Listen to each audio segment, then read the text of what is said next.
In the Warring States period of the Naruto universe, the young clan leader of the Yuya clan awakens his bloodline limit of ice release. As the Senju clan launches a night raid on the camp, I don my icy armor and wield an ice blade. I am acutely aware that the future belongs to Madara and Hashirama, who will command towering mechas. Yet, before that unfolds, my ice dragon shall soar through the skies of the Warring States. Chapter 1. The young clan leader of Yuya. Clan leader, wake up. In a haze, Yuya Shinhan, lying on a wooden bed, was nudged awake. After a few moments of confusion, he slowly opened his eyes and, holding his head, gazed at the unfamiliar face of a stout man before him.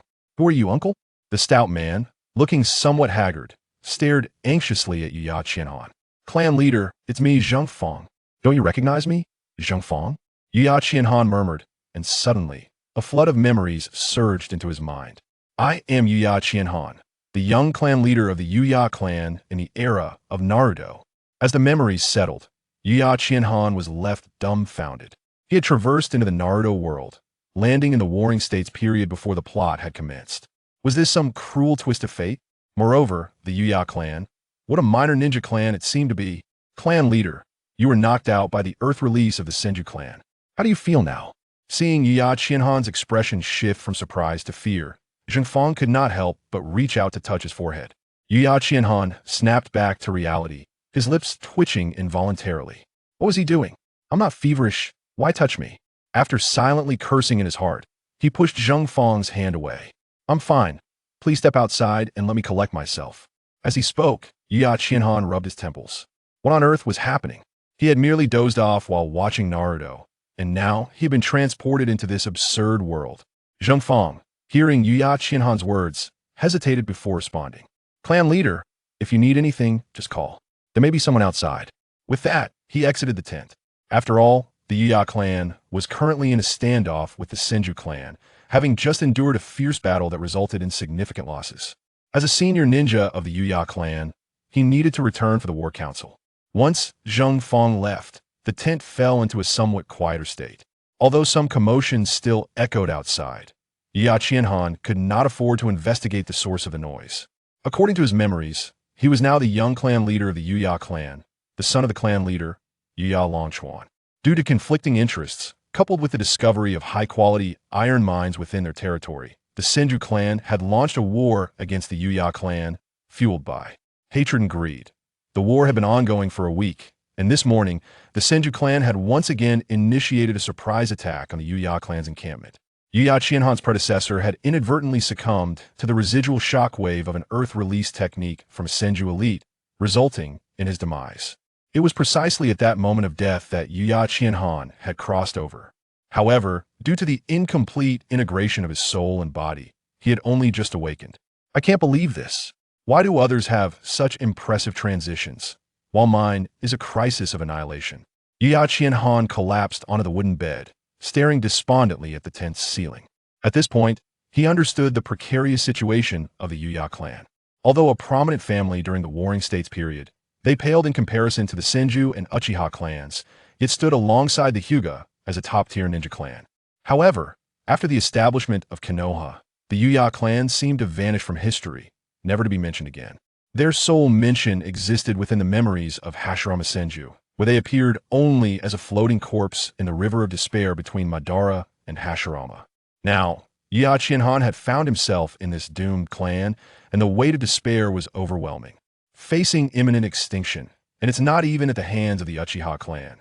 This transition is simply outrageous, Yuya Shinhan lamented, gazing at the tent's top, unable to contain his hopeless murmurs. As memories flooded back, he recalled Hashirama's recollections where Senju Butsuma had mentioned that the Yuya clan had once allied with the Uchiha clan against the Senju. This implied that the Yuya clan was in opposition to the Senju while maintaining a neutral stance towards the Uchiha. Thus, it was highly probable that the Yuya clan's fate lay in the hands of the Senju, likely facing annihilation at their hands. Even if they survived, they would be left with only a handful of members, far fewer than even the minor clans such as the Hitaki or the Suki. Currently, the Yuya clan was at a standoff with the Senju, led by their clan leader, Senju Butsuma. Given Hashirama's character, it was unlikely he would resort to genocide.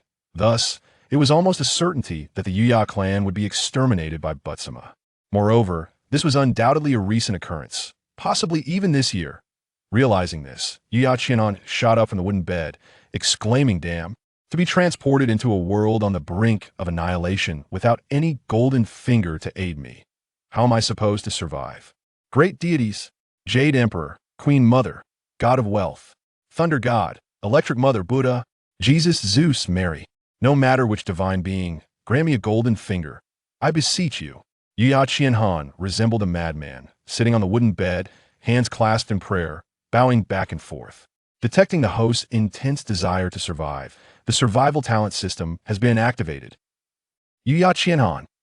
His prayers have been answered. Realizing this, Yuya Qianhan's face lit up with joy as he hastily lowered his clasped hands. "System, please introduce yourself, and which deity granted you to me. I must express my gratitude. The purpose of this system is to ensure the host's survival. By completing system tasks, the host will earn talent points to unlock and enhance their abilities. Additionally, this system is born from the host's will and is not a gift from any external deity. Empower me to grow stronger and survive." That sounds promising. Upon hearing the system's explanation, Yuya Qianhan's fears diminished significantly. After all, a golden finger, in a sense, equates to a protagonist's halo. Once protected by such a force, it would be exceedingly difficult for him to meet his demise. However, upon learning that the system was not bestowed upon him by any deity, he couldn't help but scoff. "Curse those deities. When I needed them, they were utterly useless. Superstitions are nothing but dross that should be discarded. I wasted my time praying." After venting his frustrations, Yuya Qianhan inquired, "System, you mentioned that if I complete tasks, I will receive talent points.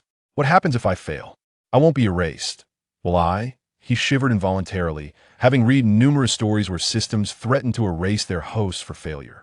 If he encountered such a system, it would spell disaster for him. The purpose of this system is to ensure the host's survival. How could it possibly erase the host? Yuya Qianhan.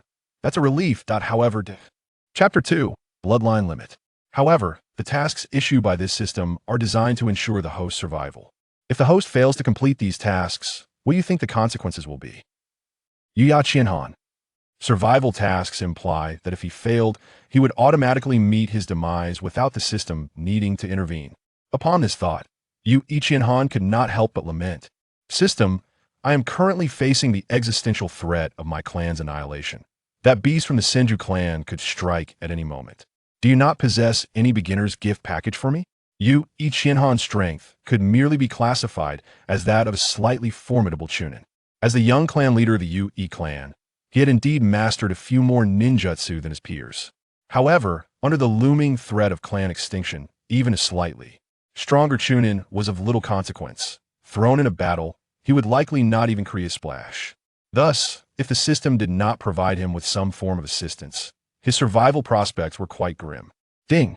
Considering the host's lack of strength, the system rewards one limited talent point. Yuya Qianhan's face fell into a deep frown. Was it truly necessary for the system to mock him so? Nevertheless, for the sake of survival, he resigned himself to being a novice. Talent point? What use is that? Yuya Qianhan inquired, somewhat perplexed. Talent points can awaken the host's potential and develop it. Upon utilizing a talent point, the host will acquire the ability most suited to them. Yuya Qianhan nodded. "I see, then let us proceed. One talent point limited has been utilized. As the words fell, Yuya Qianhan felt a surge of chakra within him, its volume increasing exponentially until it reached the level of a special Jonin. In the next moment, an aura of cold air emanated from him, and frost quickly formed on the ground. Ding. Congratulations, host, you have successfully awakened ice release. With a rustle, the tent's flap was lifted, and a middle-aged man with brown hair stepped inside. What is this? The man approached Yuya Qianhan with astonishment. Qianhan, you have awakened ice release? The brown-haired man was none other than Yuya Longquan, the clan leader of the Yuya clan. Upon confirming that Yuya Qianhan had indeed awakened ice release, his face lit up with joy. Wonderful. Who would have thought that your injury led to such a fortuitous awakening of ice release? This significantly increases your chances of survival on the battlefield. Looking at the man before him, Yuya Qianhan hesitated momentarily before speaking. Father? This utterance felt somewhat awkward, yet he felt compelled to say it. After all, the body he inhabited was indeed that of Yu Longchuan's son. Were he to refrain from calling him father and instead address him as clan leader, it would surely invite trouble. He could imagine a resounding slap from Yu Longchuan, teaching him the ways of propriety.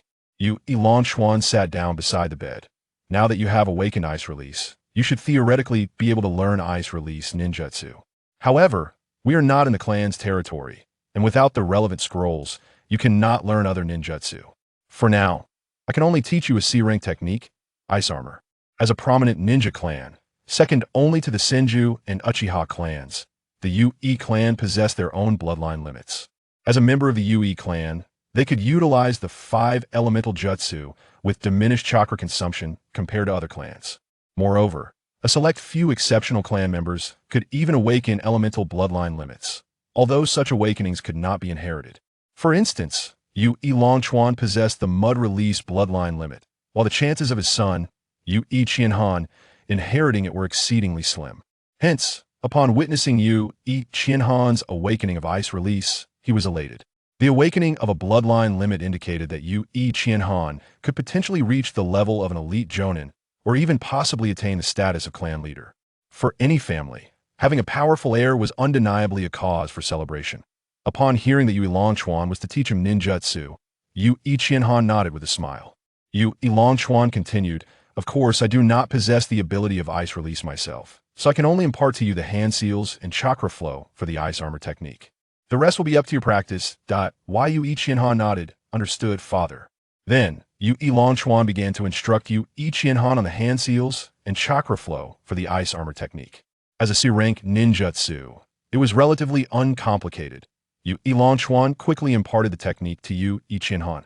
With the battle having just concluded, Yu Longchuan, as clan leader, had other matters to attend on the battlefield.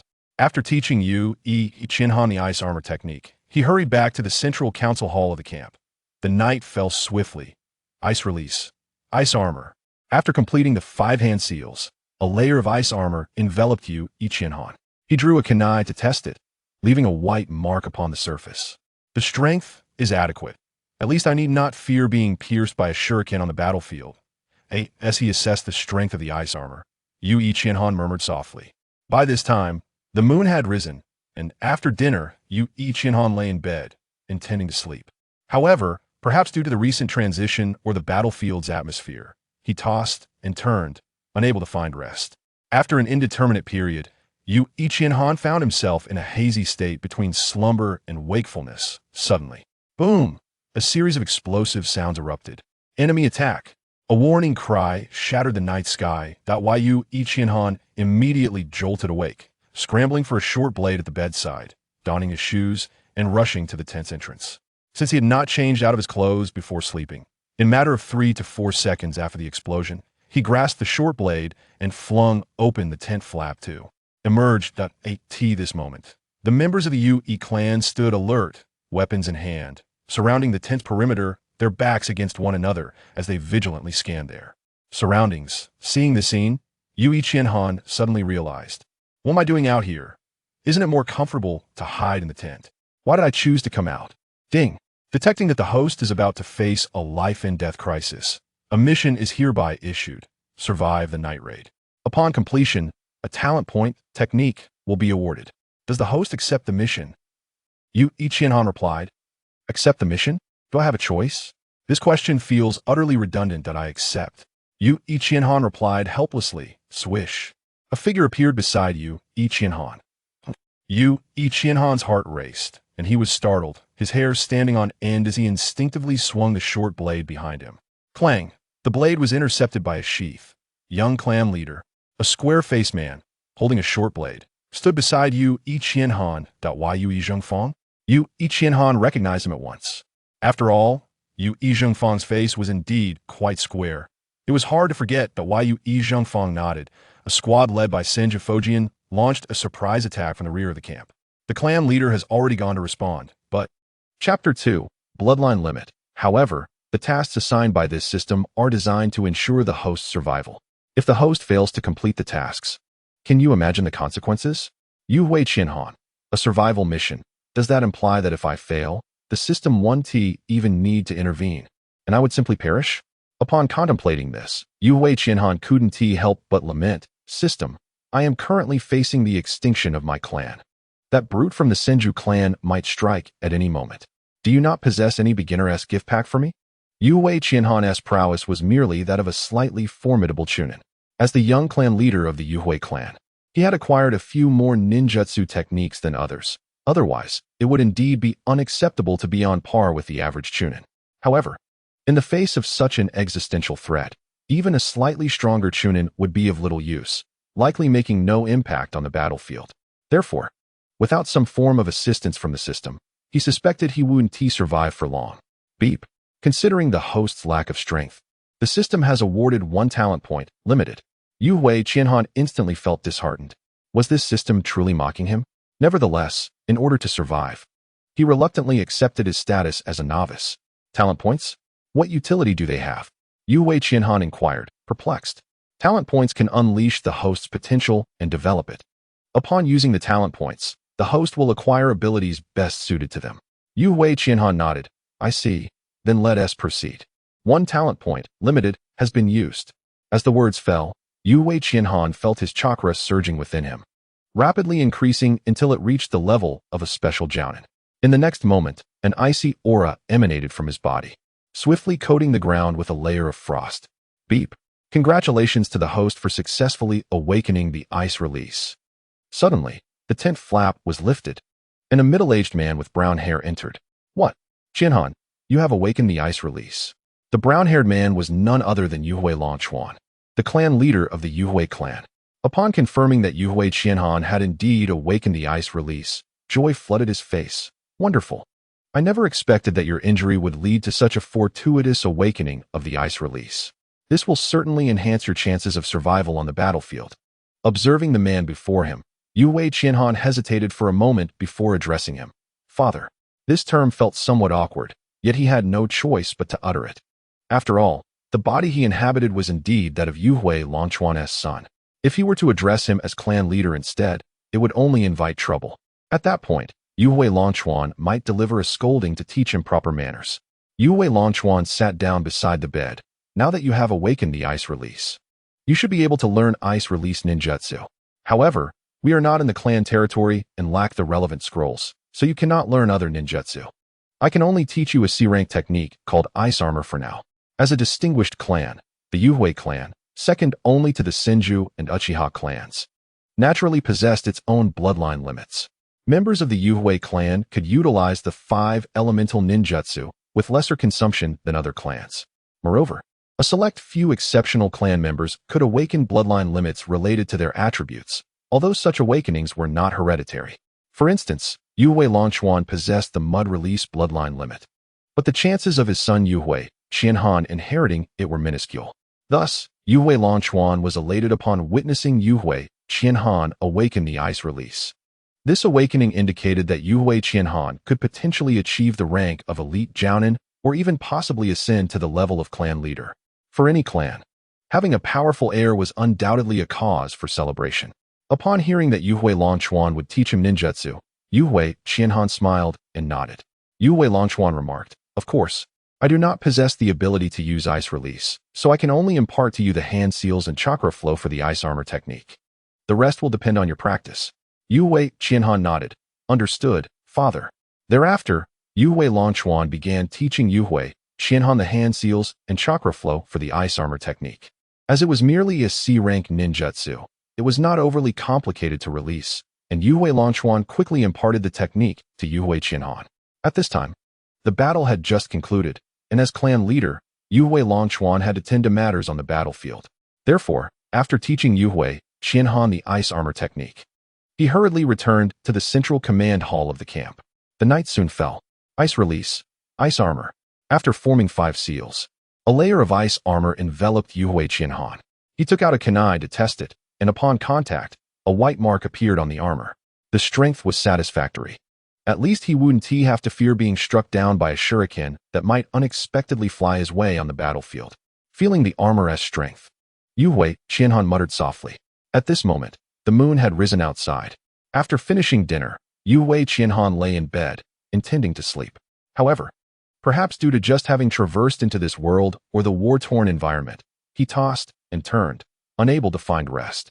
Uncertain of how much time had passed, Yue Qianhan lay in a daze, teetering between sleep and wakefulness. Suddenly, a resounding explosion echoed. Enemy attack. Immediately, a warning cry pierced the night sky. Yue Qianhan instantly opened his eyes and sat upright, swiftly reaching for a short blade by the bedside, putting on his shoes, and rushing to the tent entrance. Since he had not changed out of his clothes before sleeping, within just 3 or 4 seconds after the explosion, he grasped the short blade and flung open the tent flap, charging outside. At that moment, the members of the Yue clan were vigilantly gripping their weapons, gathered in the open space surrounding the tents, alert to their surroundings. Seeing this scene, Yue Qianhan suddenly realized, wait, why did I rush out? Isn't it cozier to hide in the tent? Why did I choose to come out? Beep. Detecting that the host is about to face a life and death crisis, the following task is issued: survive the night attack. Upon completion, a talent point, technique, will be rewarded. Will the host accept the task? Yue Qianhan. Accept the task? Do I have a choice? It's as if you're stating the obvious. I accept. Yue Qianhan said helplessly. Swish. A figure appeared beside Yue Qianhan. Who?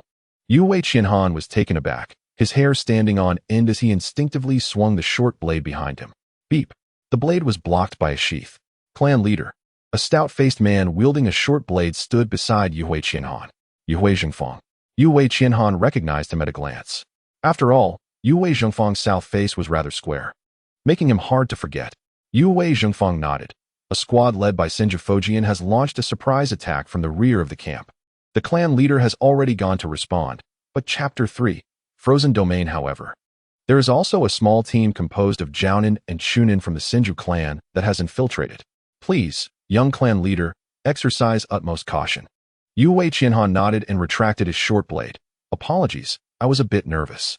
Yue Zhengfang, gripping the hilt of his blade, kept his gaze alert to the surroundings. It is to be expected, young clan leader. Observing the tense atmosphere around them, Yue Qianhan tightened his grip on the short blade and began forming 5 seals. Ice release. Ice armor. Chakra surged, enveloping Yue Qianhan in a layer of icy armor. The priority was survival. After all, in this pitch darkness, with the enemy infiltrating their camp, a moment's carelessness could result in a shuriken piercing his kidney. He still had to look after the younger sister of his clan. He couldn't afford to suffer such a fate. Suddenly, a chilling scream pierced the air, followed by the thud of a fallen Yue subordinate. Caution! Earth release! Earth spikes! Countless sharp spikes erupted from the ground, and several clansmen, caught off guard, were impaled on the spot. Even after a few had fallen, the spikes continued to surge toward Yue Qianhan. Lightning release, a flash. Yue Zhengfang unsheathed his blade in an instant. Whoosh! The blade, crackling with electricity, obliterated the spikes at their roots. Young clan leader, be careful, he urged, before dashing toward the most formidable of the Senju foes, his body crackling with blue electricity. Yue Qianhan gripped the hilt of his sword tightly, unable to suppress a gulp. Goodness! The scene was utterly exhilarating. The blood of the recently fallen clansman pooled around him, the scent of iron overwhelming his senses, causing his body to tremble slightly. Whoosh! In the darkness, a shuriken hurtled toward him. Instinctively, he raised his hand to block it, but it was too swift to intercept. Clang! Suddenly, he felt a jolt against his chest, and the shuriken clattered to the ground. Looking down, he saw the icy armor had cracked, a gash appearing at its center. Damn! Thankfully, he had the foresight to employ the ice armor technique. Otherwise, that shuriken would have turned him into cannon fodder. Die, brat! A Senju ninja snarled, brandishing a short blade with a frenzied expression as he lunged at Yue Qianhan. Clang! Yue Qianhan raised his short blade to parry, but in a reflexive motion, he was shoved into the tent. The Senju ninja, seeing this, prepared to form seals to attack the tent. Wind release, shuriken, whoosh. A shuriken imbued with wind chakra shot forth from within the tent. Swoosh. The Senju ninja attempted to evade, but the shuriken sped through the air, piercing straight through his chest. Bang! How is this possible? The Senju clansman lay on the ground, eyes wide with disbelief. He was on the verge of becoming a special Jonin. How could he be ambushed by a mere child? Yue Qianhan emerged from the tent, kicking the fallen Senju ninja. Huh, you thought you could ambush me, you little wretch? As he surveyed the struggling enemy, He felt a tremor in his hands as he gripped his blade. The Senju ninja, gasping for breath, managed a feeble sneer. "Huh, kid, you haven't killed anyone before, have you? Shut your mouth." Yu Ichienhan shouted, his eyes blazing with indignation. Who would have thought he would be mocked by a fledgling? Die? Suddenly, the Senju ninja's gaze sharpened, and a sunbon shot forth from his mouth. Just as Yu Ichienhan hesitated on whether to finish him off, an ominous feeling surged through him. Instinctively, he raised his blade before him. Clang! In the darkness, the sunbon struck his short blade, sparking flames. In that moment, Yu Ichienhan felt a chill run down his spine. Regaining his composure, fury surged within him. "You will pay." Swoosh! The tip of his short blade plunged into the Senju ninja's throat. Blood gushed forth as the Senju ninja locked eyes with Yu Ichienhan. "Heh, good luck, kid," was all he managed before his consciousness faded, leaving him to die with unblinking eyes. Breathing heavily, covered in blood, Yu Ichienhan surveyed the battlefield. His clansmen were valiantly fighting against the enemy, and their numbers were dwindling. At that moment, Yu Izhengfang had also dispatched his opponent and was assisting other clansmen in combat. Suddenly, a thunderous explosion erupted from the western side of the camp. "Not good," Yu Izhengfang shouted, appearing beside Yu Ichienhan in a flash. "Young clan leader, there's trouble with the supplies. Be careful. I'm going to provide support." With that, he surged toward the west, crackling with lightning and chakra. Nodding, Yu Ichienhan tightened his grip on the short blade and rushed to support his fellow clansmen. Soon, the night raid concluded. The Senju clan retreated, leaving behind over 20 corpses at the Yu-E camp. Fortunately, the casualties on the Yu-E side were minimal. But the dire news was that much of their supplies had been destroyed, barely enough to last a week. Of course, Yu Ichienhan was unaware of this grim reality. Once back in his tent, a notification chimed. "Task completed. Congratulations, host, on obtaining 1 talent point. Technique. Would you like to use it?" "Yes. Use it immediately." Yu Ichienhan commanded the system without hesitation. After all, he had nearly been ambushed to death by that little wretch, and his thirst for power was now insatiable. "Congratulations, host, on obtaining A-rank ninjutsu. Ice release. Cold ice domain. The caster may expend 1/3 of their chakra to create a cold ice domain with a radius of 10 meters. Within this domain, the caster can consume a small amount of chakra to perform ice jumps, with a cooldown of 1 second. As dawn broke, shattering the dark night sky, a new day began, and the war between the Yu-E and Senju clans commenced. Yu Ilanchuan, did you enjoy the gifts from last night? Senju Fujian, adorned with a white headband and red armor, brandished a long sword, his gaze sharp as he fixed it upon the Yu-E clan. Yu Ilanchuan's expression darkened. "Senju Fujian, must you be so relentless?" Senju Fujian smiled at him. "Not necessarily. As long as the Yu-E clan becomes a subordinate ninja clan to the Senju, this war can be averted." Yu Ilanchuan's fury flared. "You think not? Becoming a subordinate ninja clan would strip the Yu-E of its identity. How is that any different from annihilation? Then let us battle." Senju Fujian bellowed. Initiating the conflict. Earth release. Earth Dragon Bullet Technique. Charge. Yu Ilanchuan waved his hand, and his clansmen rallied, shouting as they charged at the enemy. Mud release. Mud Python. Chapter 4. Ice Jump First Kill Roar.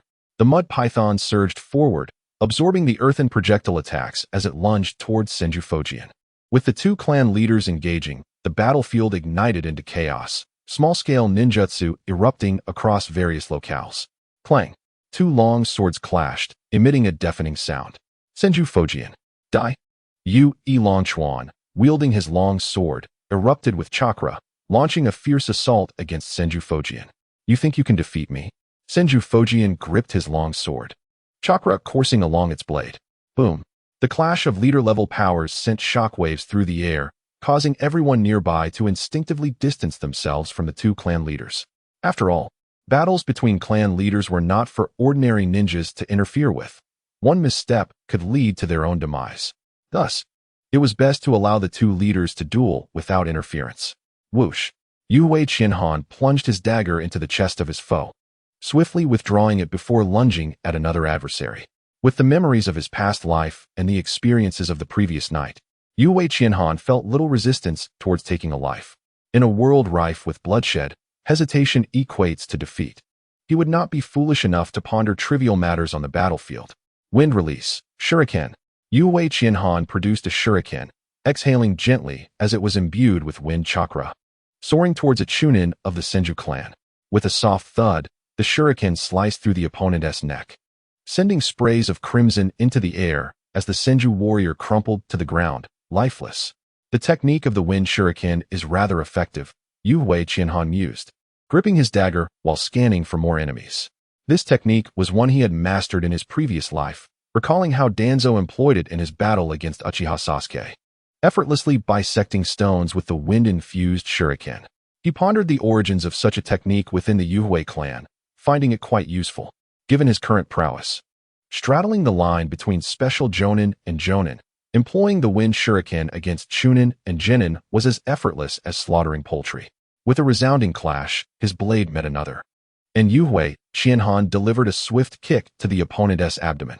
However, standing at a modest height of around 1.50 meters, his kick landed slightly lower than intended. The middle-aged Senju warrior doubled over, clutching his stomach, eyes bulging in agony as he sank to his knees, emitting a heart-wrenching wail. Yue Qianhan was taken aback. I didn't even kick that hard, and you can't withstand it? At your age, still a Chunin? I suspect your talent is lacking. Perhaps it's time for you to restart and refresh your abilities. With that, he swiftly drew his dagger, severing the neck of the fallen Senju warrior, silencing his struggles. In the distance, a boy with straw-colored hair observed Yue Qianhan's back with excitement. This youth had already dispatched several of his kin and, judging by his strength, posed a worthy opponent. After dispatching his current adversary, the boy tightened his grip on his weapon, a mix of exhilaration and tension coursing through him as he charged towards Yue Qianhan. Apologies, but this relentless cycle of combat is exhausting. Perhaps you should take a moment to rest. Yue Qianhan withdrew his dagger from the fallen Senju, offering a parting remark. Suddenly, a sense of danger prickled at his back, and instinctively, he pivoted, swinging his dagger behind him. Clang!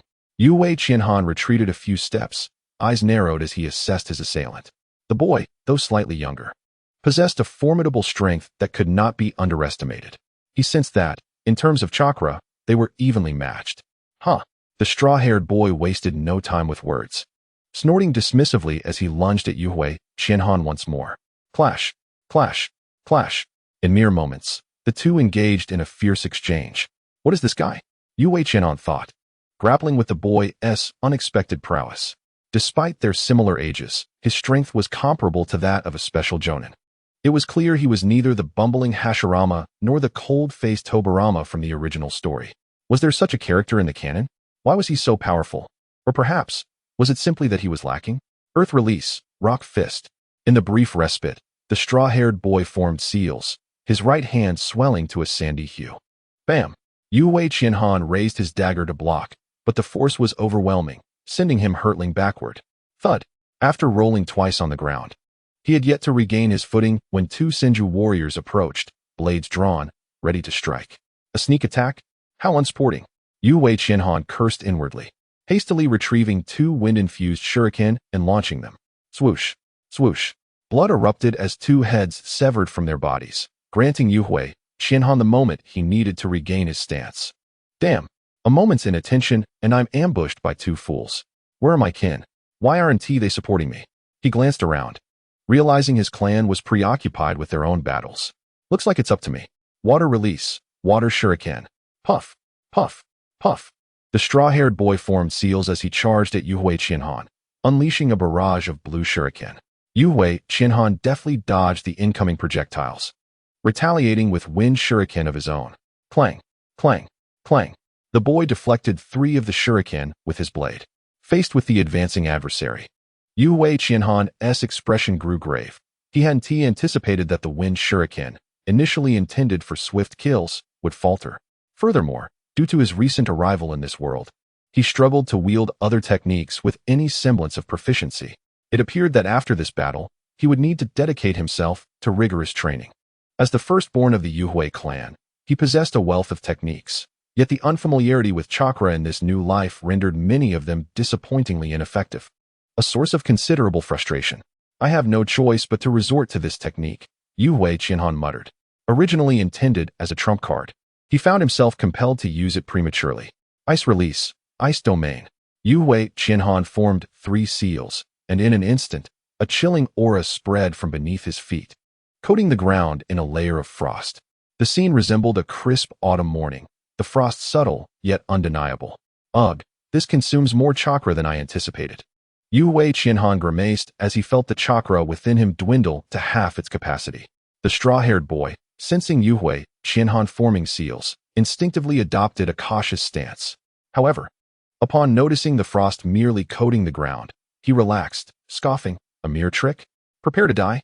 With weapon in hand, he lunged towards Yue Qianhan, envisioning victory within his grasp. Yet, as the blade descended towards him, Yue Qianhan chuckled coldly, "The one destined to perish is you." In an instant, Yue Qianhan vanished from sight, without even forming seals. Swish! The boy's blade sliced through the air, momentarily bewildering him. In the next heartbeat, puff! The boy gasped as pain pierced his chest, disbelief etched upon his face. Struggling to turn, he beheld Yue Qianhan standing behind him, unseen until now. Though invisible to the eye, he could imagine the kunai in Yue Qianhan's grasp, blood trickling steadily onto the ground. "Do you feel honored? You are the first ninja to fall to the ice domain's leap." Yue Qianhan spoke a heartfelt statement to the young man. "Weijian." A shout echoed. "Yue Qianhan. Why does that name sound so familiar?" Chapter 5. The Four Brothers of the Tylers with a kunai in hand. Yue Qianhan thrust it into the back of the boy with yellow hair. Just as he was secretly reveling in the thought of vanquishing his foe, the incredulous shout broke through his reverie. "Weijian? Senju Weijian? That name indeed rings a bell." As he turned around, he saw a silver-haired youth with a cold visage rushing towards him with a blade in hand. "No way. Senju Tobarama." Yue Qianhan was instantly taken aback. Observing the figure just a step away, he swiftly employed the ice leap technique, arriving at the edge of the icy domain. "Weijian." Beside Senju Weijian, Tobarama was in disbelief as he held Weijian's lifeless body. Due to the fatal wound to his heart, Weijian had struggled only briefly before succumbing. "Oh, that's why Weijian sounded so familiar. I've just slain the brother of Senju Hashirama, the Four Brothers of the Tylers." Yue Qianhan thought, feeling a twinge of guilt as he gazed upon Tobarama, who was mourning Weijian's death. The so-called Four Brothers of the Tylers were indeed the sons of Senju Butsuma. Hashirama was the pillar of the house, Tobarama represented the door and windows, and Banjian, given that their home was wooden, was undoubtedly the walls. The remaining roof tiles, however, had just been metaphorically torn off by Yue Qianhan's heartfelt words, paired with a kunai that claimed Weijian's life. "You despicable Yue, I'll make you pay." Tobarama's crimson eyes brimmed with grief as he laid Weijian's body down and fixed a fierce gaze upon Yue Qianhan. His brother had fallen prey to a sudden ambush. Had Tobarama been a member of the Uchiha clan, the profound sorrow and rage he felt would have been sufficient to awaken his Sharingan.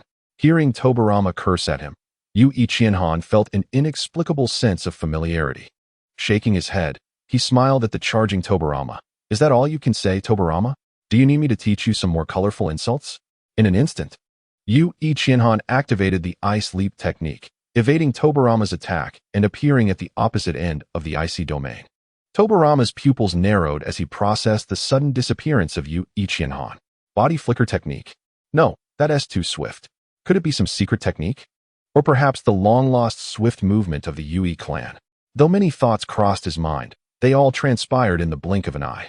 Following Yue Qianhan's appearance at the far side of the icy realm, Tobarama swiftly pivoted, gripping his blade with caution, his demeanor reflecting his contemplative nature despite his youth.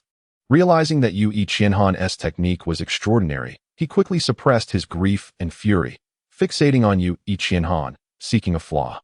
"Tobarama, when you insult someone, it's not a one-size-fits-all. Let me show you how to truly insult someone, rather than relying on the same old despicable." With that, Yue Qianhan vanished once more, employing the ice leap technique.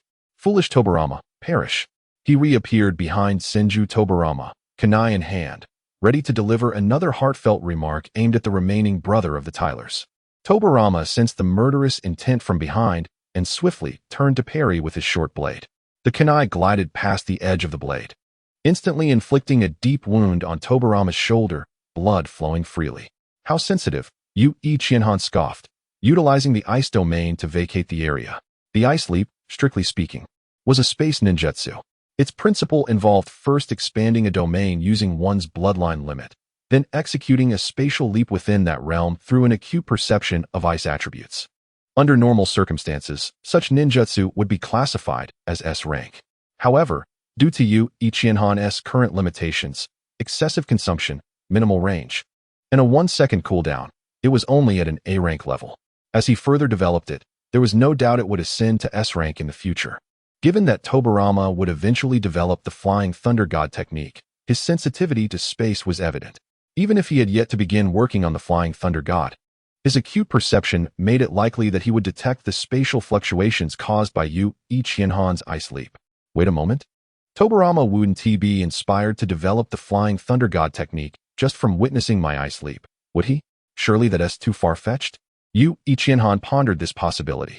After all, both the ice domain and the Flying Thunder God technique belong to spatial ninjutsu, sharing certain underlying principles. If Tobirama were to develop the Flying Thunder God after witnessing Yu Ichienhan's ice leap today, it would indeed be a remarkable coincidence. Water release, water flow wave technique.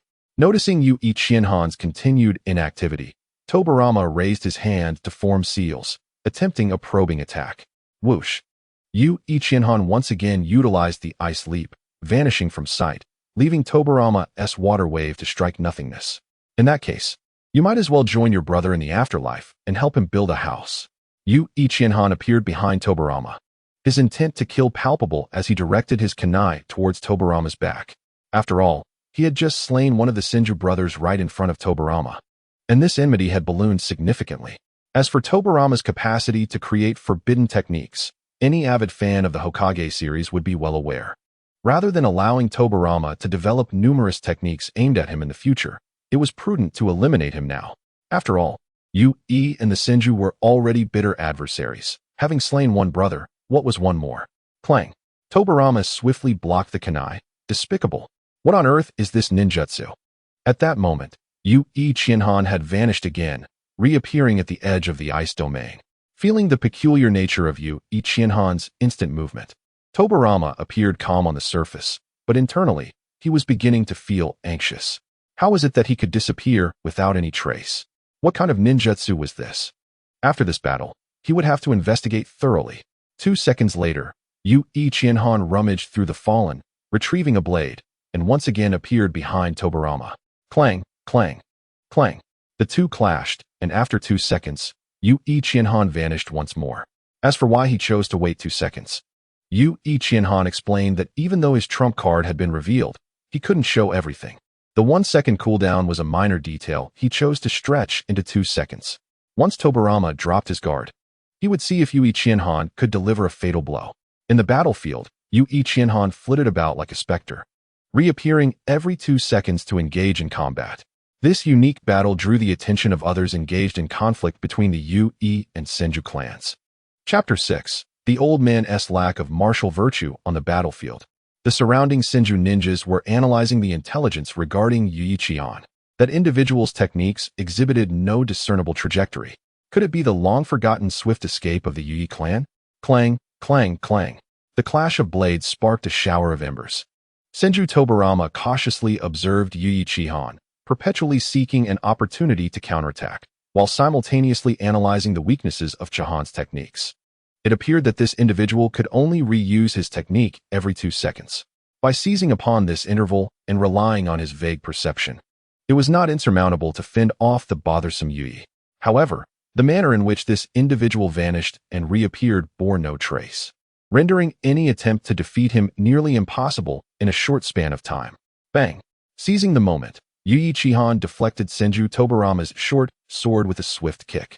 Tobirama raised his arm to block, sliding back 3 or 4 steps. Whoosh! Ice leap. Yu Ichihan instantly vanished, reappearing behind Senju Tobirama to strike with his blade. Tobirama seemed to anticipate this, swiftly turning to raise his sword in defense. Clang! The blades collided once more. Yu Ichihan slashed upward from below. Just as Tobirama thought Chihan would repeat his previous maneuver, whoosh!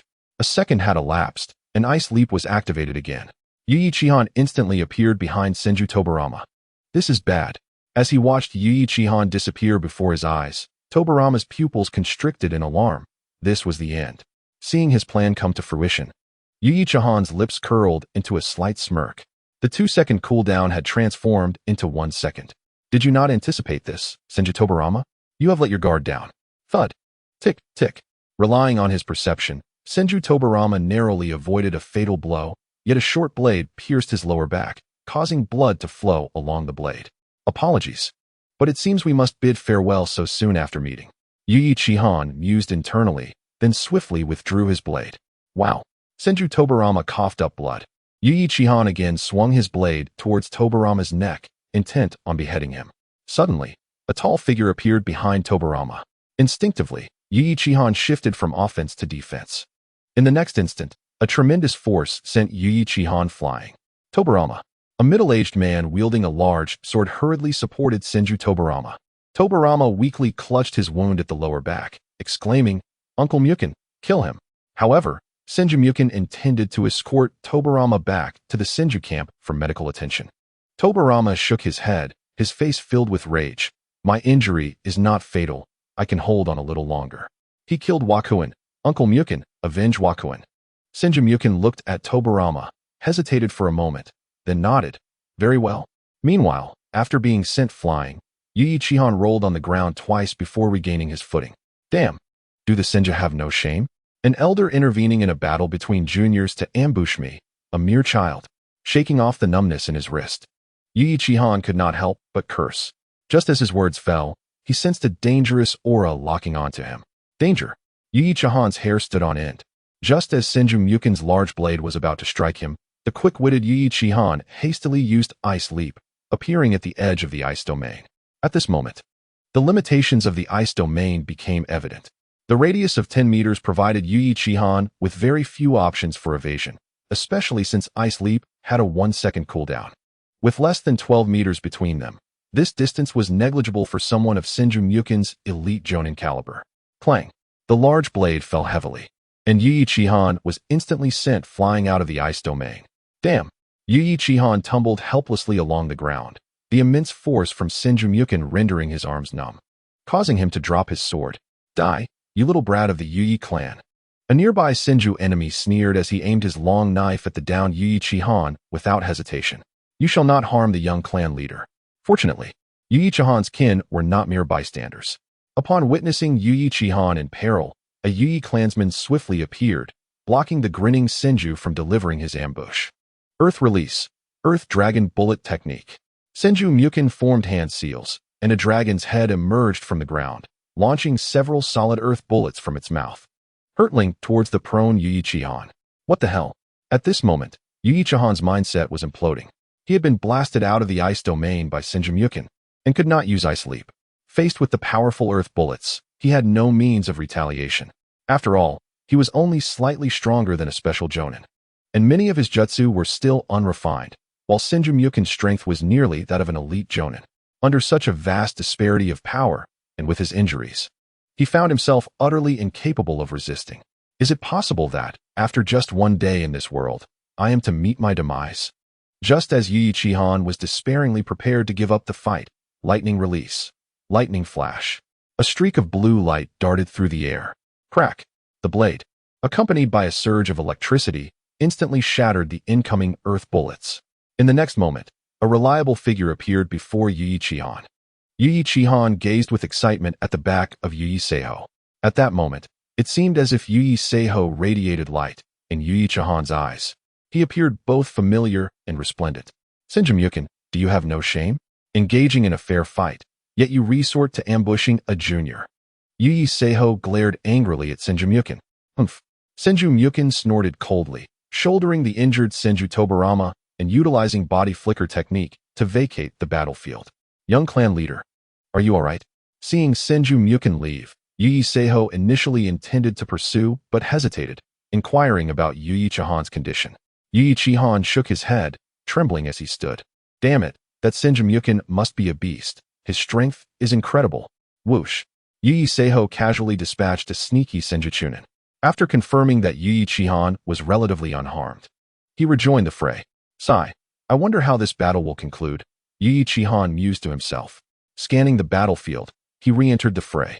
Despite his still numb arms and unsteady grip on his sword, he was still able to perform hand seals and utilize jutsu. coordinating with his fellow clansmen. Yu Ichihan intermittently employed wind release, shuriken technique for ambushes, achieving surprisingly effective results. Unfortunately, this approach could only deal with chunin and lower-ranked ninjas. Against those of special Jonin and Jonin status, Yu Ichihan's current state rendered him somewhat powerless. Boom. The battle raged on for over an hour. With the sounds of exploding tags, the thunder of ninjutsu, and the clashing of blades ringing out incessantly. Both clans had suffered considerable casualties. Yet the bloodied Senju and Yui had no intention of retreating. In such a scenario, unless both clans desired to withdraw, the first to falter would signify their ultimate defeat. However, the battlefield often unfolds in unexpected yet logical ways. Boom. Suddenly, two exceptionally potent chakra signatures erupted from the rear of the Yui clan. Not long after, a swift ninja from the Yui clan arrived at a distance behind Yui Longchuan. Clan leader, we are in grave danger. Senju Hashirama has unexpectedly led his elite forces to our rear, and the second elder is currently engaged in a fierce struggle to hold them off. Chapter 7. The battlefield situation. Yui Longchuan fought valiantly to fend off Senju Tobarama. He turned to glance behind him, met by the sight of Yui clansmen entangled in combat with their adversaries from the Senju clan. Although he could not yet see the second elder or Senju Hashirama, the overwhelming surge of chakra emanating from behind was palpable, indicating that both had already entered a life-and-death struggle. Damn it! Yui Longchuan's countenance darkened as he realized that the Yui clan was currently locked in a deadly conflict with the Senju. If he were to forcefully withdraw from the battlefield, the losses would undoubtedly be catastrophic. After all, Senju Hashirama had clearly come with the intent to inflict severe damage upon the Yui clan, and he would not allow their retreat to go unchallenged. The price of retreating now would be exceedingly steep. However, the Yui clan had no option to remain, as the Grand Elder Senju Hashirama was leading his forces in a lethal assault from the rear. The defensive forces left behind were insufficient, although the second elder was present. He could only hold them off for so long. If they continued to delay, and the second elder were to be defeated, the Yui clan on the battlefield would likely face annihilation. With this thought, Yui Longchuan took a deep breath. The choice between catastrophic loss and complete annihilation was clear to any discerning mind. Yet, the present circumstances allowed no time for hesitation. Water release, water dragon bullet technique. Senju Tobarama plunged his blade into the ground and formed hand seals, summoning a ferocious water dragon that surged toward Yui Longchuan. Earth release, mud wall.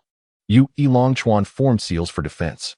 Instantly, a thick, viscous mud wall erupted from the ground, providing a barrier against Senju Tobarama's water dragon bullet. Standing behind the mud wall, Yui Longchuan sighed. Just as he raised his hand to issue the painful order to retreat, a figure suddenly darted in from the rear of the Senju forces. Clan leader. The Uchiha clan has launched a surprise attack on Yashinoyama. The clan's territory is in peril. A Senju Jonin approached Senju Tobarama. Although his voice was low, both clan leaders heard the news. Yui Longchuan lowered his raised hand in silence. Fortune had not entirely abandoned them. The Senju were under siege by their old rivals, the Uchiha. This development provided the Yui clan with a much-needed respite. Hearing the report from his clansmen, Senju Tobarama seethed with rage, his chakra flaring dramatically. Damn, those accursed Uchiha. Senju leader, should we continue this engagement? Yui Longchuan tightened his grip on his long blade, fixing his gaze on Senju Tobarama. Though his tone bore a hint of concession, his stance conveyed defiance.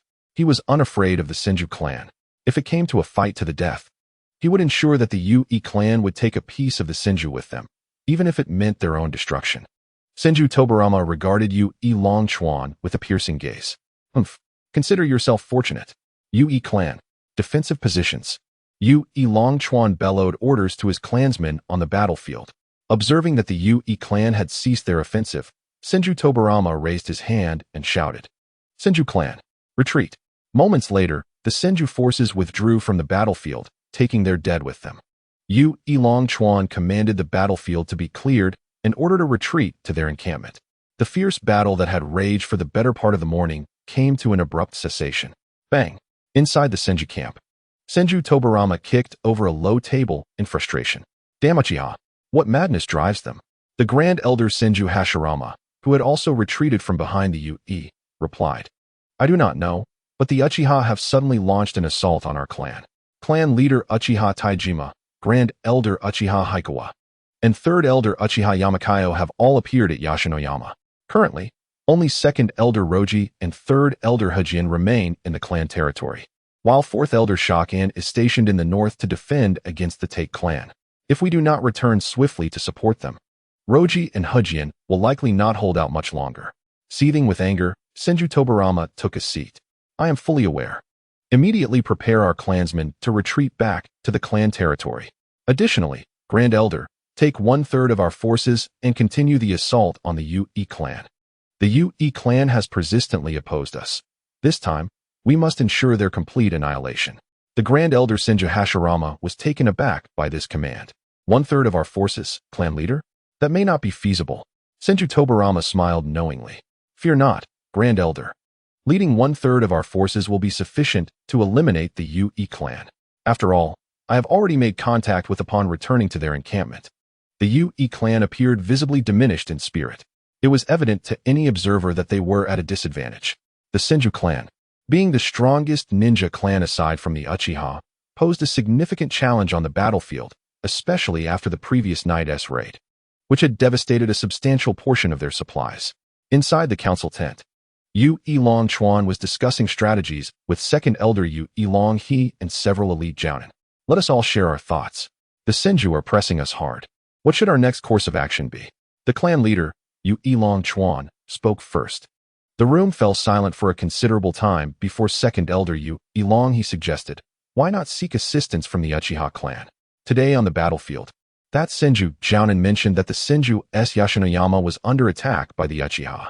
At this point, they were unaware of the large-scale offensive the Uchiha had launched against the Senju, with the clan leader, Grand Elder, and Third Elder all present on the battlefield. They assumed it was merely another typical raid by the Uchiha against the Senju, and if the Senju were forewarned, they would immediately withdraw. Thus, Second Elder Yu Elong He thought it prudent to proactively request aid from the Uchiha, hoping they would intensify their assault on the Senju. However, a Jonin from the Yu raised a concern. But what do we have to offer the Uchiha in exchange for their support? Second Elder Yu Elong He replied. How about the newly discovered Shishan iron mine? The Yu clan was located in the northwest part of the Fire Nation, while the newly discovered iron mine was situated to the west of the Yu clan. The location of this mine was within the Uchiha's reach. But for the Senju to acquire it, they would need to cross the territory of the Yu clan. This territorial contention was precisely why the Senju had initiated hostilities against the Ue. Upon hearing this, an elite Jonin expressed excitement. But isn't it the Shishan iron mine that led to our conflict with the Senju? If we hand over the Shishan iron mine to the Uchiha, what then was the purpose of our struggle against the Senju? Yu Elong He shot a glance at the elite Jonin, rendering him speechless. Finally, Yu Elong He elaborated, the Senju must go through us to reach the Shishan iron mine. Even if we proactively offer it to the Senju, they would remain wary. After all, we, the Ue clan, stand in the middle, and we harbor animosity toward them. If one day we were to retract our offer and cut off the connection between the Shishan iron mine and the Senju, it would naturally revert to our control. Thus, even if we were to relinquish the Shishan iron mine to the Senju, they would still turn against us. Before the discovery of the Shishan iron mine, the Ue and Senju had been at odds, yet they had not been deterred. After all, the Yuhua clan is indeed a first-rate ninja clan, and their strength should not be underestimated. Without sufficient interests to support them, the Senju clan would not engage in a large-scale conflict. However, the situation has changed. The Shishan iron mine has been discovered by the Yuhua clan, and the iron ore produced there is exceptionally pure and of excellent quality. If the Senju clan could seize the Shishan mine, they would be able to forge superior weapons and acquire more resources. Therefore, it is only natural that the Senju clan would brazenly launch an attack on the Yuhua clan. Yet, Yuhua Longchuan and Yuhua Longha could not comprehend why the Senju clan would dare to attack them, given their formidable strength. Should the Senju clan wish to annihilate the Yuhua clan, they would undoubtedly pay a heavy price. With their sworn enemy, the Uchiha clan, also present, why would the Senju clan recklessly choose to assault the Yuhua clan? Could it be that they are not concerned about the Uchiha clan reaping the benefits? Suddenly, the tent flap was lifted. Inside the discussion tent, Yuhua Longchuan and the others turned their gazes toward the entrance. Yuhua Ryaji, what brings you here? Yuhua Longchuan asked.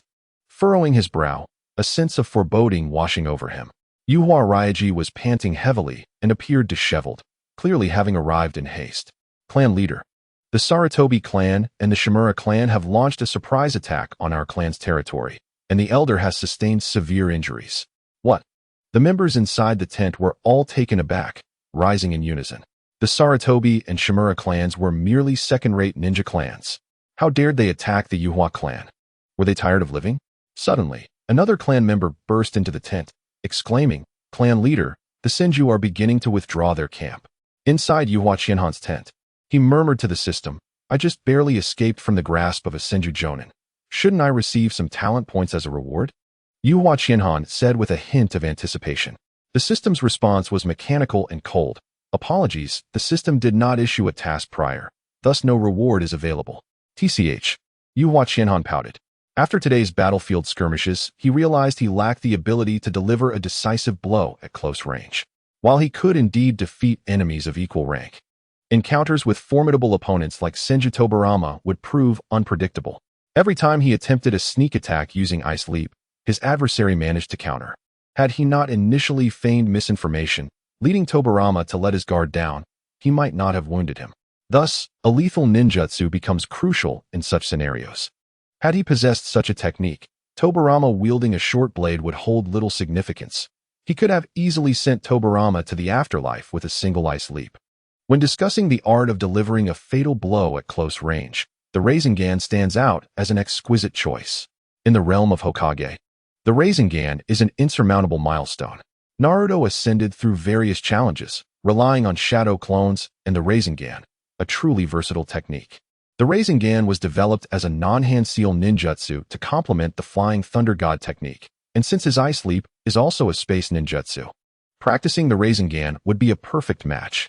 Regrettably, there were no balloons on the battlefield, leaving him to resort to the most rudimentary methods of training. Yuhua Qianhan grumbled, then extended his right hand, attempting to gather chakra in his palm. Time swiftly passed to noon, yet Yuhua Qianhan's training yielded no tangible results. "Young clan leader, prepare yourself. We must retreat to our territory," said Yuhua Zhengfang, who had just entered, lifting the tent flap. He maintained his characteristic square face, his expression stern and devoid of mirth. "Why? Are we abandoning the Senju at the front lines?"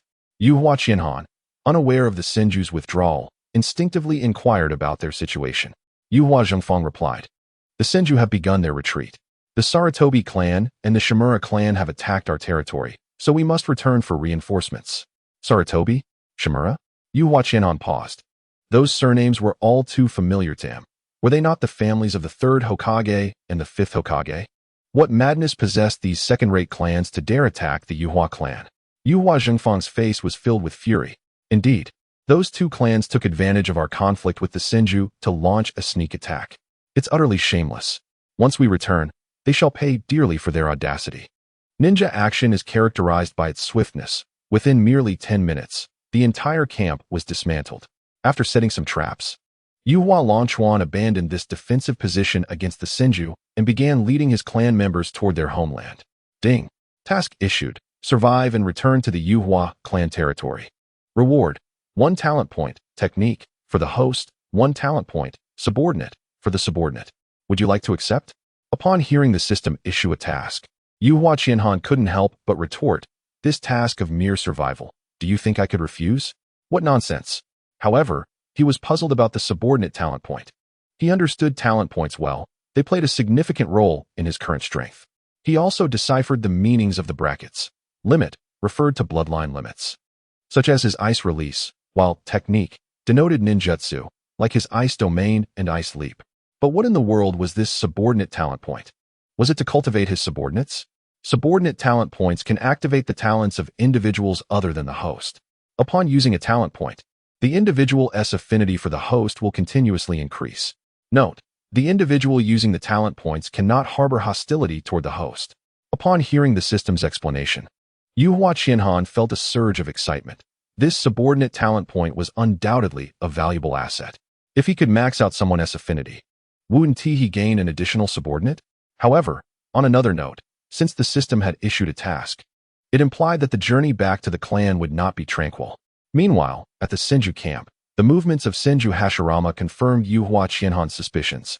Leading one-third of the remaining clan members, Senju Hashirama retreated a distance before circling back. Lingering behind the Yuhua clan at a distance just beyond the perception range of their rear-guard ninja. That evening, the Yuhua clan set up camp. Around 2 in the morning, Senju Hashirama led an elite force to launch a surprise attack on the Yuhua camp. Fortunately, the presence of Yuhua Longchuan and Yuhua Longha, 2 clan leaders of formidable strength, compelled Senju Hashirama to retreat upon their appearance. The following day, the Yuhua clan resumed their journey. The Senju clan, no longer concealing themselves, buzzed around like flies, sporadically launching attacks on the Yuhua clan. Should the Yuhua clan pursue them, the Senju would unhesitatingly retreat, causing considerable annoyance to the Yuhua clan. However, the Yuhua clan was currently under assault from the Sarutobi and Shimura clans, leaving them no room for delay.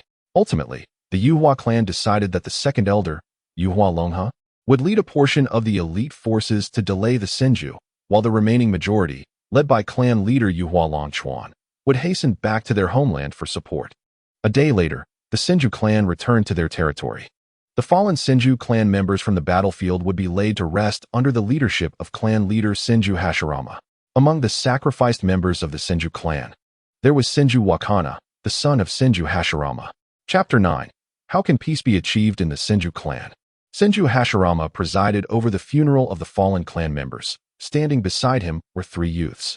Senju Tobarama, with a bandage tied around his waist and a pallid complexion, wore a calm expression, though his furrowed brow betrayed the anger simmering within.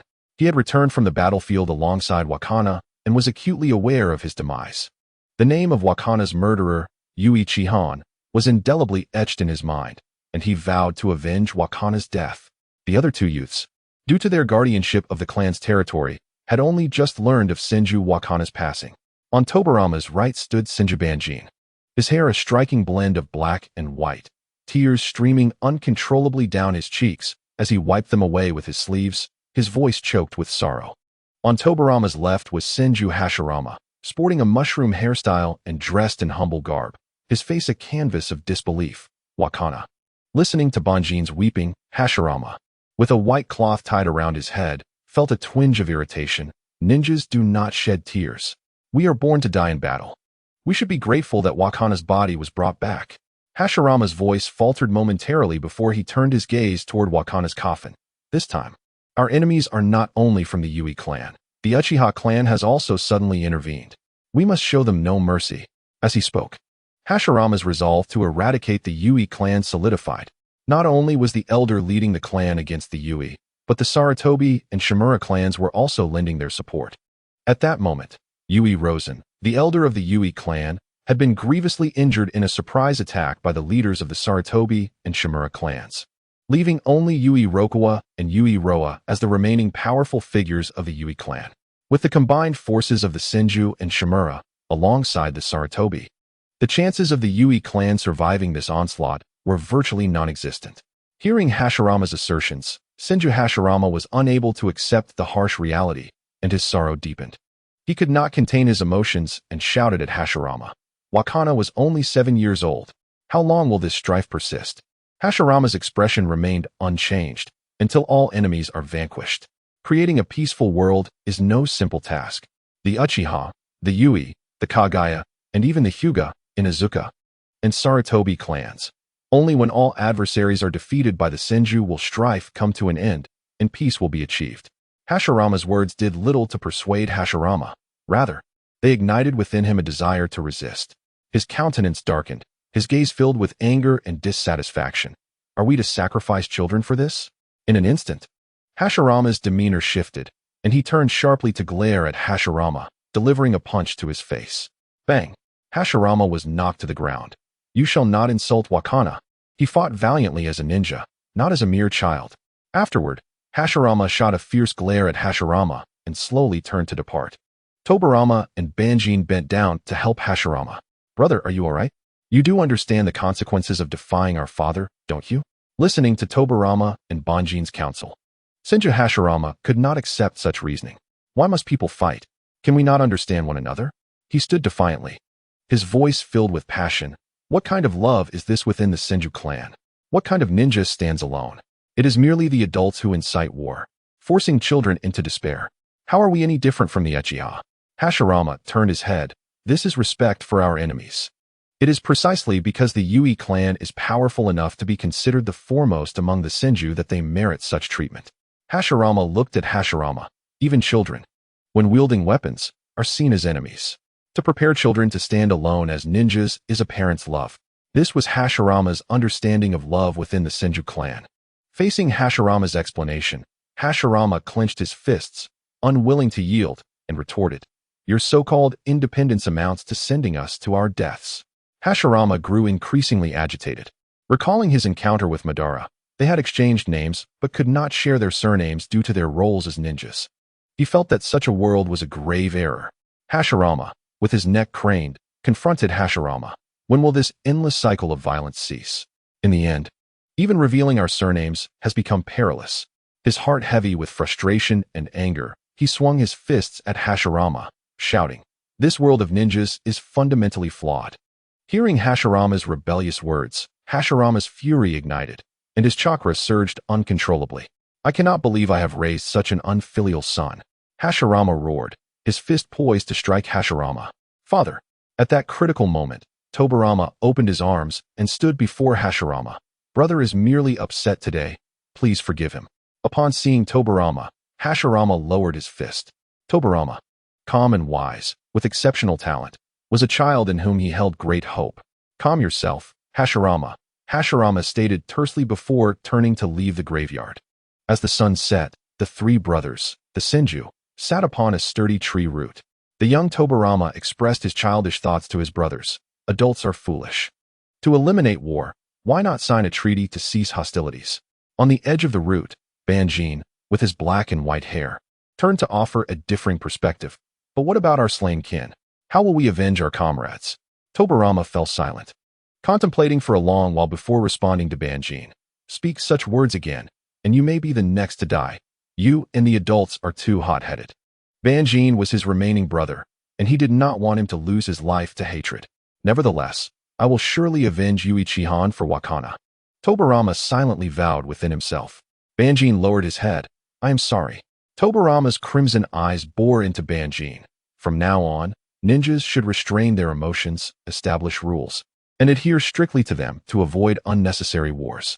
This was Tobirama's understanding of peace within himself. Hearing this, Hashirama lowered his head and murmured softly, "Can a true alliance be forged?" Banjin, somewhat puzzled, asked, "A true alliance?" At the same time, the main force of the Yui clan returned to their territory. Amidst the crowd, Uchihan, with a bandage wrapped around his left arm, gazed at the gates of the Yui clan territory, a complex expression crossing his face. At last, we are home. Chapter 10, Returning Home. Throughout the journey, despite the efforts of Yui's second elder to fend off pursuing Senju forces, the main body of the Yui clan continued to face relentless attacks. These assaults came not only from small contingents of Senju ninja, but also from the Sarutobi and Shimura clans. Among them, two youths left a profound impression on Uchihan. One, resembling a monkey, was named Sarutobi Sasuke, adept in both fire and earth jutsu. If Uchihan recalled correctly, this was the son of the third Hokage, Sarutobi Hiruzen. The other youth, somewhat handsome, was named Shimura Itachi, though it was unclear if he was related to the previous Hokage. Regardless, this boy was quite cunning, and it was he who had ambushed Chihan, injuring his left arm. At that moment, Uchihan faced two opponents, employing the ice domain to directly suppress them. However, Shimura Madara possessed keen observational skills and detected that Uchihan's ice jumps had a cooldown period of 1 second. This young man was indeed fierce. He used Sarutobi Sasuke as bait and launched a surprise attack on Uchihan. Fortunately, Uchihan had been cautious, anticipating the cunning of Shimura Madara. Otherwise, he would have suffered more than mere bleeding. His entire left arm could have been severed by Shimura's wind techniques. As the main force returned to the clan's territory, they were greeted by two elite Jonin of the Yui clan. At that moment, the elder Longshan was gravely injured and recuperating, leaving most clan affairs to be deliberated by a council of elite Jonin. The leaders of the Sarutobi and Shimura clans were also being confronted by this assembly of elite Jonin. After several days, these elite Jonin not only had to contend with the clan leaders, but also manage clan matters, leaving them utterly exhausted. Now, upon the return of their leader, they were finally able to breathe a sigh of relief. What is the current situation? Yu Elong Chuan inquired while arranging for the clansmen to return. An elite Jonin shook his head, reporting, not well. Recently, the Sarutobi and Shimura clans launched a sudden attack, and the elder was caught off guard and severely wounded. For the past few days, we have been collectively dealing with the clan leaders of Sarutobi and Shimura, and due to the significant disparity in strength, everyone has sustained injuries to some extent. Another elite Jonin added. However, because most of us were occupied with the Sarutobi and Shimura clan leaders, it meant that some of their elite Jonin had to be dealt with by our Jonin. Had it not been for our geographical advantage, the clan's territory would have likely fallen. The elite Jonin did not finish, but Yu Elong Chuan understood the implication. Without their geographical advantage, the Yu clan's territory would have been breached long ago. Damn it! Yu Elong Chuan clenched his fists, his eyes ablaze with fury. Since when did second-rate ninja clans like Sarutobi and Shimura dare to trample over the Yu clan? Cursed Sarutobi, cursed Shimura. Once we deal with the Senju, I will surely annihilate them. Fueled by rage, Yu Elong Chuan kicked a tree at the entrance of the council hall, splitting it in two, causing it to crash to the ground. After venting his frustration, he took a deep breath and commanded, "Summon the elite Jonin for a meeting." Only elite Jonin were qualified to attend the clan meetings, as everything in the Warring States era was dictated by strength. To participate in the meeting and hold power, one must demonstrate their abilities. Otherwise, even the clan leader's eldest son would not be granted entry. Upon hearing that Yu Elong Chuan was calling for a meeting, Yu Qianhan bid farewell and turned to leave. Following the memories of his former self, Yu Qianhan arrived at the entrance of the clan leader's residence. As he was still not of age, he naturally lived with his father. Upon entering, he found a servant tidying up. To the west of the courtyard was a training ground where two children practiced throwing shuriken at a target. Upon seeing Yu Qianhan, they paused for a moment before joyfully rushing over, exclaiming, "Ni-san."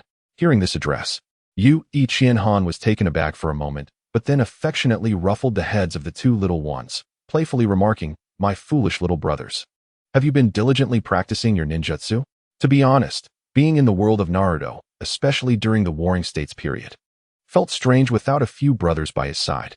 Much like Uchiha Madara, Yu Qianhan had 5 brothers, though 3 had already perished, all at the hands of the Senju clan.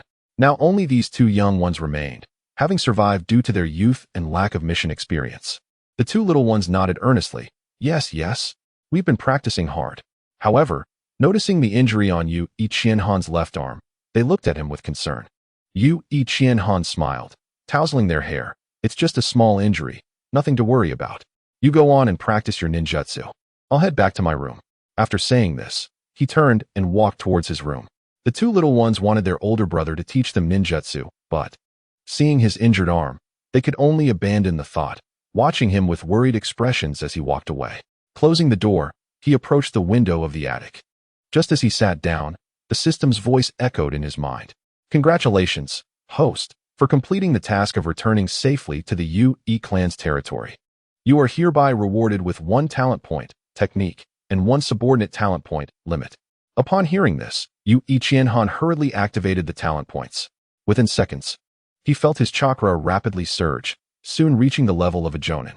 "Congratulations, host, your bloodline ninjutsu, Ice Domain, has been enhanced. The user can expend 1/4 of their current chakra to manifest an ice domain with a radius of 50 meters. Within this domain, the user can consume a small amount of chakra to perform ice jumps, with a cooldown time of 1 second. Listening to the system's announcement, Yu Qianhan could not help but burst into laughter. With a diameter of 100 meters in the ice domain, if he encountered that man named Senju Mugen again, he would surely make him regret it. Now, with his chakra at the Jonin level and the radius of the ice domain expanded to 100 meters, Yu Qianhan was equipped to contend with elite Jonin for a while. If he could master some A-rank ninjutsu or techniques capable of threatening an elite Jonin's life at short distances, he might even achieve a decisive victory. After all, ninjas typically possess high attack but low defense, without mastering a one-hit kill technique. Relying solely on short knives and shuriken after using ice jumps might not guarantee a successful ambush against an elite Jonin. However, once Yu Qianhan mastered a killing technique, He could take advantage of any carelessness on the part of an elite Jonin, using ice jumps to forcefully eliminate them. Thus, the upcoming period would be dedicated to mastering decisive ninjutsu. After formulating a short-term study plan, Yu Ichienhan turned his attention to the subordinate talent points mentioned by the system. Chapter 11. Elite Jonin according to the system's explanation.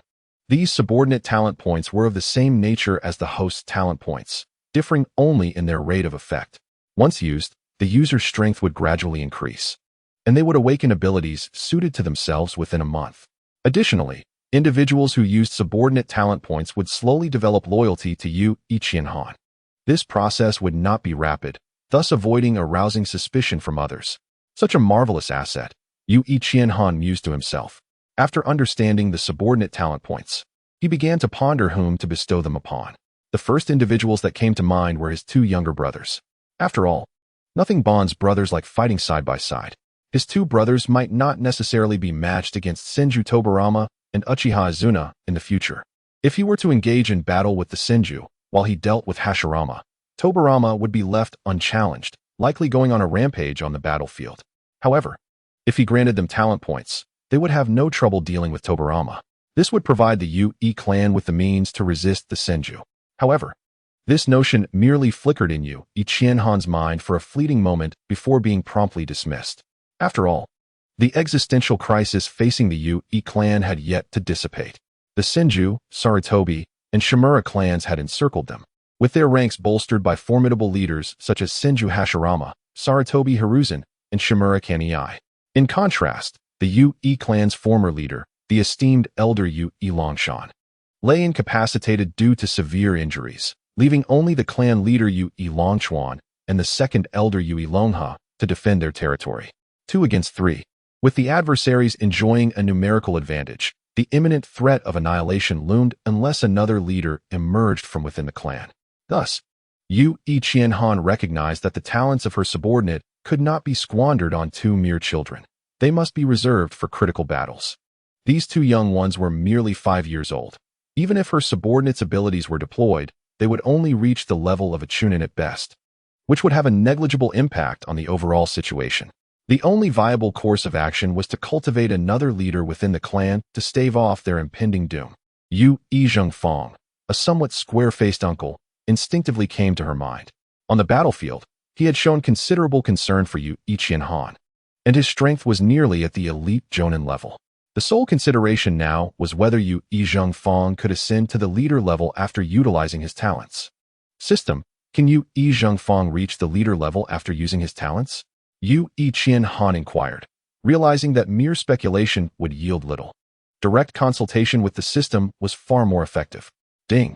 After analysis, it has been determined that upon using the limited subordinate talents, Yu Izhengfang will awaken his suitable abilities within a month and subsequently attain the leader level. That is reassuring. Upon hearing that Yu Izhengfang could reach the leader level in a month, Yu Ichienhan felt a wave of relief wash over her. How should I bestow the talents upon Yu Izhengfang? Should I initiate direct contact with him? It can be administered from a distance. Then let us proceed. Understanding that she could transmit the abilities remotely, Yu Ichienhan directly utilized the subordinate talents on Yu Izhengfang, for she had no inclination to engage in physical contact with a square-faced uncle. Ding. 1 point of limited subordinate talents has been successfully applied to Yu Izhengfang. Within the clan's territory, while assessing battlefield losses, Yu Izhengfang suddenly paused, feeling a surge of chakra swirling within him. Boom. Having approached the elite Jonin level, Yu Izhengfang seamlessly broke through to that status after employing the talents, and his elite Jonin aura immediately radiated outward. Nearby, an assisting Jonin stared at him in astonishment. Zhengfang, you've broken through. Once he regained his composure, he exclaimed with delight, Zhengfang, you have ascended to the elite Jonin level. This is splendid. It was worth noting that the Yu-E clan was currently facing an unprecedented crisis, surrounded by the Senju, Sarutobi, and Shimura clans. In such dire circumstances, the sudden emergence of an elite Jonin was undeniably uplifting, as it signified a glimmer of hope against their encroaching foes. Though the clan's capabilities had only marginally increased, the morale and spirit represented by this breakthrough were immensely fortified. It wouldn't be long before the entire Yu-E clan learned of this new elite Jonin, further bolstering their hope for victory. A source of invigorating strength that was unmistakably palpable. What? Did you feel that? Lord Zhengfang has attained elite Jonin status. Marvelous. Long live the Yue. As the assisting Jonin's voice faded, the surrounding ninjas fell into a brief silence before erupting into exuberant cheers. The atmosphere was akin to a festive celebration, as excitement enveloped the vicinity. Yes, I have broken through. Observing his jubilant clansmen, Yue Zhengfang's square visage finally transformed, as he smiled and nodded, acknowledging their cheers. At that moment, for reasons unbeknownst to him, he recalled the young clan leader. On the battlefield, the young leader had awakened the ice release and possessed an extraordinarily swift body flicker technique. It was likely that he too would ascend to the leader level in due time. Just then, the resounding cheers drew Yue Longchuan, who had been seeking out Yue Zhengfang. Upon learning of Zhengfang's breakthrough to elite Jonin, a smile replaced the frown on his face as he approached Yue Zhengfang. Zhengfang, I always knew you had the potential to become an elite Jonin. Today you have finally achieved it. Excellent. Excellent. In a surge of excitement, Yue Longchuan reiterated his praise while ushering Yue Zhengfang into the clan's council. From this moment forth, Yue Zhengfang would have a voice in the clan's decisions. Thank you, clan leader. Overwhelmed with emotion at gaining a place in the council, Yue Zhengfang bowed respectfully to Yue Longchuan. In the clan leader's residence, atop the loft, Yue Qianhan smiled upon hearing the distant cheers. It seemed that Yue Zhengfang's breakthrough had delighted the clan. However, she anticipated that once he reached the leader level in a month, the excitement among the clan would only intensify. At that time, the entire family would likely be in a state of jubilation. Now, it was time for her to commence her own training. Chapter 12.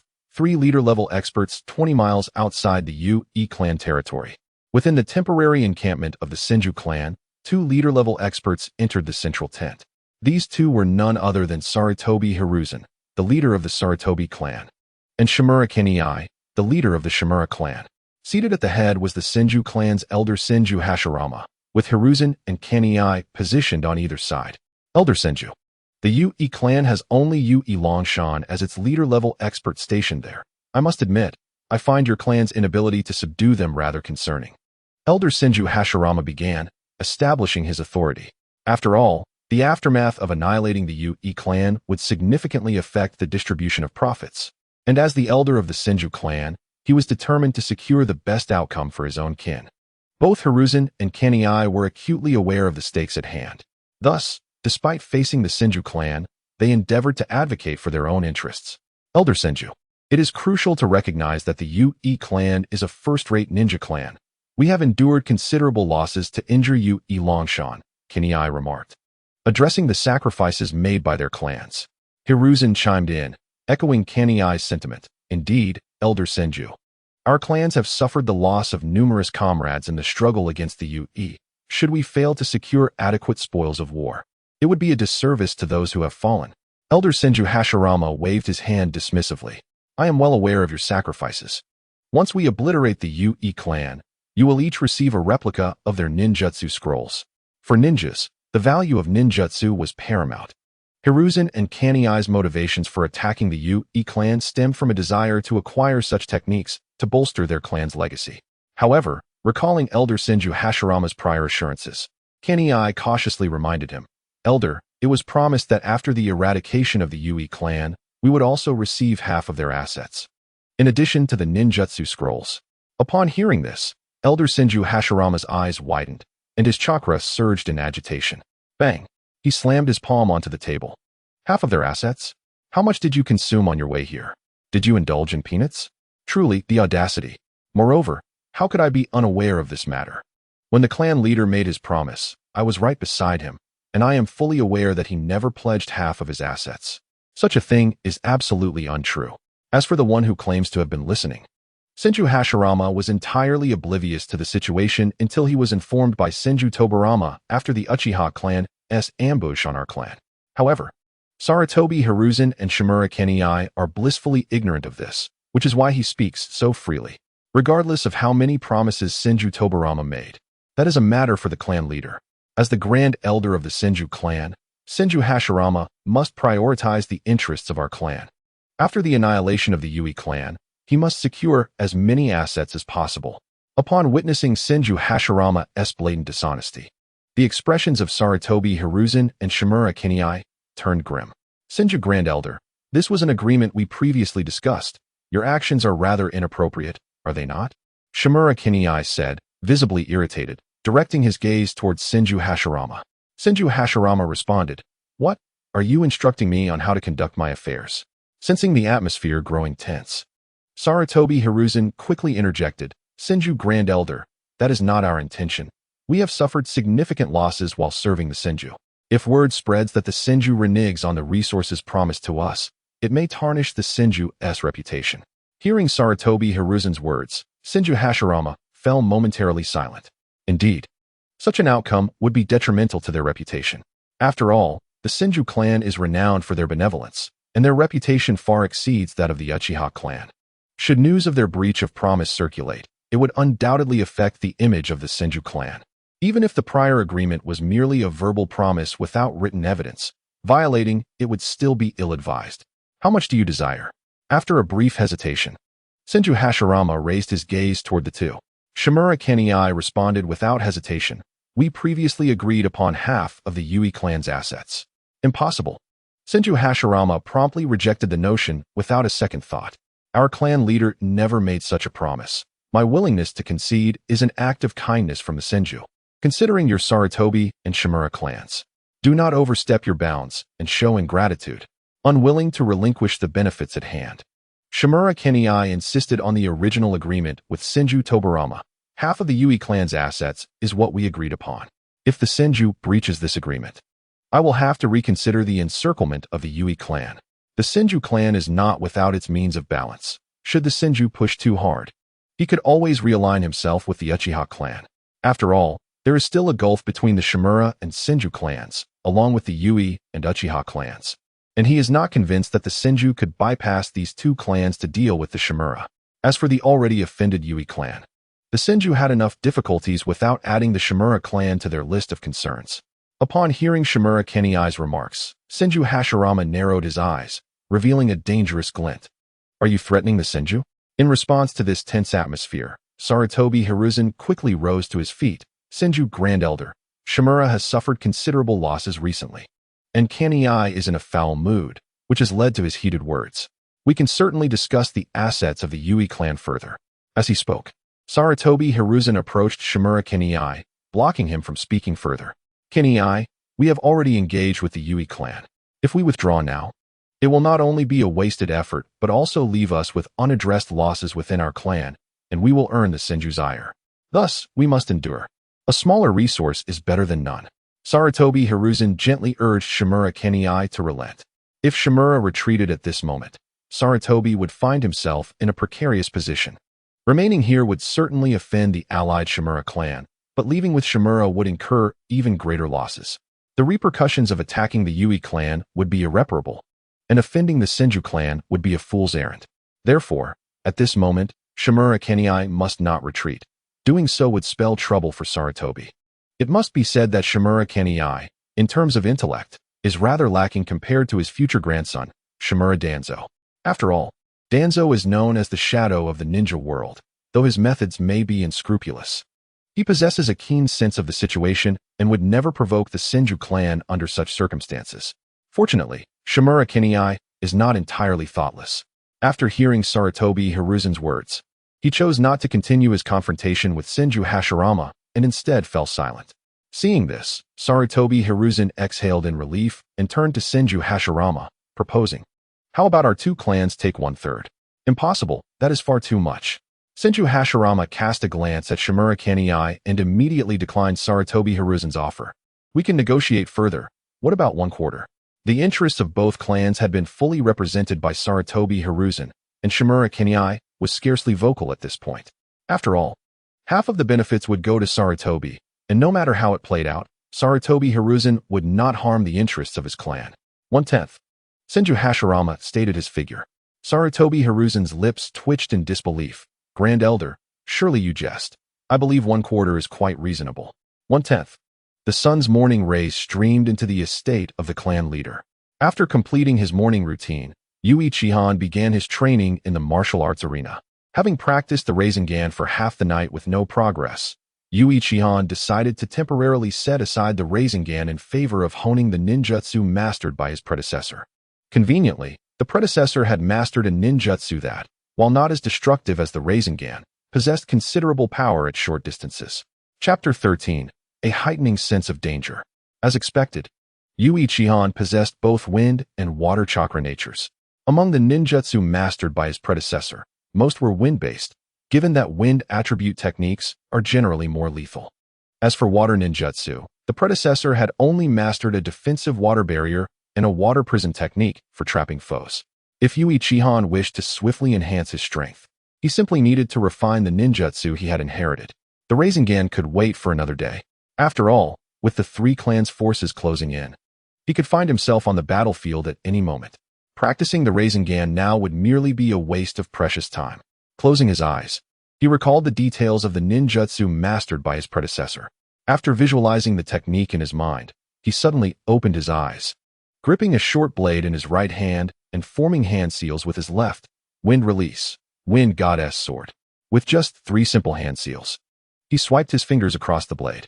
Buzz! Instantly, a steady flow of wind chakra coursed along the blade. However, due to Yui Chihan's lack of proficiency, the wind chakra was not particularly strong. Sensing the chakra flowing, Yui Chihan casually swung the blade at a nearby wooden post. Swish! Thud thud! Yui Chihan hardly exerted any effort, and the post was effortlessly sliced in two, falling to the ground with a thud. The lethality of this technique is rather impressive. Witnessing the sharpness of the Wind Goddess Sword, Yui Chihan couldn't help but feel exhilarated. This truly is a unique ninjutsu of the Yui clan, capable of being used with one hand and exceedingly practical on the battlefield. Had Yui Chihan mastered the Wind Goddess Sword at the time, Senju Butsuma might not have been able to defend against him with just a short blade. The consequences of being unable to defend could very well lead to a swift demise. However, why does this ninjutsu seem reminiscent of a technique previously used by the character from the anime? Yui Chihan inexplicably recalled the figure of Shimura Danzo. It is noteworthy that the Wind Release, Vacuum series of ninjutsu can be considered a signature technique of Danzo. The Sword of the Wind God bore a striking resemblance to Danzo's Wind Release, Vacuum Blade. After a moment of contemplation, Yui Chihan chuckled and shook his head, likely attributing this similarity to a mere lapse in memory. The Sword of the Wind God is a unique technique belonging to the Yui clan, so it could not possibly have any connection to Danzo. Casting these thoughts aside, Yui Chihan resumed his practice of the Wind Release, Sword of the Wind God. After all, he had only just begun to harness the Sword of the Wind God, and its true power remained untapped. With the Yui clan on the brink of conflict with the Senju clan, it was imperative that he quickly master this technique. As morning unfolded, Yui Longchuan instructed Yui Zhangfang to bring 2 ice release scrolls, the C-rank technique Ice Release, Snow Blowing Swallow, and the B-rank technique Ice Release, Fierce Tiger Assault. After leaving the scrolls, Yui Zhangfang departed from the clan leader's residence. Meanwhile, the Senju, Sarutobi, and Shimura clans were becoming increasingly aggressive, having coordinated their forces, and it was anticipated that they would mount an offensive against the Yui clan by the afternoon. Therefore, Yui Longchuan had to swiftly lead the healthier clan members to the front lines to replace the injured. At noon, after a hasty lunch, Yui Longchuan departed the clan grounds with Yui Longhe, who had returned in the dead of night, along with the healthier members of the clan. The location of the Yui clan was strategically advantageous, situated in a natural fortress that was relatively easy to defend. To the north lay a chasm, measuring several meters in width, with smooth stone walls plunging into an unfathomable depth, making it exceedingly difficult for even ninjas with chakra-enhanced abilities to scale. The western side of this chasm meandered southward at the edge of the clan territory, encircling the western boundary. With just a handful of clan members stationed in these 2 directions, defense could be effectively maintained. Although the southern side lacked a natural chasm, generations of the Yui clan had excavated a trench approximately 20 meters wide, teeming with venomous snakes lurking below. Even a high-ranking ninja could meet their demise with a moment's carelessness. Thus, the eastern side of the clan territory was the only area requiring substantial fortification. Upon exiting the clan grounds, Yui Longchuan arrived at the frontline camp, situated 2 kilometers away, to replace the injured clan members. "How is the situation, Ishijiro?" He inquired of an elite Jonin upon entering the main tent. This elite Jonin, weary and with his right arm bandaged, stained with dark red blood, responded. The Senju have joined forces with the Sarutobi and Shimura clans this morning, and an attack is expected this afternoon. Additionally, due to the disparity in upper-tier combat strength, our clan has suffered significant casualties. My injury to the right arm is considered fortunate. Many of our clan members have fallen here. Listening to Ishijiro's words, Yu Elongchuan felt a profound sense of unease. After a prolonged silence, he declared, "Rest assured, I shall avenge our clan members and make the Sarutobi and Shimura clans pay dearly for their actions." Meanwhile, within the clan, Yu Ichienhan did not accompany the frontline forces, but since that his time to do so was drawing near. Once he had thoroughly mastered the ninjutsu of his predecessor and acquired the two ice release techniques, he would be ready for battle. Given his current strength, he was capable of decisively defeating high-ranking ninjas, and even elite Jonin could be engaged using his ice leaps. However, overcoming an elite Jonin remained a formidable challenge. Thus, his immediate focus was on diligent training, for only when he could contend with elite Jonin would it be the optimal moment to enter the battlefield. Suppressing these thoughts, Yu Ichienhan continued his practice of the wind release, sort of the wind god. At the current pace of his training, he estimated that within 2 days, he would have fully mastered the ninjutsu of his predecessor. As the sun gradually descended, a tentative skirmish drew to a close. Although the arrival of Yu Elongchuan and Yu Elong he alleviated the initial shortage of upper-tier combat strength in the Yui clan, allowing the elite Jonin to focus on countering one clan leader instead of two. The presence of the Senju clan heightened the pressure on the Yui clan's lower-tier combatants. The combined forces of the three clans outnumbered the Yui clan's ninjas, and despite their desperate fighting, they found themselves at a disadvantage. It was evident that if the situation continued to develop in this manner, the Yui clan would face grave peril. Bam! Damn it! This was not the first time Yu Elongchuan had overturned a table in frustration. The Yui clan had once boasted 3 clan leader-level powerhouses, capable of managing such situations. However, the recent ambush by the Shimura and Sarutobi clans had left the elder Yu Elongshan gravely injured and currently unconscious. Consequently, both the upper and lower tiers of the clan found themselves in a precarious position. Faced with such circumstances, Yu Elongchuan's temper flared increasingly. "What news from the Uchiha?" he asked the second elder, taking a few deep breaths to calm himself.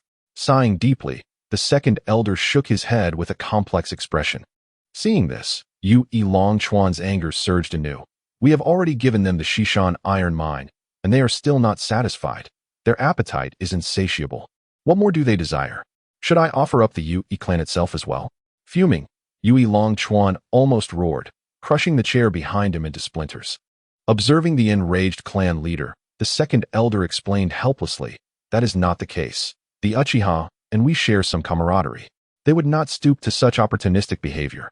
However, after the sudden ambush by the Shimura and Sarutobi clans, the elder sensed the precariousness of the situation and dispatched clan members to the Uchiha, promising them the Shishan iron mine before falling unconscious. This is why the Uchiha were able to launch a timely counterattack against the Senju, forcing their retreat. Yu Elong he glanced at the clan leader before continuing. "This afternoon, the clan members we sent to contact the Uchiha returned alongside those dispatched by the elder. According to the clan members sent by the elder, the Uchiha clan leader, elder, and third elder are all engaged in battle with the Senju at Yashiyama. Therefore, the Uchiha have already intervened, and any further appeals for assistance would likely be futile. It is unlikely they would send an elder to aid us." After hearing the second elder's words, Yu Elongchuan fell into a deep silence. He felt utterly exhausted. The Senju clan, Sarutobi Hiruzen, Shimura Kenji, and countless ninjas from the 3 clans loomed as adversaries. As the leader of the Yui clan, he felt as if the weight of a mountain pressed heavily upon his shoulders. Without external assistance from other ninja clans, and with insufficient internal strength, could the Yui clan truly withstand this dire situation? At that moment, he couldn't help but recall the fates of those smaller clans that had been annihilated. Was it possible that the Yui clan, a top-tier ninja clan second only to the Senju and Uchiha, was now destined to follow in the footsteps of those smaller clans? 3 days later, ice release, fierce tiger assault. Yu Ichienhan formed hand seals, and the ground suddenly manifested a fierce tiger sculpted from ice, charging forward. Boom! In the blink of an eye, The decorative rockery in the courtyard collapsed under the weight of the Ice Tiger's assault. With a sigh of relief, Yu Qianhan exhaled deeply. After 3 days of diligent training, he had finally mastered the techniques. A few days ago, he reacquired all the ninjutsu from his previous life and even mastered a C-rank ninjutsu, the Ice Release, Snow-Blowing Swallow. However, it took him nearly an entire day to proficiently grasp the remaining technique, Ice Release, Fierce Tiger Assault. At present, Yu Qianhan had already reached the level of a Jonin, and coupled with the ninjutsu he had learned and the unique ability of Ice Leap, he could forcibly send away even an elite Jonin if they were careless. Therefore, it was indeed time for him to head to the battlefield. "Wow, brother, you're amazing," exclaimed the two little ones, clapping their hands with excitement as they watched the spectacle. Yu Qianhan smiled and ruffled their hair, saying, "You two should cultivate diligently at home. Your elder brother is off to the battlefield." Little Five looked at Yu Qianhan with a hint of reluctance. "Brother, you're going back to the battlefield again?" Little Six echoed the sentiment. "But you just returned from the battlefield." Yu Qianhan raised his hands in a gesture of helplessness. "There's no choice. Senju, Sarutobi, and Shimura are pressing hard. I must go and fight the enemy." The children, despite their tender ages of 5 or 6, understood the weight of the situation. With determination in their eyes, they declared, "Brother, we will definitely train hard. When the time comes, we will join you in defeating those wretched Sarutobi, Shimura, and Senju." "Ha ha, good." Yu Qianhan chuckled as he affectionately tousled their hair before turning to leave the clan leader's residence. Outside the gates of the clan, he glanced back at the 2 stone lions at the entrance and shook his head with a sense of resignation. "I truly lead a life of toil. Since I crossed over, I've been perpetually embroiled in battles. After finally returning to the clan and resting for 3 days, I must now return to the front lines. Life is indeed unpredictable." With a wry smile, Yu Qianhan shook off his thoughts and channeled his chakra, heading eastward towards the clan's territory. The speed of a ninja is formidable, and soon enough, he arrived at the Yuhi clan's encampment, located 2 kilometers away. Outside the camp, sensing ninjas had already spotted him. However, once they confirmed that he was the young clan leader, they allowed him to pass. Upon entering the camp, Yu Qianhan did not encounter his father, Yuhi Ryokawa. He surmised that Ryokawa was likely in the central tent, attending to matters of war. After wandering for a while, he made his way to the logistics area, hoping to find a relative to assign him accommodations, only to unexpectedly run into a familiar face. "Uncle Siku," Yu Qianhan greeted warmly. Perhaps due to the system's influence, he could distinctly sense a potent force brewing within Yu Siku. This power was both ferocious and restrained, and it was evident that once it awakened, Siku's strength would undergo a significant enhancement. Surprised to see Yu Qianhan, Siku soon learned of the young clan leader's reason for coming to the front lines and led him to a tent. "The 3 clans have a greater number of warriors than us, and their top-tier combatants include a clan leader. I truly wonder how this war will conclude," Siku said, his face etched with concern. In just 3 days, the Yuhi clan had suffered nearly 30% casualties, and the remaining members were visibly exhausted. It seemed that every member of the Yuhi clan could foresee the desolate fate awaiting their clan. Nevertheless, none of them retreated from the battlefield. Behind them lay the Yuhi clan's territory, their families. Should they falter, their kin would confront the abyss of despair. In such dire circumstances, retreat was not an option. Victory or death, there was no third path. Listening to Siku's worries, Yu Qianhan spoke with unwavering determination. "Rest assured, we will definitely emerge victorious." His resolve was as steadfast as his words.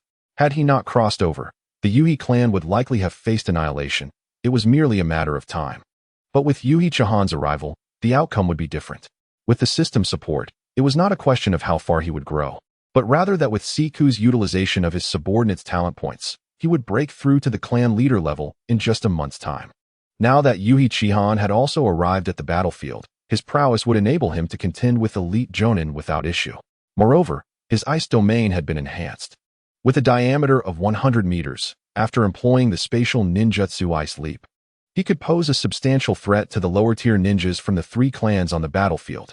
Thus, the deficiency in their lower-tier combat strength would be compensated to a certain extent by Yu Qianhan's abilities.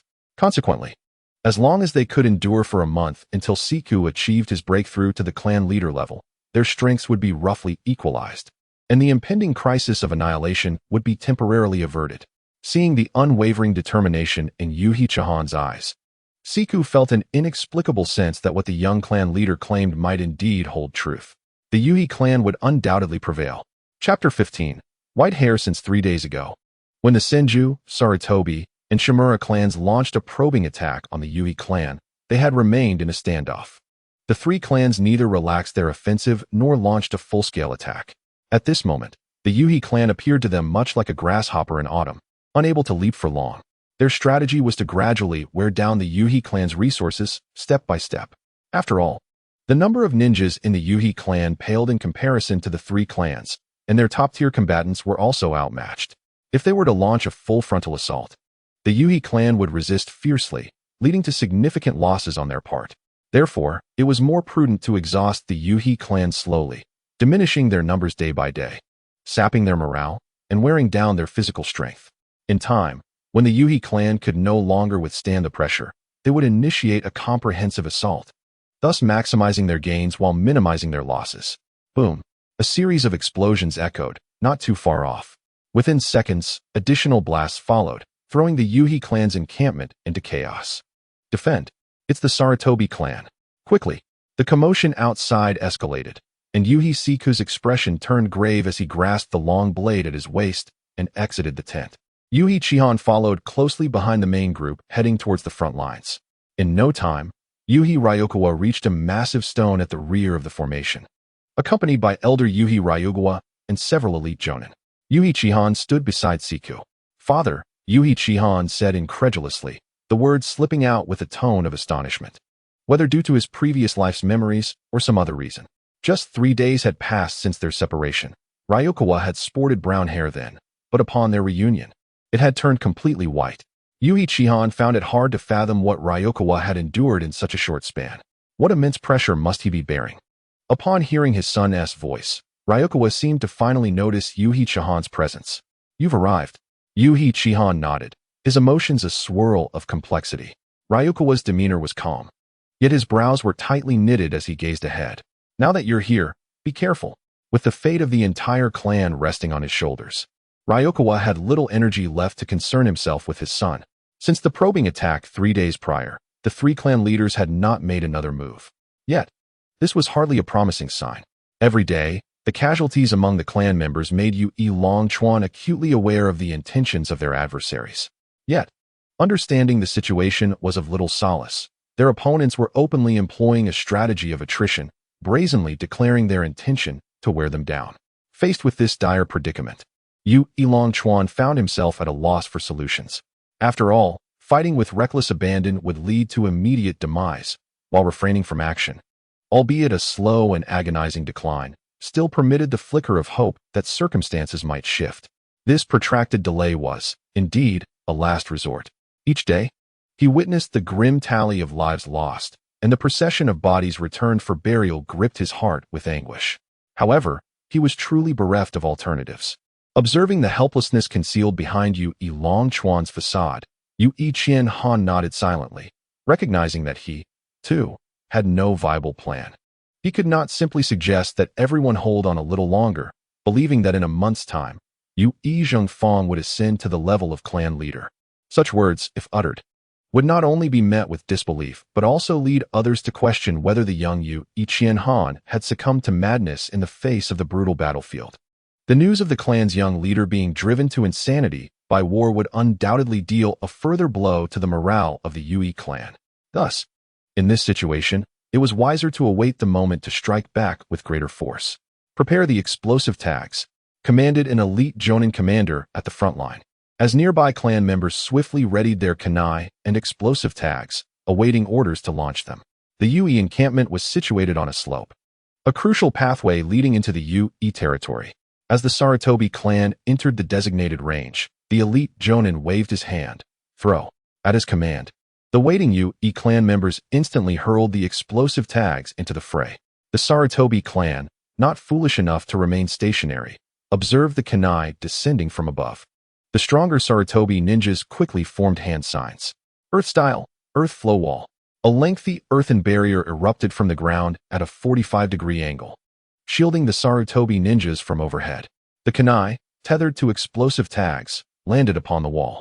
A series of thunderous explosions ensued, echoing continuously for several seconds before the Yu-I clan ceased their bombardment. Seeing this, the Sarutobi swiftly dismantled their wall and charged forward. Suddenly, one Sarutobi ninja felt something trip him. Before he could react, a resounding explosion obliterated him, scattering his remains. Following this, numerous explosions erupted, leaving many Sarutobi lower ninjas dazed and disoriented. Earth-style, earthquake stone. A voice rang out, causing the ground ahead of the Sarutobi to heave, triggering the traps set by the Yu-I clan. Fire and earth erupted as the concealed explosive tags detonated, illuminating the battlefield with a fiery spectacle. Once the explosion subsided, a throng of Sarutobi ninjas surged forward, forming hand signs. Fire-style, grand fireball technique. The elite Jonin at the front line initiated the attack, followed closely by others. Water-style, great waterfall technique. Instantly, a torrent of water surged down the slope, creating a mist as the water met fire, allowing the Sarutobi clan to launch their assault. Kill. With this command from the elite Jonin, the Yu-I clan members immediately retaliated, engaging in close combat with their foes. As the two clans clashed, casualties mounted with each passing moment. Yu-I Fong sighed heavily, though they currently faced only the Sarutobi clan, and both sides had roughly equal numbers. The relentless battles had taken a toll on the morale of the Yu-I ninjas.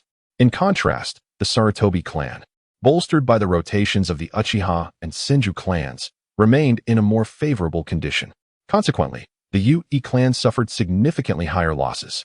In light of this troubling scenario, despite his heartache, Yu-I Long Chuan could not deploy the remaining reserve clan members. After all, should they join the fray, the Uchiha and Senju clans would undoubtedly reinforce the Sarutobi, exacerbating the Yu-Yi's disadvantage and resulting in even greater losses. In this moment, Yu-I Long Chuan was overwhelmed with frustration and helplessness. Sarutobi, Uchiha, two second-rate clans, they are simply infuriating. Observing the battlefield, Yu-I Qianhan leaped down from a boulder and advanced toward the chaotic slope. Yu-I Long Chuan opened his mouth, but ultimately remained silent. Not far down the slope, Sarutobi Haya and Uchiha Genkai were monitoring the situation, while Senju Boken rested in his tent. At the front line, Yu-I Qianhan grasped his short blade, quickening his pace until he broke into a run, swiftly entering the battlefield. Ice-style, snowstorm shuriken. As Yu-I Qianhan formed hand seals, a flurry of shurikens composed of ice shot toward the enemy ahead. Chapter 16. The young clan leader's might with a cold gaze. Yu-I Qianhan unleashed his icy projectiles. What? Three Sarutobi lower ninjas, caught off guard, were instantly perforated by the barrage of ice shurikens. Without pausing to linger, Yu-I Qianhan engaged the Sarutobi Chunin and lower ninjas directly. At this juncture, the strongest combatants on the battlefield were merely Jonin, with elite Jonin and clan leaders remaining uninvolved. At the Jonin level, the Yu-I clan could still hold their ground, as their ninjas possessed a wealth of jutsu and experience. However, the same could not be said for the Chunin and lower ninjas, who, exhausted, found themselves at a stark disadvantage against the spirited Sarutobi ninjas. Thus, Yu-I Qianhan's objective in entering the fray was clear: to eliminate as many Sarutobi Chunin and lower ninjas as possible, alleviating the pressure on the Yu-I clan's lower ranks. Thud, flash, clang. As Yu-I Qianhan faced the Sarutobi Chunin and lower ninjas, he embodied a harbinger of death, his cold eyes guiding his blade with lethal precision, swiftly dispatching dozens of Sarutobi ninjas. A Yu-I Chunin, beset by three attackers, let out a pained cry as he fell to the ground. Witnessing this, Yu-I Qianhan snorted coldly. Wind-style, shuriken technique. In a flash, a shuriken imbued with wind chakra soared toward the trio of Sarutobi ninjas. Previously, Yu-I Qianhan had struggled to master this technique, managing only a scant application of wind chakra on his shuriken. However, after 3 days of rigorous training, his wind-style shuriken technique had grown formidable, rivaling even that of the elite. The shuriken, enveloped in a wind blade nearly a meter in diameter, spun fiercely as it approached the three Sarutobi ninjas. Thud, thud, thud. The wind blade sliced through them, cleaving their bodies in half, blood gushing forth as their upper halves fell to the ground, echoing their heart-wrenching screams. Yu-I Qianhan cast a glance at the fallen foes before turning away to seek further targets. Gradually, The carnage wrought by Yu Qianhan attracted the attention of a Sarutobi Jonin. Damn it, where did this little brat come from? The Jonin's expression darkened as he charged toward Yu Qianhan. Fire style, fireball. A searing heat enveloped Yu Qianhan from behind, prompting him to swiftly turn and form hand signs. Ice style, fierce tiger assault. A tiger made of ice erupted forth from Yu Qianhan's position, shattering the fireball and charging directly at the Sarutobi Jonin. Wait, this kid's jutsu. The Sarutobi Jonin's eyes widened in shock as he hastily formed hand signs. Earth style, earth flow wall. A wall of earth rose to shield him. Boom. The icy tiger smashed through the earthen barrier, vanishing in the aftermath.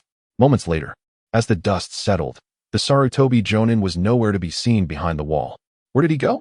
Yu Qianhan was momentarily taken aback. As Yu Qianhan searched for the whereabouts of the Sarutobi Jonin, a hand suddenly emerged from beneath his feet, grasping his ankle. Realizing the precariousness of his situation, Yu Qianhan hastily formed seals and unleashed his ninjutsu, Wind Release, Whirlwind Fist. Facing the threat of the whirlwind, the Sarutobi Jonin was compelled to release his grip and leapt from the ground with a cold snort. This little brat is truly troublesome.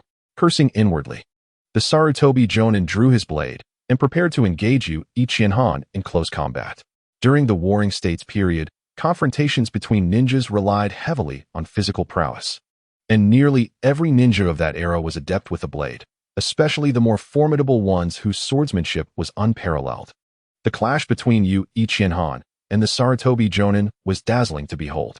However, Yu Qianhan ultimately found himself at a disadvantage due to his youth. Yet, in the realm of ninjas, victory often hinged on ninjutsu. With a single strike, he forced the Sarutobi Jonin back and immediately formed seals. Ice Release, Cold Ice Domain. Instantly, a layer of frost spread across the ground within a 100-meter radius centered on Yu Qianhan. The Sarutobi Jonin eyed Yu Qianhan warily, unsure of what ninjutsu he had employed. Was it merely a layer of frost on the ground? Has this brat exhausted his techniques? Yu Qianhan smiled at the Sarutobi Jonin, gripping his short blade with his right hand while forming seals with his left. Wind Release, Sword of the Wind God. In an instant, a sharp wind blade spiraled around the edge of his blade. Yu Qianhan grinned, preparing to showcase his prowess. With both hands gripping the sword, he narrowed his eyes at the Sarutobi Jonin. Ice Jump. In a flash, he vanished. Oh no. The Sarutobi Jonin felt alarm bells ringing in his mind as he instinctively searched for Yu Qianhan. Thud. He found him. A look of surprise crossed the Sarutobi Jonin's face. But why is this brat descending? And where is that guy's head? Confusion filled the Sarutobi Jonin's mind. With a swift strike, Yu Qianhan severed the Sarutobi Jonin's head, utilizing the body flicker technique to evade the fountain of blood that erupted. Thud. The decapitated head fell to the ground, and the headless body collapsed, devoid of support. Was that headless corpse me? The head rolled twice on the ground as the Sarutobi Jonin succumbed to unconsciousness. Having dealt with this Jonin, Yu Qianhan activated Ice Jump to eliminate surrounding foes. After expending a quarter of his chakra to establish the cold ice domain, his chakra consumption for subsequent ice jumps became minimal. Thus, why should Yu Qianhan hesitate to employ Ice Jump? Every second within the confines of the cold ice domain became a hunting ground for him. As frost shimmered, Yu Qianhan repeatedly appeared and vanished, each flicker resulting in the demise of at least one Sarutobi ninja. Young clan leader? Young clan leader. Young clan leader. As more of his kin were saved, the Yu clan erupted in cheers, their voices calling for the young clan leader in a rising chorus. Soon, the clan members within the cold ice domain faced no adversaries. Glancing around, Yu Qianhan exited the cold ice domain to confront other Sarutobi ninjas. He paid no mind to the domain he had created. It would last for an hour and would naturally dissipate when the time came. The young clan leader is magnificent. Kill.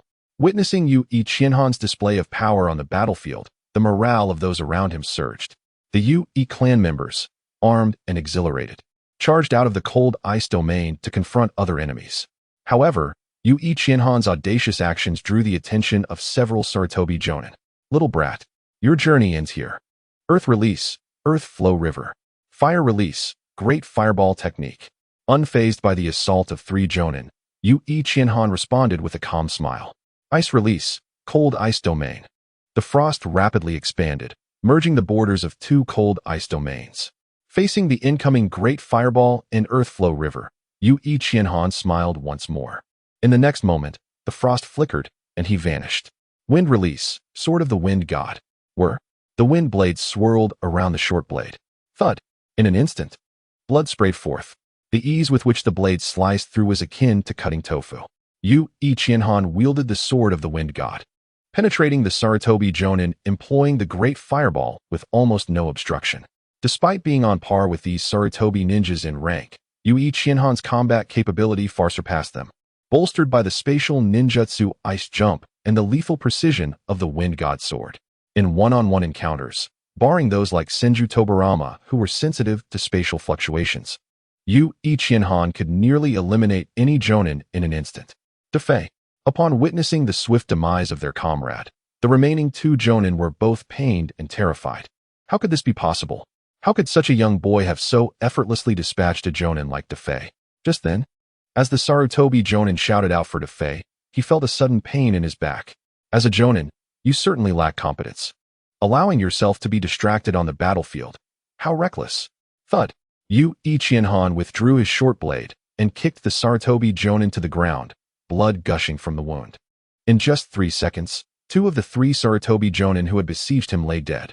The potency of spatial ninjutsu was evident. Upon witnessing the deaths of 2 comrades, the remaining Sarutobi Jonin's eyes widened with rage as he unleashed his chakra, charging at Yu Qianhan. In the face of the desperate Sarutobi Jonin, Yu Qianhan smiled and activated Ice Jump. Fire release, ash smoke burn. Thud. Yu Qianhan's blade struck the back of the Sarutobi Jonin, shattering his spine and sending blood spattering. Yet, despite defeating him, Yu Qianhan's expression was one of bewilderment. He had intended to engage in a direct clash with this Sarutobi Jonin to gauge the might of the wind god's sword. Who could have anticipated that the moment he appeared, the Sarutobi Jonin would suddenly turn and cast a ninjutsu? This unexpected turn of events left Yu Qianhan momentarily taken aback. Sighing, he shook his head in disbelief. This Sarutobi Jonin must have thought he was cunning, merely relying on sneak attacks. In the end, he gambled and turned to unleash his technique. Little did he know, the world can be quite whimsical. After successfully executing 2 surprise attacks, Yu Qianhan opted for a frontal confrontation on the 3rd attempt. This unfortunate Sarutobi Jonin had misread Yu Qianhan's intentions. Having eliminated 3 Jonin, Yu Qianhan once again turned his attention to the Sarutobi clans Chunin and Jinin. A ninja possessing strength comparable to an elite Jonin posed an immense threat to Chunin and Jinin alike. Within mere minutes, numerous Sarutobi ninjas fell to Yu Qianhan's blade on the battlefield. Roar. Young clan leader. Young clan leader. Young clan leader. The young clan leaders might resonated from the boulders behind the Yu clan. Not only were the members of the Yu clan on the battlefield astonished by Yu Qianhan's prowess, but even the elite Jonin wore expressions of surprise. Clan leader. To think that Yu Qianhan has achieved such strength at such a young age. Our Yu clan has a promising future. A hint of a smile appeared on the weary face of the second elder, Yu Longha. Indeed, once this war concludes, it won't be long before the young clan leader becomes one of the foremost powers within our clan. The young clan leader truly embodies the inherited bloodline of the clan leader, showcasing remarkable talent. Following the second elder's remarks, the elite Jonin chimed in with agreement.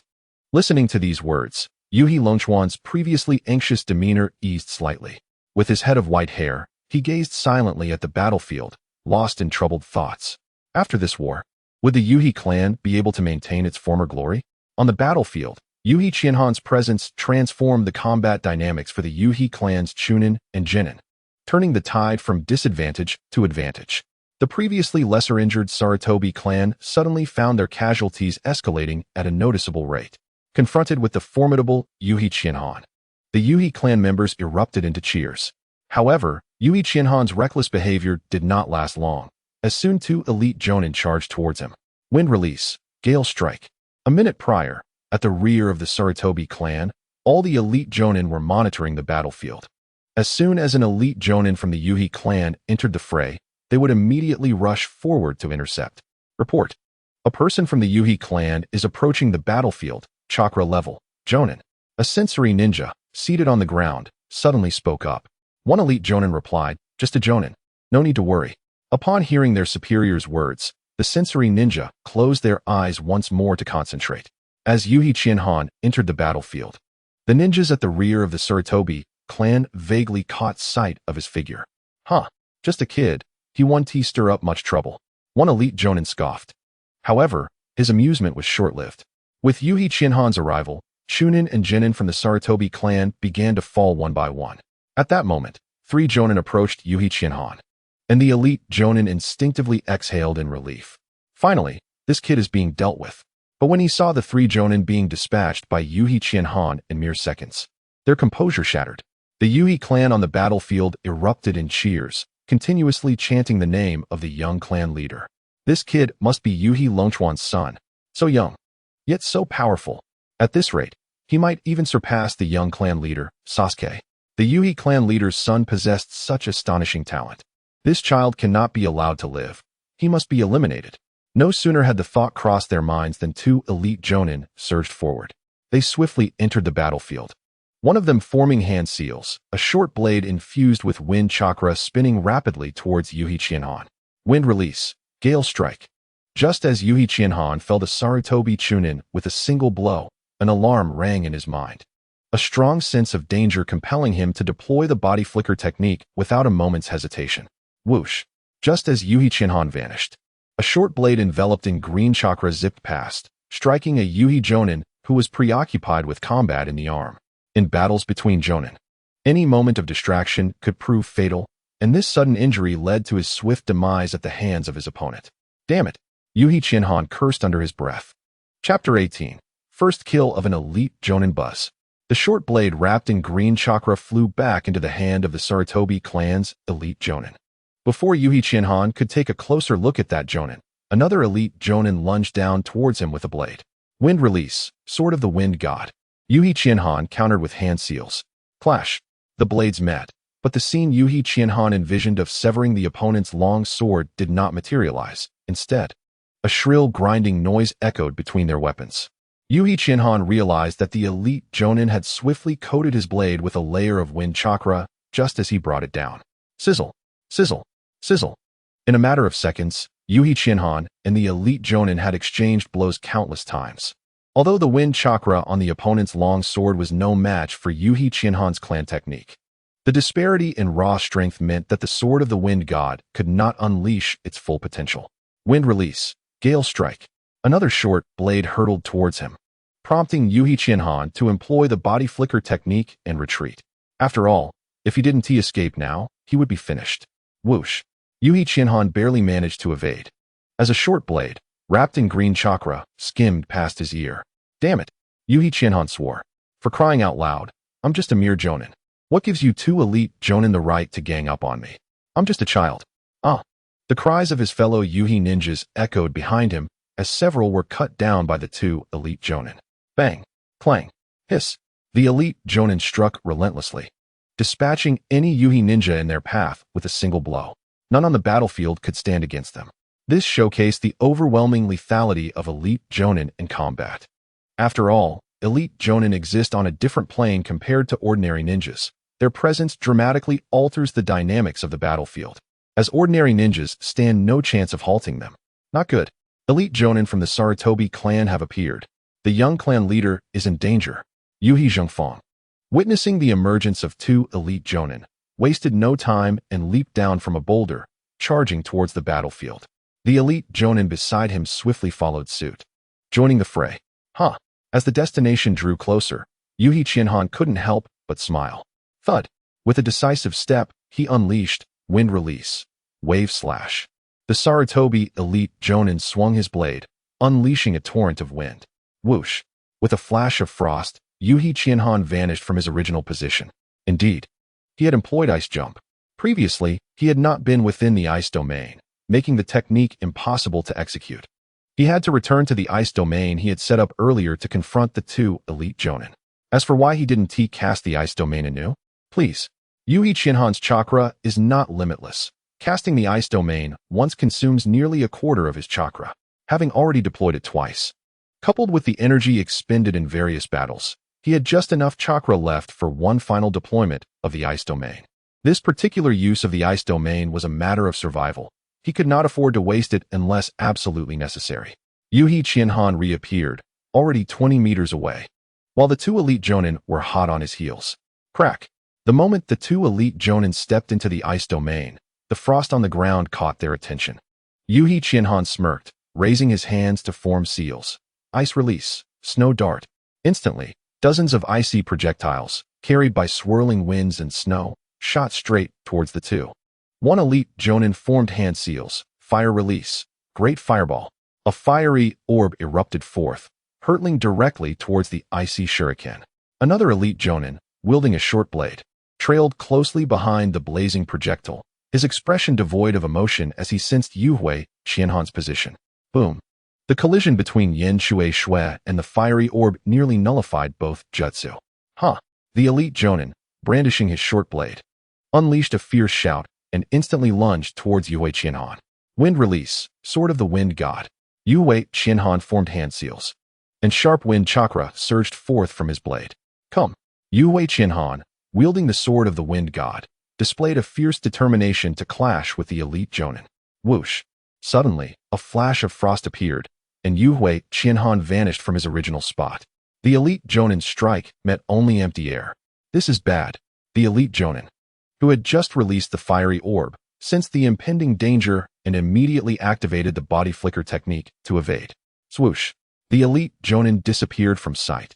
Yuhui Qianhan, wielding the sword of the wind god, saw an arm detach and soar before his eyes, a stream of blood suspended in midair. Thud.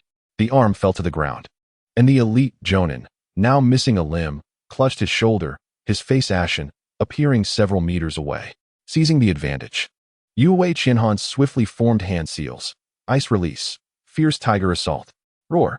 An icy tiger leaped from before Yuhui Qianhan, pouncing mercilessly upon the disarmed elite Jonin.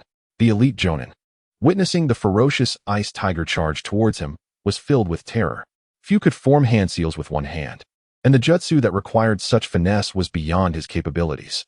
With one arm incapacitated, he had no means of evading the tiger's rapid approach. Maki, be careful.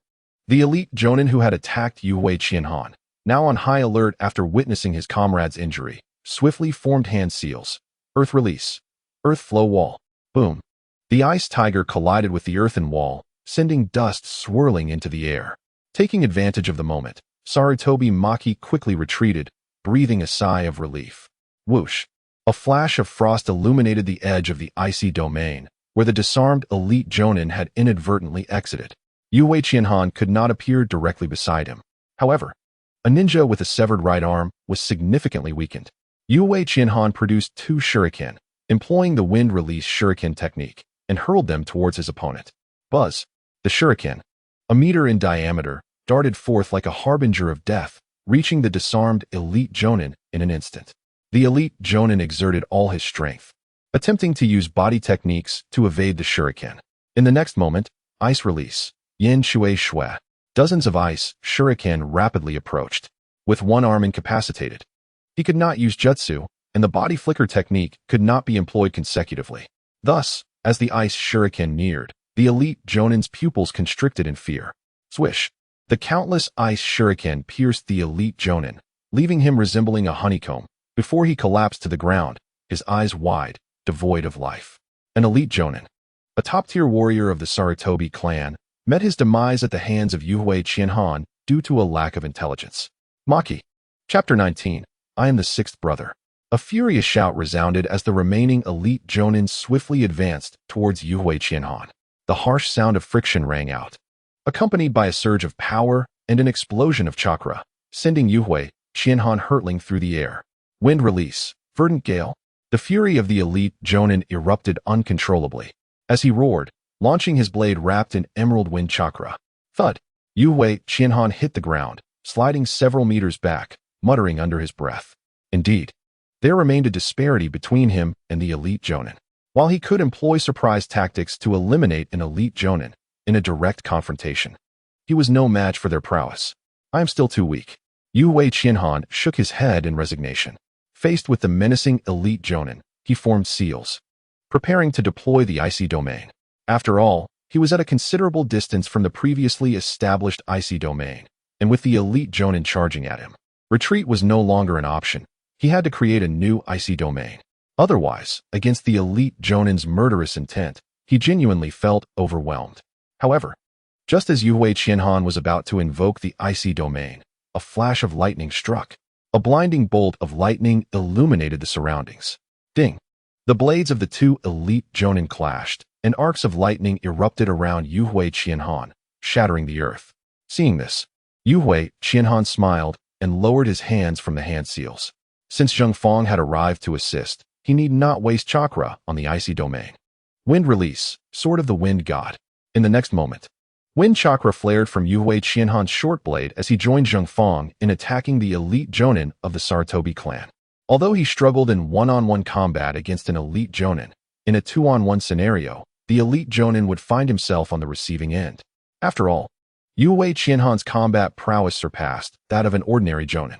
With the appearance of Zheng Fang and several other elite Jonin, the battlefield's elite forces multiplied. Such battles produced shockwaves capable of harming lower-ranked ninjas. Consequently, as elite Jonin entered the fray, the lower-ranked ninjas from both clans had long distanced themselves from the conflict. Fire release, ash pile burn. Suddenly, a thick cloud of smoke billowed from 20 meters behind Yue Qianhan. Before he could react, the smoke ignited and exploded, sending gusts of wind that whipped at Yue Qianhan's clothing. Ah! Cries of anguish echoed as an elite Jonin emerged from the burning smoke. Bang! Yue Qianhan raised his blade in defense, but was instantly propelled backward by the overwhelming force. The newly arrived elite Jonin from the Sarutobi clan was clad in thick earthen armor, clearly a master of earth release. After sending Yue Qianhan flying, he sought to pursue, but Zheng Fang exploded with chakra beside him. Lightning release, double flash, crackle. The lightning surged, and two gashes appeared in the earthen armor of the elite Jonin, exposing the muscle beneath. Had Zheng Fang exerted a bit more force, the elite Jonin would have faced a grievous fate. Earth release, rock fist technique. Wind release, beast wave palm. The two elite Jonin from the Sarutobi clan joined forces, attacking Zheng Fang.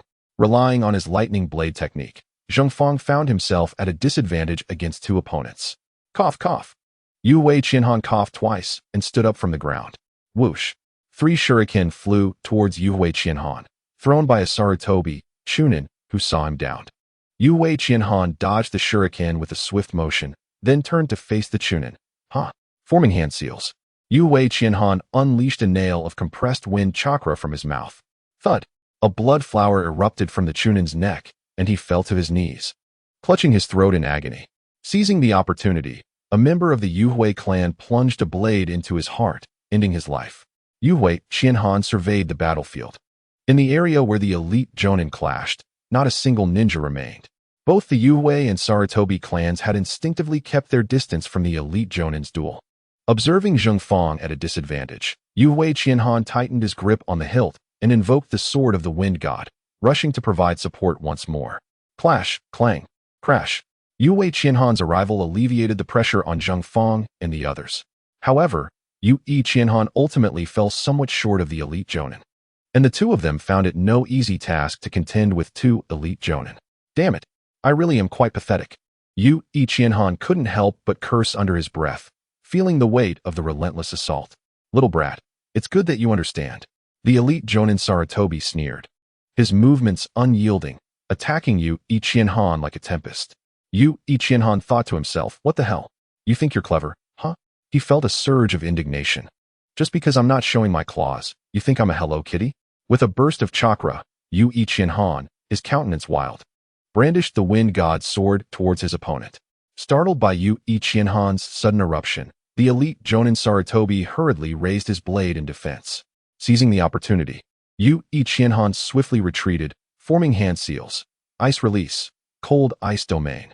Frost spread out from beneath Yue Qianhan's feet, enveloping a 100-meter radius in the blink of an eye. Observing the frost-laden ground, the elite Jonin instinctively grew wary. Without granting him a moment to think, Yue Qianhan charged forward with his blade. In mere seconds, the two engaged in a fierce exchange of blows. Utilizing his peripheral vision, Yue Qianhan noticed that, due to their elemental disadvantage, the earth-armored elite Jonin was being suppressed by Yue Zhengfang. A thought flickered in Yue Qianhan's mind, and with a flash of frost, he vanished from his original spot.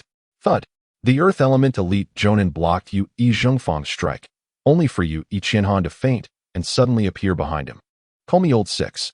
Wind Release. Wind God Sword. Swoosh. Although protected by Earth armor, the Wind God Sword was exceedingly sharp. Yu Qianhan felt only a slight obstruction before he thrust forward, piercing straight through the elite Jonin of the Sarutobi clan. Lightning flickered. The elite Jonin's head was sent flying.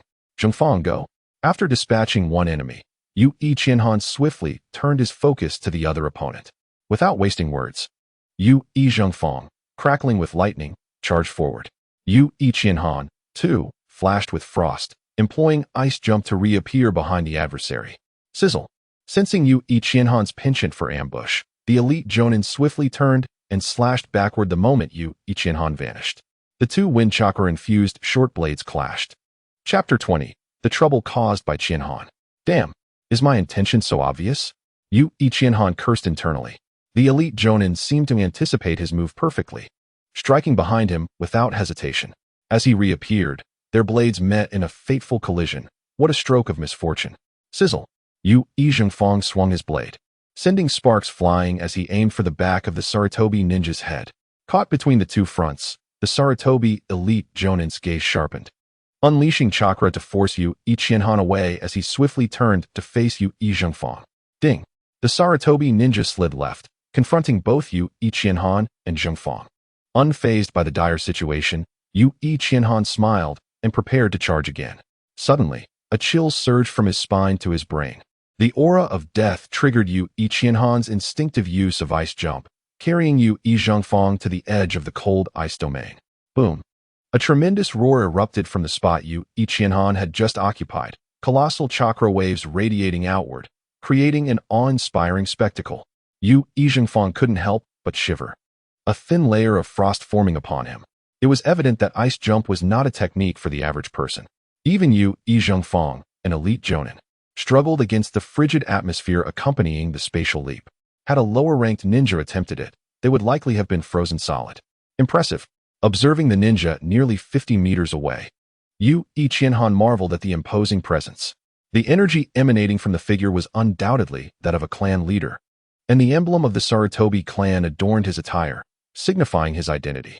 Even without knowing him, Yu Qianhan surmised that he stood before the clan leader, Sarutobi Hiruzen. In the center of the cold ice domain, Sarutobi Hiruzen stood, and the elite Jonin beside him remarked, "Clan leader. That little brat can utilize the swift body flicker technique in this frosty terrain." The elite Jonin's keen observational skills were evident, having only engaged briefly. He had discerned the prerequisites for Yu Qianhan's ice jump. Furrowing his brow, Sarutobi Hiruzen replied, "It cannot be that simple. A mere Jonin could not possibly carry another while evading my attacks. This cannot simply be a body flicker technique. I shall discover what this ability truly is." With that, Sarutobi Hiruzen charged towards Yu Qianhan. The latter, unencumbered by hesitation, executed ice jump once more, reappearing at the opposite end of the cold ice domain. So fast. Sarutobi Hiruzen halted, astonished as he glanced back at Yu Qianhan, now nearly 100 meters away. In the blink of an eye, that little brat had covered such distance. How was this possible? Of course, these thoughts flitted through Sarutobi Hiruzen's mind momentarily. Faced with Yu Qianhan at the far end, he surged forward, determined to prove that a Jonin could not repeatedly employ such an extraordinary technique. If the little brat could not maintain that capability, he was confident he could bring this exceptionally gifted youth to a swift end. You can only falter once, while I, Sarutobi Hiruzen, can afford countless mistakes. Damn it. Uncle Fong, are you all right? After several successive uses of ice jump, Yu Zhengfang's face had turned pale, his body trembling uncontrollably. If this continued, he might just freeze to death. "Young master, don't worry about me. Just escape. If you can hold out for a few more seconds, the clan leader should arrive," Yu Zhengfang urged, pushing Yu Qianhan away. With Sarutobi Hiruzen now in the fray, Yu Chuan, as the clan leader, would undoubtedly arrive promptly. Thus, as long as Yu Qianhan could evade capture for a few more seconds, all would be well. However, Yu Zhengfang was deeply moved by Yu Qianhan's determination.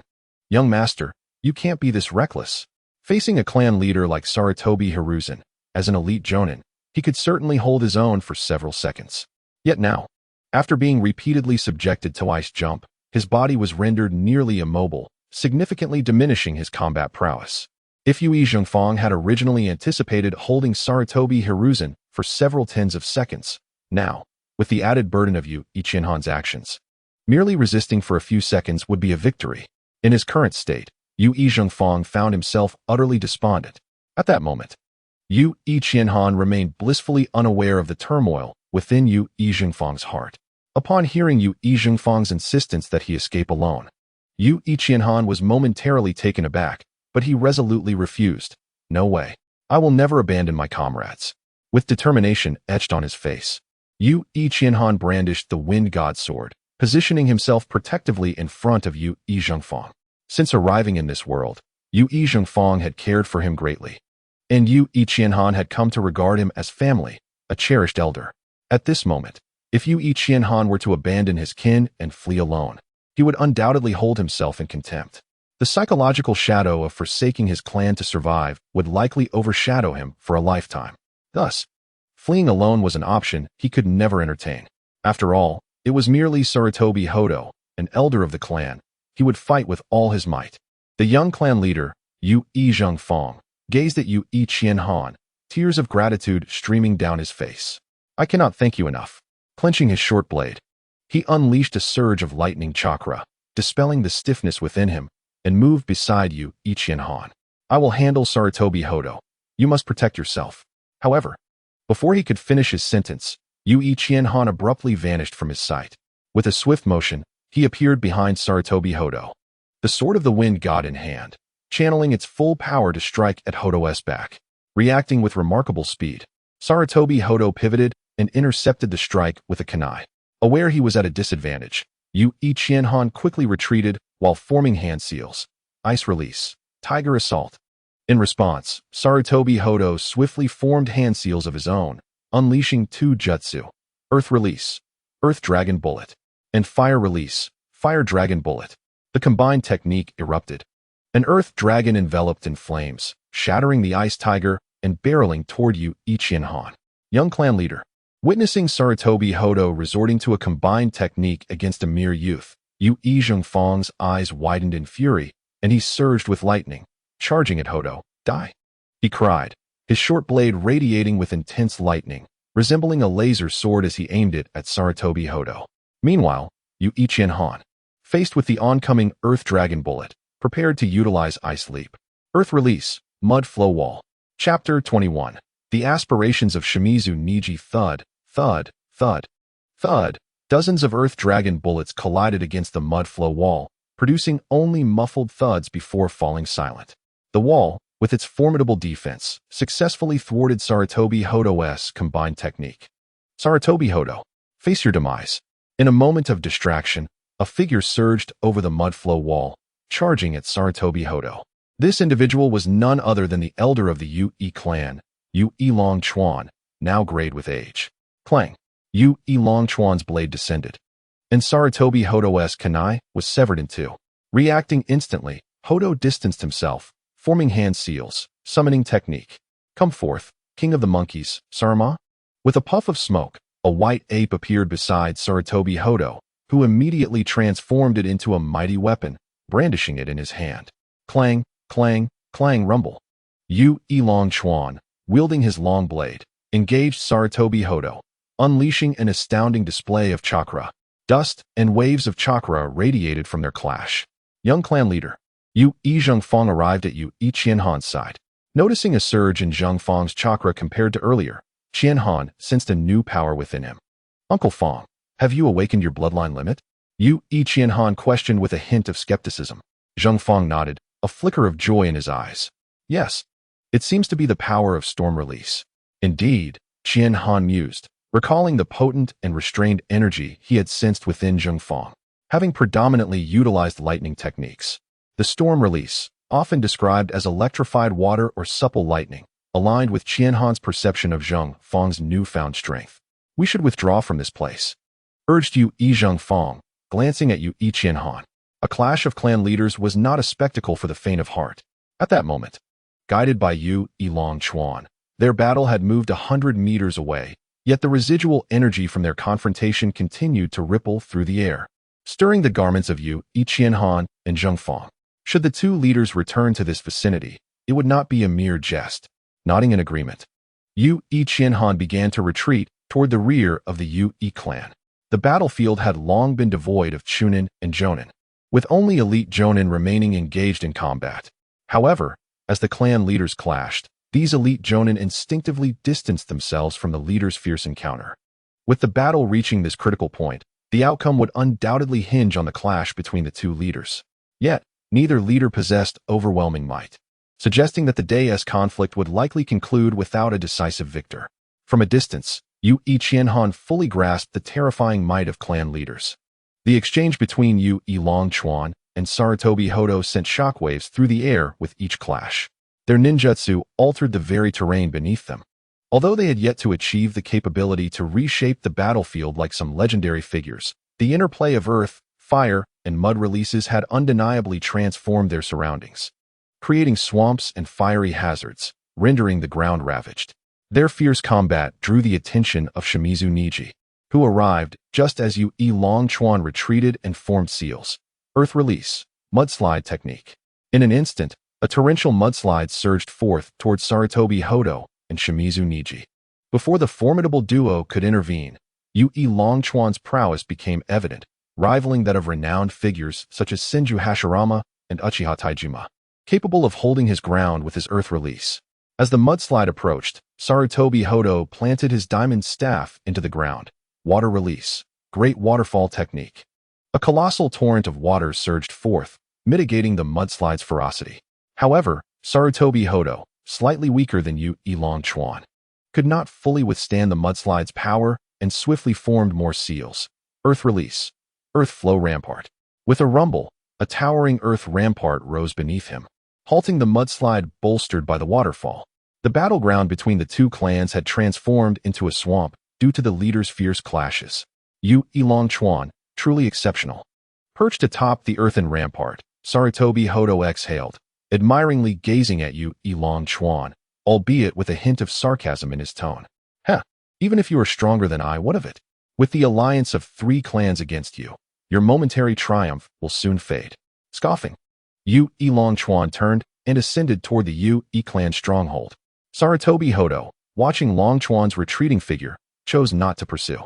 At this juncture, Shimizu Niji leaped atop the earthen rampart. Indeed, Yu Longchuan is a formidable figure, rivaling even Senju Hashirama. His strength is not to be underestimated. Sarutobi Hodo nodded in agreement. Indeed, the Yu clan is truly blessed, capable of awakening diverse bloodline limits. The mud techniques wielded by Yu Longchuan are indeed formidable, capable of altering their softness and hardness at will, rendering them both offensive and defensive. Truly, I find myself lacking. Shimizu Nik gazed enviously in the direction where Yu Longchuan had vanished, contemplating the innate attributes of the Yu clan. The Sharingan of the Uchiha, the Byakugan of the Hyuga, the colossal chakra of the Senju, and the corpse-bone path of the Teiktorai clan. Why must the heavens be so unjust, bestowing such extraordinary talents upon these clans while those of us without bloodline limits are condemned to languish beneath their shadows? Sarutobi Hiruzen, having dispelled the summoning technique, seated himself upon the earthen wall. Not necessarily. This time, our 2 clans, in alliance with the Senju, will surely annihilate the Yu clan. Once they are eradicated, we shall acquire their ninjutsu and numerous secret techniques, along with their resources, thus enabling our clan to become even stronger. If we persevere and seize such opportunities for extermination, our clan shall one day surpass the mighty Senju, Uchiha, and Yu clans. Listening to Sarutobi Hiruzen's words, Shimizu Nik gazed into the distance, filled with longing. Is that so? I truly wish to witness that day come to fruition. Chapter 22. A perverse world. The war among the 4 clans has waged for over half a month. Beneath the slope, the Senju, Sarutobi, and Shimizu clans have taken turns assaulting the stronghold of the Yu clan. This relentless onslaught has inflicted tremendous physical and psychological strain upon the Yu clan, leaving them devoid of any glimmer of victory. In stark contrast to the alternating assaults of the 3 clans, the Yu clan finds themselves embroiled in daily combat. Unable to secure a restful slumber, ever vigilant against the imminent threat of their foes. Were it not for the sustaining belief in their protective clan, they would have long since collapsed under the weight of such overwhelming adversity. Nevertheless, the Yu-E clan has suffered grievously, with 1/3 of their ninjas having perished and countless others wounded, the wails of despair echoing through their encampment, along with the incessant transport of bodies back to their ancestral land, bear testament to the brutality of this conflict. How is the inventory of supplies faring? In the central tent, Yui Longchuan rubbed his temples, displaying a countenance etched with fatigue, while other elite Jonin seated around him appeared equally worn. Among them, a particularly conspicuous young boy captured attention, Yui Qianhan. Although he was still quite young and had only attained the level of Jonin, rendering him technically unqualified to attend such a meeting, he had nonetheless proven his worth on the battlefield over the past month. Demonstrating his prowess, he had personally dispatched 2 elite Jonin using his spatial ninjutsu, Ice Leap. This accomplishment had secured him a place at the clan meeting, and none among the elite Jonin present dared to contest his attendance. As for the clan leader, unless Yu Qianhan were actually the offspring of a neighboring clan, it would be madness for Yu Longchuan to oppose his presence. Upon hearing the clan leader inquire about the supplies, an elite Jonin responded, "The inventory has been compiled. In terms of provisions, we are still relatively abundant. We could sustain ourselves for another 2 years. However, due to our previous engagements with the Senju and the current conflict with the allied forces of 3 clans, our weapon supplies have diminished significantly, particularly in terms of explosive tags, shuriken, and kunai. Our stockpiles are now less than 10% of their original amounts. Given the current intensity of combat, within 3 days, our explosive tags and kunai will be depleted, and our supply of shuriken will last at most 5 more days." Upon hearing this, a heavy silence fell over the tent. After a considerable pause, Yui Longchuan finally asked, "What news from the clan members we sent out to procure supplies?" The elite Jonin continued, "To the south, the Uchiha clan is engaged in battle with the Senju and refuses to sell any supplies. To the north, the Yuhi clan has been evasive. They neither offered to sell nor to refuse, likely wishing to avoid offending anyone. The Hitaki clan is willing to sell to us, albeit in limited quantities, only 100,000 explosive tags, 70,000 kunai, and 90,000 shuriken, and they demand a 20% markup over the market price." Yu Longchuan nodded. "That is to be expected. Under the current circumstances, for the Hitaki to offer their wares at only a 20% markup is indeed commendable. From the northwest, the Yamanaka clan has ample supplies, yet they insist on charging double the market rate for their goods. As for the remaining Shimizu and Sarutobi clans to the west, they are currently engaged in combat with us to the east." At this point, the elite Jonin attempted to lighten the mood with a jest, but in the present grim situation, laughter was a luxury none could afford. Yu Longchuan clenched his fists, then released them in resignation, exhaling deeply. "The Yuhi clan is but a minor clan. Let us not concern ourselves with them. Acquire the supplies from the Hitaki clan, and as for the Yamanaka clan, we must procure their goods. We have reached a critical juncture of life and death. Even if it requires paying double the market price, we must obtain what we need. Now is not the time to be frugal. What is the status of our casualties?" Despite his reluctance to confront the harsh reality, Yu Longchuan hesitated before posing the question. The second elder's expression was one of deep sorrow. "We have lost over 30%, and it is best not to mention the wounded. At this stage, barring a few exceptions, most of the clan members bear injuries from battle. In all recorded history of the Yui clan, such losses have never been witnessed. The treacherous Sarutobi and Shimizu clans truly deserve their fate." Sighing deeply, Yui Longchuan rubbed his temples, steeling himself. "Very well, this meeting is adjourned."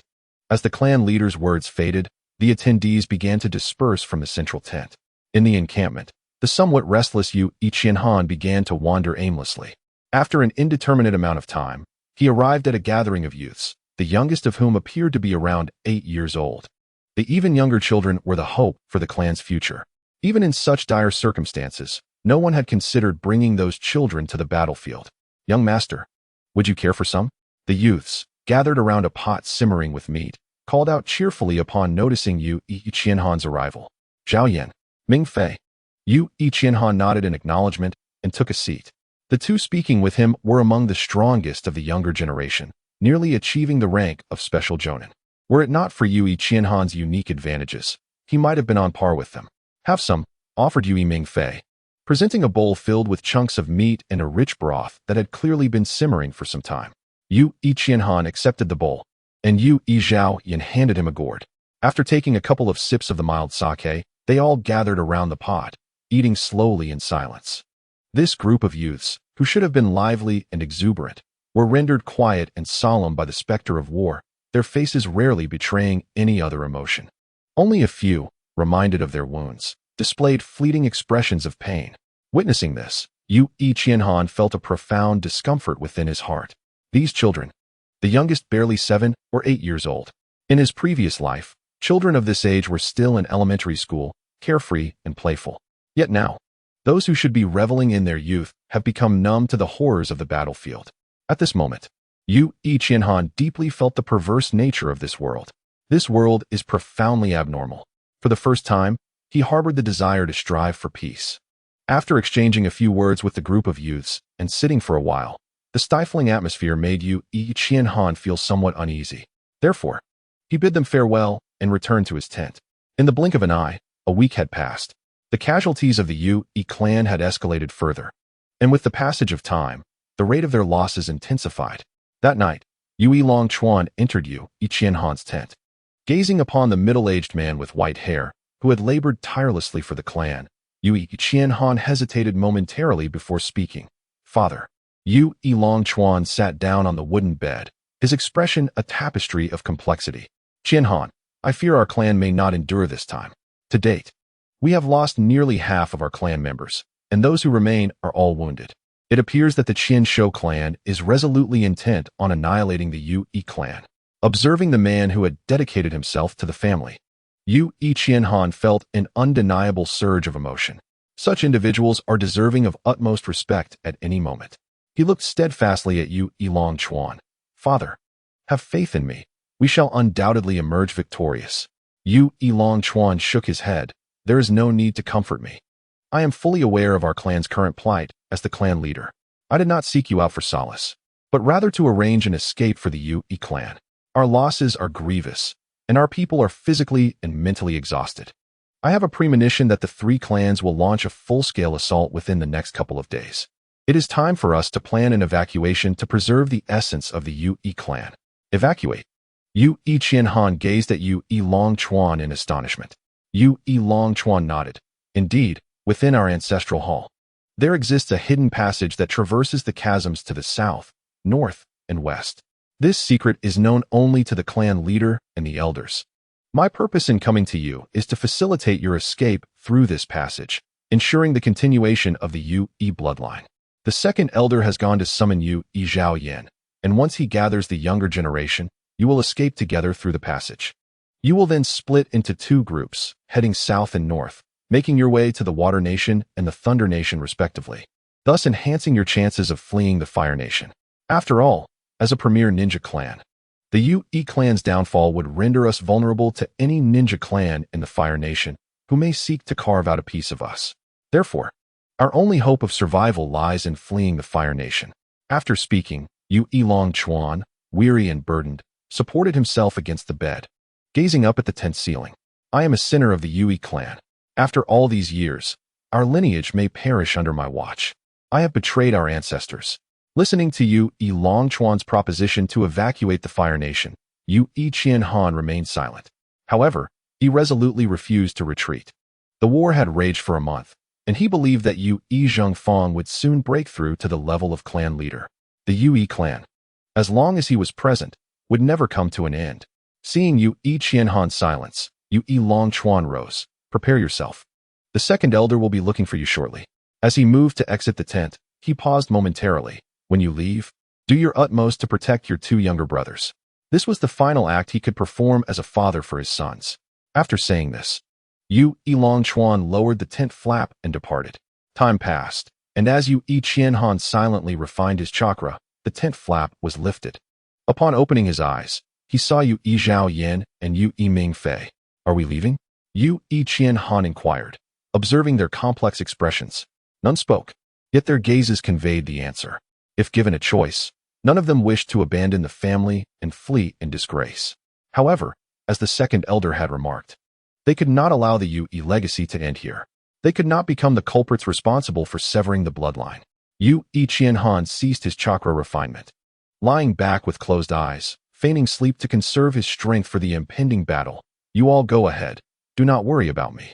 Yue Mingfei looked up at Yue Qianhan. Will the young clan leader not join us?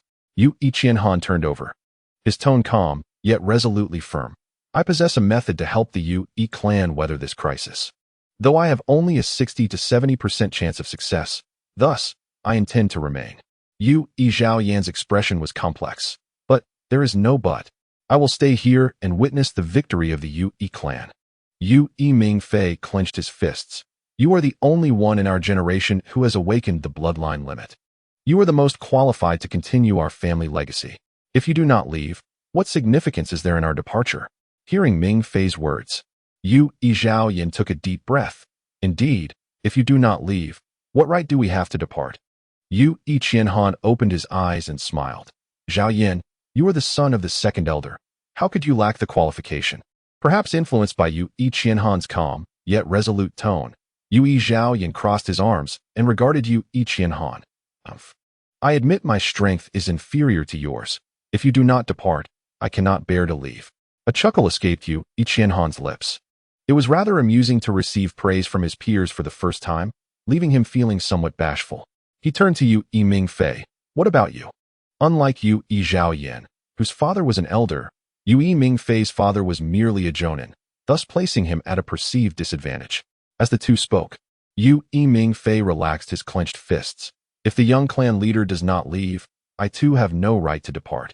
Although his father was not part of the decision-making body, his affection for the Yue clan was as fervent as anyone else's, if given the choice. He would never wish to abandon his family and flee alone. Witnessing this scene, Yue Qianhan suddenly burst into laughter. Huh? With such youths in the Yue clan, the future is indeed promising.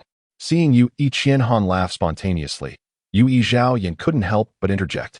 Hey, what are you laughing about? What are we to do next? You ought to provide some guidance. The laughter of Yue Qianhan gradually subsided, and he replied with a smile. The 60 to 70% chance was a ruse. In truth, I possess a 70 to 80% chance of success. However, the details of the plan must remain confidential for now. If you do not wish to leave, then stay and witness our triumph together. As for the clan members outside, if anyone wishes to leave, they should return to the clan grounds and await further news. Yue Qianhan could sense that the youths outside were waiting for the three of them. Thus, he conveyed his decision to the others.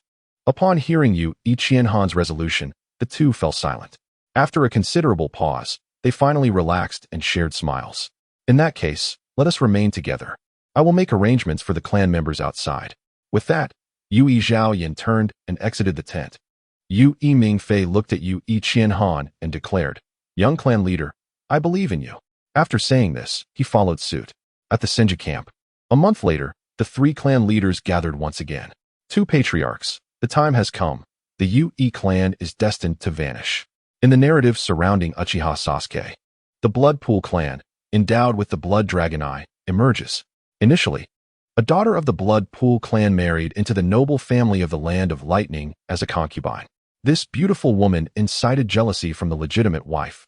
And shortly after marrying the daughter of the Blood Pool clan, the unfortunate noble succumbed to illness. Subsequently, the legitimate wife slandered the noble's death as being connected to this woman, hiring the Uchiha clan to exile the Blood Pool clan to Hell Valley, where they were monitored. The fact that the Uchiha could be employed by the Land of Lightning suggests that this event occurred long before the establishment of Konoha, possibly even before the appearances of Hashirama and Madara. Therefore, it can be inferred that the 5 great nations already existed during the Warring States period.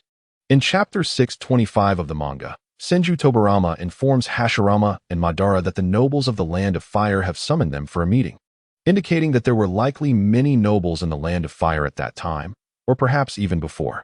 In summary, I surmise that during the Warring States era, the 5 great nations were already established, each led by more than one noble. Subsequently, the 5 great shinobi villages were founded, with one village accepting the employment of one noble to wage war against the others. The other nobles, lacking powerful ninja to hire, were gradually eradicated, culminating in a scenario where a single noble ruled over a vast nation. This constitutes my conjecture regarding the 5 great nations during the Warring States era. If anyone has additional thoughts, feel free to discuss. However, I have decided to set the issue of the 5 great nations in this book in this manner. Chapter 24. The prelude to the 4 clans where the first rays of dawn illuminated the battlefield. The allied forces of the 3 clans refrained from launching a nighttime assault on the UE encampment the previous night. Yet, this was not a harbinger of good fortune. Anyone could discern that it was merely the calm before the impending storm. The stifling atmosphere of the battlefield conveyed a singular message. A grand conflict was imminent. On the slope, the UE clan and the allied forces of the 3 clans busily prepared for battle. UE Qianhan, accompanied by a dozen young warriors, rushed to the front lines, while the majority of the weaker young clan members had retreated to their homeland the night before. Since the second elder entrusted Zhaoyan and UE Qianhan with the evacuation of the younger generation, the absence of a few dozen individuals went largely unnoticed. However, when these dozen young warriors appeared at the front lines that morning, all those in the know were taken aback. Seeing UE Qianhan at the forefront, UE Longchuan erupted in fury, his chakras surging as he appeared before UE Qianhan in an instant. "How dare you show your face here?" he bellowed. Accompanied by the second elder UE Longha and a cadre of elite Jonin. Faced with UE Qianhan's audacious defiance, UE Longchuan, filled with rage and fear, raised his hand to strike him. Yet, just as his palm was about to connect with UE Qianhan's face, he suddenly halted, letting out a defeated sigh. Perhaps this is the fate of the UE clan. At that moment, UE Qianhan realized the gravity of the situation. He gazed at UE Longchuan in shock.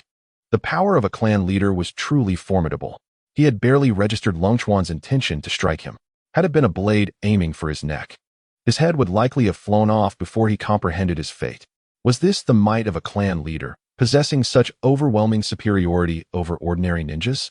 It seemed that his previous narrow escapes from Sarutobi Hiruzen's attacks were not solely due to his spatial technique, the ice leap, but also a considerable stroke of luck. Yet, UE Qianhan felt a surge of indignation. "How dare you raise your hand against me? If you were not my father, I would gladly return the favor," he huffed, defiantly turning his head away. "Why must I be the clan leader's son?" Beside him, UE Zhaoyan interjected, "Most of our generation has retreated to the clan's homeland." The emotions of the clan leader and the second elder were undoubtedly complex as they regarded the 10 or so young warriors by UE Qianhan's side. They felt a sense of pride that their son had not abandoned the clan or fled in fear. Yet, they were also enraged that this group of youths disregarded the clan's legacy by remaining on the battlefield. Regardless, these young warriors had made their choice. And whatever thoughts they harbored could only manifest as a sigh of resignation. "Take care of yourselves," the clan leader UE Longchuan said, casting a complex glance at the youths before he, along with the second elder and the elite Jonin, returned to the center of their formation. At this moment, the allied forces of the 3 clans had completed their preparations below the slope. Due to the nature of the 3 clans, their forces were not intermixed but rather divided into 3 camps. The Senju clan on the left, the Sarutobi clan in the center, and the Nara clan on the right. Despite this arrangement, the commanders of the respective clans did not stand in the same manner. The 3 clan leaders stood at the forefront of their troops. Senju Hashirama crossed his arms, gazing up the slope, while Sarutobi Hiruzen and Nara Shikaku stood to either side of him like subordinates. "UE clan leader," Senju Hashirama exclaimed, a smile pulling at the corners of his mouth. "I did not expect to see you again so soon." UE Longchuan glared back fiercely. "Enough with the pleasantries. If it is battle you seek, then let us engage. I wish to see if your 3 clans possess the capacity to devour my UE clan." "Very well," Senju Hashirama responded, his demeanor shifting as he roared, "Let us begin." Without another word, Senju Hashirama charged forward, forming hand seals. Earth release, flying rock spear. In an instant, a dozen sturdy stone spears erupted from the ground, hurtling towards the slope. UE Longchuan showed no signs of retreat, rushing down the slope to confront this clan leader of the Senju. Earth release, mud palm. Boom. A massive hand formed from mud rose up before UE Longchuan, ensnaring the stone spears from Senju Hashirama, silencing their flight. The mud palm then softened and flowed back towards the earth. Clang. The 2 clan leaders, wielding their swords, collided with tremendous force, unleashing a staggering amount of chakra. Summoning technique. Monkey King Enma. Wind release. Vacuum ball. The battle erupted as Sarutobi Hiruzen and Nara Shikaku surged forward. "You, scrawny monkey, come face me," the second elder Yu Ilongha shouted, charging at Sarutobi Hiruzen. Boom. An enormous explosion erupted between the two as they clashed. Storm release, lightning lock. On the battlefield, Yu Zhengfang pressed his palms together, unleashing powerful beams of pale blue lasers towards Nara Shikaku. Swish, swish, swish. 3 top-tier elite Jonin leaped from beside Yu Zhengfang. Indeed, with the remaining Nara Shikaku lacking a clan leader to counter him, the elite Jonin of the Yu clan took the forefront. However, even among elite Jonin, there existed significant disparities in strength. The ninjas preparing to confront Nara Shikaku were undoubtedly the most exceptional among the elite Jonin. Yet, due to limitations imposed by their innate talents or age, they had not ascended to the rank of clan leader, leaving a considerable gap between them and the clan leaders. Nevertheless, united, they could barely withstand a clan leader's assault. Countless vacuum orbs surged through the air like bullets, wreaking havoc in the atmosphere. Just as the laser beam of the wind-style technique was about to collide with the vacuum orbs, it unexpectedly dispersed, veering away from the air bullets and directly crashing towards Shimura Konsuk. What? Shimura Konsuk's pupils dilated in shock. Boom. The laser struck him, sending him hurtling backward. Clang. A group of elite Jonin seemed to have anticipated the laser's trajectory, deftly deflecting the air bullets with their swords and charging towards Shimura Konsuk. Humph. Concluding the release of the laser, Yu Seihu held his long sword, scoffing coldly, then vanished in a flash of lightning. Kill. At the command of the remaining elite Jonin, all Yu ninjas tactically circled away from the clan leader's battlefield, roaring as they surged towards the allied forces of the 3 clans. At this stage of the war, defending their position had become futile. All Yu members, resolute in their acceptance of death, charged out of their fortifications, racing down the slope. Kill them. Annihilate the Yu clan. In contrast to the furious roars of the Yu ninjas, the allied forces below the slope wore expressions of exhilaration. Under the leadership of elite Jonin, they rushed forward with fervor. Amidst the dust, the remnants of wind chakra dissipated from Shimura Konsuk's body. Chapter 25. Reunion with an old acquaintance. Although the laser attack had caught Shimura Konsuk off guard, his wind armor provided robust defense, sparing him from injury. Brushing off the non-existent dust from his clothing, he focused his gaze on the elite Jonin charging towards him. Clang. Reacting swiftly, Shimura Konsuk narrowed his eyes and drew a kunai, parrying an attack from an elite Jonin. He then quickly formed hand seals, tilting his head, wind style, vacuum wave. Yu Seihu appeared before him in an instant, wind style, aurora slash. The great battle had officially commenced. Both lower and upper ninjas plunged into the fray. Kill. The elite Jonin at the forefront, filled with rage, seemed on the verge of bursting as they bellowed and collided with the enemy. Clang. The clash of blades sent sparks flying. As the elite Jonin engaged in fierce combat at the front, the Jonin, Chunin, and Genin followed suit. A brutal melee erupting across the region. Everyone, keep an eye on each other and don't wander off to fight alone. Yi Chihan, leading a group of youths, urged them loudly as they charged into battle. Since these youths had chosen to trust him and remained on the battlefield, he would do everything in his power to ensure they did not perish in this conflict. With Yi Chihan's current strength, coupled with the space ninjutsu of Ice Leap, he was confident in minimizing their losses. Hee, I don't need your protection. Yi Zhaoyan laughed heartily, raising his hand to weave hand seals and unleash his jutsu. Fire style, great fireball technique. Yi Mei Foam, with a serious expression, responded, water style, water bullet. Fist-sized water orbs coalesced around Yi Mei Foam and swiftly launched forward. Several Sarutobi Genin were knocked to the ground. Whoosh. The remaining youths, acting decisively, assisted Yi Mei Foam by throwing shurikens, swiftly eliminating the fallen Genin. Seeing his clansmen begin their assault, Yi Chihan was undeterred and drew 2 shurikens. Wind style, shuriken technique. Yi Chihan unleashed his deadly technique once more. The shurikens enveloped in wind blades of 1 meter diameter, spinning through the air. Several Sarutobi ninjas, caught off guard, were bisected and fell to the ground, howling in agony. The perspective shifted to the battlefield above. Boom. Kill. Lightning style. No. Ha. Die. The battlefield was saturated with carnage and clashing blades. The Allied forces, having attacked the Yi for a month, finally saw the fruits of their labor, each one electrified with excitement as they unleashed their ninjutsu and swung their weapons. The Yi clan faced annihilation, their faces twisted with madness, adopting a recklessly defiant stance, roaring as they exchanged injuries and lives with the enemy. Thud! A Shimura ninja, his face alight with excitement, plunged his sword into the abdomen of a Yi ninja. Yet, the Yi ninja, seemingly impervious to pain, crazily seized the Shimura ninja's wrist. Ha ha! Vile Shimura hound, let us descend into hell together. No, you madman, let go of me. Get away. The Shimura ninja, filled with terror, watched the explosive tag igniting in the Yi ninja's hand, frantically drawing a kunai and swinging wildly at him. Hee, the despicable Shimura now dares to die with me. Truly a disgrace to the Yi clan. Boom. What transpired here was merely the tip of the iceberg on the battlefield. Confronted with the existential threat to their clan, each Yi member had gone mad. They charged forward with the mindset that killing one would make up for their losses, and taking two would be a profit. Heedless of their own injuries as they launched frenzied assaults against the enemy. Faced with imminent death, they activated their explosive tags and hurled themselves at the enemy, determined to take at least one down with them.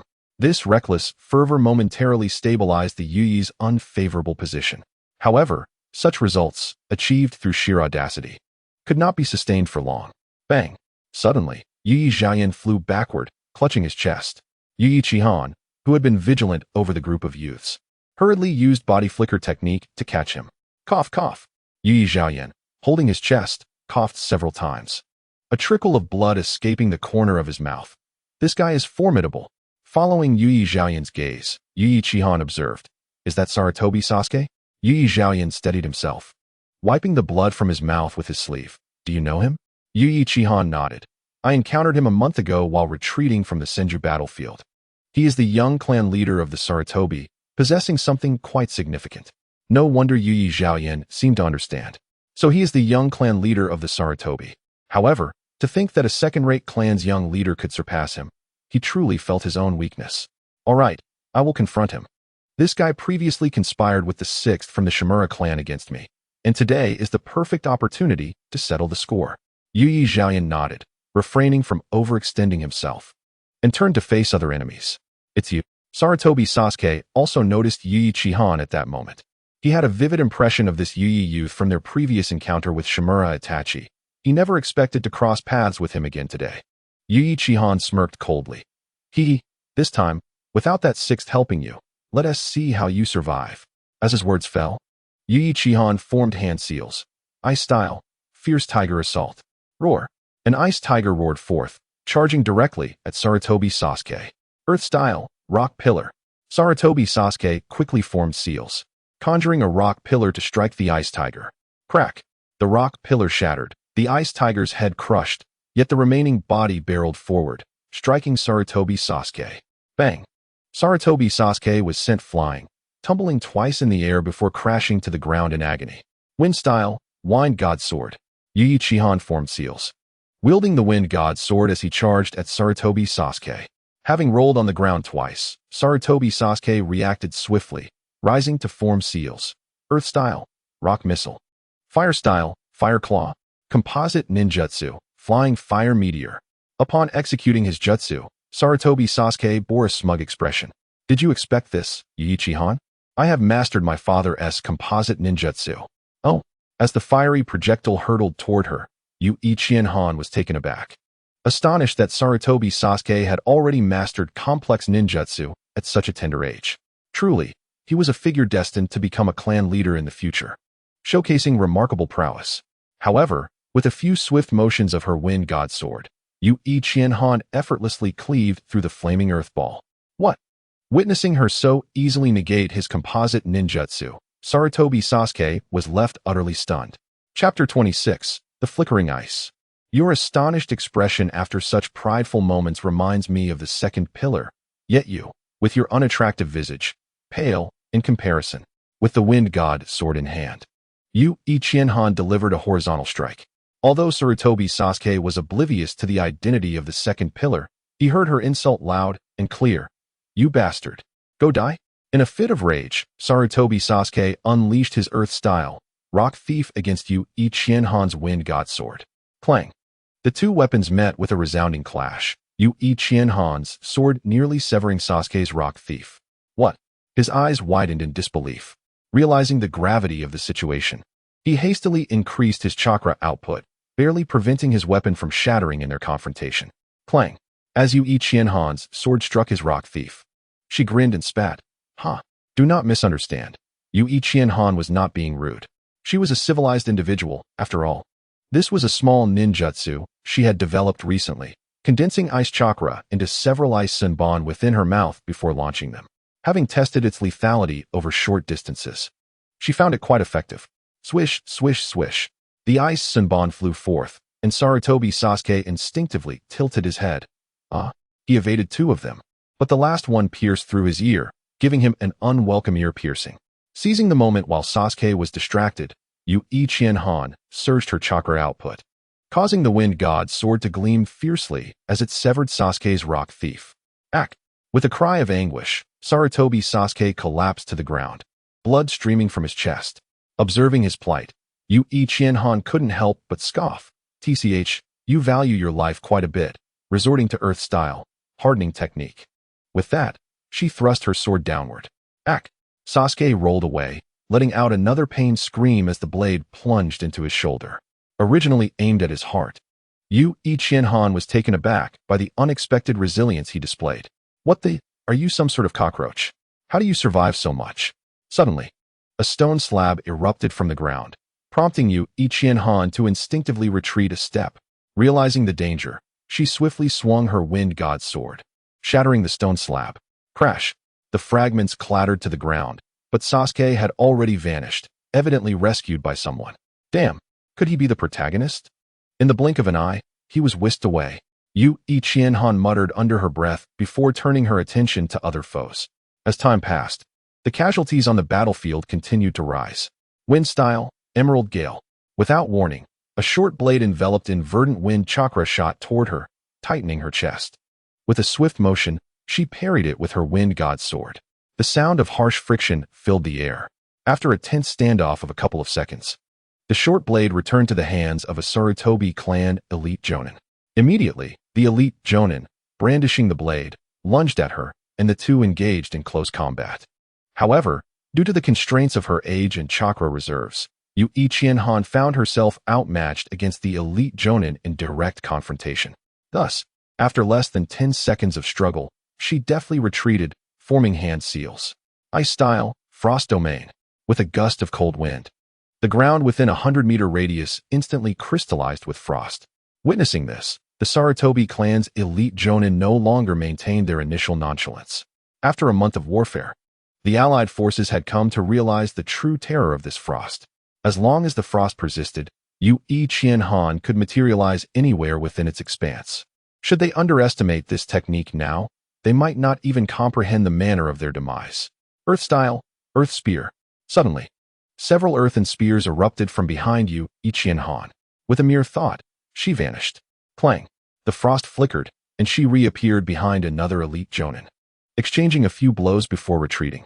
You truly overestimate me, sending two elite Jonins to deal with me. Yu Qianhan remarked with a hint of sarcasm, glancing at the two elite Jonins now back to back. Ordinarily, her youth should have rendered her inconspicuous. Yet, after a month of battle, she had become somewhat of a minor celebrity among the three clans. Whenever she appeared, elite Jonins would invariably confront her. Thus, it became evident that being an overly renowned ninja was not necessarily advantageous. Due to her notoriety, Yu Qianhan could no longer bully the Chunin and Jinin as she once did. The talented ninja of the Yu clan, wielder of ice-style ninjutsu. The flickering ice. We cannot afford to underestimate you. One elite Jonin gripped his weapon tightly, eyeing Yu Qianhan with caution. Oh, do I have that many titles? Yu Qianhan blinked in surprise.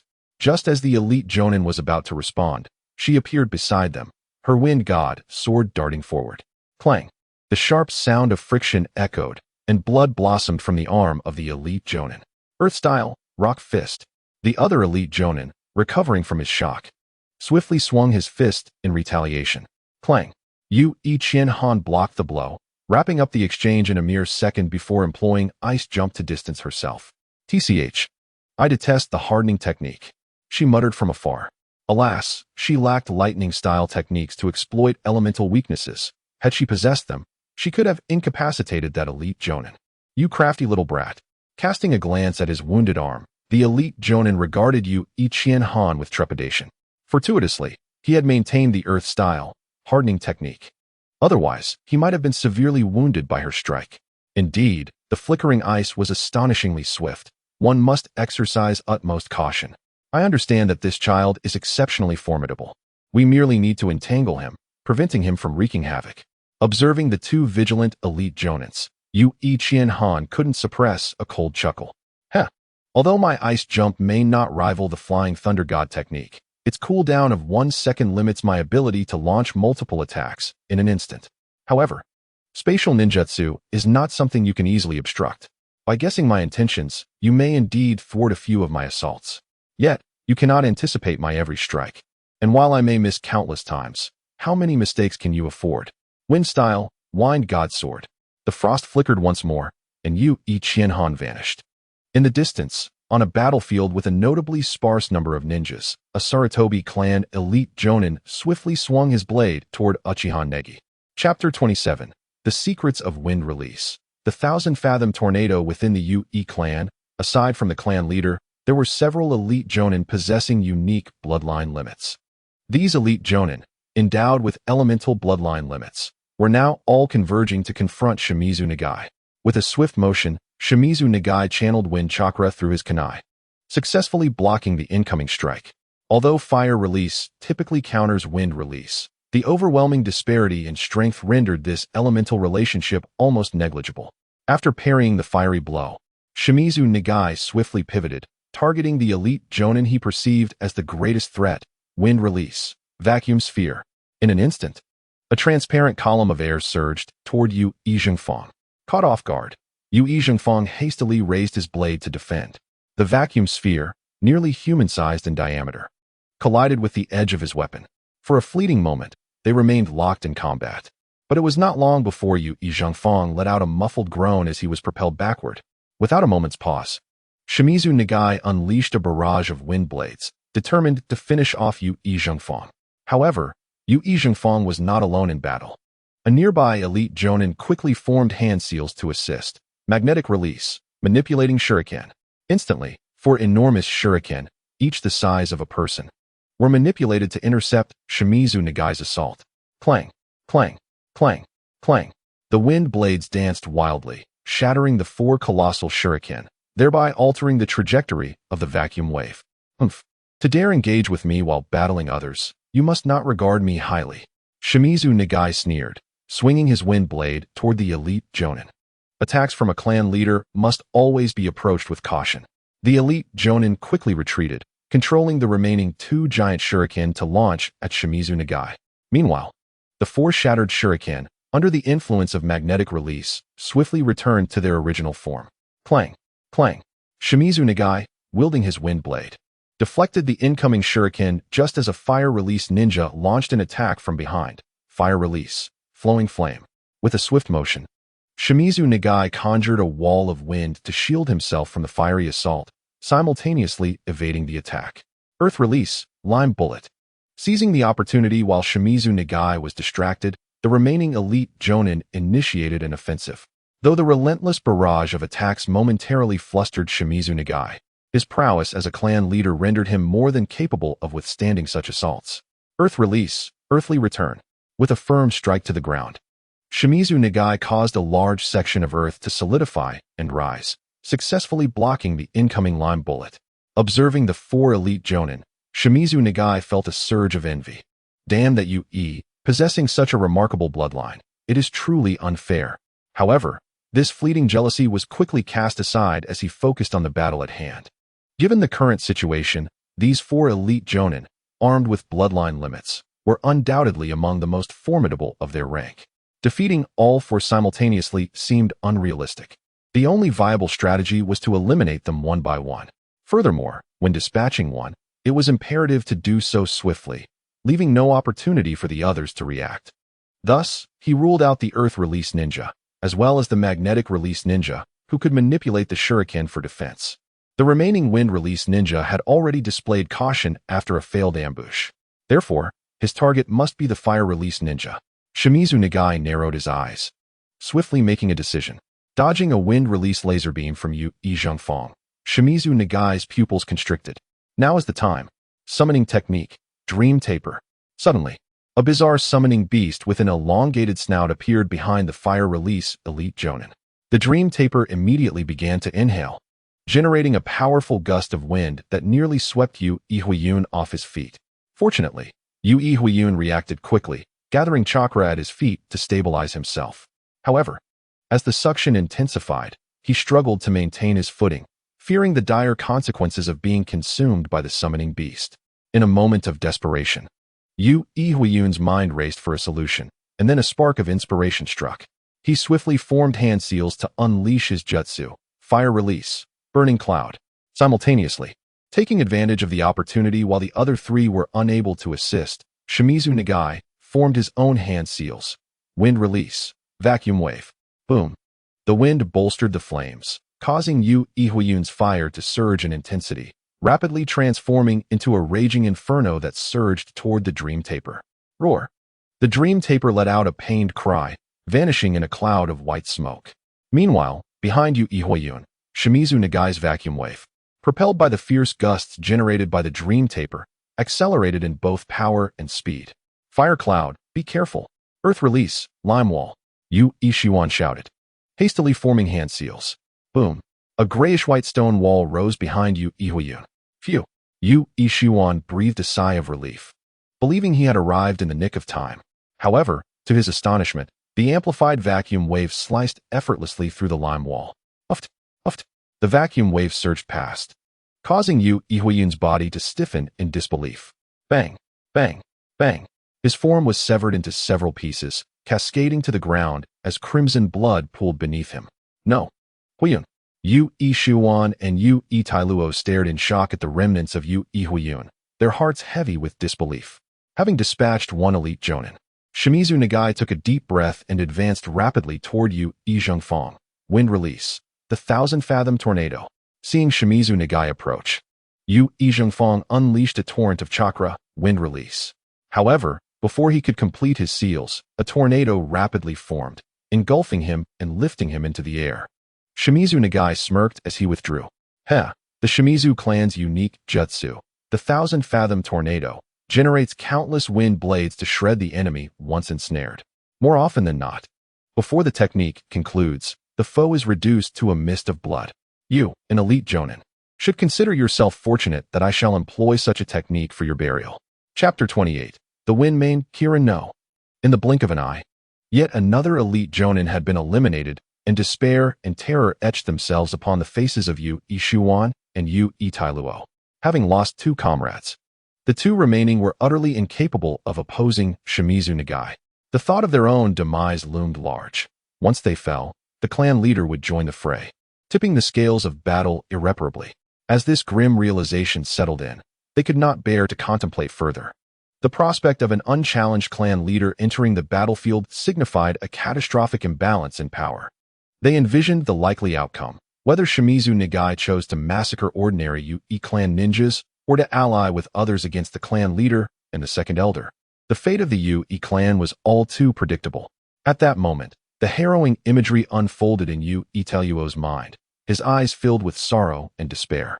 Zhengfang and Huiyun have already perished. It is time for us to fulfill our final purpose. Despite his silence, Yu Yuan was able to discern the emotions conveyed through his eyes.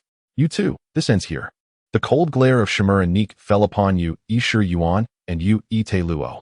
Upon witnessing this, Yu Yuan steeled his resolve. Tailuo, allow me to buy you some time. Determined, Yu Yuan formed hand seals, preparing to confront Shimura Nik alone. At that moment, a grayish-white chakra erupted from Yu Tailuo, Yu's secret technique. Observing the two elite shinobi's willingness to fight to the death, Shimura Nik surged forward, intent on eliminating them both. However, just as he was about to strike, a tempestuous whirlwind behind him instilled a sense of uncontrollable dread. Shimura Nik furrowed his brow, turning to look behind him. The sight that met his eyes left him utterly astonished. The tornado, which should have been slicing through the air with countless wind blades, had transformed entirely. Instead of wind blades, it now crackled with countless tiny arcs of electricity dancing within the swirling sands. At the top of the whirlwind, dark clouds had gathered ominously. The ethereal glow, reminiscent of both thunder and water, flowed restlessly between the clouds, gradually coalescing to form a legendary divine beast. Meanwhile, at the base of the whirlwind, Yu Zhengfang had returned to the ground, having been lifted by the winds. This spectacle caused the two elite shinobi, who were prepared to exchange their lives with Shimura Nik, to halt their ninjutsu. Is this the power of a clan leader? Yu Zhengfang regained his composure and clenched his fist, astonished to have broken through under such circumstances. As he spoke, his gaze fixed intently on Shimura Nik. With his right hand raised, he grasped the air, and the divine beast within the dark clouds took form flawlessly. The secret technique of storm release, storm radiance Kirin. With a roar, the divine beast, aglow with blue light, leaped down from the clouds. What? The blinding light forced Shimura Nik to shield his eyes with his sleeve. In an instant, the storm radiance Kirin struck the ground, creating a cavernous impact. However, unlike the overwhelming force of lightning release, the attack of the storm radiance Kirin was more subdued, concluding almost silently. Only the gaping, bottomless pit on the ground bore witness to its terrifying might. As the attack subsided, Yu Zhengfang frowned slightly. Had Shimura Nik truly perished just like that? It was hard to believe, for he was, after all, a formidable clan leader. How could he die so quietly? Filled with doubt, Yu Zhengfang approached the cavern created by the storm release, where the storm radiance Kirin stood quietly at the entrance. Unlike the chaotic nature of lightning release, storm release was more controllable.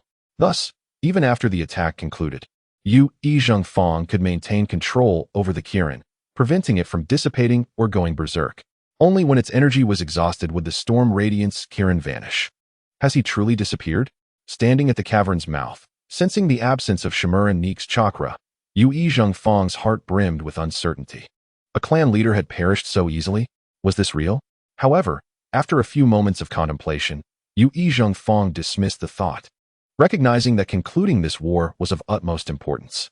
At that moment, the other two elite shinobi approached, their expressions laden with indescribable emotions. Zhengfang, you feeling the aura radiating from Yu Zhengfang and witnessing the glowing Kirin beside him, Yu Luo stammered, overwhelmed with excitement. Meanwhile, Yu Yuan was moved to tears. This is wonderful. The Yu clan is saved.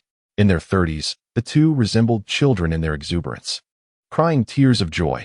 Just moments ago, they had envisioned the tragic annihilation of their clan when they saw Zhengfang engulfed by Shimura Nik's ultimate technique. Little did they know the depths of their despair.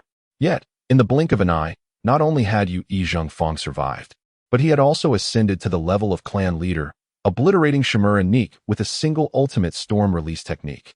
Now, the allied forces of the three clans were reduced to 2 clan leaders, while the Yu clan, through Zhengfang's breakthrough, suddenly boasted 3 clan leaders. In an instant, the tide had turned for the Yu clan, igniting their exhilaration and tears of relief. The Yu clan was truly saved. Observing the 2 companions, who were overwhelmed with emotion and wiping away their tears, Yu Zhengfang, typically stern, revealed a rare smile. Let us assist the other clan members and bring this war to a close. Upon hearing his words, the 2 nodded, suppressing their tears of joy, and turned to charge towards the other battlefields, filled with a renewed fervor for combat.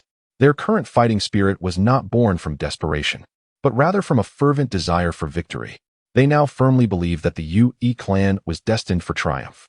As he watched his companions retreating into the fray, Yu Zhengfang formed seals once more, and the storm radiance Kirin swiftly split into dozens of smaller Kirins, racing toward various battlefields.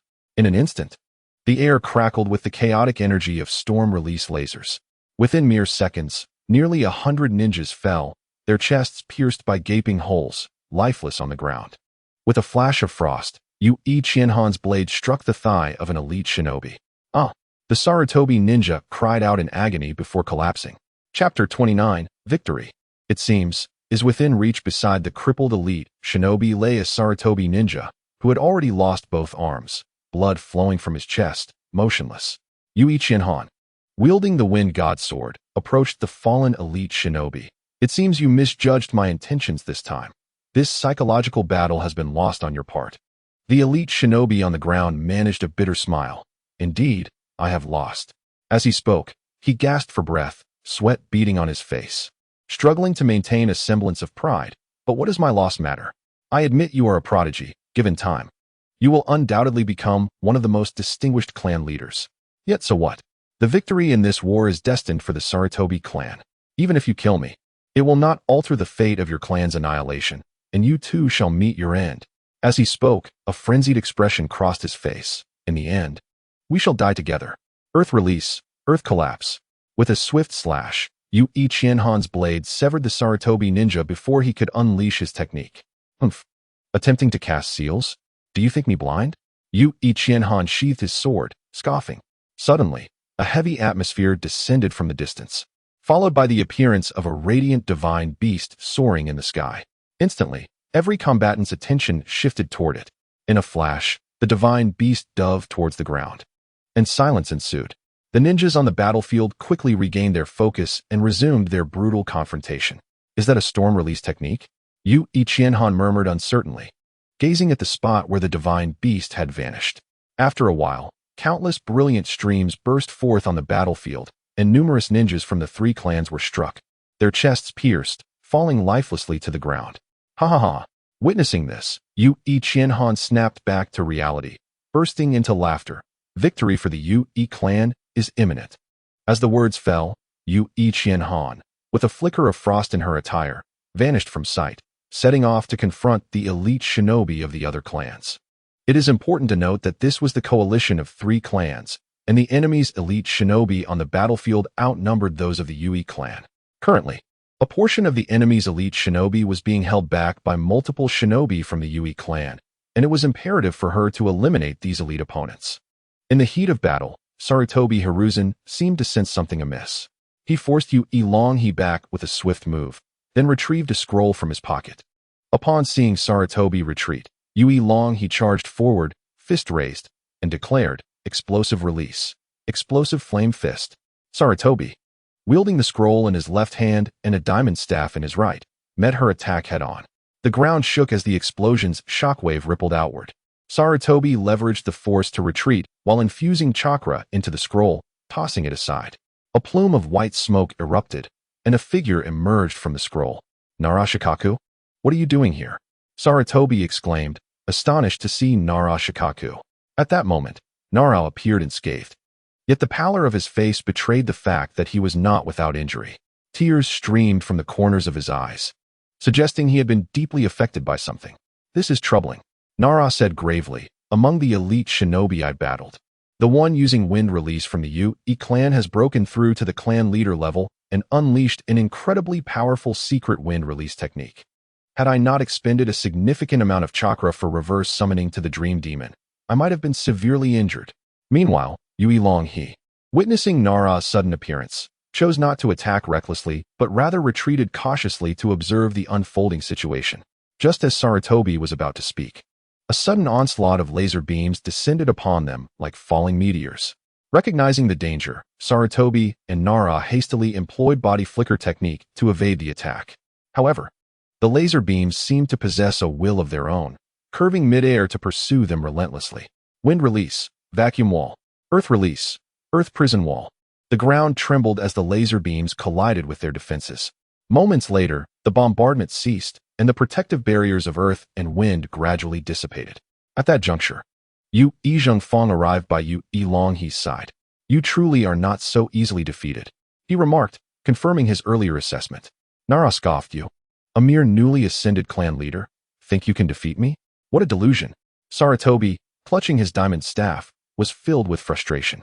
So that's the source of that light and sudden clan leader aura. You've ascended to clan leader. It's infuriating. At that moment, Sarutobi felt an overwhelming urge to curse. Curse it all. Just as we are on the verge of exterminating the Yui clan, how could anyone possibly break through to the clan leader level now? Oh heavens! Why do you favor these great clans so? The Yu Zhengfang glared coldly at Sarutobi. The wretched beings are you two mangy dogs. He sneered. Suddenly, Yu Longhe erupted into maniacal laughter. Wonderful. Wonderful. The heavens do not forsake the Yue clan. The heavens do not forsake the Yue clan. Hearing this deranged laughter, Sarutobi's expression turned ashen, as if he had been force-fed a bitter pill. The proclamation that the heavens would not forsake the Yue clan pierced his heart like a sharp blade. What shall we do now, Hiruzen? Nara whispered beside him. Sarutobi took a deep breath, regaining his composure. He gazed toward the distant figures, faint and ethereal, and declared, "Let us seek out Senju Hashirama."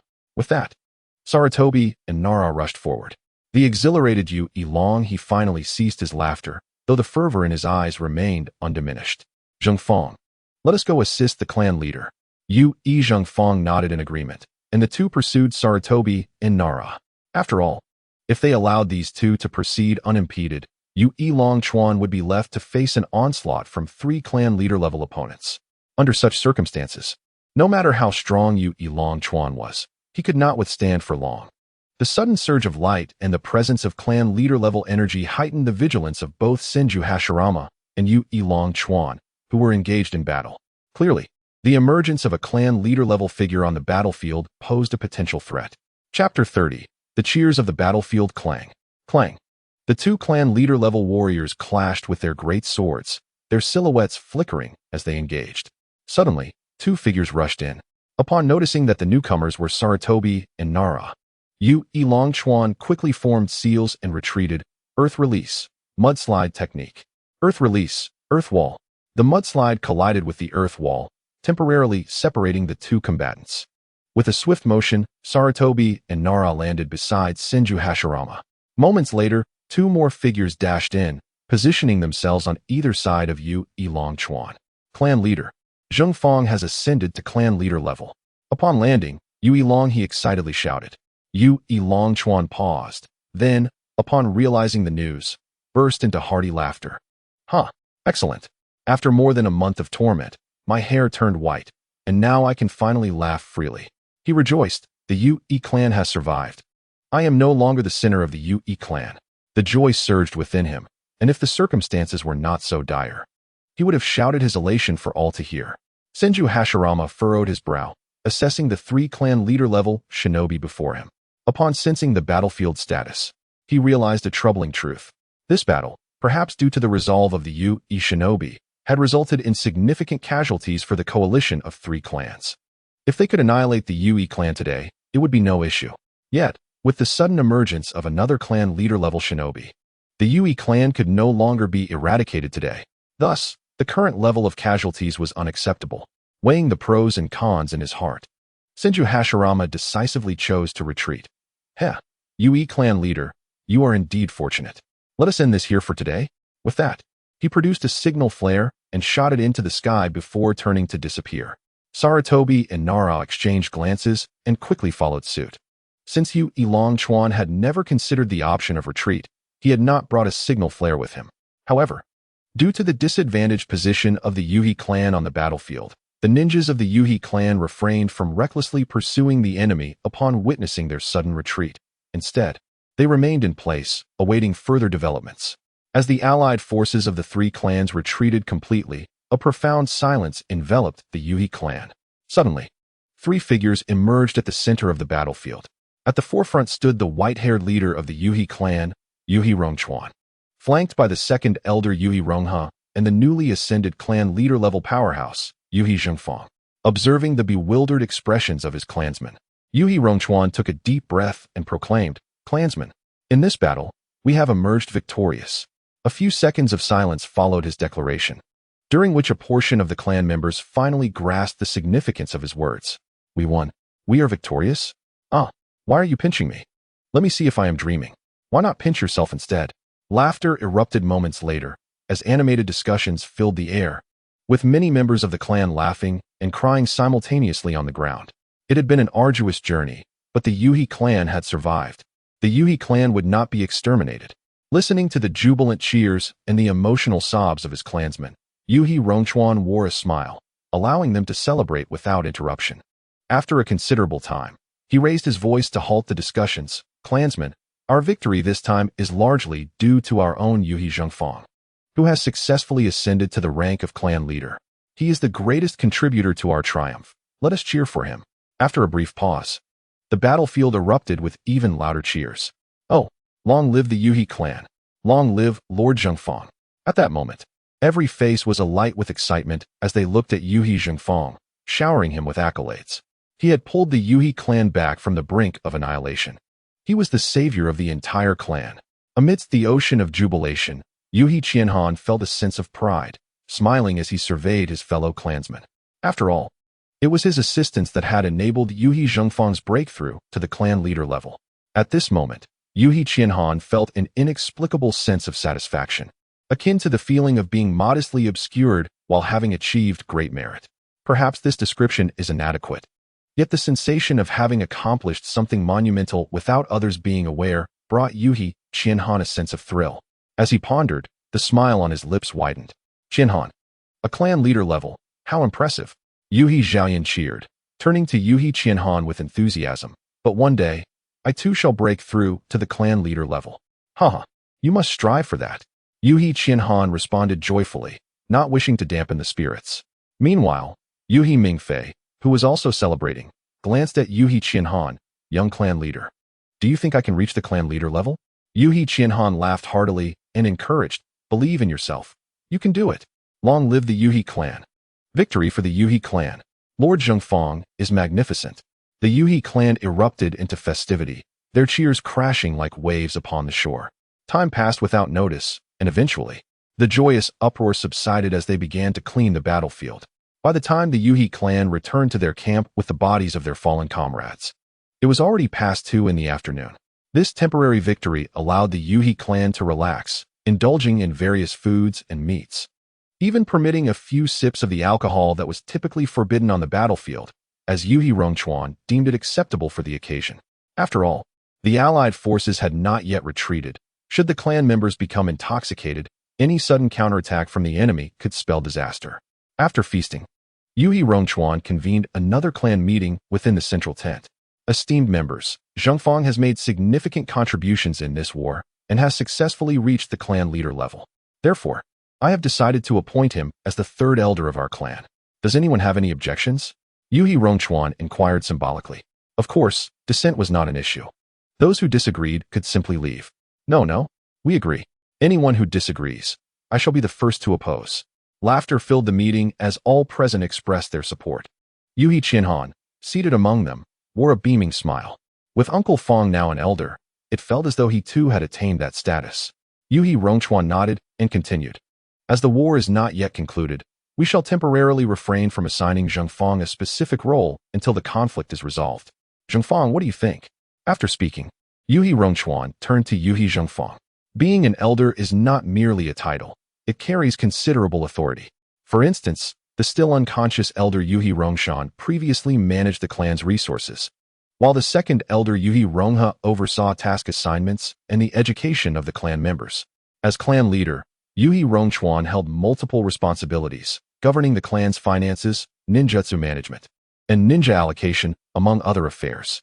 Furthermore, when the elders are unified in their opinions, they hold the power to countermand the leader's orders.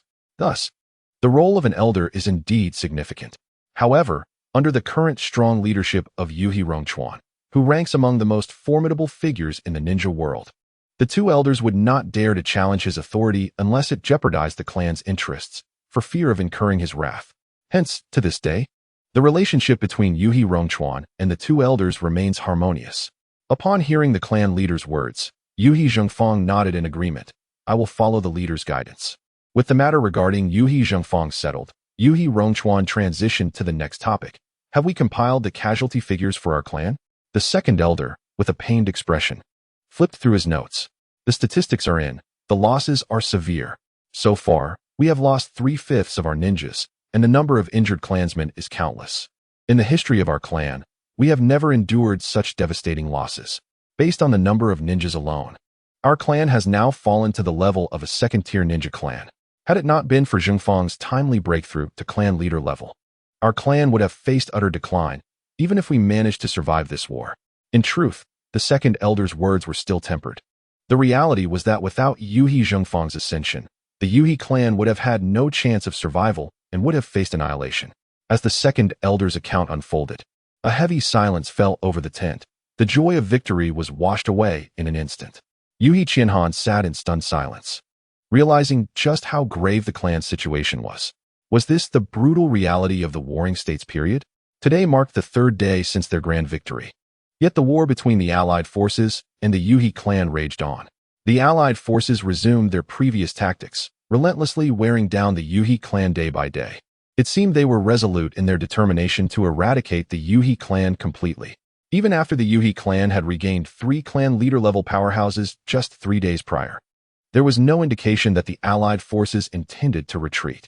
Faced with this dire situation, it came as no surprise when Yuhi Rongchuan once again called for a clan meeting. Esteemed members, although we emerged victorious 3 days ago, the situation for the Yuhi clan remains precarious. Following this month of conflict, our overall strength has diminished significantly compared to the allied forces.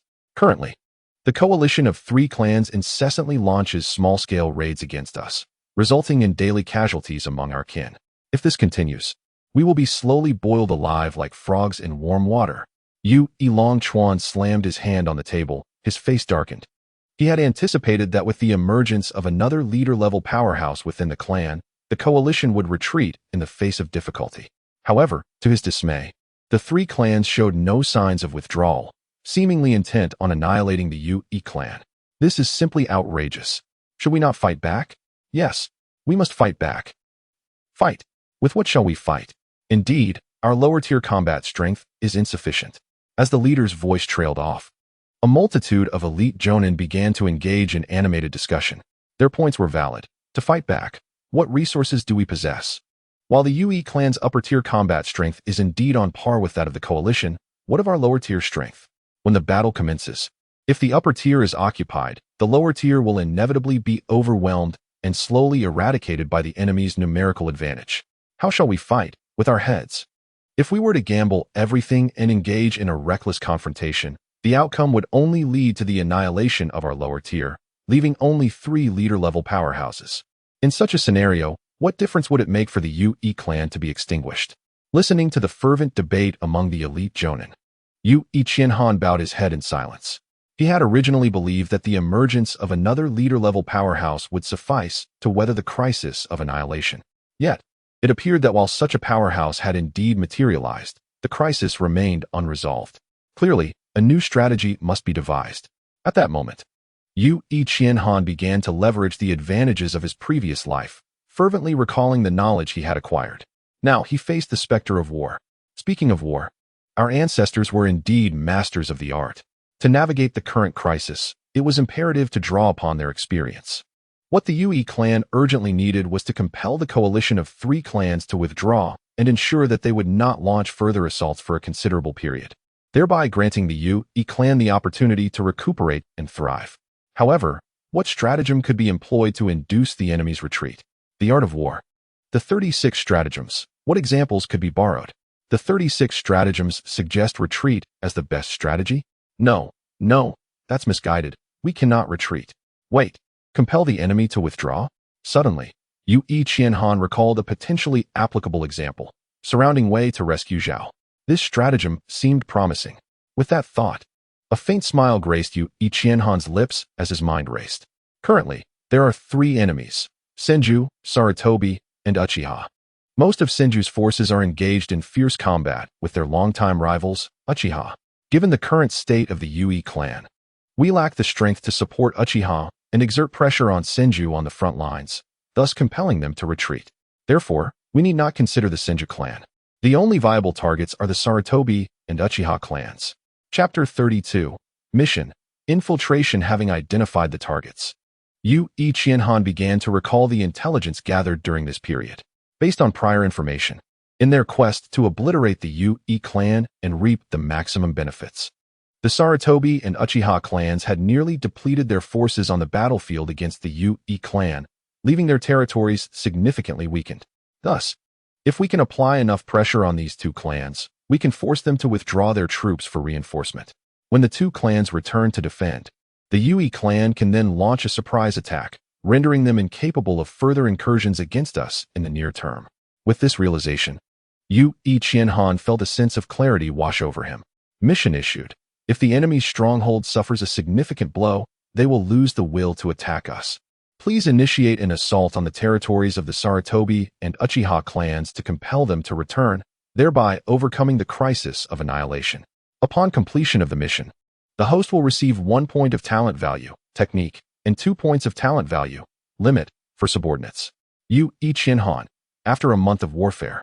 This system hasn't even given me a hint. I've nearly forgotten about its existence. However, now is not the time to dwell on the mission. It is better to share my thoughts with everyone.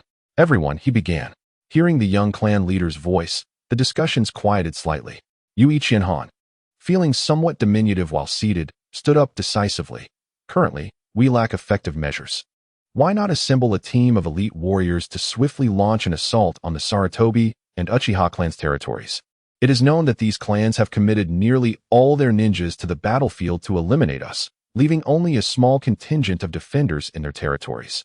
If we can strike swiftly, destroy their supplies, and pose a threat to the safety of their vulnerable populations, they will undoubtedly be compelled to return. At that point, the remaining Senju clan will be unable to withstand the pressure and will naturally retreat. After delivering his proposal, Yu Qianhan looked at the crowd, including his father, clan leader Yu Long Chuan, awaiting their decision. The room fell into a prolonged silence before one individual finally spoke. The young clan leader's plan seems feasible. Yes, indeed. It appears to be a commendable strategy. However, we lack the surplus strength needed to infiltrate the territories of the two clans. Clan leader Yu Long Chuan gazed at Yu Qianhan. This is indeed a sound approach, but our clan currently lacks the resources to execute this plan. With that, Yu Long Chuan shook his head in resignation. Even if the defensive forces of the two clans are weak, there are still at least 2 elite Jonin and several Jonin present. Given the current state of the Yui clan, if we were to allocate such a force to infiltrate the territories of the two clans, the situation on the front lines would only deteriorate even further. Thus, while the idea is commendable, it is no longer applicable to the Yui clan. Listening to the discussions and the explanation from Yu Long Chuan, Yu Qianhan fell into silence. After a brief pause, he lifted his head, determination etched on his face as he addressed Yu Long Chuan. I will go. With my strength, I can eliminate the elite Jonin if we catch them by surprise, and if I bring along a few Jonin, the likelihood of success will be substantial. No. The second elder, Yu Long He, promptly rejected the notion. Every Jonin on the front lines is indispensable. We cannot spare any additional Jonin for this plan. However, if we, Yu Qianhan, along with Yu Zhaoyan, Yu Ming Fei, and 2 Jonin, arrived at the ancestral hall of the Yu clan. After Yu Qianhan passionately argued his case in the central tent, the clan meeting ultimately consented to his plan. However, the greatest support the clan could muster for him was these 2 Jonin. With their reassignment, the pressure on the front lines would undoubtedly increase. The overall strength of the Yui clan was already inferior to that of the coalition of 3 clans, and now, with the loss of 2 elite Jonin, the situation would only worsen. Should a battle ensue, the Yui clan would face the daunting challenge of the enemy gaining 2 additional elite Jonin-level fighters. The implications for our lower-tier ninjas are dire. Therefore, the fate of the Yui clan now rests entirely in the hands of Yu Qianhan. This mission could either lead the Yui clan to overcome the crisis of annihilation or spell their complete destruction. Beside Yu Qianhan, both Yu Zhaoyan and Yu Ming Fei bore solemn expressions. They are the pillars of the younger generation of the Yui clan, having achieved the status of special Jonin, which undoubtedly adds significant strength to this mission. Thus, Yu Qianhan contemplated for a moment before divulging the details of the task to the 2 individuals, seeking their assistance. They did not disappoint her expectations. Upon realizing the gravity of the mission, they promptly joined her. Within the ancestral hall, Yu Qianhan inserted 3 enormous incense sticks into the incense burner, which soon emitted a muffled sound, causing the burner to shift and revealing a 1-meter-wide opening in the ground. The emergence of this secret passage astonished the 4, as it was evidently their first encounter with such a concealed route. Let us proceed, Yu Qianhan declared, leading the way into the abyss. The group traversed through 5 seemingly dead-end stone walls, their duration of travel unknown. A sudden cool breeze brushed against them as they emerged onto a stone bridge. Below, a turbulent dark river roared, while above, a luminous azure line shimmered. They had arrived at the western expanse of their clan, the depths of the chasm. With little time to spare, They hastened across the stone bridge and re-entered the dark passage. After an extended period of traversing, they finally stepped through a stone door and found themselves in a remote mountain range. It was just past 5 in the afternoon, and based on their vigorous pace, they estimated it would take approximately 6 hours to reach the vicinity of the Sarutobi clan's territory to the west. After orienting themselves, the 5 utilized their chakra and leapt forward with utmost determination. Gradually, the sun descended before them, the moon ascended, and the stars began to twinkle. Their silhouettes darted through the desolate wilderness like phantoms. As they halted beneath a robust tree, a member of the elite shinobi addressed Yu Ichienhan in a hushed tone. Young clan leader, the mountain ahead marks the Sarutobi clan's defensive line. Their territory lies in a small basin beyond it. Yu Ichienhan gazed skyward, noting that it was not yet midnight. Let us rest for a moment, replenish our strength with some provisions, and at 1 o'clock, we shall launch our assault on the Sarutobi clan.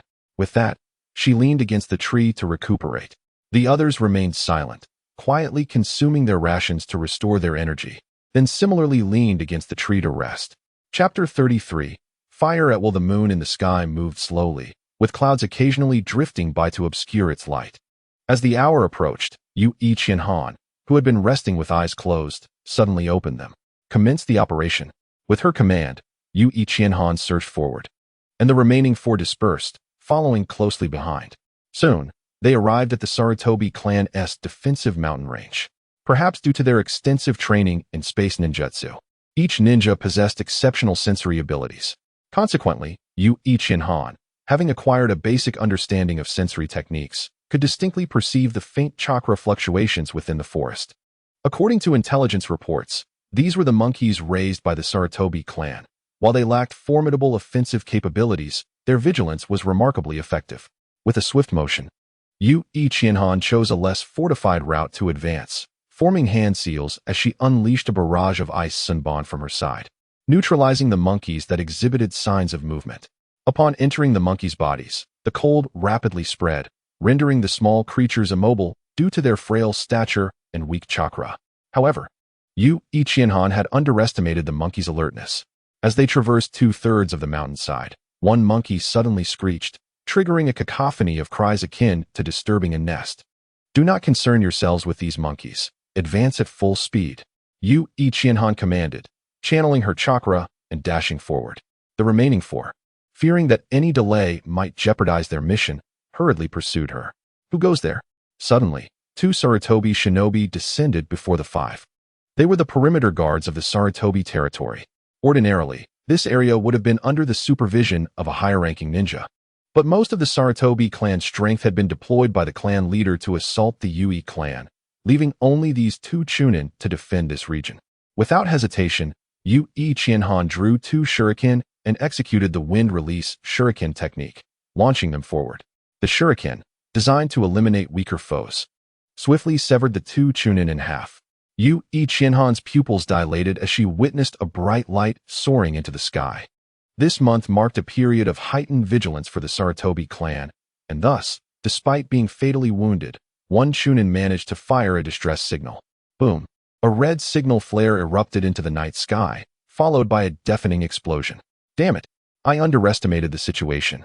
Yu Ichienhan's face paled in realization. She had not anticipated that the Sarutobi ninja would be capable of launching a signal flare under such circumstances. Run! She shouted, and the 5 of them leapt between the trees. Approximately 2 minutes later, they emerged from the mountains. Before them lay a vast expanse of interconnected courtyards, with banners fluttering in the wind, emblazoned with the Sarutobi clan's crest, signifying their territory. Within the complex, the flickering torches indicated that the Sarutobi clan had become alert. Without waiting for Yu Ichienhan's command, the group swiftly deployed the plan they had previously devised, crouching to prepare their scrolls. With a puff of smoke, a multitude of kunai attached with explosive tags appeared from the ceiling scroll. Observing the illuminated Sarutobi territory, Yu Ichienhan grinned as she grasped 2 kunai. Let the bombardment commence.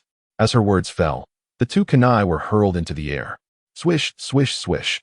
In tandem with Yu Ichienhan's actions, hundreds of kunai were launched within a span of mere seconds. Boom! The explosive tags soared into the Sarutobi clan's territory, triggering a series of explosions that resonated throughout the night sky. Amidst the chaos, anguished cries echoed from within the buildings, confirming that many had been injured under the onslaught. Bombardment? What bombardment? After the explosive tags were thrown, Yue Xiaoyan looked at Yue Qianhan, perplexed. Yue Qianhan shot him an exasperated glance. It's simply tossing explosive tags, you fool. Charge forward with me. Leave no one alive. With the ferocity of a nefarious villain, Yue Qianhan bellowed, brandishing her short blade as she charged towards the Sarutobi territory. What does bombardment even mean? Yue Xiaoyan muttered before rushing out. Yue Mingfei, running alongside, remarked. The young clan leader said that tossing explosive tags is akin to bombardment. It's just a slight difference in wording. He must be praising you, saying you're as valiant as the explosive tags capable of leveling mountains. The two elite shinobi nearby nodded in agreement, recognizing the logic in her explanation. Hearing this, Yue Xiaoyan chuckled. I knew I was exceptionally brave. Under normal circumstances, Yue Qianhan would have found their banter amusing, but now, she had no time for such distractions. In just a few swift movements, she found herself at the entrance of the Sarutobi territory. At that moment, two Sarutobi ninjas stood guard at the entrance, vigilant with their kunai drawn, while several others leapt out from within. As Yue Qianhan appeared, these individuals attempted to form hand seals to counterattack, but she swiftly dispatched them with a single strike to their throats. For individuals landed behind Yue Qianhan. Charge in and prioritize the destruction of the supplies belonging to the Sarutobi clan. Yue Qianhan's gaze was icy as she led the charge through the entrance. Who dares to intrude upon the Sarutobi clan? A cautious Sarutobi ninja, appearing to be a Chunin, glared at Yue Qianhan and shouted, while his right hand subtly reached towards his waist. Ice release, swallowing snow. Without engaging in needless chatter, Yue Qianhan unleashed a barrage of ice shurikens, piercing him like a sieve. Bang! The Sarutobi ninja fell lifelessly. Damn it! The five invaders rampaged through the Sarutobi territory, showing no mercy to the elderly, women, or children, dispatching them all with ruthless efficiency. Curse it, my clan nearly faced annihilation at your hands. To show weakness now would be sheer lunacy. However, for reasons unknown, the number of Sarutobi clan members they encountered diminished significantly. Exercising caution, Yue Qianhan employed sensory ninjutsu for reconnaissance. No wonder we faced so few enemies.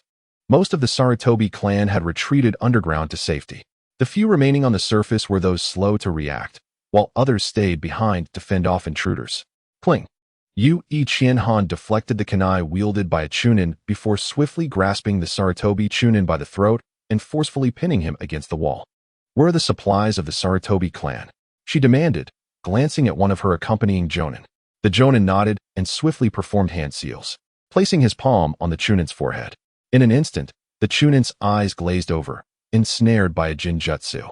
The supplies are located to the east. After nearly half a minute, the Chunin finally stammered out the location. Meanwhile, several corpses lay strewn around them, evidently the result of attacks launched during Yue Qianhan's interrogation. Crack! Yue Qianhan snapped the Chunin's neck. Move. With that command, the five swiftly leapt towards their target. Halt! Several Sarutobi genin blocked their path, their fear evident as they unconsciously swallowed hard. A futile endeavor. Yue Qianhan dismissed the genin entirely, throwing kunai laced with explosive tags. Whoosh! Boom! The explosions erupted before the genin could react, sending them flying. Having previously thrown in hundreds of explosive tags, the wooden structures of the Sarutobi clan were already engulfed in flames. The chaos unfolded as those who remained on the surface to seek out the intruders began to gather. Suddenly, shadows darted across the rooftops. A chilling glint descended toward Yue Qianhan from above. Cling! The clash of blades erupted, sparks flying as Yue Qianhan was pushed back a meter or two. Proceed as planned. I will hold him off, she instructed her companions cautiously, who understood the gravity of the situation and quickly resumed their course towards the supplies. The elite Jonin, recognizing the young boy as the leader, refrained from pursuing Yue Xiaoyan and his companions. However, under the elite Jonin's orders, other Sarutobi ninjas began to chase after Yue Xiaoyan. How fortuitous to encounter an elite Jonin of the Sarutobi clan so swiftly. Yue Qianhan smirked, her left hand concealed within her sleeve as she discreetly formed hand seals. Perhaps fortune favored her. As she activated her ice domain, a cloud drifted across the sky, obscuring the moonlight. The ice domain, which would have gleamed under the moonlight, was now hidden, only exuding a subtle chill. The elite Jonin regarded Yu Ichienhan with a dangerous glint in his eyes. A mere child dares to wreak havoc upon my Sarutobi clan. You possess tremendous audacity. Yu Ichienhan formed seals and unleashed the wind release, Wind God Sword. Huh. A second-rate ninja clan dares to challenge the Yu I clan. Your audacity is commendable. As she spoke, she charged forward, wielding the Wind God Sword. You insolent brat. The elite Jonin seethed, enraged at her insult. He unleashed his chakra, vowing to eliminate this foul-mouthed child in a single strike. The sound of slicing filled the air as the elite Jonin was taken aback by the sharpness of Yu Ichienhan's Wind God Sword. Their blades clashed, and a gash appeared on his katana. Had he not reinforced it with chakra, she might have severed his weapon entirely. As the gash deepened, the elite Jonin, astonished, hastened to channel more chakra. You certainly possess some skill, but, swish. In an instant, Yu Ichienhan disappeared. What? The elite Jonin's pupils constricted. A spray of vivid blood erupted as Yu Ichienhan appeared behind him, her Wind God Sword piercing through his back effortlessly. Grinning, she remarked, "How fortunate that others remain unaware of my capabilities. On the battlefield, the three-clan coalition would be well aware of my techniques, leaving them on high alert. Yet here, against those unfamiliar with me, even an elite Jonin falls victim to my ice leap." With that, she withdrew the blade, blood gushing from his wound. Bang! The elite Jonin collapsed heavily to the ground, disbelief etched upon his face in his final moments. How did this child? While the battle was intricate in description, the exchange between the two, culminating in the elite Jonin's demise, transpired in under 3 seconds. Thus, Yu Ijiaoyan and the others had not ventured far. After dispatching the elite Jonin, Yu Ichienhan hurried to catch up with Zhaoyan and the others. Swish! For figures landed before a grand door, with more Sarutobi ninjas following closely behind. The sound of screams echoed behind them. Turning back, the four saw Yu Ichienhan approaching, her short blade dripping with blood, while several barely alive Sarutobi ninjas lay behind her. Bang! Channeling her chakra, she delivered a powerful kick that sent the grand door flying. Earth release, rock flying spear technique. Stand back, Yu Ichienhan shouted, and the five swiftly evaded the incoming earth assault.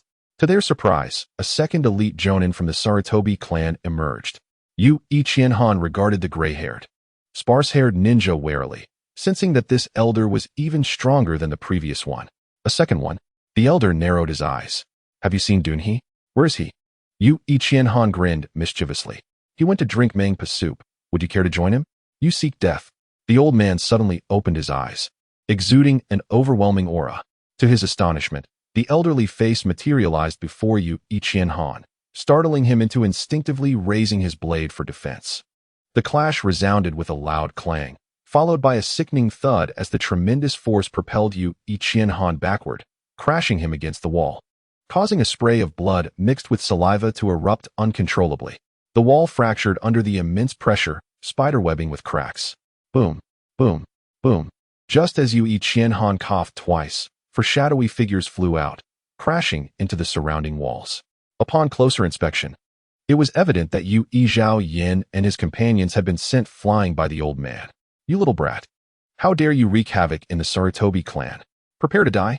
With a fierce shout, the formidable old man charged at Yu Ichienhan, slicing through the air with a deadly blade. In an instant, a ferocious ice tiger sprang forth from Yu Ichienhan's position. Without a moment's hesitation, he unleashed his ice domain, centering it around himself. Chapter 35. Yu I Secret Techniques. Boom. The Sarutobi elder shattered the ice tiger with a single blow.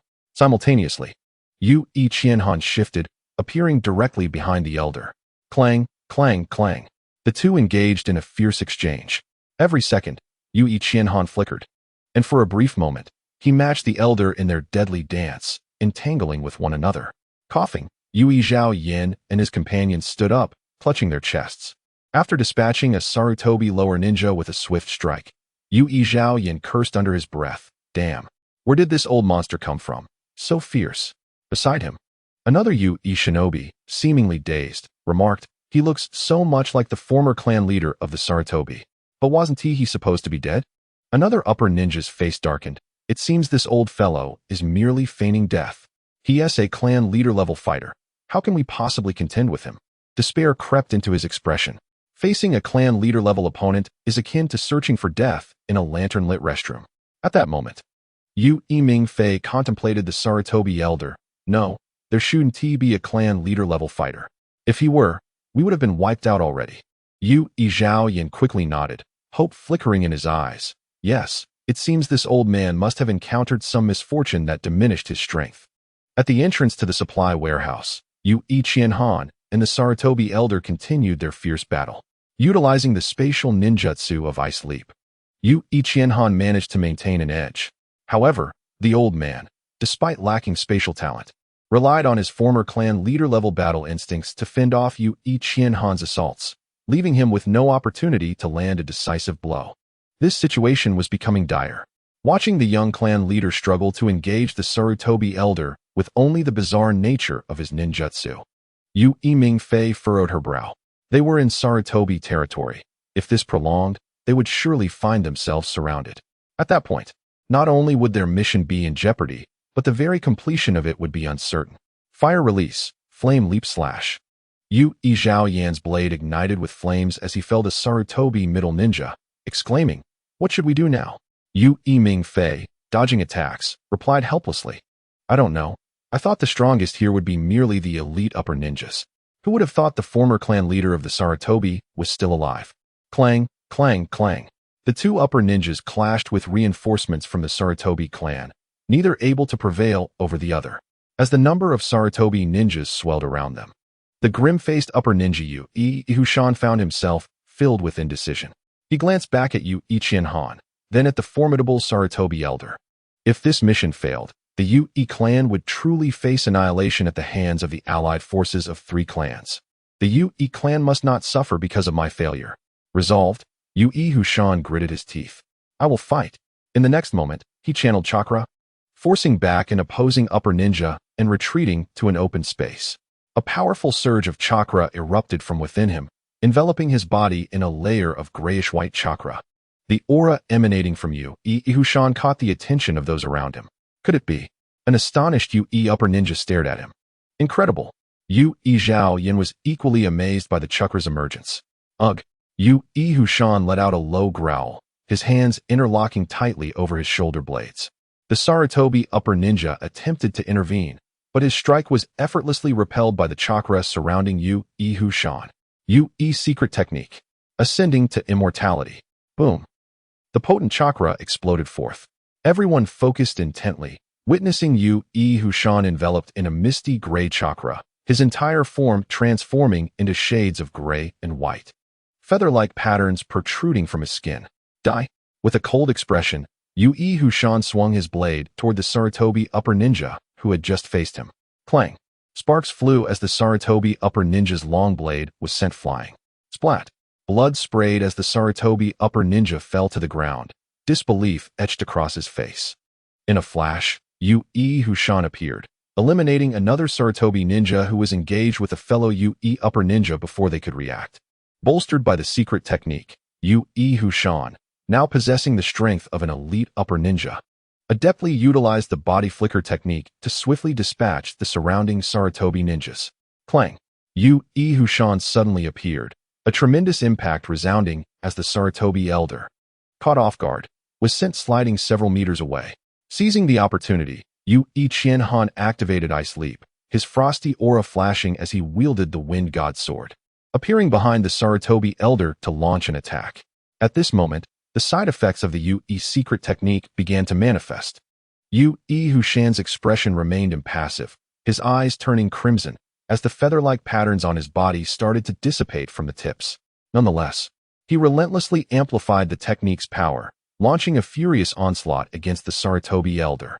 He truly utilized the Yu secret technique. Another Yu upper ninja clenched his fists, whispering to himself. Meanwhile, Yu Zhao Yin and Ming Fei remained silent, fully aware of the devastating consequences of the Yu secret technique after a month of grueling warfare. This ancient technique, passed down through generations, could only be wielded by those at least of upper ninja rank. It was precisely because of this secret technique that the Yu clan could withstand the relentless onslaught of the allied forces of three clans. Without it, The overwhelming number of elite upper ninjas from the three clans would have surely brought the Yu-E clan to its knees, leaving their survival in question. Boom. With the Yu-E secret technique pushed to its limits, Yu-E Hushan delivered a powerful punch that sent the Sarutobi elder flying. Yu-E Qianhan, witnessing this, focused intently and activated Ice Leap. Swoosh. The blade, infused with wind chakra, pierced directly through the heart of the Sarutobi elder. Yu-E Hushan instantly appeared, delivering a kick that sent the elder crashing to the ground. Cough.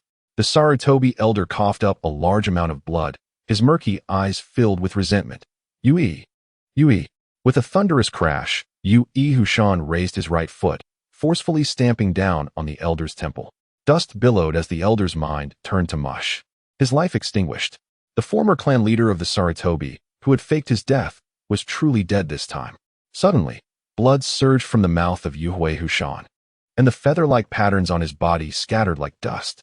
Father, your son has achieved greatness. I have slain a figure of clan leader status. Albeit he is no longer a clan leader now. Yu-E Hushan's expression remained impassive, his crimson pupils shimmering with a dazed light. Bang!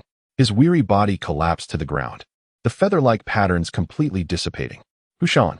Yu-E Qianhan hurried to his side. Chapter 36. A poetic recitation. Yu-E Hushan gazed at Yu-E Qianhan with an expressionless face. This was the side effect of the Yu-E secret technique. After its use, a person's facial expressions would gradually be stripped away, followed by their demeanor, and ultimately, even their emotions would be lost. Fortunately, Yu-E Hushan's use of the secret technique was brief, resulting only in the loss of his facial expressions. Upon hearing Yu-E Qianhan call him, a look of hope filled Hushan's eyes. Young clan leader, you must complete the mission and ensure the safety of our Yu-E clan. Yu-E Qianhan's eyes welled with emotion. Rest assured, I will make the Yu-E clan strong. Haha, young clan leader, I believe in you. With those words, the light faded from Yu-E Hushan's eyes, and the side effects of transcending to immortality manifested fully. As the chakra within him dissipated, Yu-E Hushan's body began to decay, transforming into a mound of gray-white dust in less than 10 seconds. Yu-E Qianhan retrieved a sealing scroll and encapsulated the dust left behind by Yu-E Hushan. Yu-E Zhaoyan and the others had unknowingly positioned themselves beside Yu-E Qianhan. Rising to his feet, fists clenched tightly, Yu-E Qianhan declared, "Execute the mission." With that, Yu-E Zhaoyan and the others followed him into the grand entrance. The courtyard contained 3 large warehouses. According to the intelligence gathered by Yu-E Hushan, the warehouses were divided into upper and lower levels. The upper level housed armor, swords, and other weaponry, while the lower level stored provisions and medicinal herbs.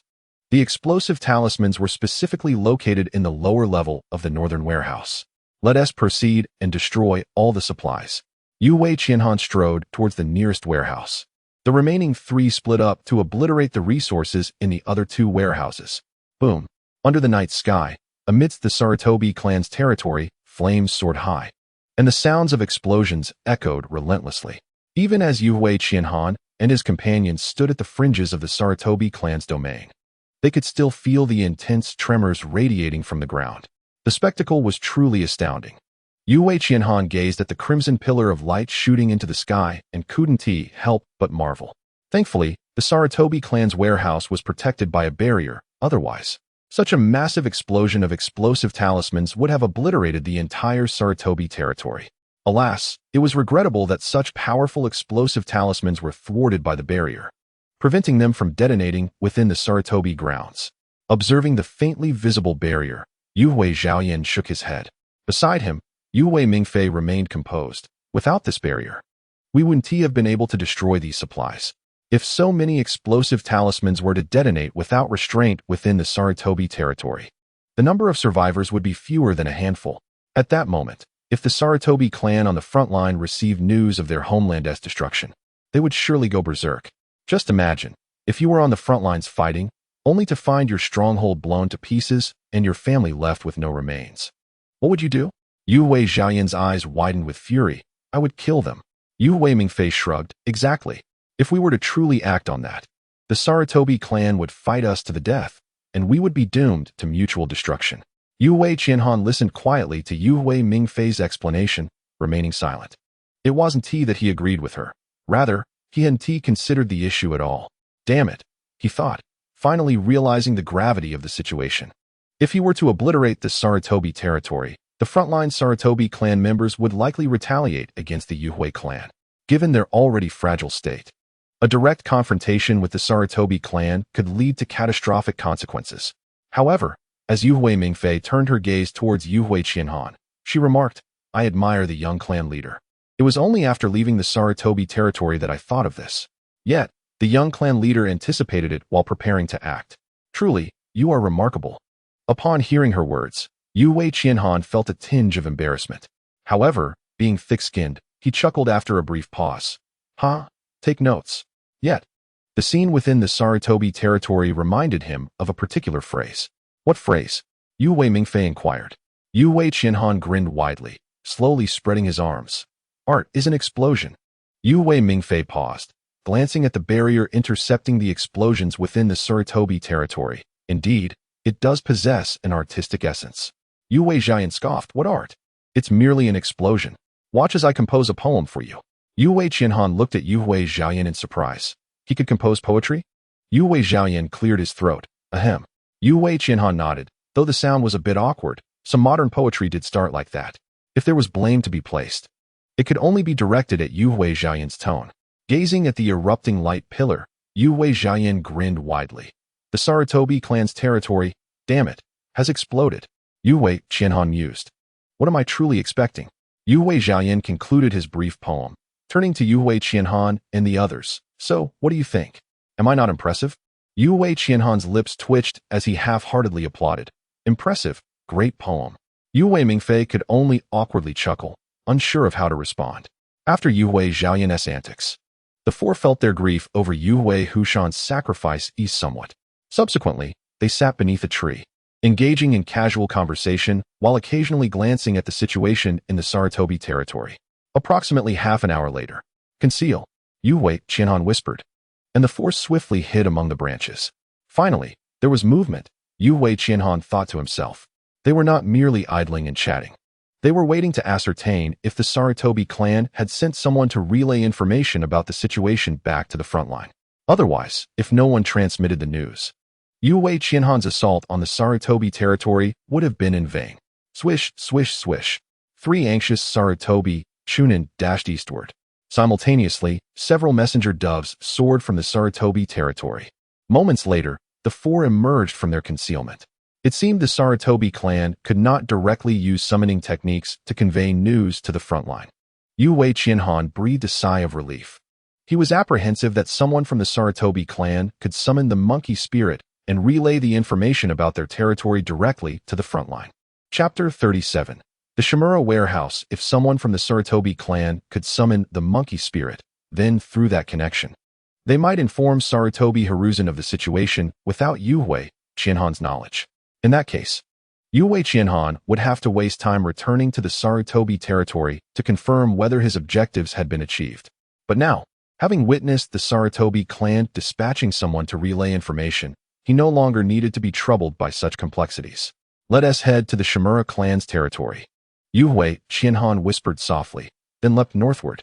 The remaining 3 hurriedly followed.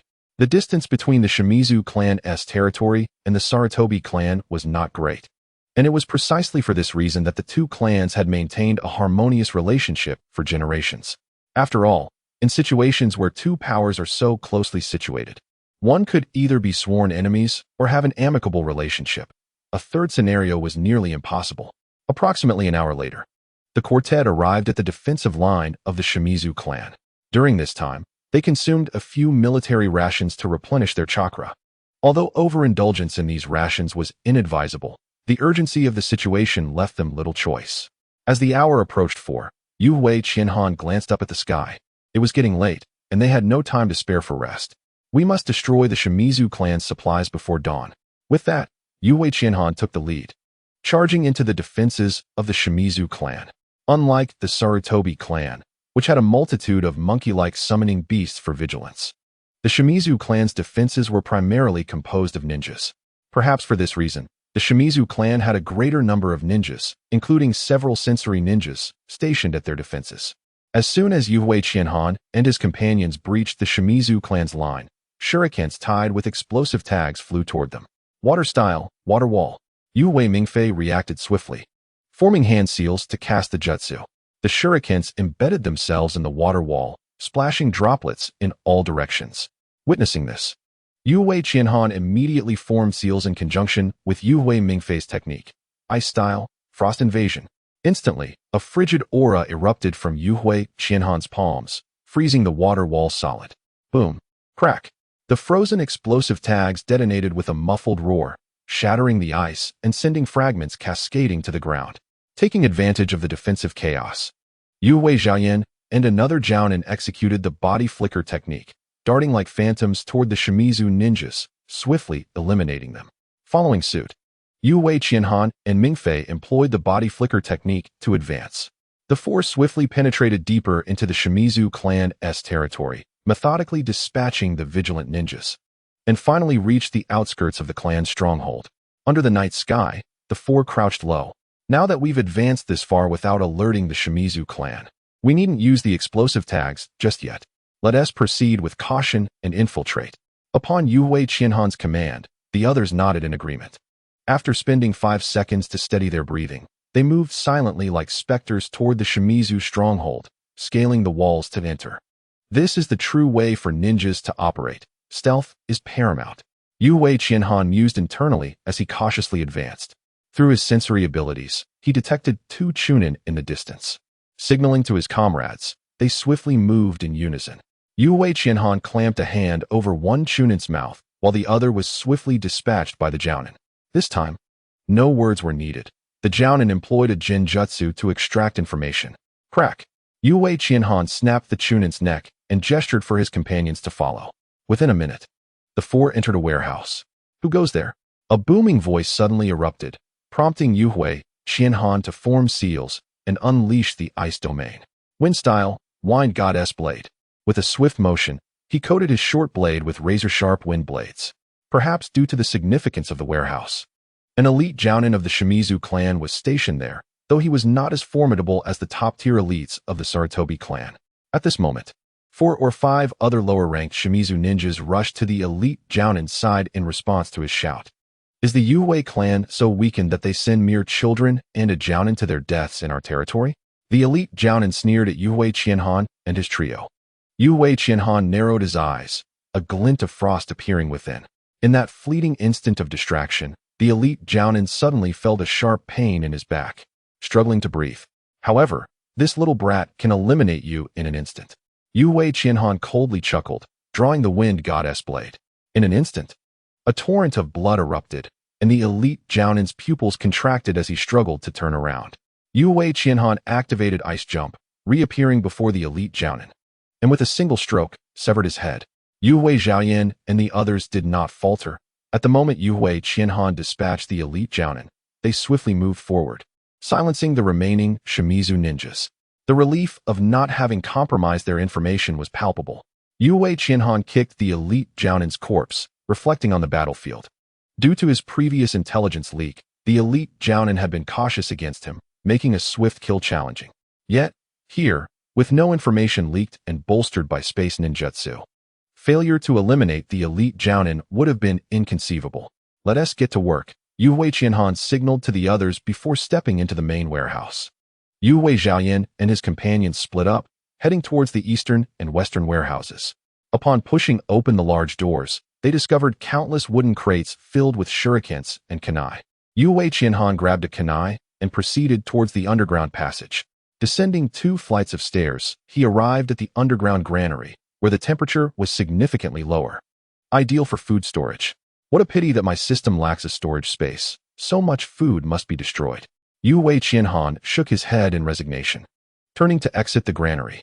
At that moment, Yu Wei Xiaoyan and the others approached, carrying several boxes of explosive tags. This should be the granary, right? Yu Wei Qianhan nodded. The trio then entered the granary through the passage, bearing boxes of explosive tags. Approximately 5 minutes later, they emerged from the passage. Yu Wei Xiaoyan smiled. Everything is set. We just need to detonate it. Observing this, Yu Wei Qianhan replied, You all head out first. I will handle the detonation and destroy the supplies. Chapter 38. Slaughtering the Shimizu ninjas. The weight of these explosive tags, once ignited, would unleash a tremendous force, making it unlikely for an average person to escape the blast radius. Thus, the perilous task of detonation was entrusted solely to Yuhui Qianhan, who possessed space ninjutsu. Zhao Yan and the others clearly understood this, nodding before vacating the warehouse. Standing in the courtyard of the warehouse, Yuhui Qianhan positioned himself at the center and activated the ice domain once more. A layer of frost rapidly spread across the ground within a 100-meter radius. Meanwhile, Zhao Yan and his companions began tossing kunai bound with explosive tags throughout the Shimizu territory. In an instant, the area erupted with a series of thunderous explosions. The three moved like terrorists, slaying any who crossed their path and discarding explosive tags where none were present. In a short time, wherever they appeared, massive casualties ensued. Hearing the cacophony outside reminiscent of a festive celebration, Yuhui Qianhan smiled and re-entered the warehouse to initiate the detonation of the explosive tags. Within mere seconds, the warehouse filled with explosive tags began to ignite. In an instant, the frosty hue enveloping Yuhui Qianhan flickered, and she vanished from her original position. Outside the territory of the Shimizu clan, a thunderous roar echoed as Yuhui Qianhan and her companions gazed at the skyward flames, their faces adorned with relaxed smiles. Unlike the unforeseen calamity that had befallen the Sarutobi clan, the Shimizu clan swiftly detonated a substantial cache of explosive tags after neutralizing an elite Jonin. The barrier contained the explosion within the warehouse, preventing it from spreading, yet the persistent tremors beneath their feet signified that the contents had been reduced to ashes. It seemed the Shimizu clan had underestimated the stealthy infiltration that led to their supplies being obliterated. At that moment, chaos reigned within the Shimizu territory. As Yuhui Qianhan and her allies unleashed terror across the clan, many ordinary Shimizu clansmen suffered casualties. Meanwhile, the clan's ninjas scrambled to shelter the civilians while searching for the attackers. The ongoing explosions from the warehouse, coupled with the frantic commands of the Shimizu ninjas, painted a picture of utter disarray. Observing this turmoil, Yuhui Qianhan unfurled a storage scroll, revealing a multitude of kunai bound with explosive tags. "Fire at will," she bellowed with exuberance, hurling the kunai into the Shimizu territory. Having witnessed the events outside the Sarutobi clan, Yuhui Zhaoyan and the others understood the implications of such an assault, and they too joined in the fray, flinging kunai with fervor. The weapons and explosive tags had been pilfered from the Shimizu clan's warehouse, and using their own arsenal against them was a delightful irony. However, their audacious actions could not last indefinitely. Upon realizing that kunai were being launched from outside their territory, the Shimizu ninjas swiftly rallied to retaliate. Wind release, vacuum wave. Wind release, vacuum sphere. Water release, water feather arrow. As the vengeful Shimizu ninjas charged towards the four, Yuhui Qianhan couldn't suppress her laughter, exclaiming, "Ha ha ha, they are desperate, let us retreat." With that, she formed hand seals. Ice release, ice barrier.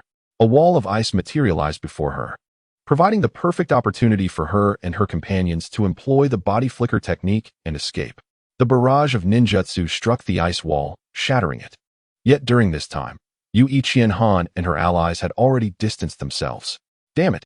A leading Shimizu ninja roared in fury, veins bulging in his neck. "Everyone, pursue. Tear them to shreds. Kill them." The heavy losses within the clan and the destruction of their supplies had driven the Shimizu ninjas to the brink of madness, each one howling in rage as they relentlessly pursued Yuhui Qianhan and her companions. Through the dense jungle, the four leaped continuously while the Shimizu ninjas pursued them like rabid dogs. "What the hell? Have these Shimizu hounds lost their minds? They've been chasing us for over an hour without seeking reinforcements." Since the Shimizu and Sarutobi clans had ambushed the Yuhui clan a month prior, the Yuhui clan members had come to regard the two clans as nothing more than vicious hounds. Now, upon sighting a Shimizu ninja, Yuhui Zhaoyan instinctively referred to them as such. Hearing Yuhui Zhaoyan's complaint, Yuhui Qianhan chuckled.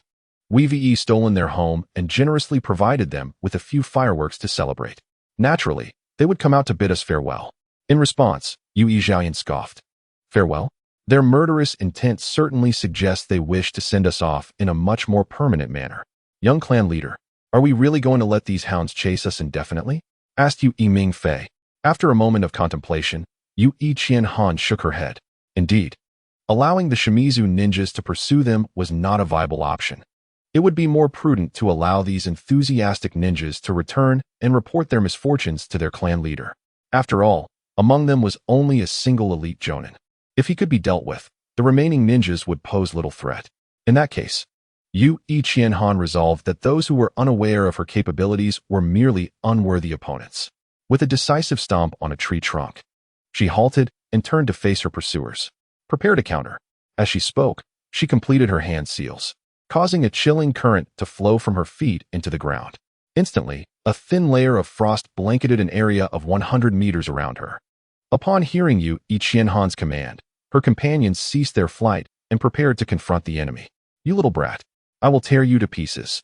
The elite Jonin, accompanied by a throng of furious Shimizu ninjas, halted, their eyes filled with rage as they glared at Yu Ichienhan, unleashing a roar of fury.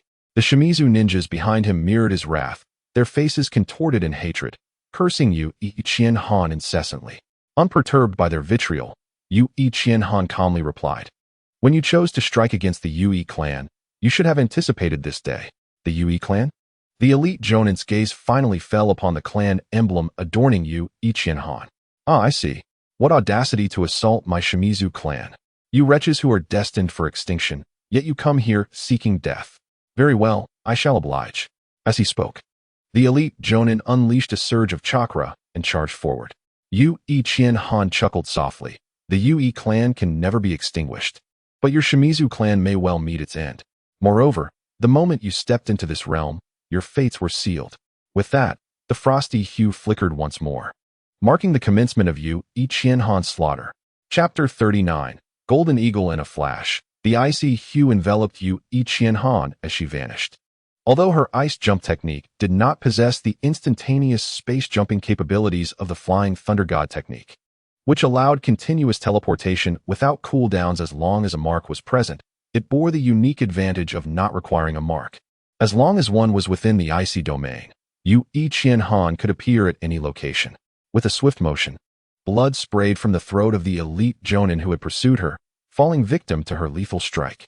Unsurprisingly, encountering space ninjutsu for the first time, unless one possessed extraordinary spatial talent like Senju Butsuma or significantly surpassed Yu Ichienhan in strength, rarely escaped the fate of swift annihilation. What? The remaining Shimizu ninjas were momentarily stunned as they witnessed their elite Jonin being effortlessly dispatched. Yet, while they were still processing this shock, Yu Ichienhan was far from idle. A mere second of cooldown felt neither long nor short, but for the predominantly Chunin and Jinin assailants, it offered them little opportunity to react. Within a span of 5 or 6 seconds, 2 of the 3 remaining Jonin had been dispatched, while several Chunin had been swiftly eliminated in succession. The scene unfolding before them struck terror into the hearts of the previously enraged ninjas, rendering their hands trembling and immobile.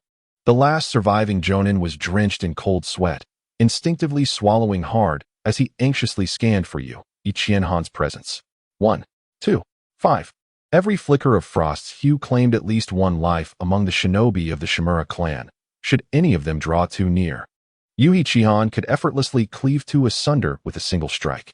At this moment, the sun had barely begun its ascent, yet the dim light cast upon the forest rendered it indistinguishable from the night.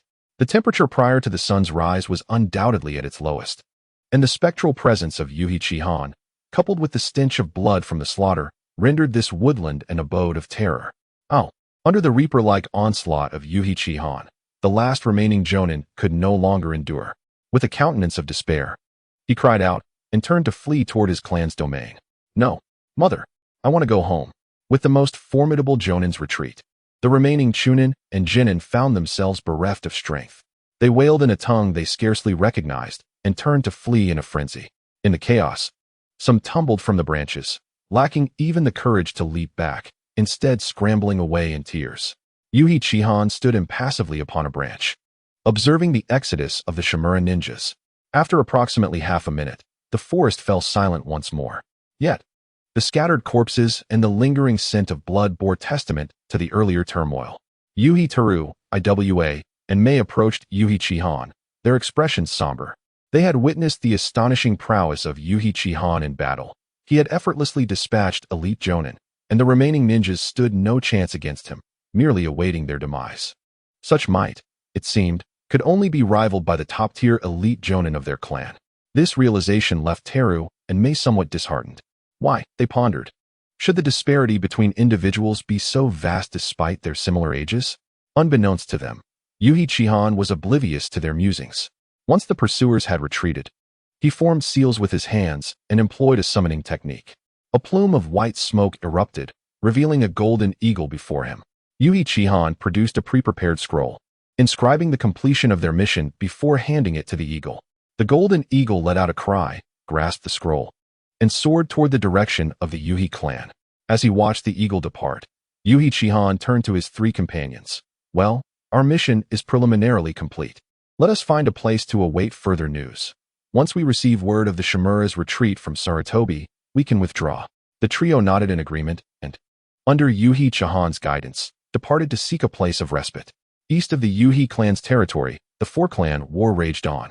Last night, Yuhi Rokawa and Yuhi Seiho had led an elite team to attempt a surprise attack on the Sarutobi clan stronghold. Unfortunately, they had been discovered beforehand, and Sarutobi Hodo, in concert with Shimura Nagai, had forced them into retreat. This morning, the Sarutobi clan resumed their month-old tactics, incessantly harassing the Yuhi clan to diminish their foundational strength. Faced with such adversaries, Yuhi Rokawa had considered a direct confrontation. However, after a fierce battle, the Yuhi clan had suffered even greater losses against the coalition of three clans. Thus, after a skirmish, Yuhi Rokawa found himself reluctantly biding time alongside the coalition. A sudden bird call pierced the air from a massive stone in the rear, prompting Yuhi Rokawa and the two other clan leaders to turn their attention. He looked up to see the golden eagle descending before him. As he reached out to accept the scroll from the eagle's beak, the creature emitted a puff of white smoke and returned to its clan.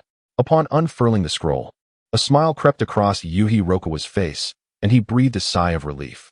What news? Inquired the second elder, Yuhi Rokawa. The golden eagle belonged to the Yuhi clan's lineage of summoning beasts, known only to their kin. With so few Yuhi members abroad, only Yuhi Chihan, his son, and the three tasked individuals, his anxiety was palpable. After all, failure in this mission could spell doom for the Yuhi clan. Yuhi Rokawa exhaled deeply. Passing the scroll to the second elder, the plan succeeded. Chihan and his team destroyed all supplies of the Sarutobi and Shimura clans, inflicting considerable casualties upon their strongholds. I believe it will not be long before Sarutobi Hodo and Shimura Nagai receive word of this. The second elder, eyes glimmering with mirth, couldn't help but laugh. Excellent. Wonderful. Nearby, Yuhi Seiho mirrored his grin. This war shall finally come to an end. He then inquired with concern, is the young clan leader well? After a moment of silence, Yuhi Rokawa shook his head, his heart heavy. Chihan is unharmed, yet unfortunately, Hosen has sacrificed himself. The three bowed their heads slightly in respect for Yuhi Hosen. After which the second elder spoke. Hosen was a hero of the Yuhi clan. Yuhi Rokawa nodded, his gaze drifting toward the distant battlefield. Next, we may face a fierce confrontation. Once Sarutobi Hodo and Shimura Nagai learn of the news from our territory, they may very well launch an all-out assault. Once this battle concludes and they regain their composure, they will likely arrange for a withdrawal, so let us prepare ourselves in advance. The final battle before victory awaits us. Chapter 40. Delectable Dove's Bang. What did you say? Sarutobi Hodo sprang to his feet, kicking the table before him aside and seizing a clan member by the collar. His voice a thunderous roar. Just as he was on the verge of annihilating the Yuhi clan, news arrived from the clan's domain that they had been ambushed, suffering severe losses, an announcement he could scarcely fathom. It's true, clan leader. Many children and kin have been injured or killed. A Shimura ninja wept, his face streaked with tears. Just yesterday, his aunt and son had been slain, leaving his heart shattered. Now, his uncle was too grief-stricken to even bury his son. Damn it! Sarutobi Hodo erupted with a surge of chakra, causing the elite Jonin nearby to spring into action, interrogating the clan member urgently. Who attacked our territory? The pressure of Hodo's immense chakra left the ninja dazed. I don't know. I didn't see clearly. Another elite Jonin seized the ninja by the collar. How many enemies assaulted our stronghold?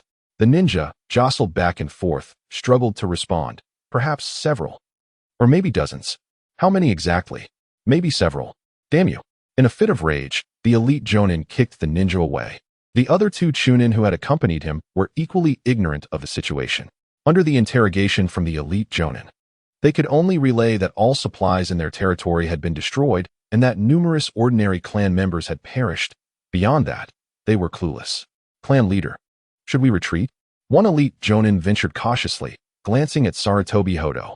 His own family resided within the territory, and he was desperate to return home to check on them. Although the other elite Jonin remained silent, they too looked to Sarutobi Hodo, awaiting his command to retreat.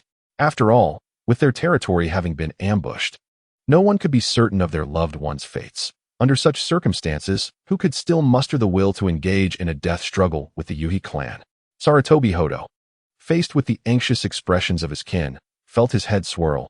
He too wished to retreat, yet withdrawal was not a matter of mere words. Irritated, Sarutobi Hodo cast a glance at the others. Prepare yourselves. I shall seek out clan leader Shimura. With that, he turned and exited the tent.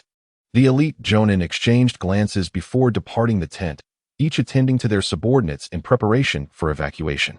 Upon reaching the Shimura encampment, Sarutobi Hodo strode directly towards Shimura Kanjo's tent. Given that several hours had elapsed since the attack on their territories, the Shimura clan remained unaware of the incursion. Inside the tent, Shimura Kanjo was in high spirits, enjoying a drink with a plate of peanuts before him. After all, the Yui clan was akin to grasshoppers post-harvest. Once they eradicated the Yui, the Shimura clan would acquire substantial resources and the Yui's ancestral ninjutsu. This prospect brought him joy. Noticing Sarutobi Hodo's arrival, he smiled and called out, "Hodo, care for a drink?" With a deep inhale from his pipe, Sarutobi Hodo, vexed, cut straight to the point. "Kanjo, the Sarutobi territory has been attacked by the Yui. I must return to aid my clan." "What?" Shimura Kanjo momentarily failed to grasp the gravity of the statement, staring blankly. After a brief pause, he leapt to his feet in astonishment. "Did you say the Sarutobi territory was assaulted by the Yui clan?" Irritated, Sarutobi Hodo nodded. Shimura Kanjo, struggling to comprehend the situation, looked at him incredulously. The Yui clan is currently stretched thin on the front lines. How could they possibly muster the strength to attack the Sarutobi territory? We have been monitoring their elite Jonin closely, and none have been absent from battle. Each clan territory is guarded by at least 2 elite Jonin, along with numerous Chunin and Jinin remaining behind. Where would the Yui find the power to launch such an assault? Exhaling a plume of smoke, Sarutobi Hodo seethed. How should I know where the Yui found the strength to attack us? The 3 clans sent to aid us are utterly clueless. My father cannot reach the summoning of the Sarutobi, leaving me in the dark about the enemy's strength.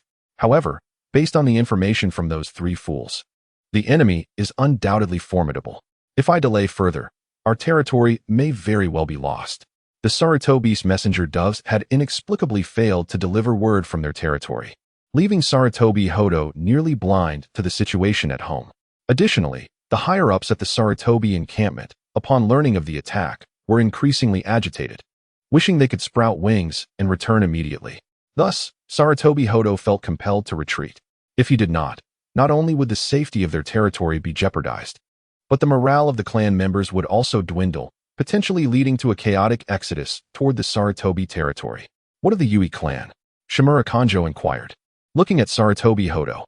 Without hesitation, Sarutobi Hodo replied, "My clan is on the brink of destruction. What do I care for the Yui?" Regardless, the Sarutobi would withdraw, and it was up to the others to decide their course. In a fit of frustration, Sarutobi Hodo turned abruptly, leaving the tent without a farewell. Watching him depart, Shimura Kanjo fell into deep contemplation. The alliance of the 3 clans was essential to maintaining the upper hand against the Yui. Should the Sarutobi withdraw, their advantage would diminish significantly. If the Sarutobi retreated, the Senju would be left short-handed, and the Shimura clan would inevitably become the primary force against the Yui. Being thrust into such a precarious position was not a fate he wished to embrace. Such folly must be avoided at all costs.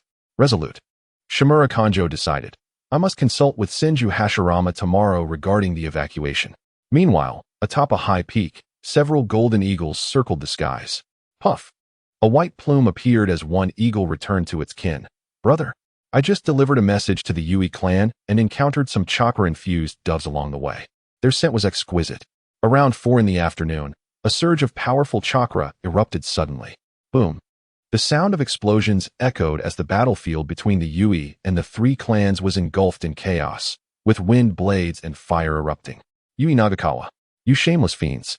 Shimura Kanjo bellowed, wielding a wind blade, his eyes ablaze with fury. Yui Nagakawa, upon hearing this, could not help but laugh in disbelief. Shimura, you hypocrite.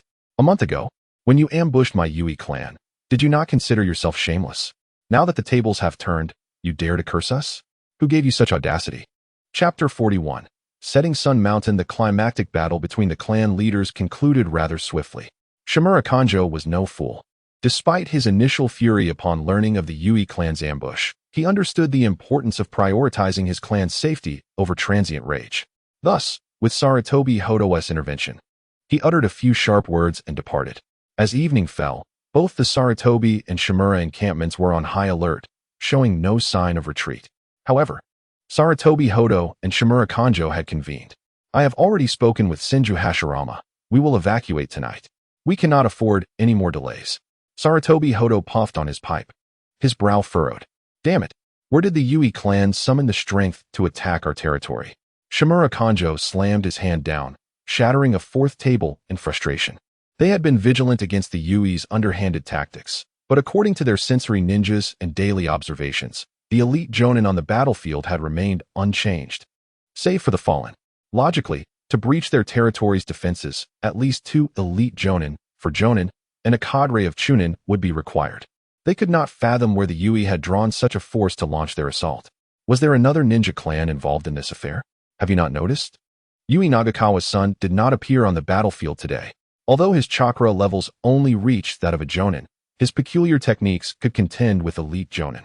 I suspect he is among those who attacked our territory, which is why we must return tonight to provide support. If we delay further, unforeseen calamities may arise. Sarutobi Hodo puffed thoughtfully on his pipe, soon enveloping the tent in a haze of smoke. Yet, there was an unspoken truth. The Yui clan's actions were a ploy to force their withdrawal. If they retreated now, their territory might avoid further losses. Conversely, if they remained, the Yui could intensify their assault on the ordinary clan members. Thus, for the future of the Sarutobi clan, a retreat was imperative. At the same time, within the Senju encampment, Senju Hashirama stared at the map before him, troubled. According to his plans, in approximately a month, they could launch a full-scale assault on the Yui clan, decisively extinguishing this formidable ninja clan in the northwest of the Land of Fire. Who could have foreseen the Yui would resort to such tactics? The audacity to attack the territories of the Sarutobi and Shimura clans left him bewildered. Never mind. I shall inform the clan leader of the situation here and arrange for our retreat. The thousand-handed Bodhisattva shook his head in despair and began to write a letter. The recent assault on the Yui clan not only failed to annihilate them, but also resulted in the loss of the coveted Shishan iron mine. Leaving them at a significant loss, the Yui clan gathered 3 powerful leaders, Yui Longchuan, Yui Longha, and Yui Zhengfang, in a meeting. Flanking them were the elite shinobi, Yui Shuan, Yui Tailuo, and 4 other top-tier shinobi. In truth, the Yui clan once boasted 10 such elite shinobi. However, after a protracted war, nearly half of these elite warriors had been lost, leaving the clan severely weakened. Given the magnitude of their losses, it would take at least a decade or 2 to recover, and to return to their former glory could require 30 to 40 years. Nevertheless, the war was not yet over, making it premature to dwell on such matters. Esteemed colleagues, the camps of the Sarutobi and Shimura clans are heavily fortified. What are your thoughts? Yui Longchuan inquired as he surveyed the room. The second elder, Yui Longha, spoke first. Leader, I believe they are merely bluffing. Faced with a crisis, any shinobi clan would prioritize returning to their homeland for support. Their current state of high alert is but a facade, if I am not mistaken.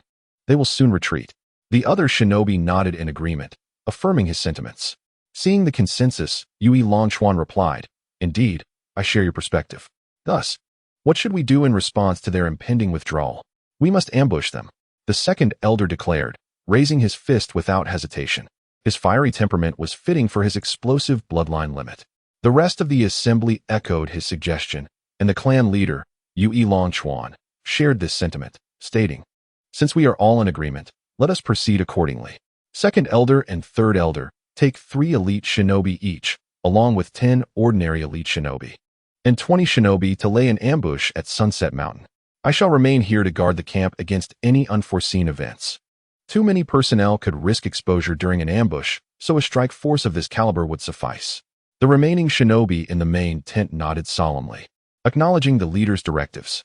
Subsequently, they exited the tent one by one to undertake their respective missions.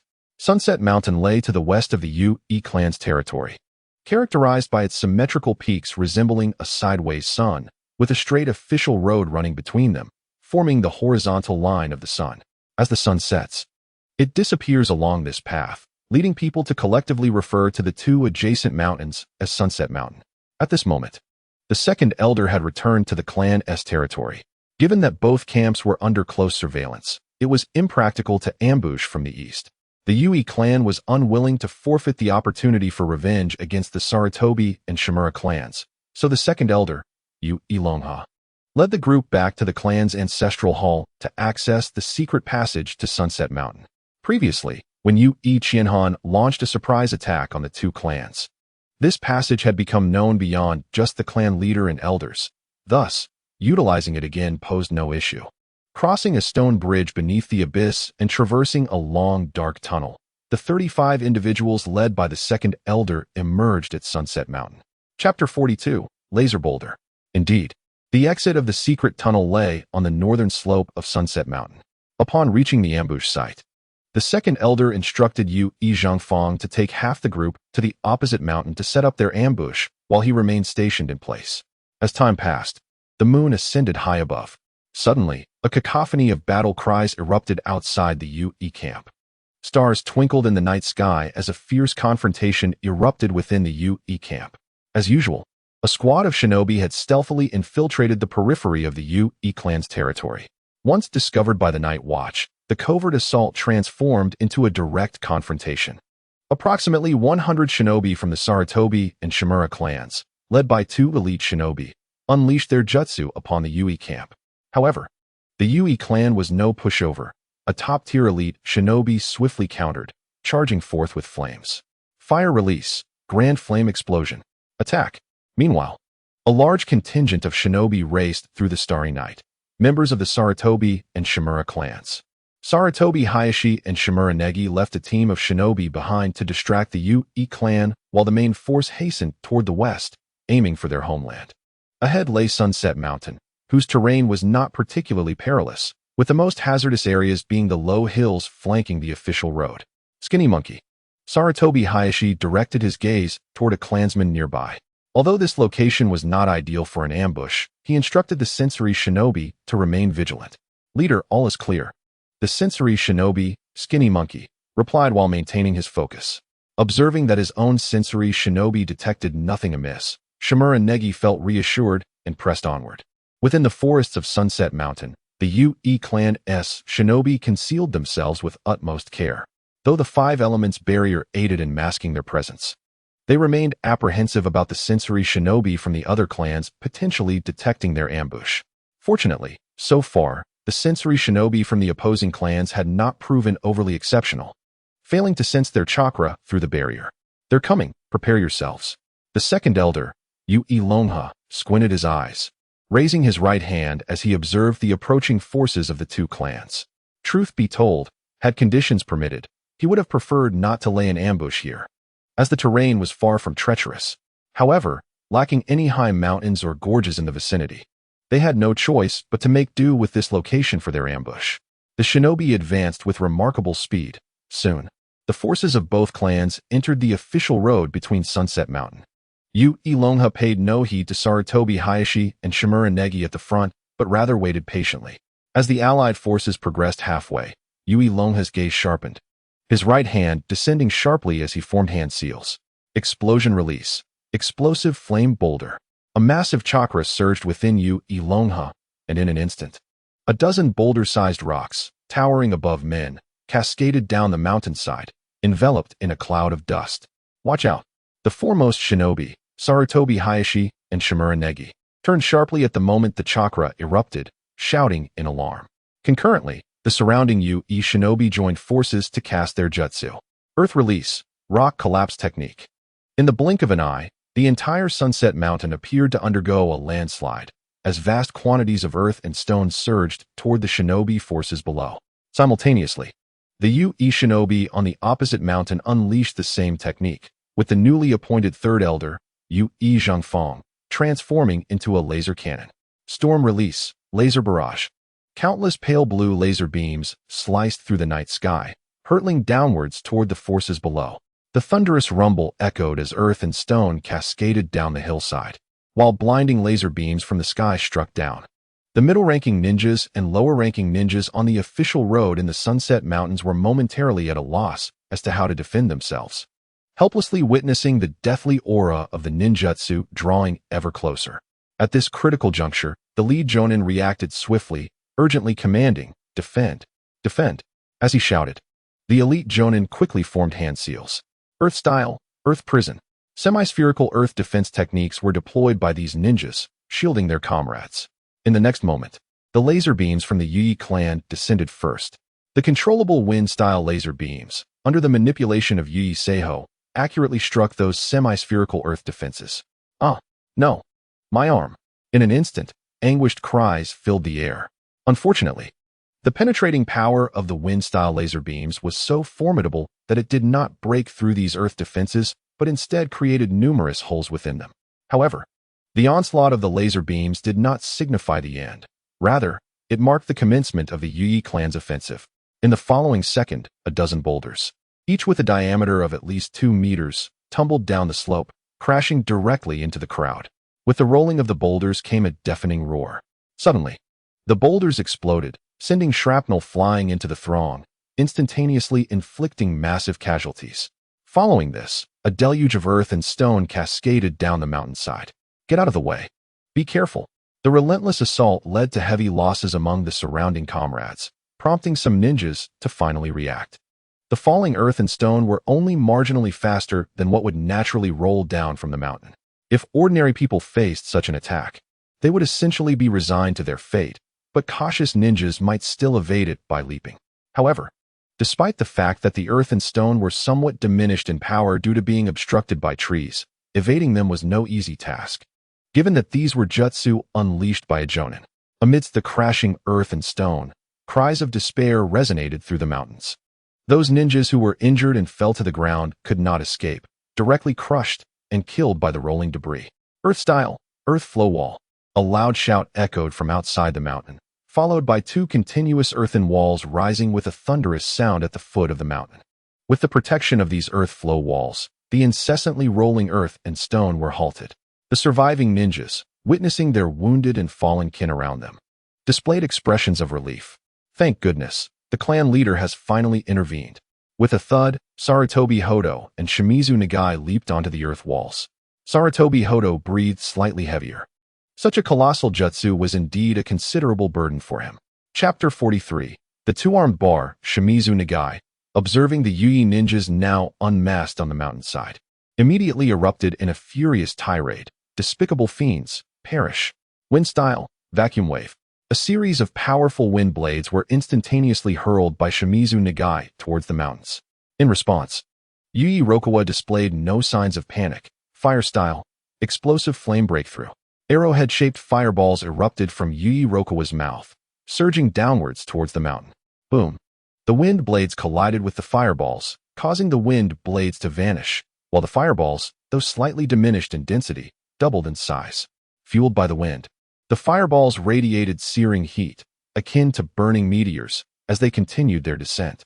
On the earth flow wall, facing the descending fireballs, Sarutobi Hodo formed hand seals and inhaled deeply. Water style, water barrier. The clash of water and fire produced a copious amount of steam. Amidst the vapor, Sarutobi Hodo formed seals once more. Summoning technique, Monkey King Suruo. A cloud of white smoke billowed at Sarutobi Hodo's command. The Suruo transformed into a diamond rod that he wielded. "Nagai, let us go?" Sarutobi Hodo shouted, leaping up the slope towards Yui Rokawa. Behind him, the elite Jonin of the Sarutobi clan, harnessing their chakra, surged forward in pursuit of Sarutobi Hodo up the mountain. Shimizu Nagai, with a fierce glare, wielded his wind blades and charged towards another mountain with his clan's elite Jonin. Seeing this, Yui Rokawa burst into laughter. "Ha ha, old dog Sarutobi. I shan't play with you anymore. Farewell," he yelled, leading his subordinates to retreat towards the opposite side of the mountain. Upon hearing this, Yuyi Seiho unleashed a barrage of wind-style laser beams towards Shimizu Nagai, before hastily retreating without a moment's pause. Shadows flitted throughout the mountains. By the time Sarutobi Hodo reached the mountain's peak, Yuyi Rokawa had already led his forces down the mountain. Witnessing this, the infuriated Sarutobi Hodo shouted down the slope, "Scoundrels! Earth-style, great flying rock spear." Chakra surged as a dozen long spears made of rock were launched downwards, creating a thunderous sound of air being split. No, these could no longer be referred to as spears. Each was 5 or 6 meters long, with a diameter of about half a meter, more akin to columns of rock. Hearing the noise from behind, Yuyi Rokawa abruptly turned, sliding back a few steps, explosion-style, flying thunder cannon, concentrating chakra in his palms. He unleashed a continuous barrage of fist-sized crimson stone spheres. Although these spheres seemed like futile efforts against the incoming rock columns, upon their collision, they instantly obliterated the rock columns into fragments. Having completed this, Yuyi Rokawa turned to leave. After all, relying on his forces alone to eliminate Sarutobi Hodo and Shimizu Nagai was utterly unrealistic. If they forcibly remained to fight, it could lead to further casualties.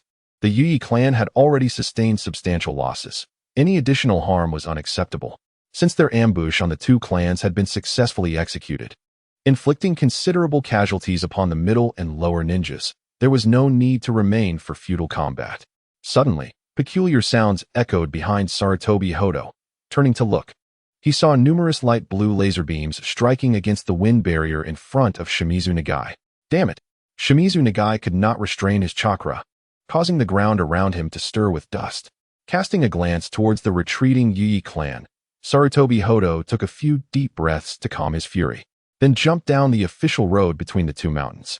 "Burn the bodies of our fallen kin and bring the injured. We must retreat," Sarutobi Hodo commanded the surrounding ninjas. At this moment, whether it was the Sarutobi clan or the Shimizu clan, it was apparent that their leader was in a fit of rage, and thus, apart from the injured, none dared to speak loudly. Shimizu Nagai approached Sarutobi Hodo's side. "Damn it, if it weren't for our clan's territory, I would never have let them go so easily." Sarutobi Hodo said little, simply instructing, "Hurry and arrange the evacuation," before turning to leave. Shimizu Nagai clenched his fists in frustration, cursed Yuyi. At the Yuyi camp, the night raid had concluded. After leaving behind dozens of corpses, the remaining elite Jonin had retreated in disarray. Yuyi Rokawa personally led a team to the camps of the Sarutobi and Shimizu clans to gather intelligence. Once confirming that the two clans had indeed retreated, Yuyi Rokawa immediately penned a letter, using a summoning golden eagle to convey the news to Chiharu. In the latter half of the night, the Yuyi elites, who had been lying in ambush against the Sarutobi and Shimizu clans, returned to their camp. Upon their arrival, Yuyi Rokawa unhesitatingly announced to his clan members, "The Sarutobi and Shimizu dogs have retreated. Victory for the Yuyi clan is imminent." At this very moment, regardless of what they were engaged in, the Yuyi ninjas momentarily froze, and then, with great vigor, tossed their belongings into the air, joyously exclaiming, "Hooray for the Yuyi clan." Suddenly, a cry of pain pierced the air as a large iron spoon, previously thrown aloft, landed squarely on the head of a nearby individual. "You numbskull!" Ignoring these minor mishaps, the exuberant cheers of the Yuyi clan echoed far and wide, reaching even the encampment of the Senju clan, where faint sounds could be discerned. Senju Hashirama emerged from his tent and stepped outside the camp gates, gazing at the distant flicker of flames. The Yuyi clan is indeed fortunate. Someone has managed to break through to the level of clan leader, and they have produced a prodigious ninja like Yuyi Chiharu. It appears that the annihilation of the Yuyi clan is nearly impossible in the short term. I wonder if I shall ever encounter such an opportunity again in my lifetime. After reflecting on this, Hashirama shook his head and returned to his tent. As for retreat, that could be discussed tomorrow. Unlike the Sarutobi clan, the Senju had not suffered a home invasion. Thus, there was no urgent need to retreat in the dead of night. Furthermore, the Senju clan was the foremost ninja family of the Warring States period, rivaled only by the Uchiha clan. As the elder of the Senju clan, he held his pride dearly.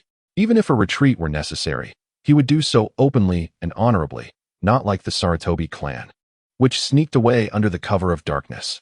He was confident that if the Senju clan decided to leave, the Yuyi clan would not dare to obstruct them. In a forest, Yuhi Chiharu and his three companions displayed little awareness befitting ninjas, brazenly roasting a wild boar over an open fire. Chapter 44. The retreat begins. Though it was the dead of night, none of the four felt inclined to rest. The agonizing wait for news had stretched on for an entire day since their ambush on the Sarutobi clan's territory, yet no word had come from the Yuhi side. Thus, despite their confidence in the plan, the absence of news regarding the withdrawal of the Sarutobi clan left them feeling increasingly anxious. Suddenly, a cry pierced the night, followed by the arrival of a golden eagle, landing gracefully on the ground, unfazed by the fire.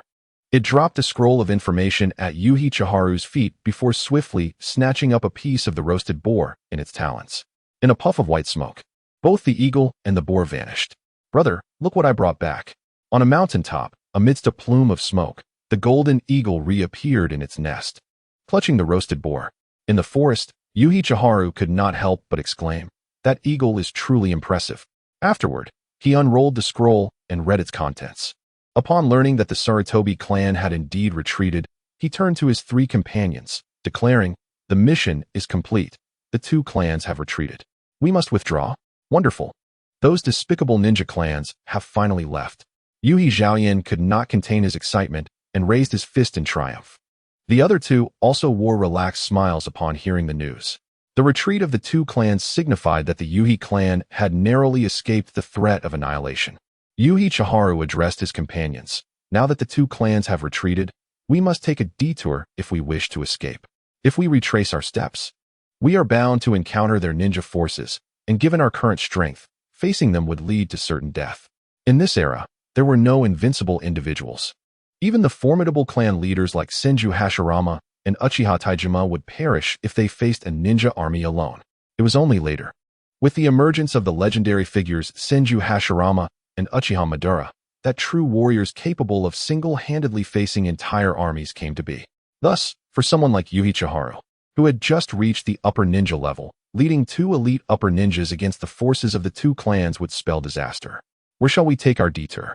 Yuhi Zhaoyan inquired, looking at Yuhi Chiharu. However, Yuhi Chiharu did not respond.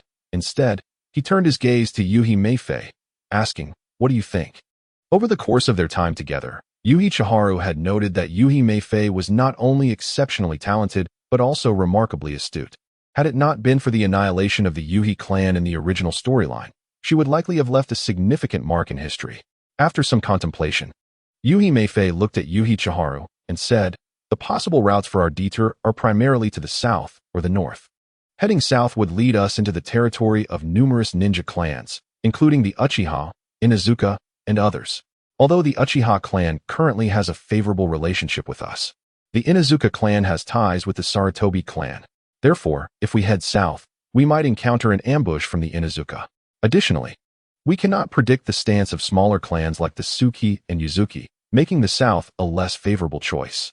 As for the north, given that we are situated in the northwestern part of the Land of Fire, there are fewer ninja clans in that direction. The only significant clans are the Aburame and the Hitaki. The smaller clans like the Yuhi and the Yu would not dare to involve themselves in the conflicts of larger clans, posing little threat to us. Thus, I believe taking a detour to the north would be a better option." After stating her thoughts, Yuhi Meifei looked to Yuhi Chiharu, awaiting his decision. At this point, Yuhi Meifei had begun to align herself more closely with Yuhi Chiharu, recognizing that he was destined to become the leader of the Yuhi clan. Among the younger generation, only he and Yuhi Zhaoyan held the potential to ascend to the level of clan leader. By fostering a good relationship with Yuhi Chiharu now, she hoped that once her abilities reached the level of clan leader, she might rise to the position of elder within the Yuhi clan, relegating Yuhi Zhaoyan, who would then be beneath her, to the status of second elder. Unbeknownst to Yuhi Chiharu, Yuhi Meifei harbored ambitions of her own. However, even if he were aware, he would not be concerned, for every world is a web of relationships, and if Yuhi Meifei's strength proved formidable in the future, what harm would it be to have her favor?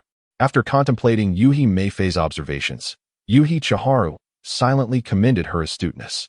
Within mere moments of posing the question, she had provided an insightful analysis, indicating that she had clearly pondered this matter beforehand. "Meifei has a point. I concur. What do the rest of you think?" Yuhi Chiharu said, directing his gaze toward the other two. Yuhi Zhaoyan responded, "If you believe it is a viable option, Then let us proceed with that course. The other upper ninja had no objections either. Thus, the four of them unanimously decided on their route for retreat and began making their way northward. The journey was undoubtedly tedious, with none of the four speaking as they trudged forward in silence. Approximately 3 hours later, Yuhi Chiharu suddenly raised his hand, commanding, "Stop." "What is it?" Yuhi Jian halted and turned to Yuhi Chiharu. With a grave expression, Yuhi Chiharu replied, "To the northeast. Several scattered ninjas seem to have spotted us and are moving in our direction." Upon hearing this, the three immediately became alert. Yuhi Meifei looked at Yuhi Chiharu and asked, "Shall we head northwest to shake them off, or should we remain and set an ambush?" Quick to react, Meifei proposed two strategies. After a brief consideration, Yuhi Chiharu promptly decided to lie in wait for the enemy. After all, it was evident that these individuals were targeting them. If they were to flee directly, they might not be able to shake off their pursuers. It would be far more prudent to eliminate these foes instead.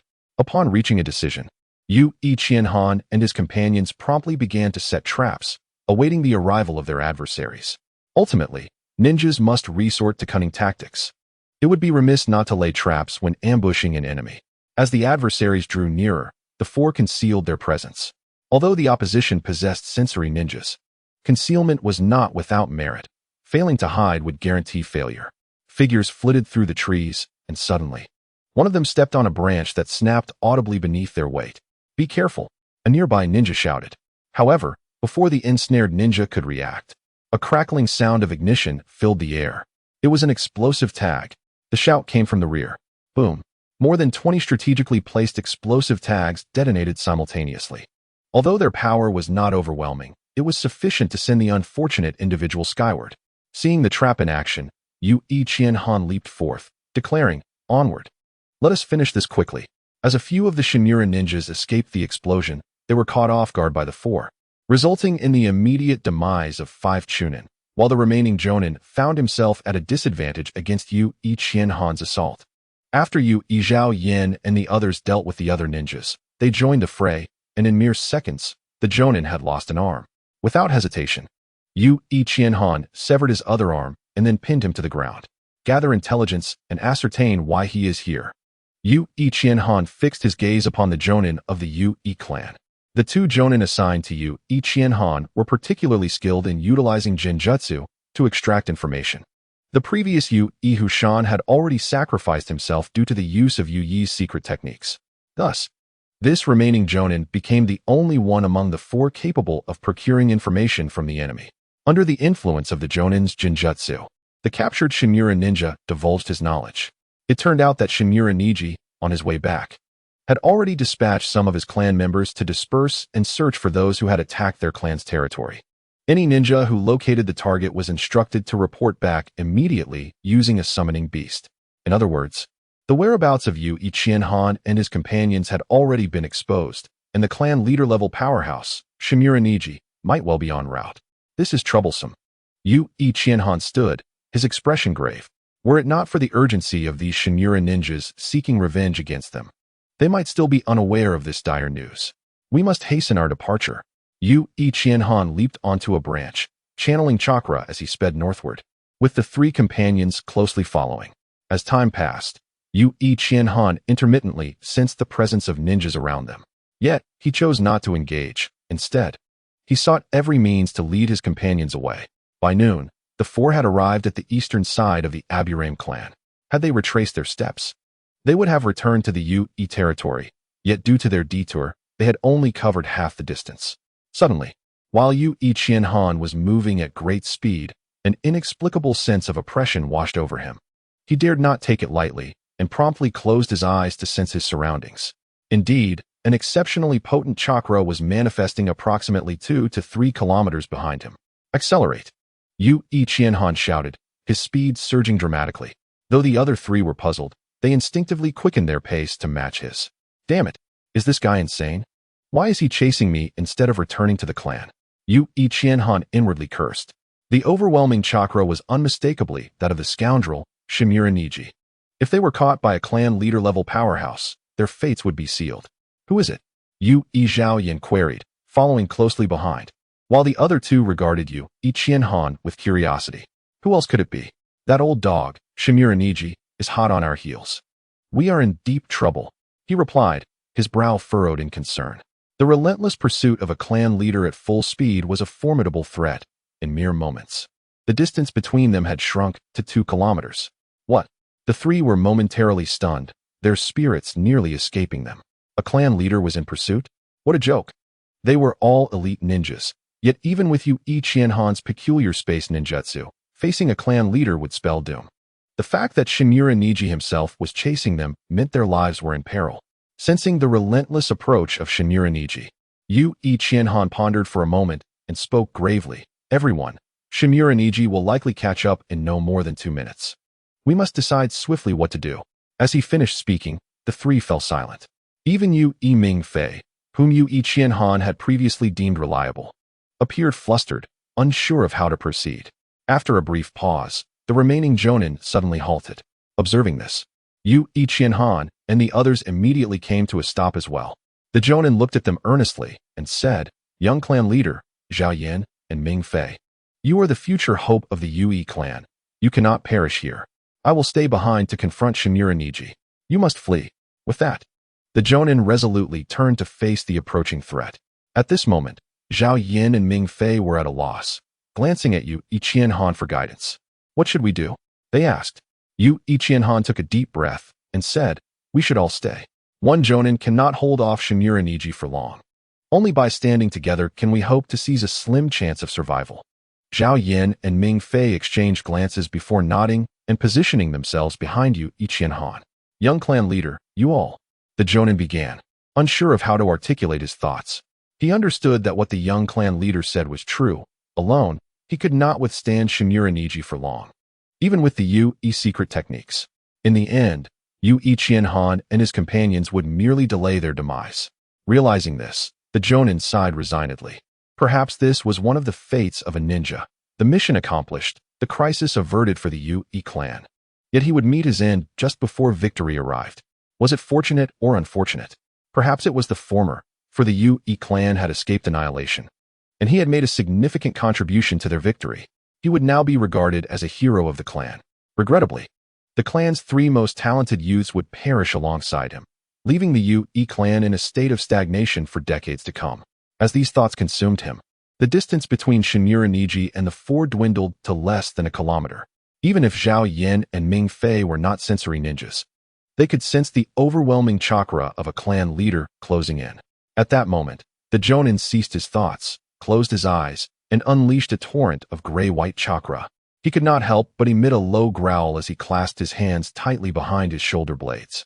The secret art of feathered attire allows one to ascend to immortality. With a thunderous roar, a powerful surge of chakra erupted. The elite ninja quickly became enveloped in a veil of gray chakra, transforming his entire being into a shade of ash white, with feather-like patterns protruding from his skin. Observing a comrade whose aura nearly rivaled that of an elite Jonin, Yu Qianhan could not help but feel a sense of admiration. Truly, they were a premier clan, second only to the Senju and Uchiha families, and possibly linked to the Sage of 6 Paths. This feathered attire secret technique was indeed formidable. Alas, it required at least the rank of Jonin to wield, and due to the ravages of war, Yu Qianhan had yet to learn it after his promotion. Had he mastered the feathered attire technique, he might have been able to confront Shimura Kinj directly with his ice leaps. Wind release, great breakthrough. A voice boomed, followed by a tempest that gathered a multitude of wind blades, hurtling toward Yu Qianhan and his companions. As the fierce winds approached, Yu Qianhan stepped forward with resolve, forming hand seals. Ice release, ice prison wall. In an instant, a curved ice wall rose before the quartet, as dozens of wind blades sliced against it, scattering ice shards in every direction. Seizing the moment, Yu Qianhan unleashed his ice domain from behind the ice wall, his sole means of countering an opponent of the clan leader's caliber. With a thud, Shimura Kinj landed before them, his expression cold and laced with murderous intent. "How do you wish to perish?" he sneered. As his words fell, an overwhelming aura surged forth, crashing upon the 4 like a tidal wave. Having returned from a grim encounter with his kin, Kinj's singular thought was to annihilate these miscreants. No, mere death would not suffice to appease the spirits of his fallen brethren. He desired to obliterate them utterly. The imposing aura left even the particularly elite Yu Yi Zhaoyan and Yu Yi Mingfei momentarily paralyzed. In light of this, Yu Yi Qianhan boldly initiated an assault, shattering Shimura Ken's rising momentum. Ice release, fierce tiger attack. A magnificent ice tiger leapt forth from Yu Yi Qianhan, lunging fiercely at Kenj. Upon witnessing Yu Yi Qianhan's audacity, Kenj merely scoffed, brandishing his wind blade and cleaving the ice tiger in two, sending it crashing to the ground. How powerful! Yu Yi Qianhan gasped, nearly losing his jaw in astonishment at Kenj's effortless display of strength. Was the disparity between clan leader and Jonin truly this exaggerated? Nearby, the Yui Jonin, after witnessing Yu Yi Qianhan's technique, charged at Kenj wielding the sword of Wind God. The air crackled with the sound of rapid clashes, a cacophony born of their blistering speed. In the Warring States period, ninjas favored raw and brutal killing techniques, making physical arts their primary focus. It could be said that the vast majority of Jonin and above were masters of taijutsu, akin to swordsmanship, empowered by the feathered attire's secret technique. The Yu Yi Jonin's countenance became devoid of expression, and only the ferocity of his attacks revealed his disdain for Shimura Kenj. Yet, even with the feathered attire technique, the chasm between Jonin and clan leader remained insurmountable. The speed of their skirmish rendered them mere shadows. But Yu Yi Qianhan could still perceive that the Yu Yi Jonin was being ruthlessly suppressed. Wind release, Wind God Sword. Yu Yi Qianhan executed his technique, activating his ice leap to surround Shimura Kenj. In an instant, the three wind element ninjas transformed into shadows, clashing fiercely as the residual winds shredded the surrounding leaves into fragments. Yu Yi Qianhan valiantly parried Kenj's strike, only to vanish with a swift ice leap, reappearing in another location to launch another attack. Despite their 2-on-1 advantage, they remained no match for Kenj, who relentlessly dominated the encounter. Each time Yu Yi Qianhan utilized his ice leap, he could only manage a single strike before Kenj retaliated with a flurry of blows. Had it not been for the Yu Yi Jonin's interference, Yu Yi Qianhan would have surely met his end within seconds, as Kenj unleashed a barrage of 6 or 7 strikes in a heartbeat, weaving a deadly tapestry of blades. Yu Yi Qianhan could only deflect 3, and without the assistance of his clan's Jonin, he would have already been reduced to mere fragments. From a distance, Yu Yi Zhaoyan and Yu Yi Mingfei watched the three figures darting about, astonished yet anxious. The speed of their combat was overwhelming. Their eyes could barely keep pace with the flurry of motion. Yet, should they intervene, they would likely meet a swift demise at Kenj's hands. What could they do? Yu Yi Zhaoyan, his face grim, whispered, "What shall we do?" Yu Yi Mingfei clenched her fists, her gaze fixed ahead. "Wait for an opportunity to strike. We may perish here, but we cannot die in vain. Even in death, we must inflict harm upon Shimura Kenj. A mere kick would suffice." Yu Yi Zhaoyan nodded, filled with frustration. Why must I face a clan leader at my age? Is this truly what I should endure? In the midst of battle, the Yu Yi Jonin let out a roar, his chakra surging once more. This time, the madness in his eyes had faded, replaced by an icy indifference. The ascension to immortality involves 3 stages.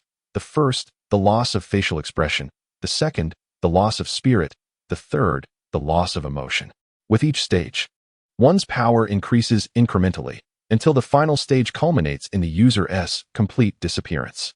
At that moment, the Yu Yi Jonin, having reached the second stage, attacked with even greater swiftness, alleviating some of Yu Yi Qianhan's burden. However, to Shimura Kenj, their combined efforts were nothing more than a desperate struggle for survival. The feathered attire technique was not new to him. If wielded by an elite Jonin, it might merit his attention, but a mere Jonin was beneath his consideration. Chapter 47. The Tempestuous Dance of Wind Release. Vacuum Bullets. Shimura Kenj unleashed a deadly slash at the Yu Yi Jonin while simultaneously turning back, sending several vacuum orbs hurtling toward Yu Yi Qianhan. With quick reflexes, Yu Yi Qianhan deflected a few, but 2 others sped past, narrowly grazing his shoulder and rib, erupting in a spray of blood that exposed bone. With a flash of frost, Yu Yi Qianhan employed his ice leap to distance himself from Shimura Kenj. Young clan leader, Yu Yi Qianhan, Yu Yi Mingfei and Yu Yi Zhaoyan rushed to his side, concern etched on their faces. Yu Yi Qianhan furrowed his brow, sweat beading on his forehead as he gasped, "That hurts like hell." Having forced Yu Yi Qianhan back, Shimura Kenj unleashed a full frontal assault on the Yu Yi Jonin. In mere seconds, Without Yu Qianhan's assistance, the Yu Jonin bore 2 new wounds. Observing this, Yu Qianhan grit his teeth against the pain, preparing to charge back into the fray once more. However, in the next moment, the chakra of the feather-clad ninja surged once again, and the feather-like patterns on his attire appeared to weather away, scattering with the wind. A gentle breeze swept through, followed by the emotionless voice of the feather-clad ninja, resonating softly, wind release, ultimate storm black dragon sword. Accompanied by the eruption of chakra, he gathered a substantial amount of wind nature chakra in his hands. This chakra was continuously compressed, its hue shifting from transparent to a light blue, then to blue, and finally to deep blue. As the chakra became increasingly dense, a black short sword gradually materialized in his grasp. At this moment, all emotions had vanished from the feather-clad ninja's heart. His singular focus was on Shimizu Negi. He cared not whether he was a match for Shimizu Negi, nor did he mind the presence of others nearby. His only thought was to eliminate Shimizu Negi. In the next instant, the feather-clad ninja lunged fiercely at Shimizu Negi, channeling the last vestige of his strength into the sword. The black sword vibrated incessantly, seemingly draining the last remnants of life from the feather-clad ninja. As his body disintegrated into ashes, carried away by the wind, the black sword was freed from all constraints, instantly transforming into a streak of darkness aimed at Shimizu Negi. This is... Shimizu Negi's eyes widened in astonishment at the wind nature black sword that posed a lethal threat to him. Could the secret techniques of the Feather Clan truly reach such heights? Yet, why had he never witnessed a feather ninja wielding their secret arts to such an extent before? Nevertheless, despite his surprise, Shimizu Negi's movements were swift. He retreated while quickly forming hand seals. Earth release. Earth prison iron wall. A hemispherical, predominantly black earth defense technique enveloped Shimizu Negi. Concurrently, as Shimizu Negi continuously infused chakra into the earth prison iron wall, its hardness escalated. Do not be misled by Shimizu Negi's frequent use of wind techniques. He was proficient in all 5 elemental ninjutsu. This defensive earth technique was one he mastered with exceptional skill. However, due to his greater affinity for wind release, he seldom employed other techniques. Yet, as a leader-level powerhouse, it would be quite beneath him to rely solely on wind release. Meanwhile, observing the black short sword hurtling towards Shimizu Negi, Yu Qianhan instinctively sensed impending doom. Trusting his instincts completely, he grabbed the shoulders of Yuhi Taku and Yuhi Meifei, whisking them away with an ice leap to a distant location. In the next moment, the black short sword struck the earth prison iron wall, producing a piercing sound as it penetrated several centimeters deep. However, just as the black sword seemed poised to pierce through the earth defense, it detonated violently, as if it had lost all restraint. In an instant, a tempestuous gale surged forth, threatening to obliterate everything in its path, sweeping up debris from the ground and sending it soaring into the air. Subsequently, the minuscule wind blades generated by the explosion of the storm black dragon sword danced recklessly amidst the whirlwind, slicing through trees, stones, and grass suspended in the air. The earth prison iron wall conjured by Shimizu Negi was battered by these wind blades, sending fragments of earth flying. Fortunately, Shimizu Negi continuously infused chakra into the wall, preventing it from being dismantled. Over 100 meters away, Yu Qianhan utilized ice release techniques to shield the 3 of them. This too was a hemispherical defense. For in such circumstances, a mere ice wall would be utterly insufficient to withstand the rampaging wind blades. If he had opted for a single ice wall, it would have been a grave oversight, despite being distanced from the epicenter of the storm black dragon sword's explosion. Shards of ice from the ice wall still flew about due to the ferocity of the wind blades. Oh no, it's so cold. Yuhi Taku sat on the ground, hugging his shoulders, his teeth chattering uncontrollably, appearing as though he were frozen in place, while he shivered and muttered. Yuhi Meifei fared little better. Although she was not as paralyzed by the cold as Taku, her complexion had turned pale, and she was continuously sniffling. Seeing this, Yu Qianhan couldn't help but retort. You too should be grateful. Are you complaining about the cold? If it weren't for my 20 years of singlehood speed, utilizing 2 ice leaps and 1 ice domain, we would have been reduced to mere mush. Indeed, after bringing the 2 to the edge of the ice domain, he had cast the ice domain once more, retreating with them another 100 meters before finally summoning the ice defense. Otherwise, with the edge of the first ice domain less than 50 meters from the storm's center, He worried whether he could withstand the onslaught. Hearing Yuhi Chihan's words, Yuhi Taku instinctively asked, "What do you mean 20 years? When did you turn 20? Yuhi Chihan shot him a glance of exasperation. "Mind your tongue. Do you think I need to explain my age to you?" Taku, shivering, fell silent. Having nearly frozen to death after 2 ice leaps with Yuhi Chihan, it was best for him to speak less and recover slowly. The ice defense fell silent once again. Yuhi Chihan peered through the ice layer towards the center of the storm black dragon sword's explosion. The power exhibited was truly terrifying. He couldn't help but murmur. This technique had indeed reached the level of a clan leader. Yet the predicament faced by the trio underscored a grave truth. Once the secret techniques of the Feather Clan progressed to the 3rd stage, all emotions evaporated entirely. As the feather-clad ninja unleashed the storm black dragon's sword, he was devoid of any sentiment. Even with comrades by his side, he showed no concern for the potential collateral damage to them, relentlessly targeting Shimizu Negi with this technique. The residual force alone could severely injure Yuhi Chihan and the others.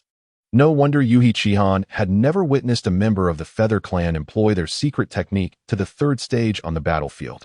Those who attempted to wield the secret arts invariably halted before reaching the 3rd stage. It became evident that the absence of practitioners at this stage was indeed justified. Utilizing such a technique meant a complete disregard for friend and foe, and it was likely that many feather ninjas would perish by the hands of their own kin. Gradually, the tempest subsided after about a minute, leaving the ground stripped bare, resembling a ravaged landscape, the once lush woods reduced to exposed yellow earth. However, just as Yuhi Chihan prepared to withdraw the ice defense, a shadow suddenly burst forth from the swirling dust. Clang! Crack! The ice wall shattered, and Yuhi Chihan instinctively raised his blade in defense. Bang! A tremendous force descended upon him from above, spitting out a mouthful of blood. Yuhi Chihan staggered and fell to the ground. At that moment, he finally discerned the figure before him. Shimizu Negi gazed down at the 3 youths and sighed. "Children, return with me to atone before the spirits of the Shimizu clan." Lightning release. Lightning prison lock. A thunderous shout erupted from the distance. Moments later, like a meteor shower descending from the sky, a barrage of faint blue laser beams shot forth at an astonishing speed. The onlookers were dazzled by the radiant flashes, and in the next instant, the lightning release laser beams, seemingly possessing sentience, deftly avoided Taku and Meifei, crashing directly into Shimizu Negi. The immense impact instantly sent Nishimura Kingeki flying. Despite the protection of the wind armor, he felt a sharp pain in his chest, and blood surged uncontrollably from his throat. Thud! After soaring several meters through the air, Nishimura Kingeki crashed heavily to the ground, rolling backward for another 7 or 8 meters before finally coming to a stop against a massive boulder, letting out a muffled groan. Little clan leader. A figure landed before the 3, Yuhi Chihan gasping for breath. Glancing at the tall figure beside him, he burst into an unrestrained laugh. "Ha! I'm not destined to perish." Beside him, Zhao Yin and Ming Fei trembled with excitement, gazing at Yuhi Zhengfang, their faces alight with the joy of having survived a calamity. Though they shivered from the cold, the elation of having escaped death overshadowed any discomfort. After all, they had prepared themselves for demise, only to be rescued by a powerful clan member while awaiting their fate. Who wouldn't be thrilled? Cough, cough. In the distance, Nishimura Kingeki clutched his chest, coughing a couple of times before standing up cautiously, eyeing Yuhi Zhengfang in the distance. After the recent series of battles, coupled with the need to counter the wind release, he had exhausted half of his chakra. Now, caught off guard by Yuhi Zhengfang's storm release, his internal organs were slightly injured. If he were to engage in combat now, he feared he would not be a match. Yet, retreating was not something he could accept. The losses to the clan were immense, and with the perpetrators so close at hand, failing to bring the 3 culprits back would be unbearable. Gripping the hilt of his sword, Yuhi Zhengfang glanced at Nishimura Kingeki before addressing Yuhi Chihan and the others. "Little clan leader, we should withdraw." Yuhi Chihan struggled to stand. "Withdraw? That scoundrel has exhausted a significant amount of chakra and is injured. This is the perfect opportunity to finish him off. Why should we retreat?" Yuhi Zhengfang replied quietly. "Little clan leader, although that guy is wounded, I cannot guarantee we can eliminate him in a short time. Sarutobi Hiruzen is on his way back. Based on the speed of a clan leader, he will arrive in no more than 20 minutes. Or perhaps even in just a few minutes. If we do not leave now, we may not be able to escape at all." Yu Iqianhan fell silent. Yu Zhengfang's reasoning seemed quite sound, yet he felt a deep reluctance to let Nishimura Kingeki go. Turning to look at Nishimura Kingeki in the distance, anger simmered in his eyes. Taking a deep breath, he shouted towards Nishimura Kingeki. Old dog, Nishimura. Wait for me. The day I become clan leader will be the day of your clan's destruction. As for the Sarutobi clan, of course, he kept that thought to himself, as Sarutobi Hiruzen was not present. Huh. Upon hearing Yu Iqianhan's childish outburst, Nishimura Kingeki could not help but chuckle coldly. It was utterly ridiculous. The Nishimura clan had endured for so long without being annihilated, especially with the Sarutobi clan as their ally. If a Uchiha had shouted such words, he might have felt a twinge of concern. But coming from a crippled member of the Yui clan, how laughable. Destroy the Nishimura? The Yui clan is hardly worthy. On the other hand, after his shout, Yu Iqianhan felt a wave of relief wash over him. Regardless of whether others believed his proclamation, he was determined that once he grew stronger, he would indeed bring ruin to the Nishimura clan. Even the Sage of Six Paths could not save them, he vowed. Casting one last deep glance at Nishimura Kingeki, Yu Iqianhan turned to his companions. Uncle Fong, Zhao Yin, Ming Fei, let us depart. The three nodded. Yu Zhengfang supported Zhao Yin, while Yu Iqianhan assisted Ming Fei as they prepared to leave. After all, Yu Iqianhan was still able to move, but Zhao Yin and Ming Fei were frozen to the point where their legs could no longer obey them. Without support, they could not proceed. Do not think of escaping. Seeing the four about to flee, Nishimura Kingeki bellowed, moving to intercept them. Yu Zhengfang swiftly formed hand seals. Storm release. Swarm of hornets. A swarm of hornets glowing with a pale blue light surged towards Nishimura Kingeki. Go. Yu Zhengfang urged, channeling chakra to hasten the retreat of the Yu clan. Yu Iqianhan followed closely behind, supporting Ming Fei. Wind release. Vacuum wall. The dense swarm of storm hornets sent shivers down Nishimura Kingeki's spine as he hurriedly formed seals for defense. In an instant, the hornets struck against the wind wall, producing a cacophony of crackling sounds. Once the assault ceased, Nishimura Kingeki lowered his defense, only to discover that Yu Iqianhan and the others had vanished without a trace. Chapter 49. The hero returns. Damn it. Nishimura Kingeki's face twisted in rage as he unleashed chakra, stomping the ground and creating a large crater. Dust swirling into the air. After approximately 10 minutes, a figure swiftly approached, landing beside Nishimura Kingeki in an instant. Kingeki, have you found those bastards? Sarutobi Hiruzen gritted his teeth, fists clenched, his fury boiling over. Nishimura Kingeki's expression remained grim. Yu Zhengfang, that bastard, helped them escape. For hours later, after a long journey, Yu Iqianhan and the others finally returned to the territory of the Yu clan. Traversing the now dilapidated slope, the four made their way toward the clan's grounds. From a distance, Yu Iqianhan noticed a crowd gathering at the entrance, a sea of heads in motion. Before he could react, the figures surged towards them. Fortunately, he recognized the leader as his father. Otherwise, given the imposing presence, he might have thought their clan was under attack, with enemies lying in ambush. The two groups halted about 3 meters apart. Unsure of the crowd's intentions, Yu Iqianhan remained silent, as did Zhao Yin and Ming Fei, who were equally perceptive. The atmosphere grew solemn. Yu Longchuan stood tall, then performed an ancient salute to Yu Iqianhan and the others, with the clan members following suit, bowing in unison. It was said that this ceremony had been passed down since the era of the Sage of Six Paths, meant to welcome returning heroes. A custom reserved for those venerable families with a long heritage. Once the formalities concluded, Yu Longchuan announced loudly, "Clan members, let us raise our voices in the warmest cheer for the greatest hero of this war, the pride of the Yu clan. Let us welcome the hero's return." Oh! In an instant, a thunderous cheer enveloped the entrance of the clan territory. Before Yu Iqianhan could fully comprehend the situation, several clan members lifted him, tossing him high into the air, catching him as he fell, only to throw him up again. Zhao Yin and Ming Fei, too, were not spared from this exuberant celebration. Amidst the jubilant commotion, clan members rushed forward to hoist them into the air as well. Even Yu Zhengfang, who had escorted Yu Iqianhan and the others back, could not escape the fate of being enthusiastically tossed aloft. Though now an elder, the clan members would never forget that it was Yu Zhengfang's breakthrough to the clan leader level that secured their ultimate victory. At this moment, The entrance of the Yue clan was engulfed in a sea of jubilation, with even more clan members emerging from within to join in the revelry. As Yue Qianhan was repeatedly tossed into the air, he suddenly recalled the scene from Naruto where Naruto returned after defeating Pain. At that time, Naruto was no longer the Nine-Tails Fox, but had become the hero who protected the village, genuinely embraced by the people. Surely, Naruto must have felt a surge of excitement and happiness in that moment.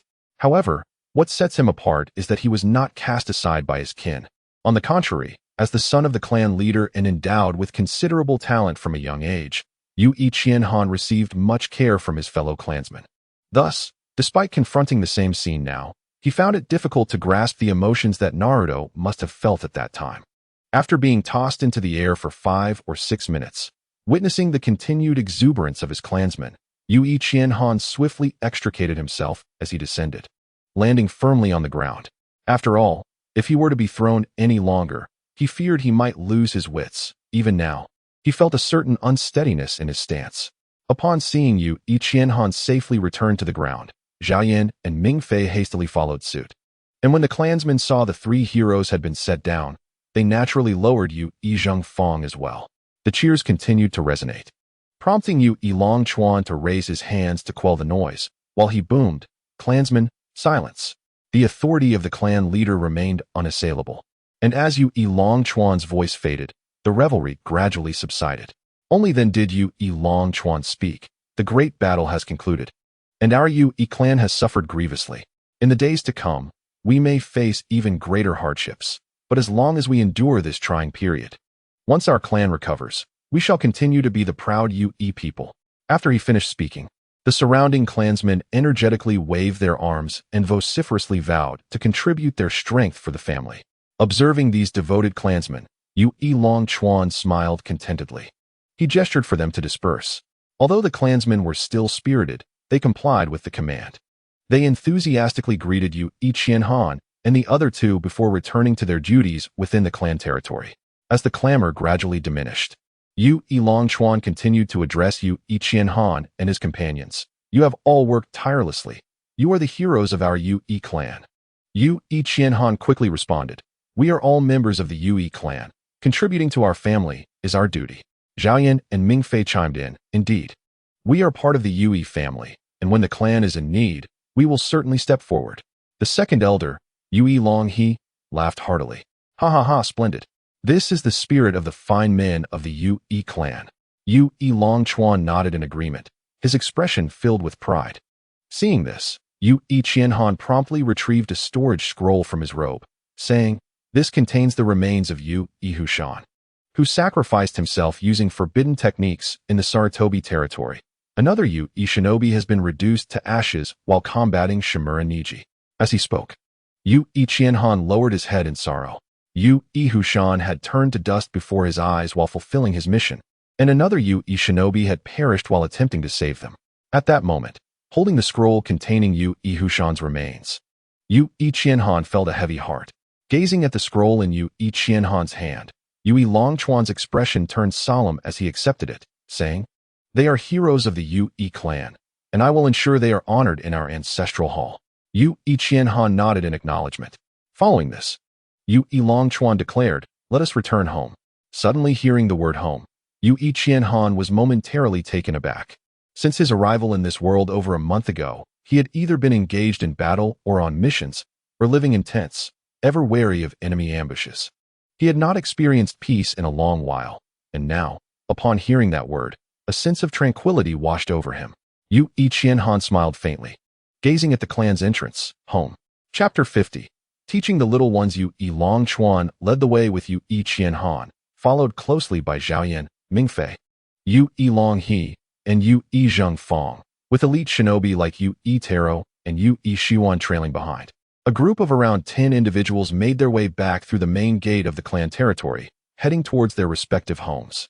As they traversed a narrow path, responding to the warm greetings of their clansmen, Yue Qianhan's smile nearly became fixed in place until he and Yue Longchuan finally reached the entrance of their residence.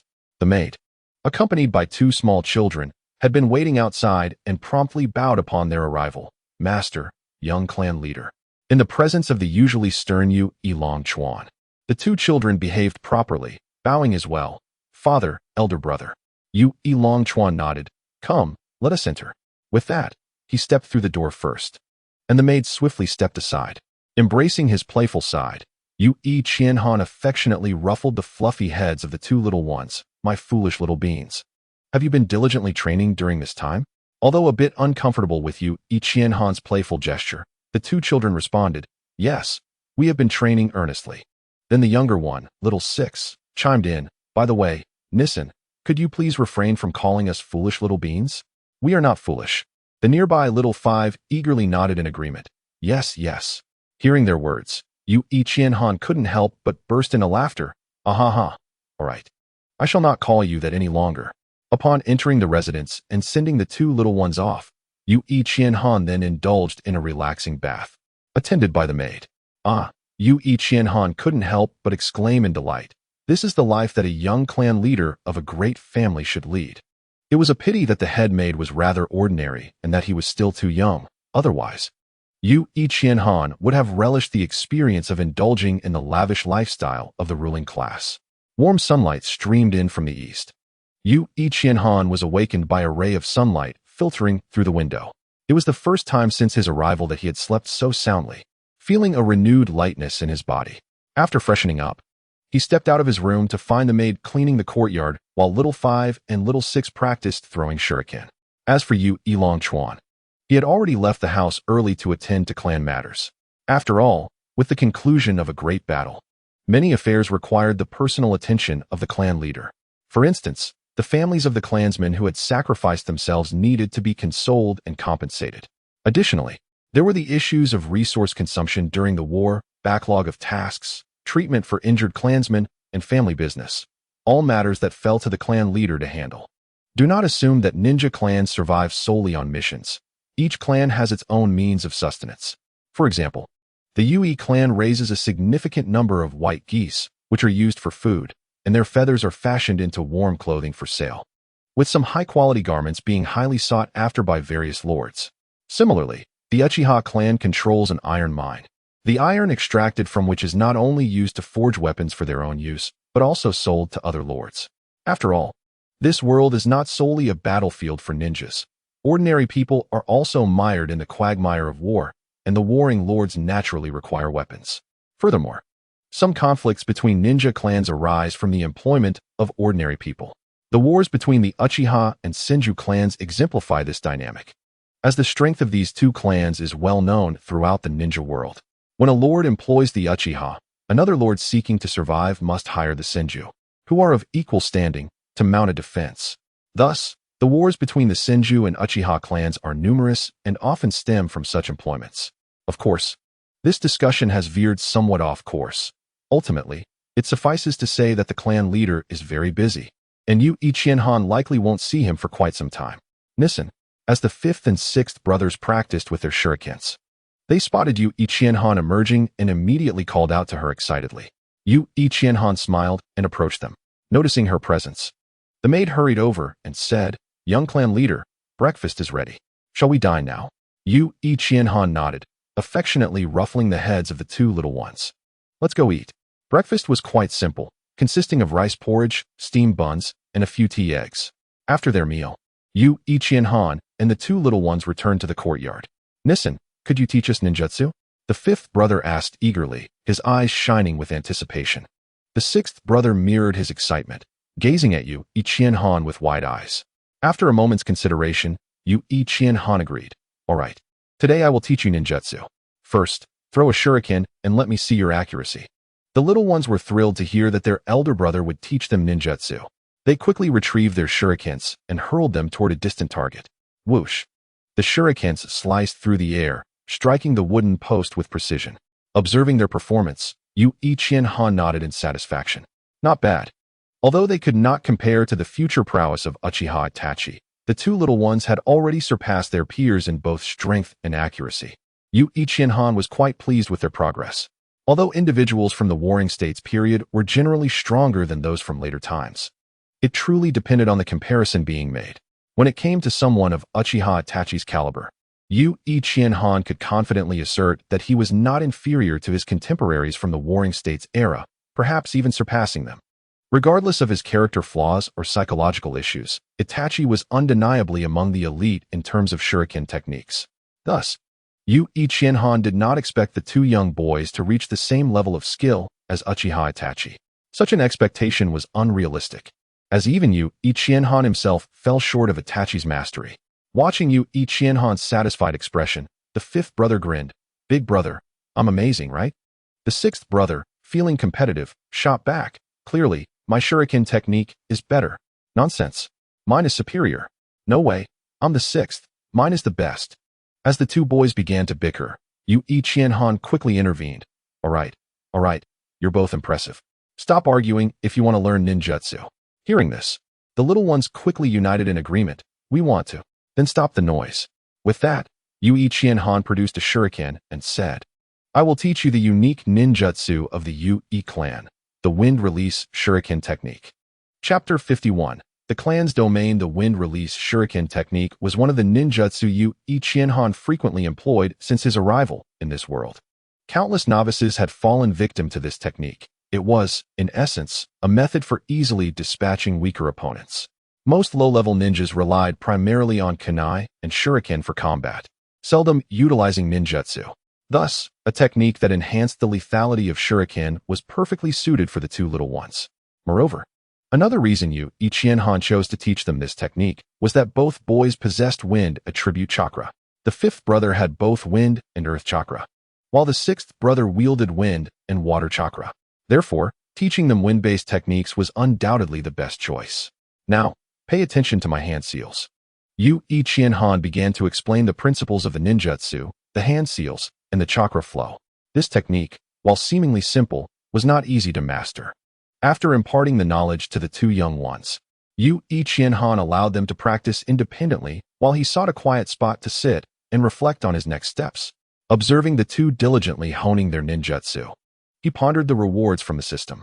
Upon returning to the clan's domain the previous day, he had received a point of host talent value and 2 points of subordinate talent value, all of which he promptly utilized.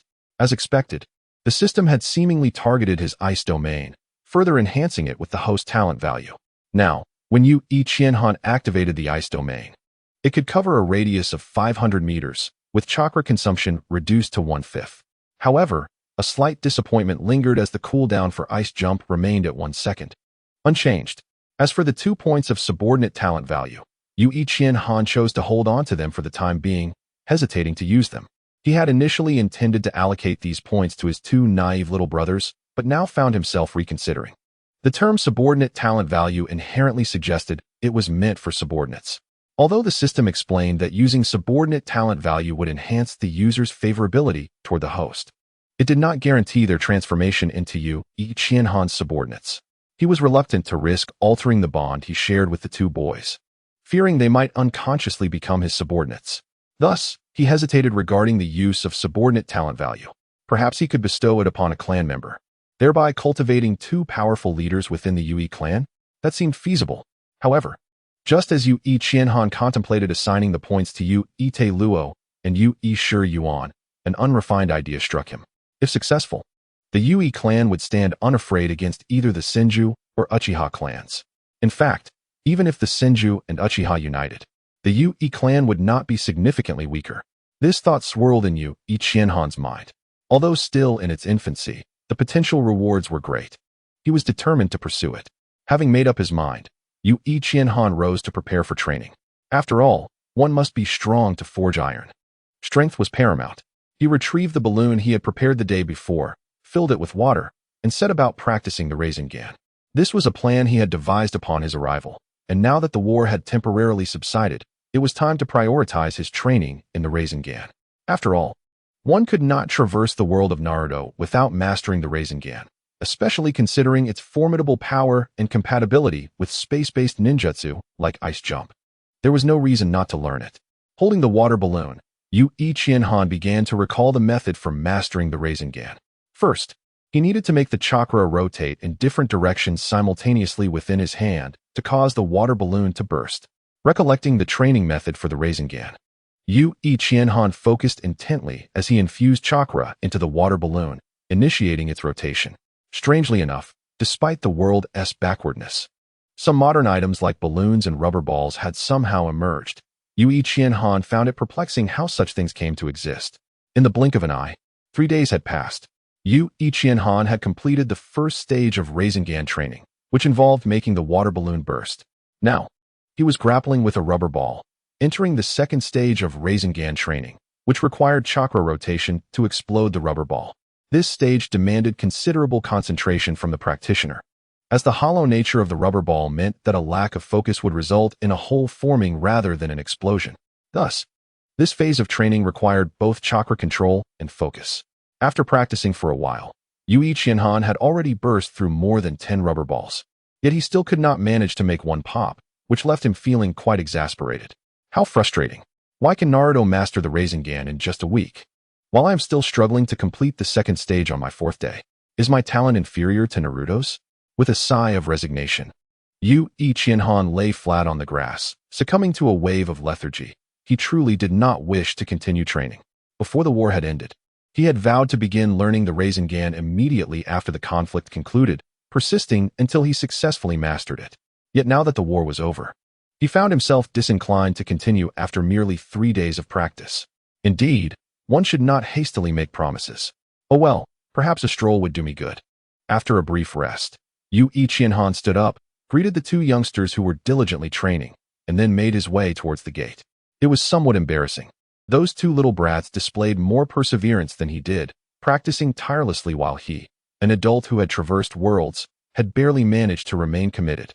It was evident that children of the Warring States era possessed qualities that were simply unattainable by those of later generations. Young master, fresh steamed buns, come. Try some. Young master, I just butchered a goose this morning, come, have a leg. Faced with the enthusiastic clan members, Yu Qianhan smiled as he continually declined their generous offerings. Within a ninja clan, there existed not only ninjas but also a substantial number of ordinary clansmen. Upon reflection, while women too possessed combat capabilities, they typically refrained from engaging in battle unless absolutely necessary, comprising nearly half the population. Additionally, some clansmen, either due to their inability to harness chakra or because of injuries sustained in battle, could only partake in familial trades rather than fighting, further diminishing the proportion of active ninjas. After accounting for the elderly and young within the clan, it could be determined that ninjas constituted at most 1/4 of the entire clan. This ratio was already quite remarkable, as during the Warring States period, anyone with combat skills could rightfully be called a ninja. Among them were individuals with only a minuscule amount of chakra, whose attempts at ninjutsu resembled mere child's play. Yet, due to their ability to throw shuriken, they were considered slightly more capable than the average person and thus attained the rank of genin. Chapter 52. An unexpected encounter with Yu Zhengfang. Such ninjas, possessing only a slight amount of chakra and limited to throwing explosive tags and shuriken, would be deemed unqualified and unworthy of the title of ninja in the later eras. However, in the harsh realities of the Warring States period, they were compelled to take up arms and become ninjas. Consequently, the average lifespan during this tumultuous time was merely over 30 years, a somber truth. In later generations, 30 marked the peak of a ninja's prowess. Yet in this era, those in their 30s were already quite justified in calling themselves old. Exhausted, Yu Qianhan stepped onto the street and rubbed his somewhat stiff cheeks. He had underestimated the enthusiasm of these clansmen. Throughout his walk, many strangers insisted on thrusting food upon him. Ultimately, he accepted a few smaller items, feeling as though he might not need lunch at all after his walk. Unbeknownst to him, Yu Qianhan found himself at the entrance of the clan grounds.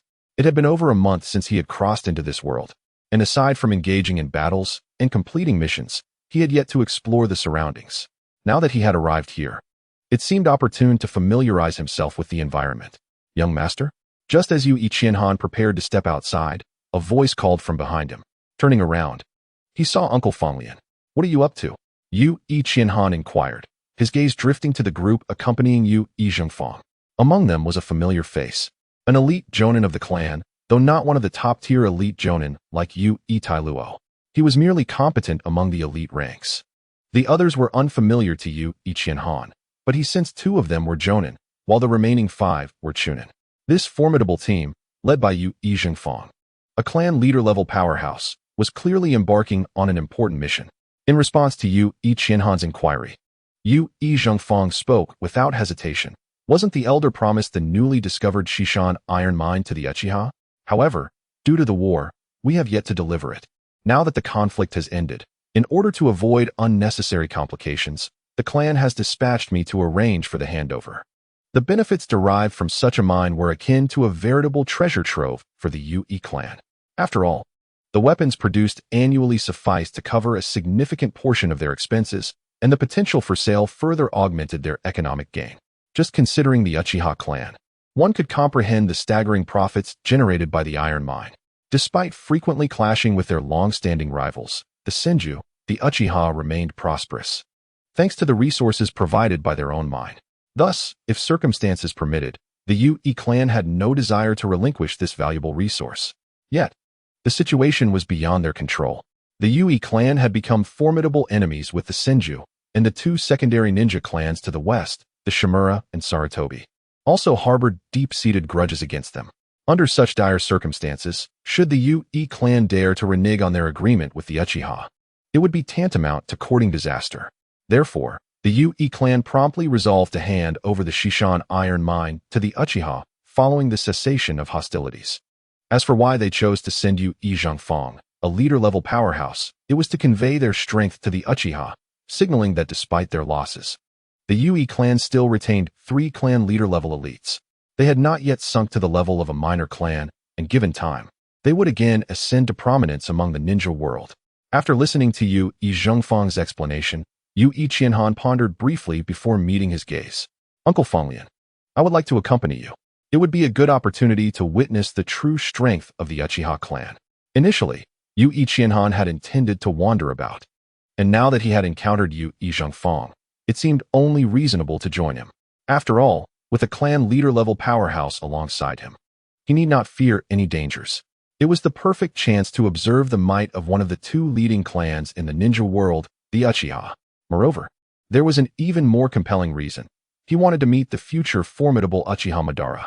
After all, he vividly recalled watching the anime when Madara single-handedly confronted the Ninja Alliance, kicking his own coffin aside in a display of sheer power.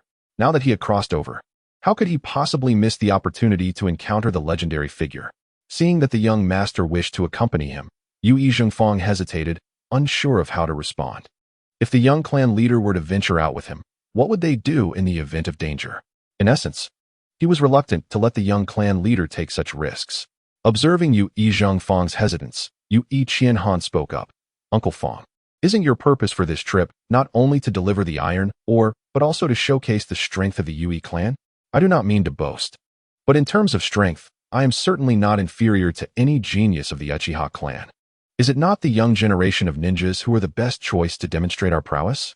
This was not mere arrogance. Based on his previous encounter with Senju Butsuma, he calculated that Uchiha Madara should be of a similar age. Even if Uchiha Madara were a genius, he would at most reach the level of a Jonin. With the support of his space ninjutsu, Ice Leap, Yu Qianhan's abilities could easily surpass that of an elite Jonin. Therefore, he felt no fear when facing Uchiha Madara. However, in a life-and-death battle, the outcome was uncertain. After all, no one could guarantee that Uchiha Madara's father in his past life, the Sage of 6 Paths, would not intervene at a critical moment. Thus, if a true battle ensued, Yu Qianhan lacked the confidence to defeat Uchiha Madara. Naturally, Yu Zhengfang was unaware of these thoughts. After hearing Yu Qianhan's proposal, he pondered for a moment, realizing the young clan leader's reasoning was quite sound. Very well, young clan leader, you shall accompany us. After contemplating for a few seconds, Yu Zhengfang immediately agreed to Yu Qianhan's wish to join the expedition. At that moment, one of the elite Jonin behind them spoke. Elder Zhengfang, should we consult the clan leader? Yu Zhengfang's gaze turned to Yu Qianhan. What do you think, young clan leader? Yu Qianhan glanced at the elite Jonin and nodded. Then let us inquire. Chapter 53. The Uchiha clan the Chunin sent to seek the clan leader's opinion returned. Bearing the news that clan leader Yu Longchuan had approved of Yu Qianhan's intention to visit the Uchiha. Thus, a party of 10 set forth southward to the Uchiha clan. To be precise, The Uchiha clan resided slightly southeast of the Yui clan. In this world, strength dictated everything. Naturally, the two most powerful clans, Uchiha and Senju, occupied the most advantageous territory in the Land of Fire. The Uchiha clan was situated slightly west of the center of the Land of Fire, while the Senju occupied a position slightly to the east. The long-standing rivalry between these neighboring clans led to frequent skirmishes. After approximately 5 hours of travel, around 6 in the evening, Yu Ichienhan and his companions arrived at a small town to the north of the Uchiha clan. However, calling it a small town was somewhat misleading, as it was comparable in size to the Yu I clan's territory, housing several thousand residents. People from surrounding villages often came to this town for trade. Let us rest here for the night. We shall visit the Uchiha clan tomorrow morning, Yu Zhengfang instructed as they reached an inn. It was already evening, and if they were to approach the Uchiha clan at this hour, they might be regarded with suspicion. Thus, resting for the night seemed a prudent choice. The group nodded and made their way to their respective rooms. Due to limited accommodations, they rented 4 rooms, one for 5 chunin, another for 2 jonin and 1 elite jonin, a separate room for Yu Zhengfang, and one for Yu Ichienhan. Notably, Yu Ichienhan's room was assigned to the right of Yu Zhengfang, while to his right were the 2 jonin and the elite jonin, indicating Yu Zhengfang's concern for Yu Ichienhan's safety. Fortunately, that night passed without incident. At dawn the following day, Yu Ichienhan and his party of 10 set off toward the Uchiha clan's territory. By 9 o'clock, they arrived at the gates of the Uchiha clan. As soon as Yu Ichienhan and his companions approached, the vigilant Uchiha clan members identified their visitors. Upon learning that the delegation was led by the 3rd elder of the Yui clan, the Uchiha clan's 4th elder, Uchiha Fenggu, came to the entrance to greet them. After a few minutes, the figures of Yu Zhengfang and his companions appeared, and Uchiha Fenggu stepped forward with 2 Uchiha clan members. Welcome, esteemed members of the Yui clan. Uchiha Fenggu was a notable figure in the ninja world, and Yu Zhengfang recognized him immediately, responding, Elder Fenggu, you are too kind. Most members of the Uchiha clan were straightforward, and Uchiha Fenggu, after a brief exchange of pleasantries, promptly invited them inside. Yu Zhengfang nodded slightly, and the two entered the Uchiha clan territory. Yu Ichienhan and the remaining 8 clan members followed behind in silence. Once inside, Uchiha Fenggu escorted them toward the reception hall. As they walked, Yu Ichienhan noted that the most significant difference between the Uchiha and Yui clans was that the Uchiha clan had a considerably larger population. A larger population naturally yielded a greater number of ninjas. The Uchiha clan, renowned as the 2nd strongest ninja clan after the Senju, boasted not only their famed Sharingan, but also a significant number of ninjas and powerful individuals, which was their foundation for dominance in the Land of Fire. After some time, they finally arrived at a courtyard, the venue for the Uchiha clan's internal deliberations. With the Yui clan visiting, Uchiha Fenggu led them into this space. Please, esteemed 3rd elder of the Yui, he gestured for Yu Ichienhan, the elite jonin, and 2 jonin to enter the courtyard. Meanwhile, the remaining members of the Yui clan were escorted by the 2 accompanying Uchiha ninjas to a nearby courtyard for refreshments. Truly, the Uchiha clan is remarkable, Yu Ichienhan mused as he savored the pastries on the table. Although he had only seen one street, he could sense that the Uchiha clan's territory was approximately 1.5 times larger than that of the Yui clan, leading him to speculate that the Uchiha clan's population might exceed that of the Yui clan before the Great War by a similar margin. Prior to visiting the Uchiha clan, Yu Ichienhan's understanding of their strength was limited to knowledge from the original work and intelligence gathered from his own clan, lacking direct experience. However, upon arrival, he could distinctly perceive that the Uchiha clan's power was not on the same level as that of other ninja clans. In terms of sheer numbers, the Uchiha clan had a greater count of ninjas compared to the Yui clan before the Great War. Moreover, the Uchiha clan possessed a clan leader and 4 elders, totaling 5 powerful clan leaders. Such strength, if fully unleashed without considering the ever-watchful Senju clan, could easily annihilate any other ninja clan within a day. This demonstrated the formidable nature of the Uchiha clan's power. Nevertheless, nothing is absolute. Strength can be relative. Yu Ichienhan thought to himself. After all, he possessed a unique advantage, and regardless of the circumstances, the Yui clan would surely not fall behind the Uchiha. Even with Uchiha Madara as a formidable figure, Just as Yu Qianhan sat cross-legged on the tatami, lost in thought, a figure entered from outside. The 5 Yui Chunin turned their gazes in unison to see a child, his shirt adorned with a pattern of a ping-pong paddle. "Hey, you must be the young clan leader of the Yui clan, right?" the child asked, hands on his hips, looking at Yu Qianhan with pride. At this moment, Yu Qianhan returned to reality from his daydreams. He looked up and exclaimed, "Sasuke?" Uchiha Azuna was momentarily taken aback. "Who is Sasuke?" "I am Azuna." "Uchiha Azuna." "Oh, ha ha ha." Yu Qianhan chuckled awkwardly. "My apologies, I mistook you for someone else. I know someone named Sasuke, and you two bear an uncanny resemblance." In Yu Qianhan's eyes, this Uchiha child appeared to be a carbon copy of Uchiha Sasuke. One might even think that Sasuke had traversed to this realm. "Is that so?" Uchiha Azuna regarded Yu Qianhan with a hint of skepticism. Yu Qianhan nodded. "Indeed, Sasuke is quite the genius, given his youthful disposition." Uchiha Azuna interpreted this as a veiled compliment, and a smile crept onto his lips, of course.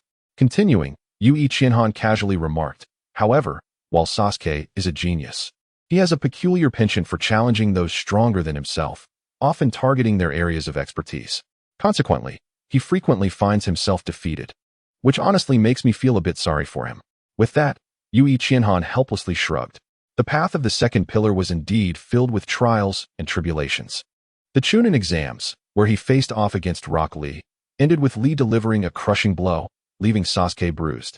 In his battle against Itachi, even with the latter holding back, he was still soundly thrashed. Then there was the 5 Kage Summit, where he was decisively overpowered by the 4th Raikage. Truly, the instances of Sasuke's hubris being met with defeat are countless within the Naruto universe, forming a significant source of amusement for many fans. Upon hearing Yu Qianhan's words and observing the smile on his face, Uchiha Izuna's expression darkened. "Are you trying to provoke me?" Yu Qianhan was taken aback. "Provoke you? When did I ever do that?" As Yu Qianhan fell silent, Uchiha Izuna suddenly pointed at him, declaring, "As the young clan leader of the Yui family, I challenge you." Yu Qianhan frowned slightly. "Could you please lower your finger? I dislike being pointed at." Uchiha Izuna hesitated for a moment before lowering his hand, his gaze fixated on Yu Qianhan. "Let us go outside. I want to see if the young leader of the Yui clan truly possesses strength." Having battled fiercely for a month, Yu Qianhan had already made quite a name for himself. The Uchiha clan, as the sworn enemy of the Senju clan, naturally kept tabs on the Yui clan, albeit not in great detail. Now that Yu Qianhan had arrived at the Uchiha clan's territory, its members were eager to witness the true prowess of the young leader of the Yui clan, to discern whether his reputation was merited or mere exaggeration. Thus, Uchiha Izuna stepped forward, as he was the most suitable challenger due to their similar ages. Even if Izuna were to lose, he had Uchiha Madara backing him, so the stakes were not particularly high. After a moment of consideration, Yu Qianhan accepted Uchiha Izuna's challenge. His father had sent him to the Uchiha clan to showcase the talents of the younger generation of the Yui family, and it would be remiss of him to do nothing upon arrival. Soon, the two exited the building and made their way to the Uchiha clan's public training ground. Accompanying Yu Qianhan were 5 Chunin from the Yui clan, while a gathering of children aged 5 to 10 began to amass around Uchiha Izuna. A few minutes later, they arrived at the training ground paved with bluestone, designated for the training of the younger members of the Uchiha clan. Given that these children were unlikely to wield any devastating jutsu, the bluestone surface sufficed. Guests should go first. You may attack first." Uchiha Izuna stood on one side of the training ground, his face adorned with a proud smirk as he gazed at Yu Qianhan. Yu Qianhan smiled. "You are younger, so you should strike first. I 1T bully children." Perhaps influenced by Yu Qianhan's previous remarks, Uchiha Izuna instinctively recalled how Yu Qianhan had mentioned that Sasuke liked to challenge those stronger than him. Connecting this with the claim that he resembled Sasuke, he became furious. "Are you implying that you can defeat me at any time?" Yu Qianhan was again perplexed. "When did I say that?" Moreover, the familiarity of his words was striking. Seeing that Yu Qianhan seemed to acquiesce, Uchiha Izuna's anger intensified, and he shouted, "You will pay for underestimating me." With that, Uchiha Izuna swiftly formed hand seals and unleashed the Uchiha clan's signature technique, Fire Release, Great Fireball Technique. A fireball nearly 3 meters in diameter, enveloped in a wave of intense heat, hurtled toward Yu Ichienhan. Unfazed, Yu Ichienhan chose not to evade but instead employed a rarely used defensive technique, water release, water barrier. The fireball collided with the water wall, producing a massive cloud of steam that enveloped the surroundings. Suddenly, several shuriken flew out from within the mist, striking toward Yu Ichienhan from various directions. In response, he swiftly drew his kunai and effortlessly deflected the shuriken. Through his sensory perception, Yu Ichienhan discerned that Uchiha Izuna was merely at the level of a special Jonin, roughly on par with the likes of Teru Iwa and Mei Fei. Against such an opponent, even without resorting to the space-time technique of ice jump, he could easily secure victory. Following the shuriken assault, Uchiha Izuna charged forth from the mist wielding a short blade. Within mere seconds, Yu Ichienhan, armed with his kunai, engaged in a flurry of taijutsu exchanges with Izuna. In the span of just a few moments, they had clashed numerous times. In terms of pure taijutsu, Uchiha Izuna had reached a level comparable to that of a mid-tier Jonin. However, regrettably, this was of little consequence. After less than half a minute of fierce combat, Uchiha Izuna found himself thoroughly dominated by Yu Ichienhan. Seizing upon an opening in Izuna's technique, Yu Ichienhan disarmed him with a decisive maneuver. Swiftly closing the distance to press his kunai against Izuna's neck, "You have lost."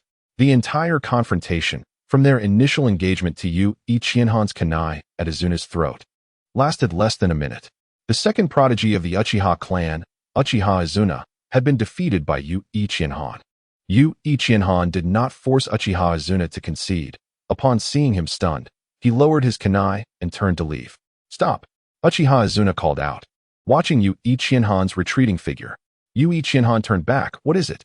Uchiha Izuna, face flushed, said, "I was careless just now. It doesn't count. Let us have another go." It must be said that as a member of the Uchiha clan, Izuna was quite principled in his approach, refraining from employing underhanded tactics. However, one should not mistake this for a sense of honor. This was merely a friendly spar. In the context of warfare or missions, Uchiha Izuna would not hesitate to resort to more dubious methods. Essentially, he and Senju Butsuma belonged to the same ilk. On the battlefield, they would employ any means necessary, embodying the shrewdness of seasoned warriors. Observing the slightly embarrassed Izuna, Yu Ichienhan couldn't help but chuckle. After all, he was still just a child. "All right then.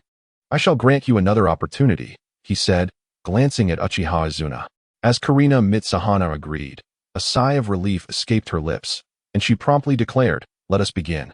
Mitsuhana smiled and inquired, "Are you prepared?" "I am ready." Karina nodded earnestly, her gaze fixed intently on Mitsuhana. In the next moment, Mitsuhana vanished in an instant, appearing behind Uchiha Karina, water style, water prison jutsu. Though Uchiha Karina possessed the strength of a special Jonin, he was aware of Mitsuhana's attack. However, being aware did not guarantee that his body could react in time. Just as Karina attempted to form hand seals, a blue water sphere enveloped him in an instant. The water prison technique suppresses the chakra of the trapped individual. Even a formidable opponent like Zabuza had fallen victim to this technique, let alone Mitsuhana, who was stronger than Karina. Consequently, as Karina found himself ensnared, he immediately sensed his chakra becoming sluggish. Outside the water prison, Mitsuhana pressed her hands against the water sphere, a smile gracing her face. "Now, surely you must concede, right?" Bubbles formed as Karina exhaled within the prison, his words unintelligible. Mitsuhana chuckled and withdrew her hands from the sphere. With a splash, the water prison shattered, soaking Karina completely. His face flushed as he glared at Mitsuhana. "You shamelessly ambushed me." Mitsuhana shrugged, exasperated. "When did I ambush you? Before we began, I asked if you were ready, and you said you were. Do not mistake my good temper for foolishness." With that, Mitsuhana rolled her eyes at Uchiha Karina and turned to leave, followed by 5 amused Chunin who accompanied her. After all, in their eyes, Mitsuhana's victory over a member of the Uchiha clan implied that the younger generation of the Mitsuhana clan was stronger than the Uchihas, a fact that delighted them immensely. Watching Mitsuhana's departing figure, Uchiha Karina clenched his fists and hurried homeward. In the courtyard of the clan leader's residence, a spiky-haired youth clad in a specially made black cloak of the Uchiha clan was practicing taijutsu with a blade. Suddenly, the sound of footsteps approached, and he turned to see. "Karina? What brings you here?" Uchiha Karina, who had intended to discreetly change clothes, was caught off guard by the presence of his elder brother. His cheeks flushed with embarrassment. "Nisan, I thought you were out training in ninjutsu. When did you return?" The spiky-haired Uchiha Madara sheathed his blade and regarded Karina. "Just returned." "What happened to you?" Not wishing to lose face before his brother but unable to lie, Karina stammered. "A member of the Mitsuhana clan came, and their young clan leader defeated me." Upon hearing this, Uchiha Madara assumed the Mitsuhana clan had intentionally provoked Karina, and his expression darkened instantly. "Karina, go change your clothes." After speaking, Uchiha Madara remained still, watching Karina. Relieved, Karina rushed into the house. Once the door was shut, Uchiha Madara took a deep breath and stepped outside. Karina was too proud to ask for help, but as his elder brother, Madara felt compelled to intervene. "The young leader of the Mitsuhana clan, is it? I shall see what skills you possess to dare provoke the Uchiha clan." Back at the designated meeting place arranged by the Uchiha, the 5 Chunin were laughing and chatting with Mitsuhana. "Young leader, you are truly impressive. Indeed, that boy was the son of the Uchiha clan leader, and you managed to overpower him. The future of our Mitsuhana clan looks bright." "Yes, I believe the young leader will undoubtedly become one of the most formidable shinobi in the world, leading our Mitsuhana clan to greater heights." Listening to the praises from her clansmen, Mitsuhana felt a bit bashful and scratched her head. "Ha, you flatter me. It is not as grand as you say." The Chunin continued to commend her. "Young leader, you are too modest. My insight is unparalleled. I recognize that Elder Saikaku would surely surpass the clan leader level, and indeed, he later saved our Mitsuhana clan from peril, so you must trust my judgment." Another Chunin, skeptical, looked at his companion. "Is that true? Why have I never heard you mention this before?" As the saying goes, some secrets cannot be divulged. Such an important matter, I could not reveal so casually. Yet another Chunin, relishing the banter, chimed in. "So what are you doing now?" "I am stating the facts. The young leader clearly possesses the talent to become a top-tier shinobi. How could that be a secret?" This Chunin stared incredulously at the others. Could it be? Suddenly, the others fell silent. "Damn, how are we supposed to respond to that? You sly rascal have set a trap for us. Your conscience must be utterly corrupt." Mitsuhana could not help but laugh at the scene unfolding before her. This clan member was indeed a real character. Just as the 6 of them were sharing laughter, a figure strode in from outside. They turned to see who it was. "Madara!" Mitsuhana exclaimed in surprise at the newcomer. That spiky hair and distinctive haughty demeanor were recognizable to any fan of the series. "Uchiha Madara." Uchiha Madara regarded Mitsuhana with curiosity. "Do you know me?" Mitsuhana smiled. "I have not met you, but I have heard much about you." Not merely acquainted, she was quite familiar with the legendary Uchihas for madmen. However, she kept these thoughts to herself. Upon hearing Mitsuhana's words, Uchiha Madara nodded in understanding, then gazed at her with an air of arrogance. "Step forward.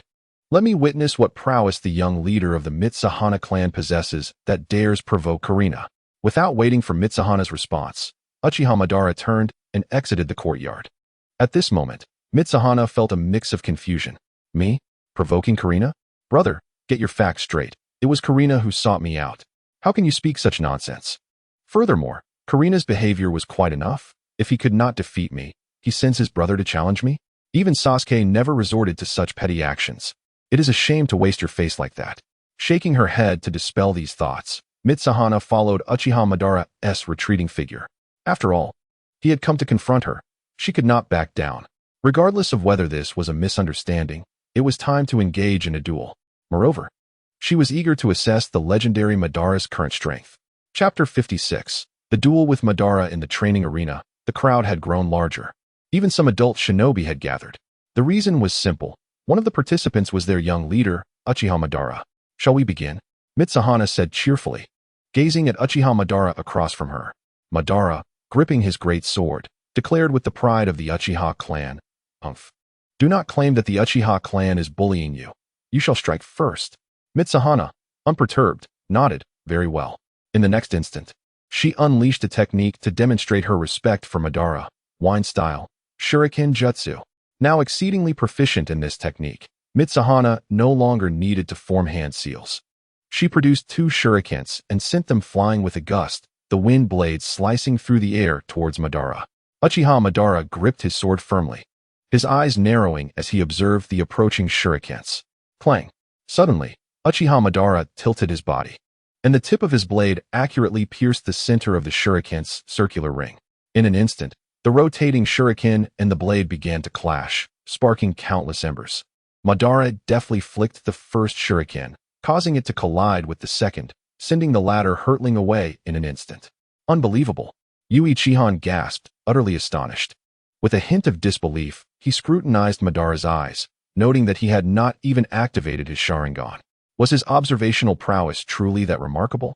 To be fair, had he been in Madara's position, he would have had no confidence in intercepting the high-speed wind shuriken. Yet, Madara managed to strike the center of the shuriken with precise accuracy. It was no surprise that he was Uchiha Madara. Even without his eyes open, his vision was extraordinary. Just as Yui Chihan's thoughts raced, Madara snorted coldly and swung his blade, hurling the still-spinning shuriken toward Yui Chihan. Instantly, Yui Chihan's expression sharpened as he drew his short blade. With a flash of steel, the shuriken was cleaved away. There was no way he could match Madara's precision in catching the shuriken with the blade's tip. He lacked such keen eyesight, so he resorted to brute force. Fire style, great fireball technique. A fireball, larger than that of an average Jonin, surged forth, radiating scorching heat toward Yui Chihan. Instead of employing ninjutsu for defense, he activated the body flicker technique to evade. However, it seemed Madara anticipated his move.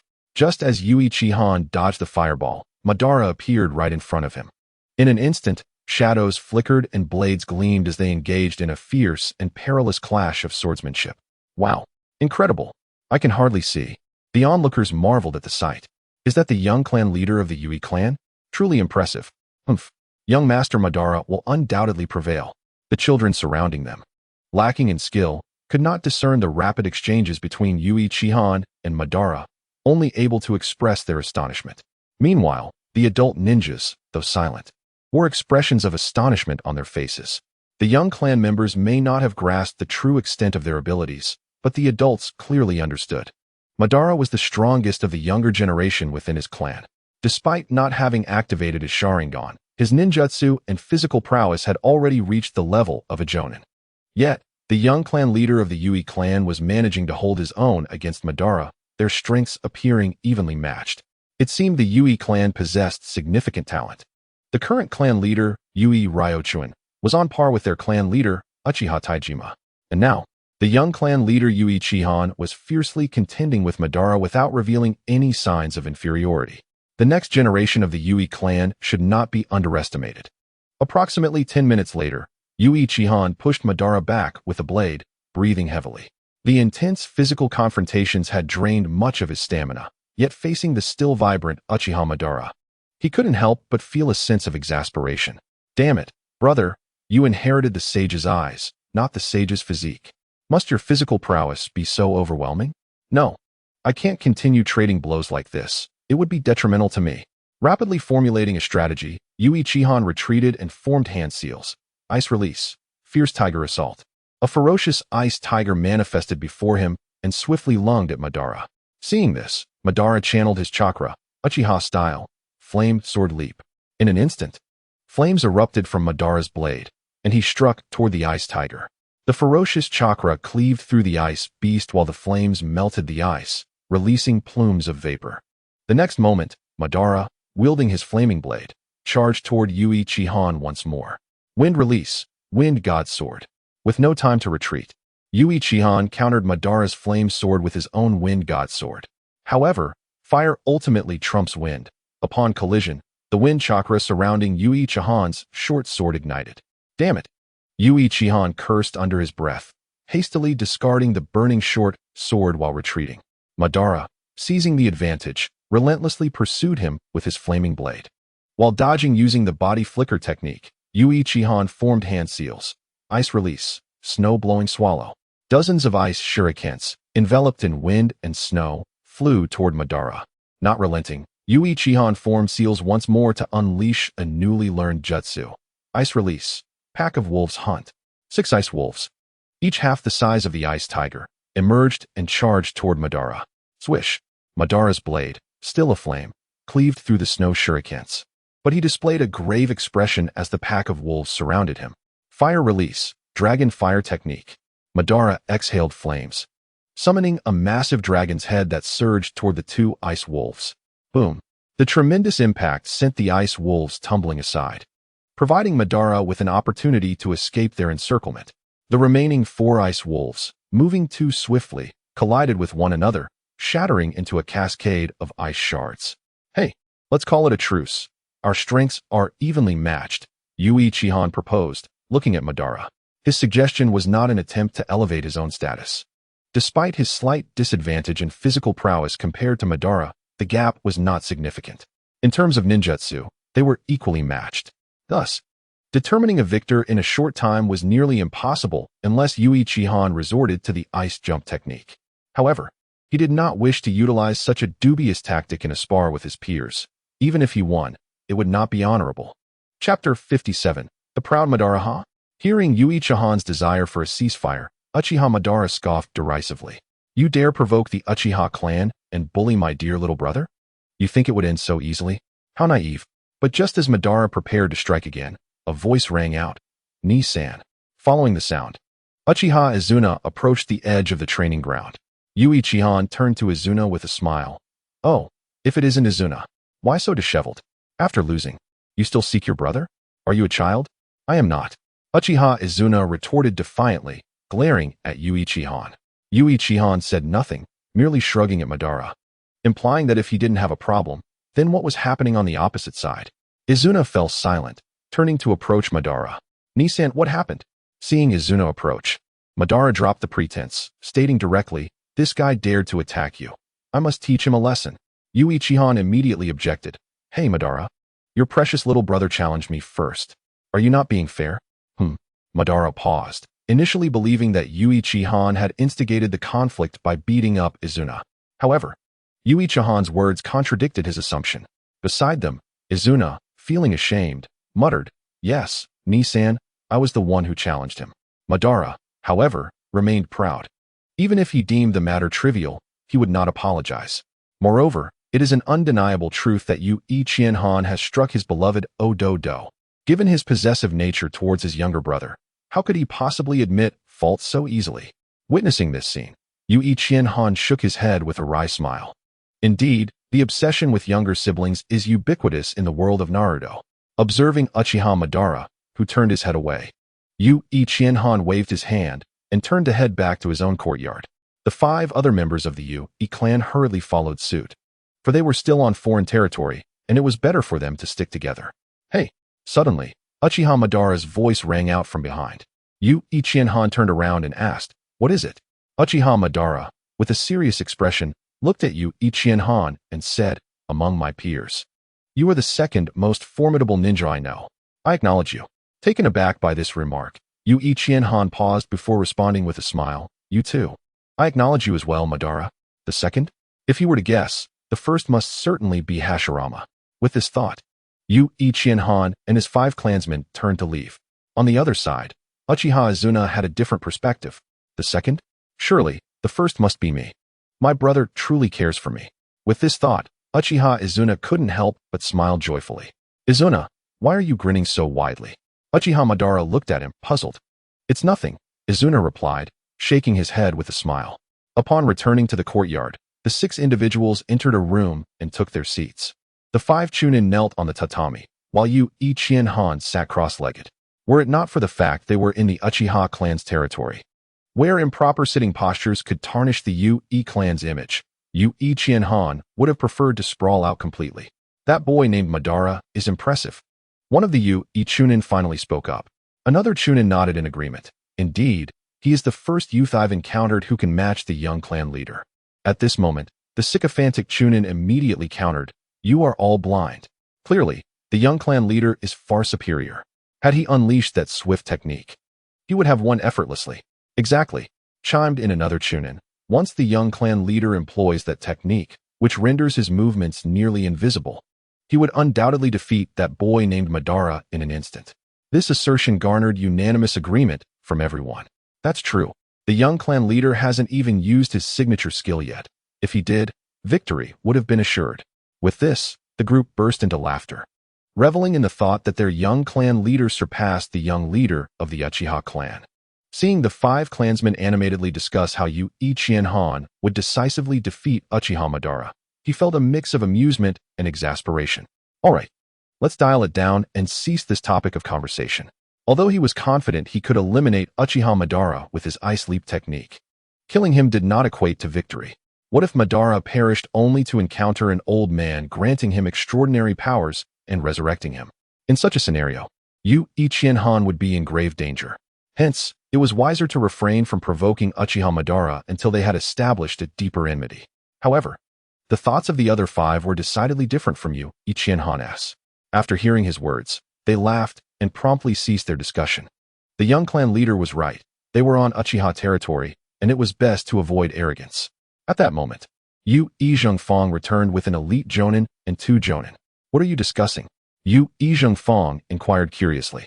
The 5 Chunin, who had been kneeling, immediately stood in unison, and the sycophantic Chunin bowed to Yu Izhengfang, saying, "Third Elder, the young clan leader just defeated Uchiha Madara, the young leader of the Uchiha clan, which has made us quite elated." Upon hearing this, Yu Izhengfang did not doubt their words, but looked at Yu Ichienhan with admiration. To have defeated the young leader of the Uchiha clan is indeed impressive. Yu Ichienhan waved his hand dismissively. Do not listen to his exaggerations. It was merely a draw. That young leader is formidable as well. Yu Ichienhan smiled. Uncle Fong, please do not remain standing. Take a seat. Only then did Yu Izhengfang sit down, followed by the others. During the Warring States period, social hierarchy was strictly observed. No one dared to sit until the third elder had taken his seat. However, Yu Ichienhan was not bound by such conventions. This was partly due to his status as the young clan leader and partly due to his formidable prowess. Moreover, with the utilization of his subordinates' talents, Yu Izhengfang's favor towards Yu Ichienhan continued to rise, leading him to disregard these rules, although the others were unaware of this.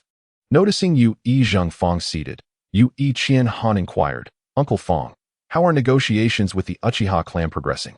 Yu Izhengfang replied, "It is nearly complete. However, due to the prolonged stalemate in the war between the Uchiha clan and the Senju clan, the Uchiha have decided to retreat. Clan leader Tejima will return the day after tomorrow, and 4th Elder Uchiha Fingu has requested we wait 2 days for him to finalize discussions upon Taijima's return." After hearing this, Yu Ichienhan nodded, "I see." With the primary objectives of their visit to the Uchiha clan accomplished, the group of 10 sat in the room and engaged in light conversation. However, due to the presence of 3rd Elder Yu Izhengfang, they were somewhat restrained. Ultimately, they had no choice but to return to the quarters assigned to them by the Uchiha clan for rest. The next day, after breakfast, Yu Ichienhan decided to take a stroll around the vicinity to admire the scenery of the Land of Fire. Since he and his companions had only just arrived the previous day, the guards of the Uchiha clan recognized Yu Ichienhan and did not hinder his departure. Upon exiting the Uchiha territory, Yu Ichienhan headed eastward. After about an hour, he spotted a sheer cliff in the distance. This cliff made Yu Ichienhan momentarily lose his focus. Could it be that he had arrived at the future location of Konoha village? That cliff must be the site of Hokage Rock. Perhaps out of nostalgia for the Hokage or curiosity about the cliff, Yu Ichienhan made his way toward it. However, just as Yu Ichienhan reached the top of the cliff, a figure sitting at the edge caught his attention. With a rustic outfit and a mushroom-shaped hairstyle that made him look somewhat foolish, could it be that he had encountered that individual?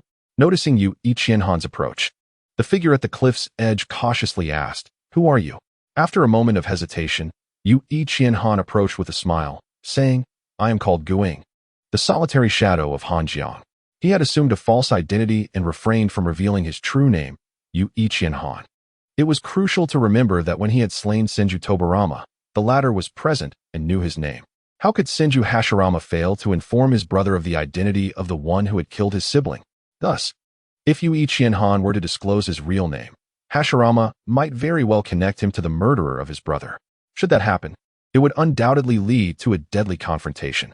Therefore, it is preferable for him to use an alias, for after all, the affection for one's younger brother is not to be trifled with. Seated at the edge of the cliff, Hashirama exhibited far fewer doubts than Yu Ichienhan. Upon hearing Yu Ichienhan unhesitatingly declare his name, he immediately responded with delight. "Greetings, Guing. I am Hashirama. As for my surname, I apologize, but due to certain special circumstances, I cannot divulge it." At this point, Hashirama could not help but feel a tinge of sadness. Once again, amidst the strife of ninjas, the mere act of revealing one's surname had become fraught with peril. Such was the case with Madara, and similarly with Guing. This world, it seemed, was fundamentally flawed. "Hey, Hashirama, what are you pondering?" Noticing Hashirama's sudden, inexplicable gloom, Yu Ichienhan curiously settled beside him and inquired. "It's nothing," Hashirama replied, shaking his head despondently. Suddenly, a thunderous sound of footsteps echoed from the bottom of the cliff. The two leaned over to peer down, only to witness a youth, chakra coalescing beneath his feet, ascending the cliff with remarkable speed. "Madara, I knew you were here." Upon landing, Uchiha Madara exclaimed loudly, and then he noticed Yu Ichienhan. "Oh? You?" It was only natural that the first person he would recognize would be his close friend. Yu Ichienhan internally scoffed at this, then quickly interjected to interrupt Madara. "I am Hanjiang Guing, an old acquaintance from the rivers and lakes. What need is there for prior familiarity? Greetings. I am Guing." He was determined not to allow Madara to utter his true name, for that would lead to significant trouble. Madara, being who he is, was quick to respond after Yu Ichienhan finished speaking. "Oh, I am Madara. What a splendid name," Yu Ichienhan praised, giving a thumbs up in approval. Yet unexpectedly, Madara countered, "Is that so? What makes it so splendid?" Yu Ichienhan stammered, "Well, that doesn't seem right. You are Uchiha Madara. How can you be so devious? Can't you engage in a simple conversation? Could it be that you are a counterfeit Madara? Indeed, what is so splendid about it?" Hashirama appeared innocent, yet a smile lingered at the corners of his mouth as he posed the question. Yu Ichienhan was utterly speechless at this point. It seemed that the two were indeed a match made in heaven, each more cunning than the other. After sharing a light-hearted jest, Madara inquired, "What brings you here?" Though it appeared he was addressing both, his gaze was fixed on Yu Ichienhan. Madara was well aware of why Hashirama had come, and thus had no need to ask. What intrigued him was why Yu Ichienhan, having arrived at the Uchiha clan just the day before, had suddenly come here, and why he was using an alias. What was his intention? Yu Ichienhan, well aware of Madara's focus on him, smiled and replied, "I have finally made my way to the heart of the land of fire, so of course, I must explore and experience it." "I see," Madara nodded. Following that, a silence enveloped the air. Under ordinary circumstances, it would have been just Hashirama and Madara, and they would have spoken freely. However, now, with an additional presence, both Hashirama and Madara felt somewhat constrained, unsure of what to say. The quiet atmosphere made Yu Ichienhan feel slightly awkward, prompting him to break the silence. "You are known as Madara and Hashirama, correct?" Both nodded, and then Madara, with curiosity, turned to Yu Ichienhan and asked, "What is on your mind?" Clearing his throat, Yu Ichienhan, with a serious demeanor, looked at the two and posed a question. "Do you have any dreams?" Hashirama and Madara were momentarily taken aback by Yu Ichienhan's sudden seriousness. After a few seconds, they regained their composure, looking at him with confusion. "Dreams?" Yu Ichienhan nodded. "Indeed, dreams. One must have aspirations in life. Otherwise, what is the difference between a person without dreams and a dead fish?" "Dreams, yes. One must have aspirations in life. You articulate this beautifully, Guing." Upon hearing Yu Ichienhan's words, Hashirama instantly stood up in agreement, his face alight with enthusiasm. Chapter 59. A peaceful discussion witnessing Hashirama's sudden epiphany. Yu Ichienhan could not help but twitch the corners of his mouth. Is this truly the future god of ninjas? He seems as rare as a mythical creature. However, despite his internal musings, Yu Ichienhan turned to Hashirama and asked, "Indeed, one must have aspirations. Hashirama, do you have any ambitions?" Upon hearing Yu Ichienhan's inquiry, Hashirama fell silent.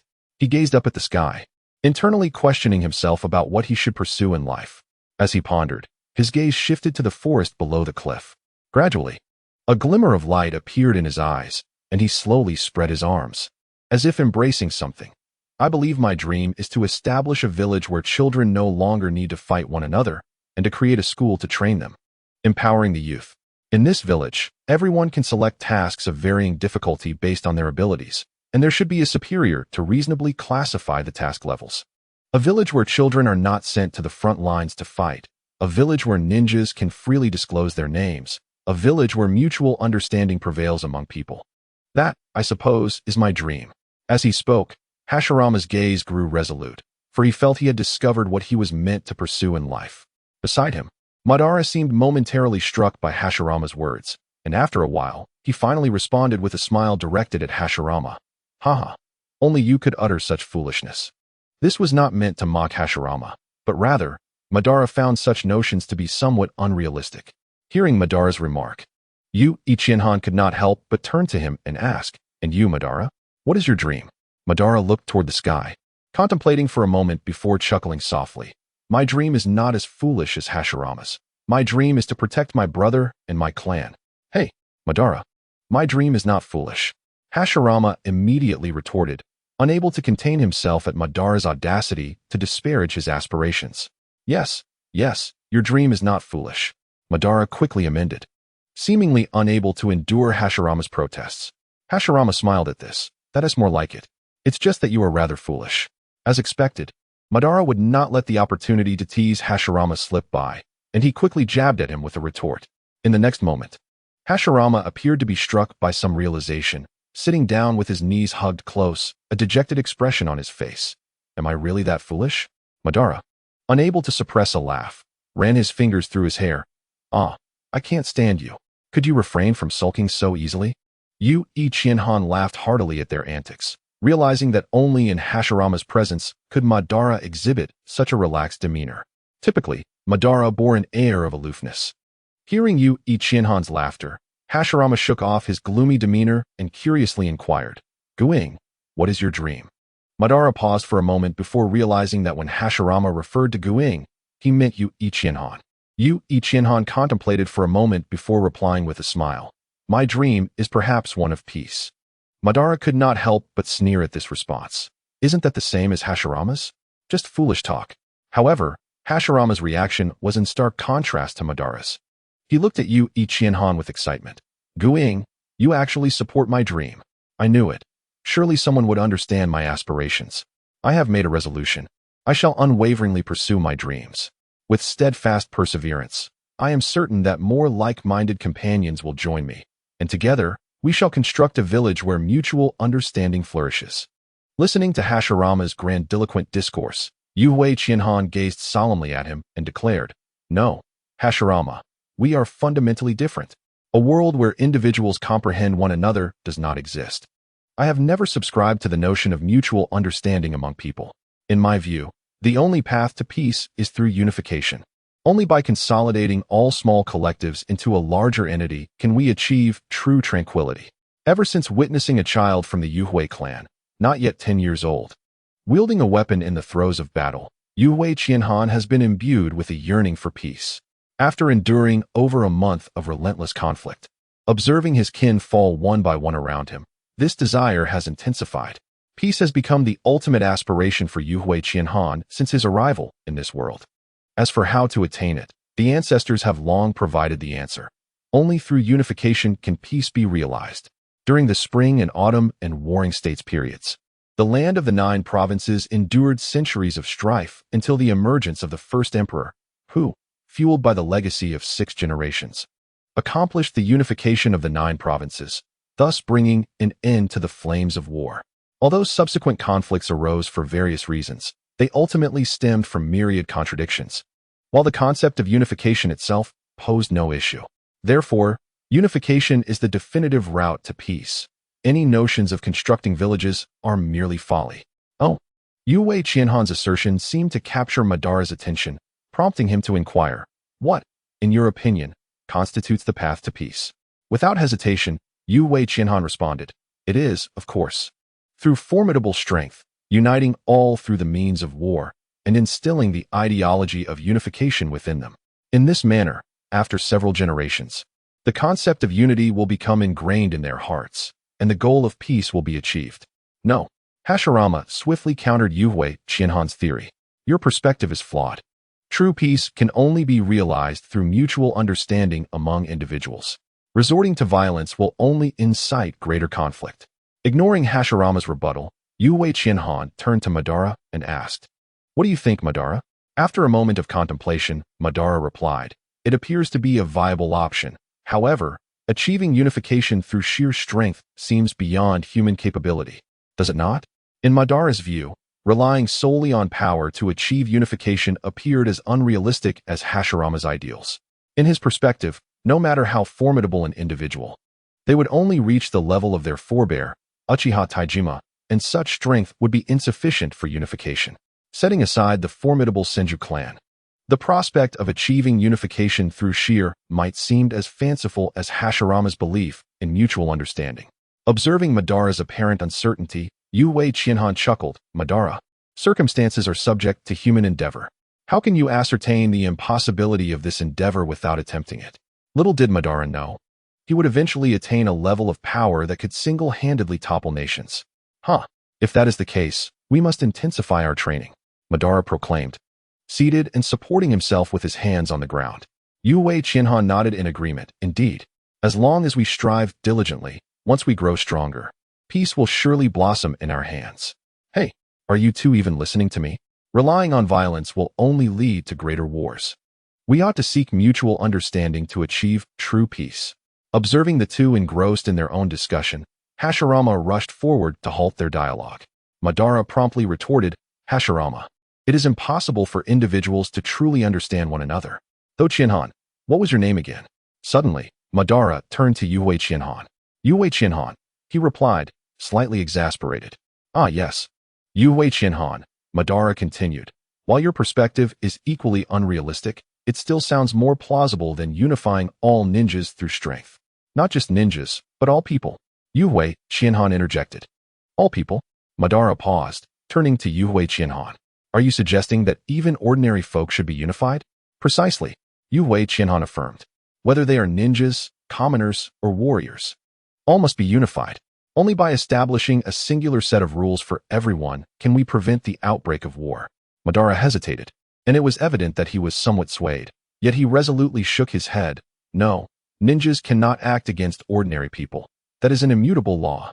In this world, ninjas do not engage in production. This does not imply they do not work, but rather that they do not cultivate the land or produce food. The survival of ninjas primarily hinges upon completing missions for remuneration. Even if some ninja clans possess industries, these enterprises fundamentally rely on the labor of ordinary folk, with ninjas rarely participating. Thus, the material production in this world is predominantly undertaken by commoners. Although ninjas wield formidable power, should they turn against ordinary people, they would inevitably become targets of widespread animosity. Ninjas, after all, are human beings, and as such, they require sustenance. If ordinary people were to harbor animosity toward ninjas, they could simply refuse to sell them food, leading to starvation.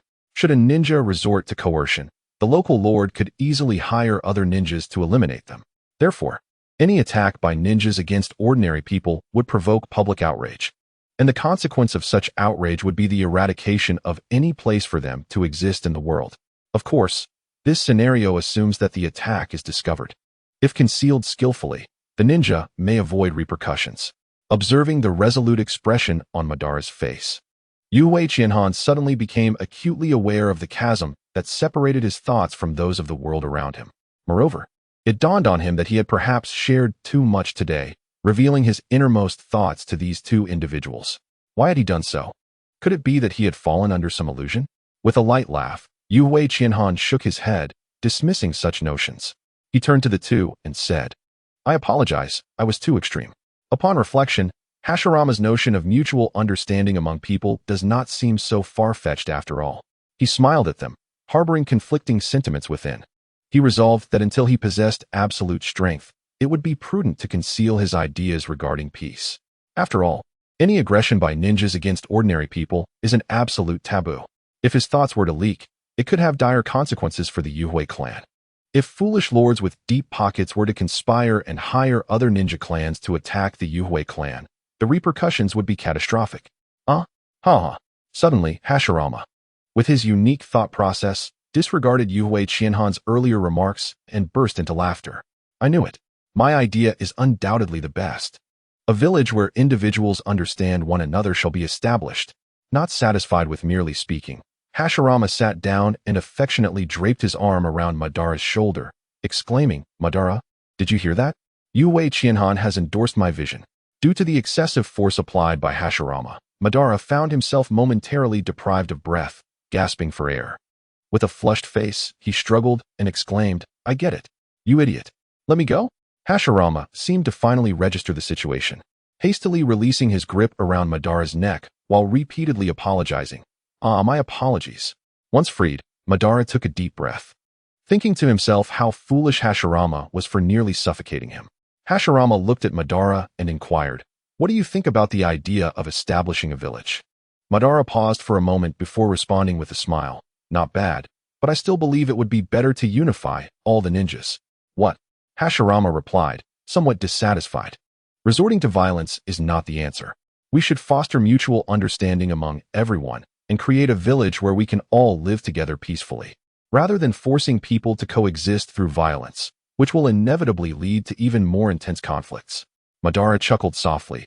Who knows what the future holds? Hashirama, still brimming with enthusiasm, gestured animatedly. "Trust me, as long as we put in the effort, such a village will surely be established." "Madara, what would you do if the village comes to fruition?" He turned his gaze toward Madara. After a brief moment of hesitation, Madara replied, "Although I know you're speaking foolishly, if this village truly comes to be, I want to protect my brother within it." Upon hearing this, Hashirama laughed joyfully and continued to eagerly outline his vision for the non-existent village. "In the future, I want to build a grand village in this forest, where everyone can live together openly.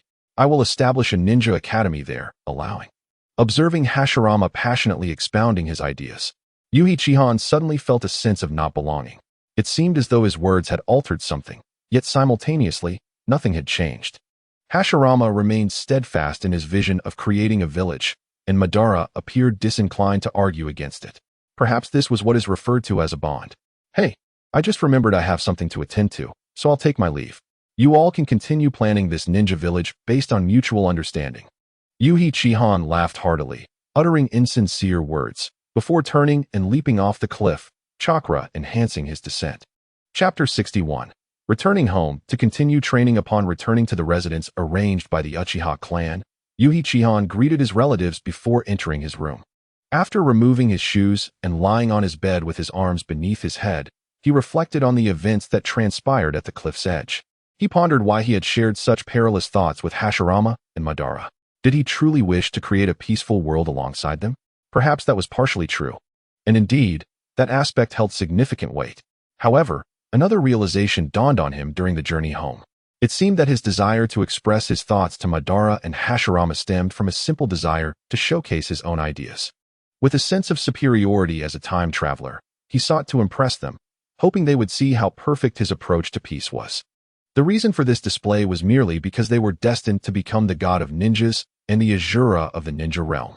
In the presence of such prominent figures, Yuhi Chihan unconsciously flaunted his perceived superiority.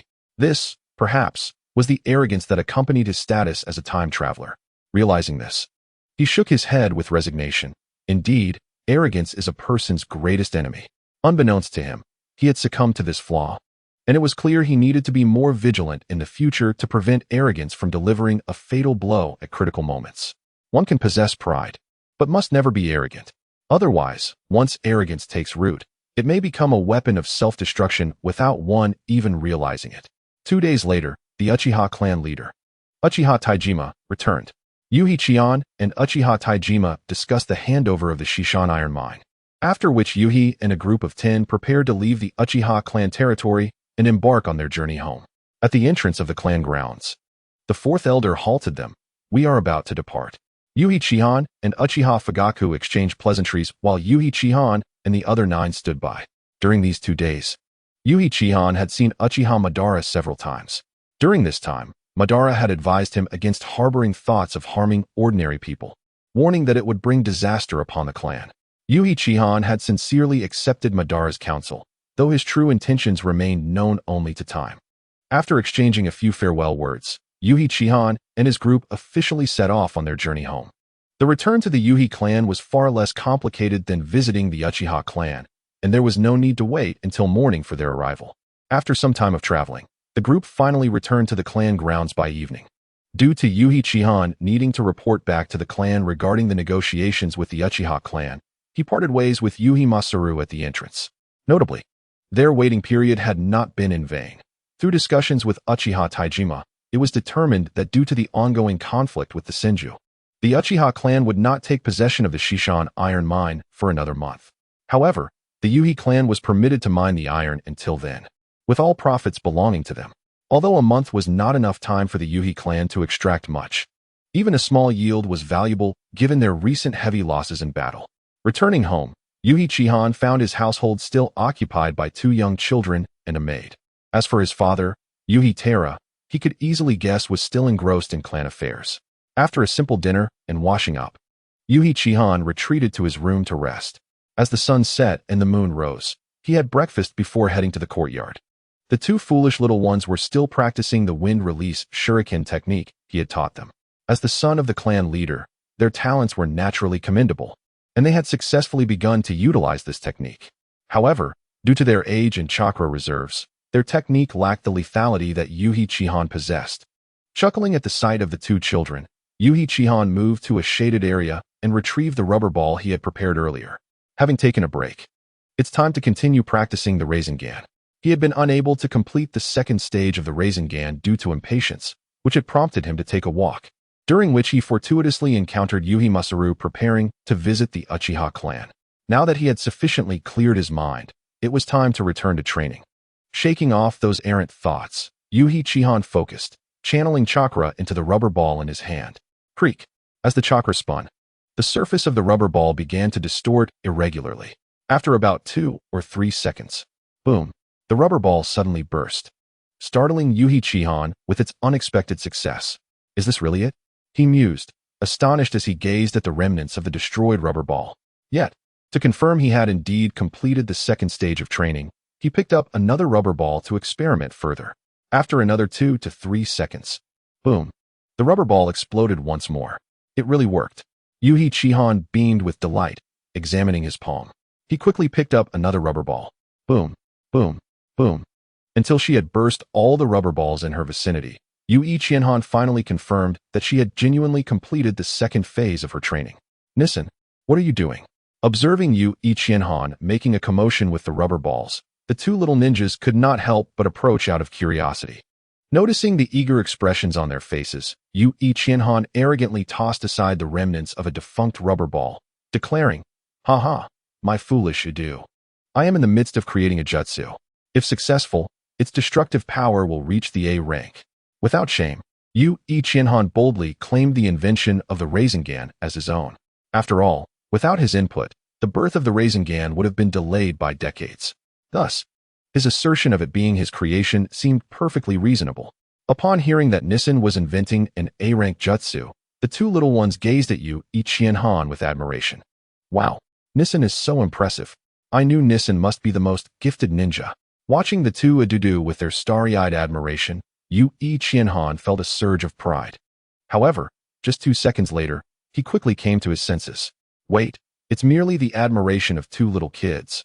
What is there to be so pleased about? I have truly fallen. With this thought, he adopted a serious expression and addressed them.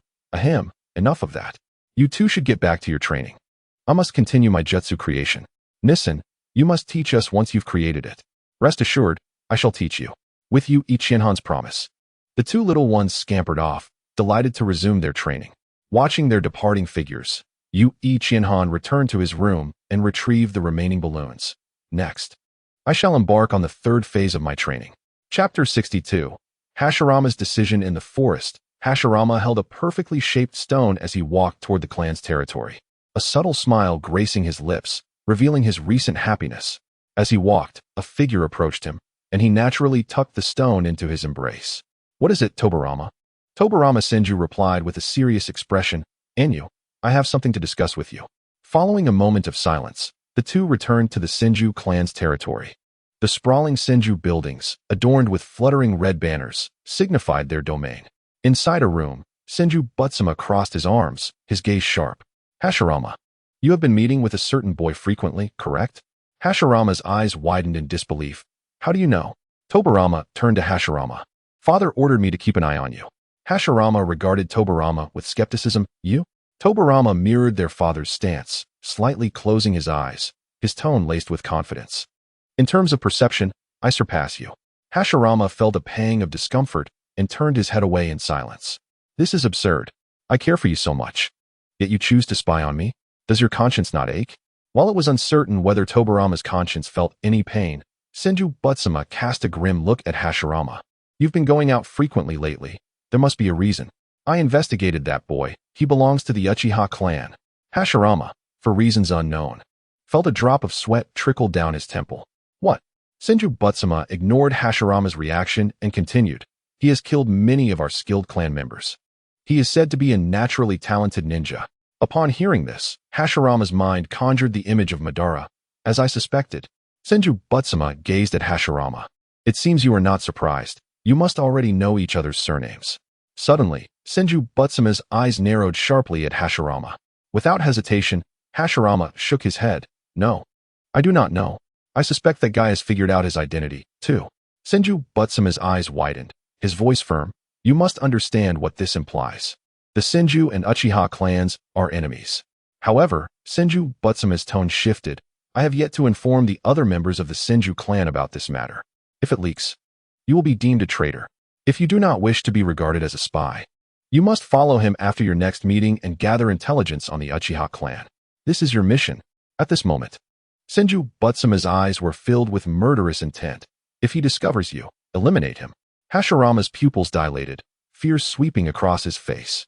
Regaining his composure, he clenched his fists and looked up at Senju Butsuma. Wait, is he truly of the Uchiha clan?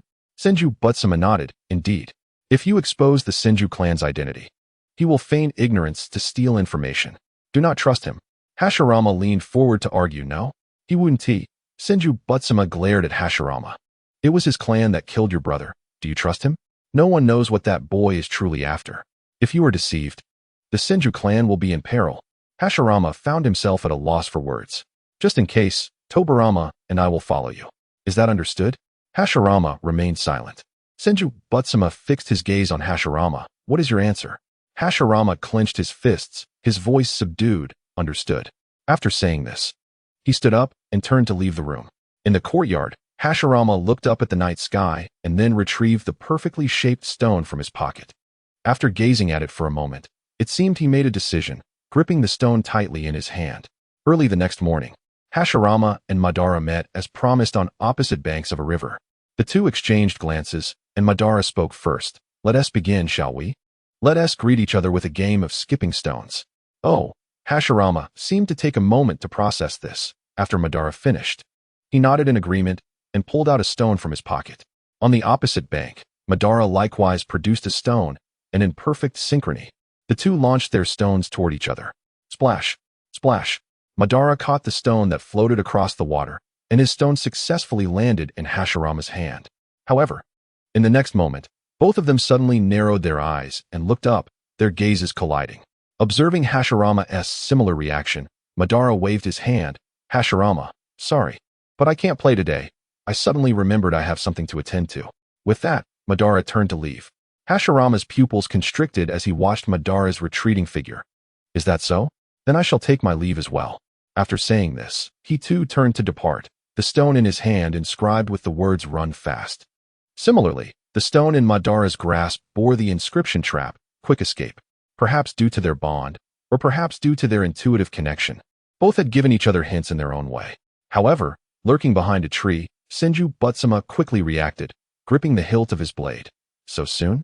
Are they planning to flee? That Hashirama has leaked information. Go, Tobarama. Upon finishing his words, Senju Butsuma dashed out. Whoosh! Two shadows darted past Madara, and in an instant, four figures stood in the middle of the river, facing each other. At this moment, Hashirama and Madara, realizing the situation, abruptly halted and turned around to face their father and brother. It seems our thoughts align. Senju Butsuma, Uchiha Taijima, gripping the long blade at his side, glared at Senju Butsuma, and Tobarama, Uchiha Izuna, wielding a short blade, fixed his gaze firmly on Tobarama. Indeed, Uchiha Taijima and Izuna, in the midst of the confrontation, the thousand-handed Buddha and Tobarama exchanged greetings with the two individuals before them. As a leaf gently descended from the sky onto the surface of the water, the four figures suddenly sprang into action, their blades clashing fiercely against one another. However, due to the presence of children nearby, both clan leaders refrained from unleashing their full strength.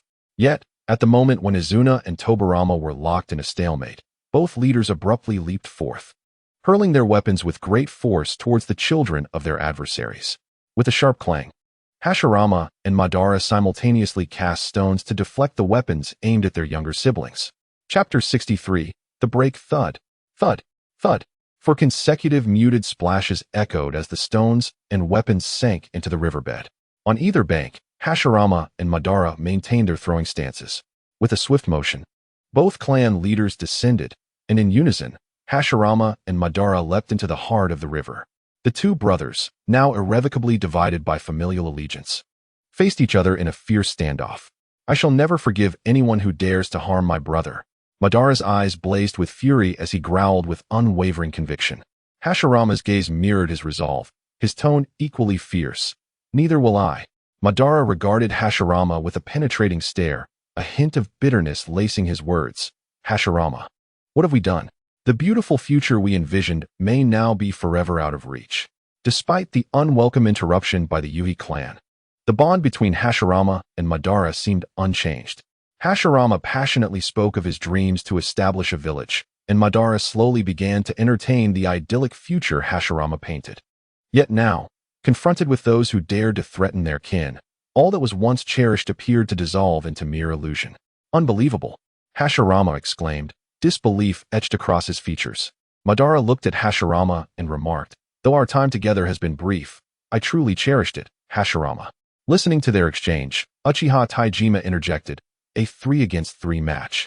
How does that sound, Madara? Madara hesitated, lowering his gaze before responding. No, Hashirama is superior to me. If we engage directly, we shall surely lose. Izuna, standing behind, gasped in disbelief. A child stronger than brother? To him, his elder sibling was the most gifted ninja, just days prior. The Yuhi clan had only managed to achieve a stalemate against him. Had Izuna not intervened, the outcome was uncertain. Yet now, his brother claimed that the individual before them surpassed him, a notion too incredulous to accept. Uchiha Taijima, too, was skeptical. Is that so? Such power exists? Though the head of the Uchiha clan, Taijima was inherently cautious and would not risk an engagement without assurance of victory. Withdraw, Taijima commanded, signaling a retreat. Farewell. Madara glanced back at Hashirama before turning away. Hashirama called out urgently, Madara, you have not given up on our dream, have you? You have finally come to share my vision. However, before Hashirama could finish, Madara interrupted, you are a member of the Senju.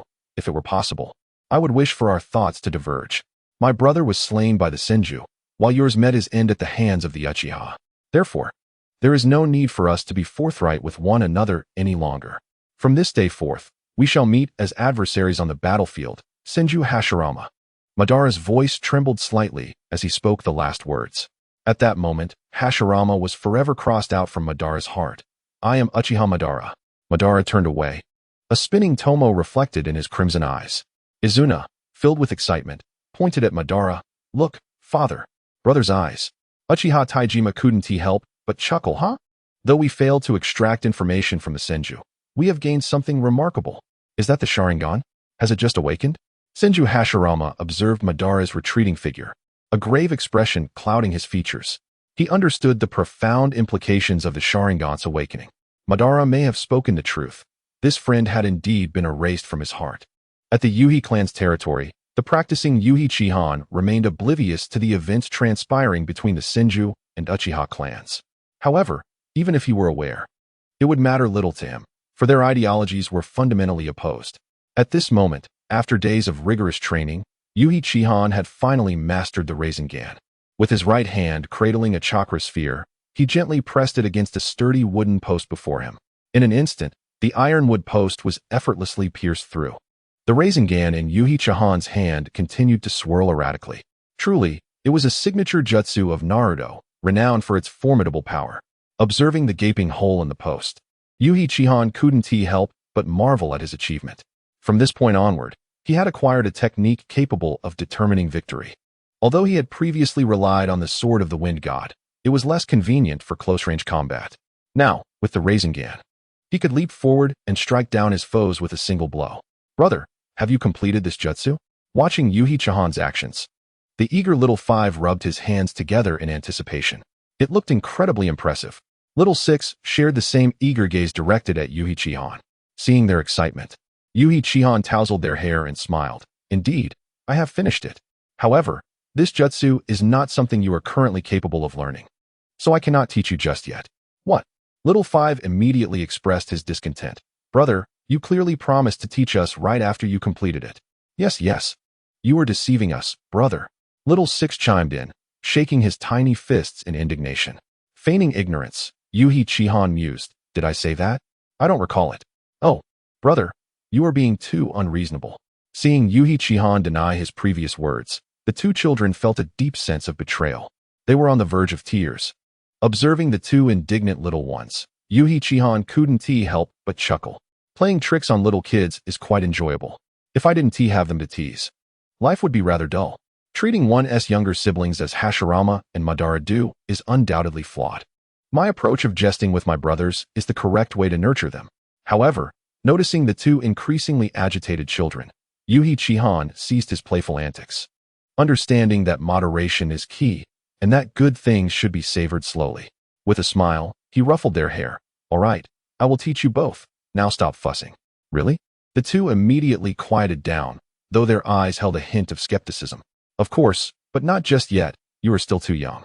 This is an A-rank jutsu, and you cannot train in it yet. Once you are older, I will gladly teach you. Yuhi Chihan responded cheerfully. The two little ones were initially thrilled by the word of course, but as they absorbed the rest of his statement, they fell silent, realizing the truth, as expected. Chapter 64. Yunji Town. Early one morning, after finishing breakfast, Yuhi Chihan set out to fulfill the family's performance assessment. The entire Yuhi clan was diligently striving to restore their clan's strength, and the clan grounds were bustling with busy figures. After a war that nearly led to the annihilation of the Yuhi clan, the clan has suffered significant losses in both the number of ninjas and their resources.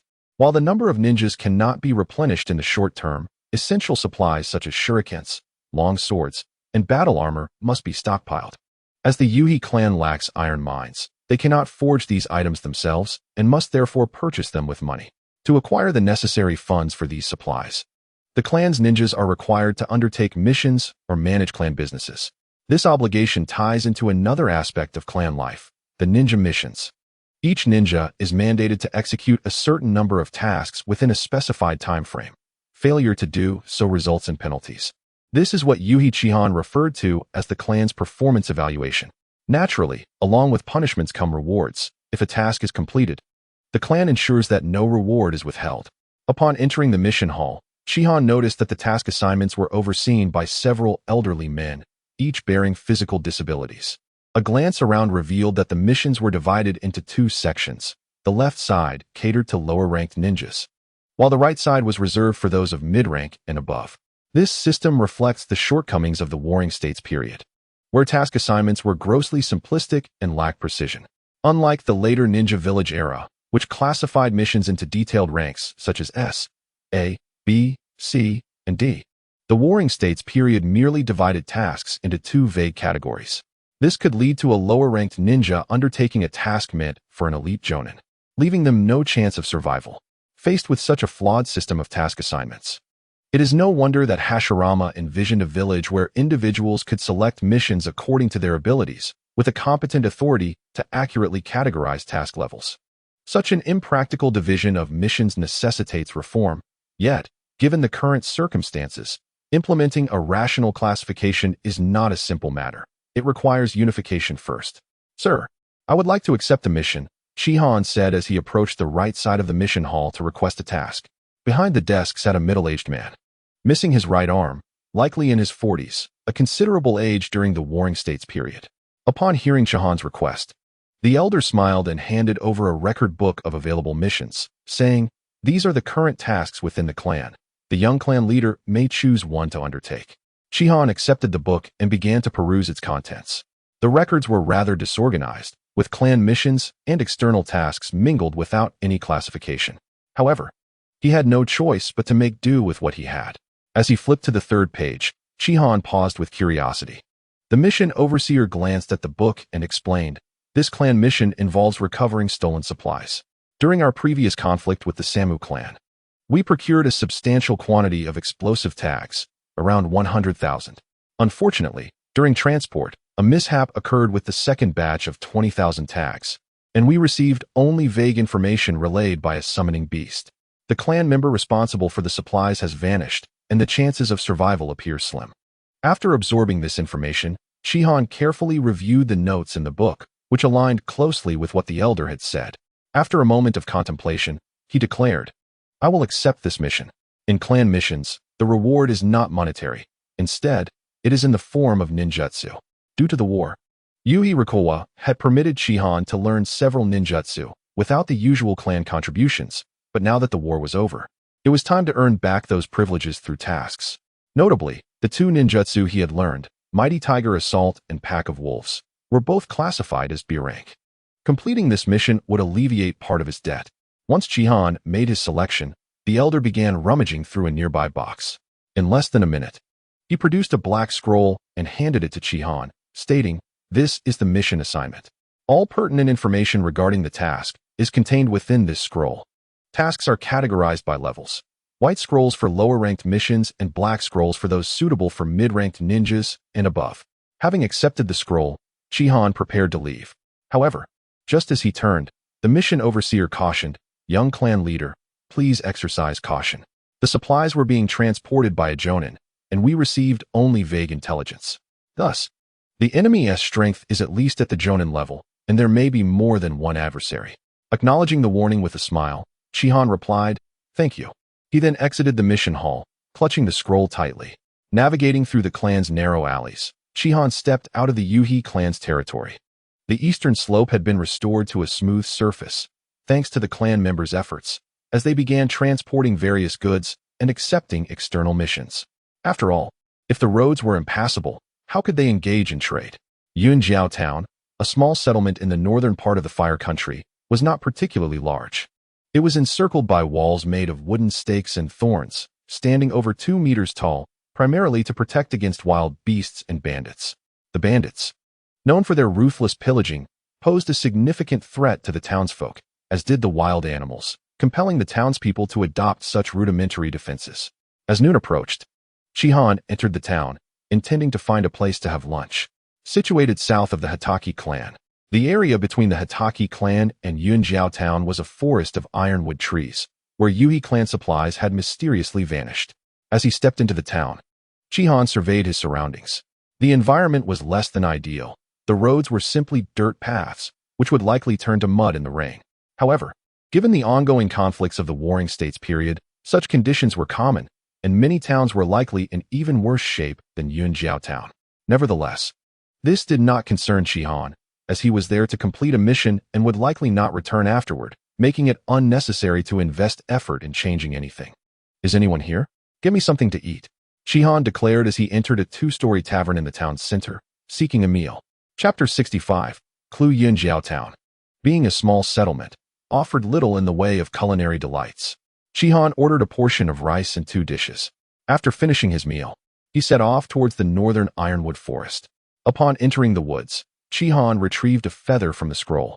This item had been sent back to the clan along with intelligence from the missing Jonin, and it was said that it could lead to the location of the lost supplies. As he infused chakra into the feather, it began to tremble slightly. After about 3 or 4 seconds, the feather pointed firmly in a specific direction. Was that direction where the supplies lay, or where the perpetrators of the theft could be found? Observing where the feather pointed, Shihan pondered in confusion. Forget it, a glance back will suffice. Feathered garb, Shihan swiftly leapt forward, retracting his feathers. Towering trees continuously receded behind him. After approximately 10 minutes, he once again retrieved the feather. With the infusion of chakra, he suddenly noticed that the direction of the feather's tip had shifted. Following the new direction indicated by the feather, he jumped forward again. This time, he did not cover as much distance. After about 1 or 2 minutes, he took out the feather once more. How peculiar. Garb Shinhan stared at the feather in his hand, perplexed, as the tip had changed direction yet again. After pondering for a moment, he was now fairly certain that supplies or something related to them must be nearby. Having reached this conclusion, he began to infuse chakra into the feather, meticulously searching step by step. Ultimately, beneath a tree that could be encircled by 5 people, The feather seemed to lose its effectiveness, no longer guiding him. It must be here. Garb Qianhan glanced around and began a thorough search around the tree. After approximately 5 or 6 minutes, a rather inconspicuous shallow imprint appeared at the base of the tree. It was a small triangular pattern, accompanied by a horizontal line on its right side. This triangular mark with a line was a unique signal of the Yui clan. Following the direction of the horizontal line, Garb Qianhan began to probe carefully. However, after feeling around the tree trunk for quite a while, he found nothing unusual. Could it be that it's not on the tree? Garb Qianhan scratched his head in confusion and turned his attention to the area beneath the mark.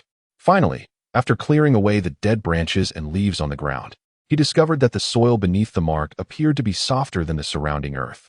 Upon seeing this, Garb Qianhan's eyes brightened, and he hurriedly began to dig.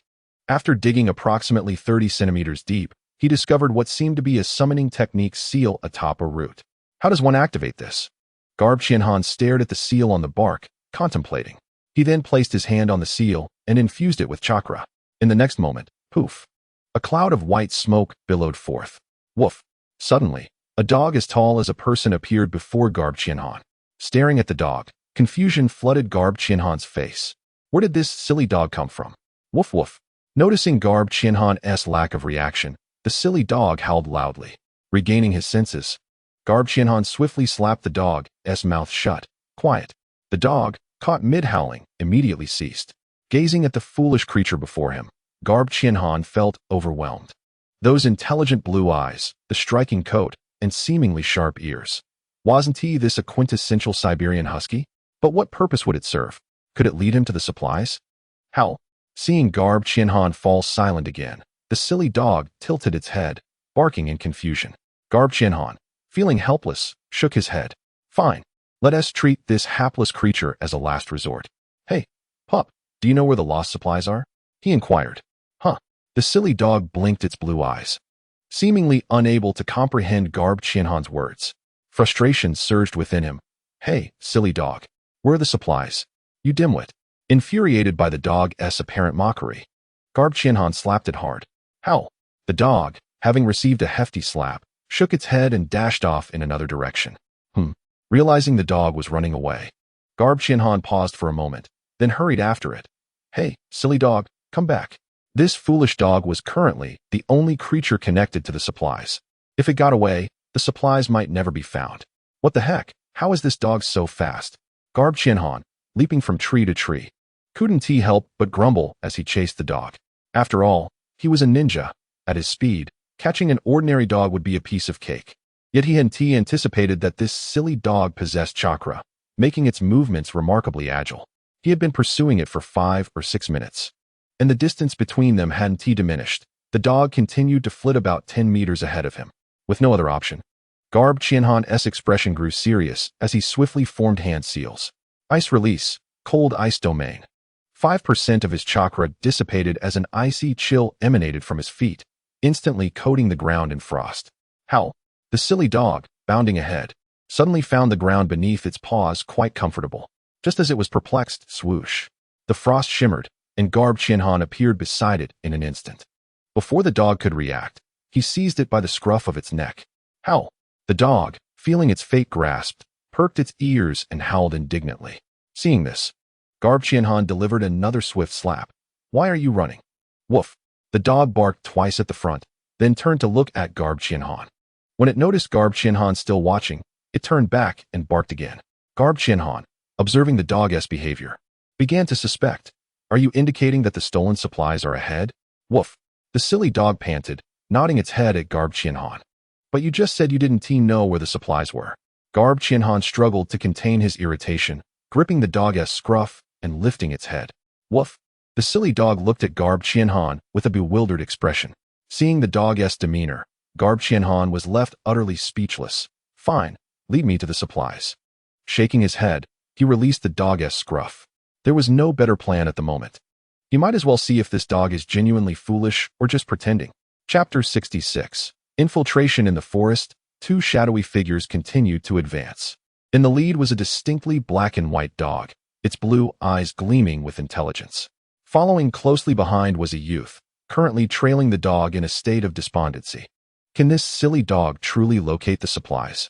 Garb Qianhan, trailing behind, eyed the frantically bounding husky with skepticism. He seriously suspected this dog was merely enjoying a frolic in the woods. After a while, the trees began to thin, revealing a modest mountain range ahead.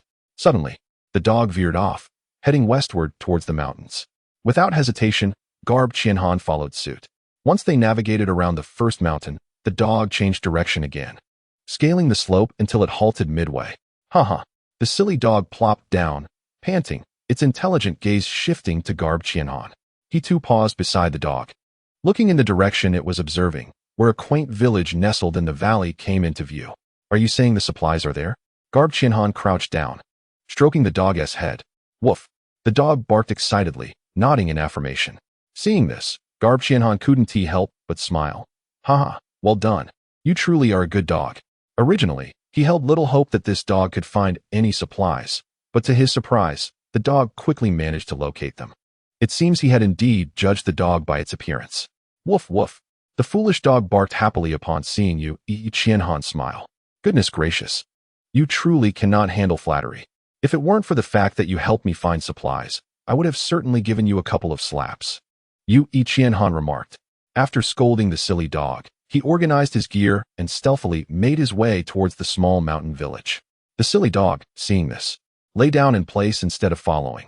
In the mountains, a figure quietly advanced forward, having traversed this land for a while. Qianhan had become well-versed in the art of ninjutsu. Despite the presence of traps in the forest, he carefully evaded them all. Concealed behind a tree on the outskirts of the village, Qianhan closed his eyes and focused on his senses. 3 upper ninjas and 10 ordinary villagers. He disowned. Observing from afar, he had initially thought the village was home to over 100 people, but his perception revealed only 10 ordinary individuals. It appeared that something was amiss in this village. Qianhan's expression turned serious. It was around 4 in the afternoon, and the 3 upper ninjas remained gathered together. After a moment's contemplation, he decided to lay low until nightfall to infiltrate the village and assess the situation. After all, ninjas thrived on stealth, and he intended to adhere to that principle. Additionally, the village's peculiar nature warranted caution. Entering now could lead to unforeseen dangers. Soon, the clock struck 9 in the evening, and the moon illuminated the night sky. A soft glow from candles flickered in the 3 houses within the village. Growing bored while perched in the tree, Qianhan suddenly noticed shadows dancing within the illuminated houses, accompanied by suggestive sounds. Taken aback, he thought, what on earth? I came here to execute a mission, not to witness a live show. Must you all indulge so extravagantly? Fortunately, Qianhan was at a distance, merely able to see the shadows and hear muffled sounds. Otherwise, he would find himself in quite the predicament. Joining in their revelry was simply out of the question. At last, as the moon shifted, he endured that torturous interval. By 2 in the morning, Qianhan silently descended from the tree, concealing his presence as he stealthily infiltrated the village. His target was the central trio of houses. Despite his disdain for that location, the upper ninjas were the only individuals likely connected to the explosive tags, compelling him to proceed there. Concealing his presence, he approached a corner and peered through a window's gap. Goodness, what an inappropriate sight, he muttered internally, hastily diverting his gaze to the slumbering upper ninja. Noticing no reaction from the individual, Qianhan gently opened the window, careful to avoid any noise. Once the opening was large enough for him to slip through, he swiftly entered and delivered a precise strike to the upper ninja's neck. However, upon landing, the upper ninja sensed the disturbance and attempted to resist. Yet, Qianhan's movements were too rapid. Just as the ninja reached for a kunai, Qianhan knocked him unconscious with a swift blow. Initially, he had intended to subdue the woman beside the ninja, but she showed no response, her eyes rolling back, breathing faintly. It was evident she had endured considerable suffering.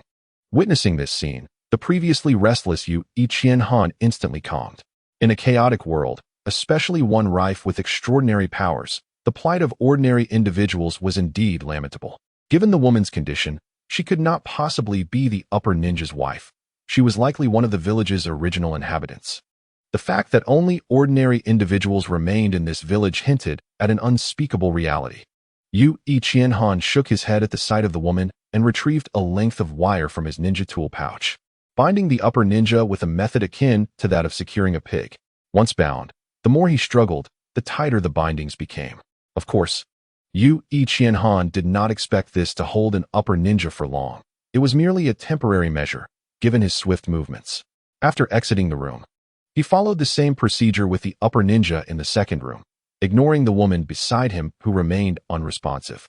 Upon reaching the third room, Yu Qianhan no longer hesitated about drawing attention from the ninjas. He brandished a kunai and burst into the room.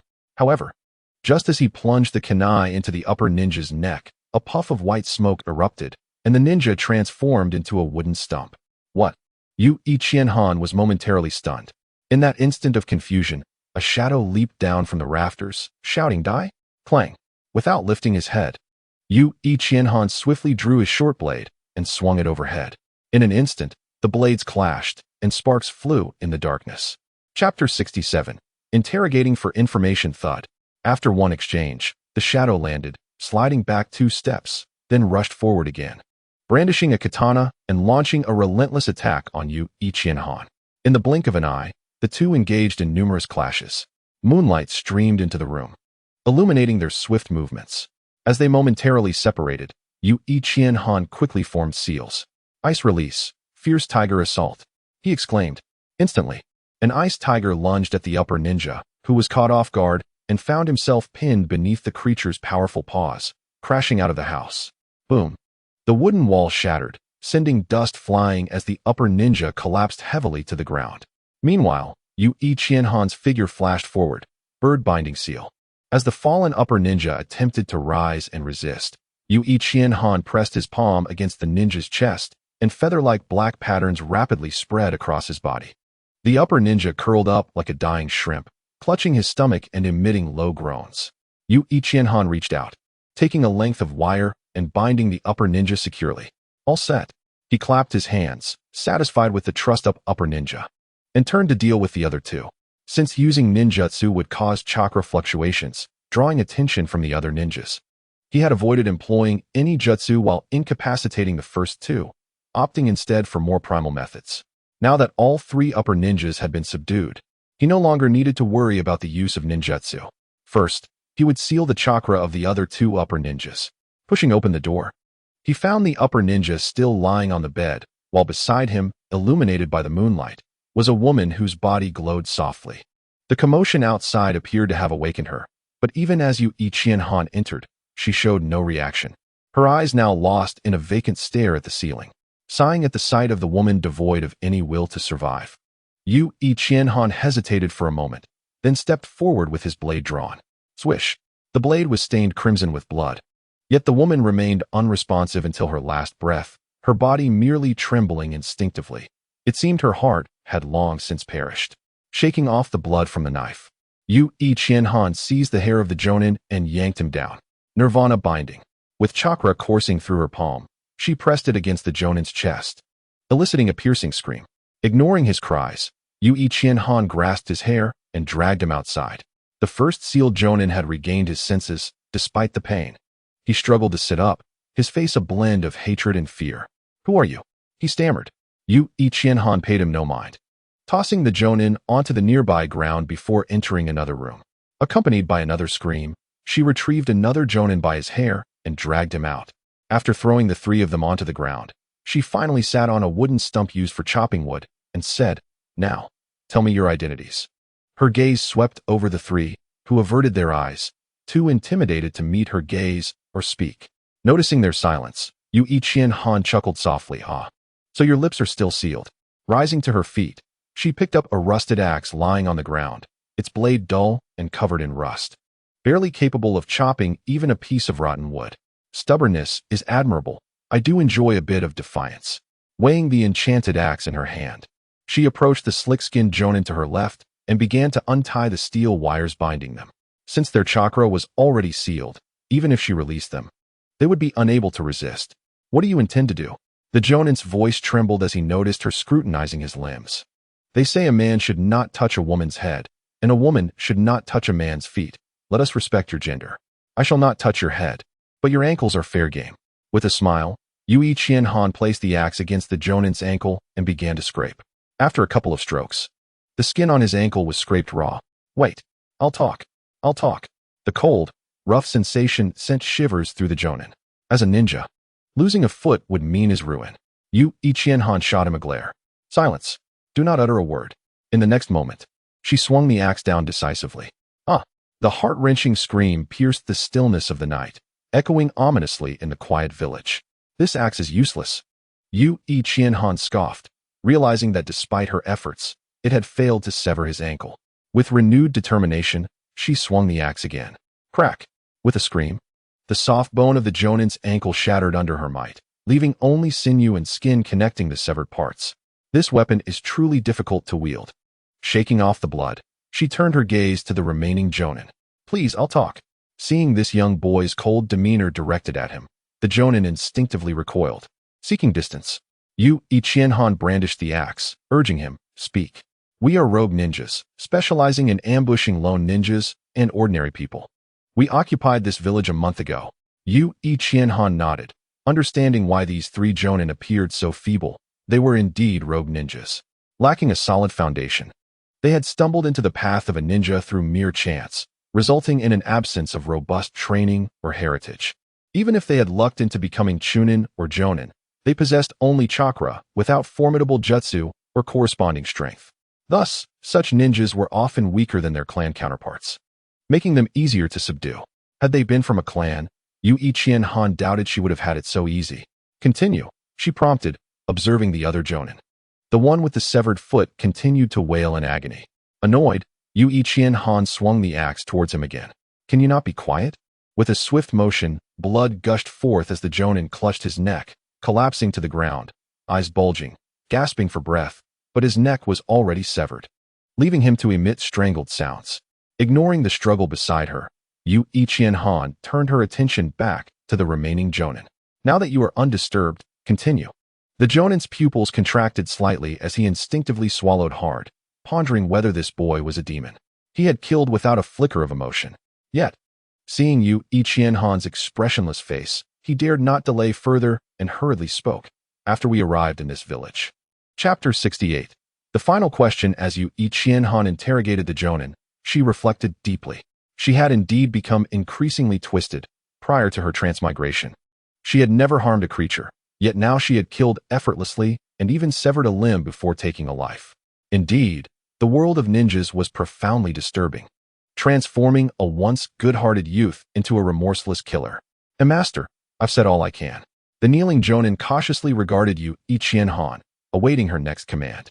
Had it been earlier, he might have sought ways to resist or escape, but now, with his chakra sealed and his companion tortured to death, he had no thoughts of rebellion, only hoping for mercy once the questioning concluded.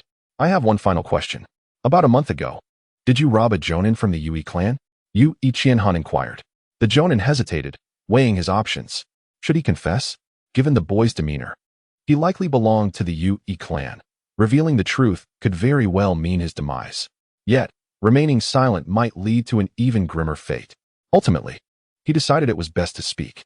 With a swift motion, the rusted axe sliced through, severing the Jonin's neck halfway. Huh. He clutched his neck. Disbelief etched on his face as he collapsed. Didn't he refuse to answer? Could you not wait a moment? This is a matter of life and death. Allow me some time to consider. Are you so eager to send me to the afterlife? Blood poured forth, staining the ground as the Jonin's vision began to fade.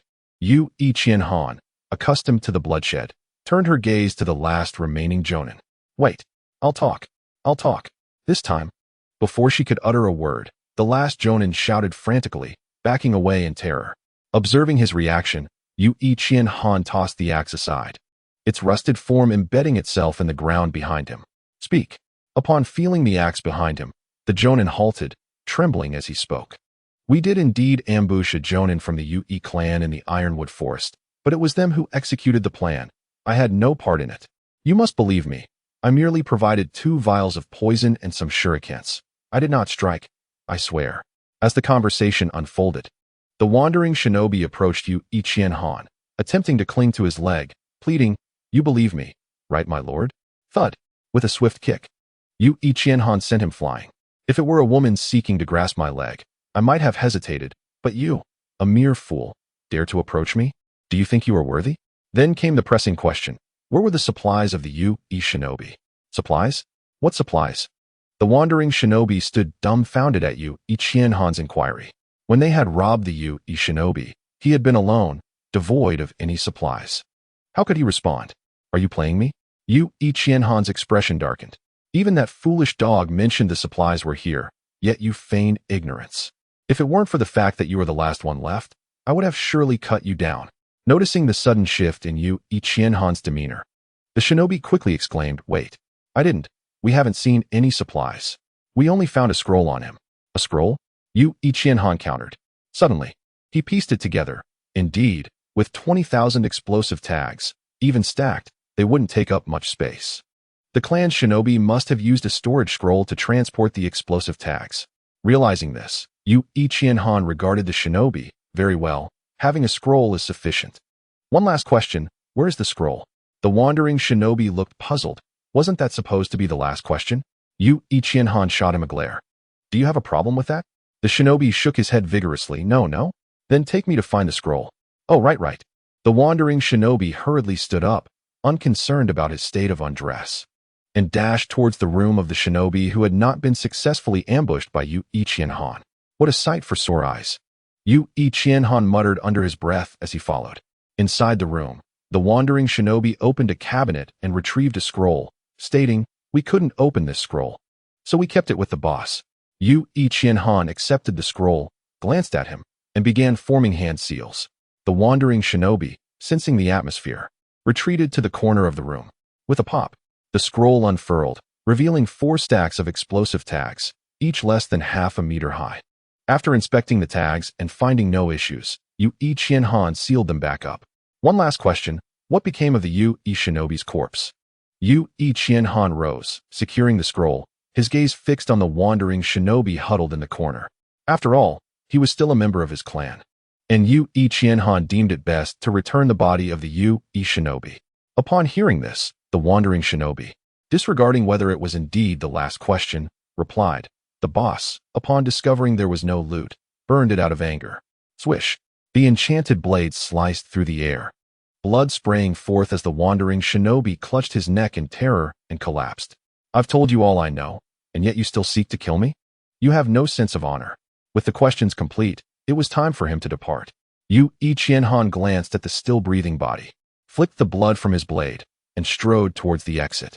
He held no qualms about dealing with the scum that trampled upon the lives of ordinary people. Though he might one day act against commoners, it would only be against those officials obstructing unity. He would never be so ruthless towards the ordinary populace. These 3 men, merely to ensure their own wicked deeds against the innocent remained secret, had nearly exterminated an entire village, leaving only a handful of women for their amusement. For such depraved individuals, Yu Qianhan felt he would be remiss not to execute them, betraying the moral education he had received in his past life. Exiting the house, Yu Qianhan made his way toward another dwelling inhabited by ordinary people. After a while, he arrived at a door and pushed it open. Inside were several disheveled women. Some sat vacantly on the ground, while others lay lifelessly on beds, showing no reaction even to Yu Qianhan's entrance. Witnessing this scene, Yu Qianhan fell into a long silence before letting out a deep sigh and drawing his short blade. After a minute or two, his hands trembled slightly as he emerged from the room, the blade dripping with blood. Chapter 69. The scapegoat of the Kiki clan outside the village. Yu Qianhan stood quietly before the raging inferno, a short blade at his waist and an enchanted axe in hand. He had slain all 10 remaining ordinary women in the village. He had gathered firewood from the village, placed it within the wooden structures, and set them ablaze. Yu Qianhan was uncertain if his actions were justified. He only knew that if he simply left, those women would not survive much longer, and it was better to grant them a swift end. Time passed, and dawn began to break. Yu Qianhan observed that the flames had not spread beyond the village. As the wooden houses burned down, leaving nothing more to consume, the fire within the village dwindled, with many spots already extinguished and only smoke rising. After briefly tending to the remaining embers, Yu Qianhan began his return. However, just as he was descending the mountain, Wang Wu, you foolish dog. Turning around, Yu Qianhan was taken aback to see the silly dog sprinting towards him. What on earth, is this foolish dog still here? Initially feeling somewhat disheartened, Yu Qianhan's eyes widened in surprise upon seeing the dog still waiting for him after an entire night. In the moment of his astonishment, the dog had already reached his side, panting and gazing up at him with intelligent blue eyes. Observing this, Yu Qianhan couldn't help but twitch his lips. Aren't you supposed to return to your original place after completing your mission? Why haven't you dispelled the summoning? Wangwu. The dog's intelligent gaze revealed a hint of foolishness. Seeing the dog's expression, Yu Qianhan was rendered speechless. Fine, come back to the clan with me. Despite its antics, the dog had contributed to the Yu clan, and he couldn't simply abandon it. Wang. The dog seemed to understand and wagged its tail excitedly. Let us go? Yu Qianhan shook his head in resignation, and together, they set off on their journey home. Passing through Yunjiao town, Yu Qianhan stopped for breakfast. However, to his utter astonishment, the dog was quite picky. It insisted on eating whatever Yu Qianhan ate, refusing anything else. What a spectacle!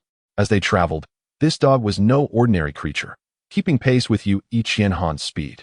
By midday, they arrived back at the Yu clan grounds. Upon entering the clan gate and passing through the alley, all the clan members looked on in surprise at the dog. Yet, their curiosity ended there, as it was merely a dog, and especially one brought back by the young clan leader. There was no need for excessive attention.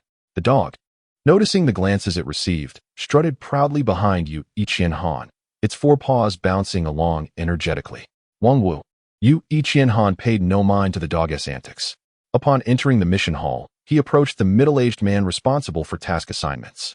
In this era of warring states, it would be more fitting to call him sir, for he could already refer to himself as this old man. Young clan leader? Upon seeing the newcomer, the task leader displayed a look of surprise. What brings you here? Yu Qianhan presented the task commission scroll along with a storage scroll containing explosive tags. The task is complete. I am here to hand it over. Completed? The leader gazed at Yu Qianhan with astonishment. He had anticipated that the task would take at least 3 days. Yet the young clan leader had accomplished it by the following day. Truly commendable. Yu Qianhan nodded. The leader took the 2 scrolls and unsealed the storage scroll, revealing 4 stacks of explosive tags. After a thorough inspection, a hint of perplexity crossed his face. Strange, these stacks seem somewhat off. Each stack contained 100 tags, making them relatively easy to count. However, upon closer examination, the leader discovered that the bottom 4 stacks were noticeably different in thickness from the others. Suspecting something amiss, he set those 4 stacks aside for individual counting. Witnessing this, Yu Qianhan could hardly contain his frustration. Seriously? Is it necessary to count so meticulously? I only took a few from each stack. How did you even notice? Your dedication is commendable. Why are there 56 tags missing? As the leader stood up in astonishment, Yu Qianhan felt compelled to speak up. That damned Hatake clan. They took advantage of our misfortune and cut corners. Do they really think my Yui clan is easy to bully? Upon hearing this, Yu Qianhan fell silent. It seemed he was not suspected after all. Indeed, as the young clan leader, he should not be doubted. I see potential in you, dear clansman. As for the Hatake clan, they would bear this blame for now. But rest assured, once I ascend to the position of clan leader, I will ensure your safety. Do not worry, young clan leader. The responsibility for this matter lies with the Hatake clan and will not affect your task completion. After reprimanding the Hatake clan, the leader turned to Yu Qianhan, responding while registering the task completion. While Yu Qianhan was pleased with this affirmation, he did not wish to display it outwardly. He feigned a look of shame, shaking his head. Alas, why did I not inspect it more carefully? There are flaws in this task's completion. The leader was moved by Yu Qianhan's attitude. Do not say that, young clan leader. The fault does not lie with you. Who could have anticipated that the Hatake clan would resort to such shameless tactics? Rest assured, Hatake clan, I will certainly take care of you in the future. As for whether the Yu clan would seek trouble with the Hatake clan over this, it was highly unlikely. Not to mention the Yu clan was currently in a weakened state. They could hardly afford to confront the Hatake clan. Even if the Yu clan had not endured such a near extermination, they would still refrain from direct conflict, perhaps merely issuing verbal reproaches. After all, the Yu clan was a first-rate ninja clan, and it would be unbecoming to jeopardize their reputation over 56 explosive tags. Yu Qianhan believed he could manage any verbal rebukes. After all, he was the young clan leader. This minor issue could easily be smoothed over with a word to his father. All done, young clan leader. Seeing this, Yu Qianhan nodded and turned to leave the task hall with his goofy dog. Chapter 70. The clan meeting in the yard of the clan leader's residence. Yu Qianhan reclined under a tree, leisurely crossing his legs while the goofy dog frolicked about, unable to stay still for even a moment. More than a year had elapsed since the first task of retrieving lost supplies. During this time, Yu Qianhan had primarily focused on executing missions and cultivating his skills. Little else of significance had occurred. The Yu clan had utilized this year to recuperate and had been zealously procreating. In just over a year, a significant number of newborns had arrived. It was foreseeable that as these children grew stronger, the clan's strength would be largely restored. This is the foundation of a great clan. In contrast, a smaller clan experiencing such a war would likely find themselves irrevocably diminished, fading into obscurity. However, for a prominent clan like the Yu, as long as their foundation remains intact, they will eventually recover with the passage of time. Wang, the goofy dog, playing in the yard, suddenly dashed to Yu Qianhan's side, wagging its tail excitedly. After completing the first task, Yu Qianhan had intended to return the dog. But upon finding the family of its original owner, they claimed to have never owned such a dog. Thus, reluctantly, Yu Qianhan kept it by his side. Whenever he undertook a mission, he would bring the goofy dog along, as its keen sense of smell and chakra proved quite helpful.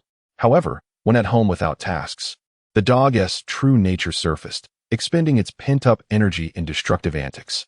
Once, it even managed to dismantle the front door. Had Yu Qianhan not intervened, the dog would likely have been turned into soup by his father. The goofy dog stood beside Yu Qianhan, panting heavily. Yu Qianhan couldn't help but roll his eyes at it. "What's with you, silly dog? You're as dense as they come."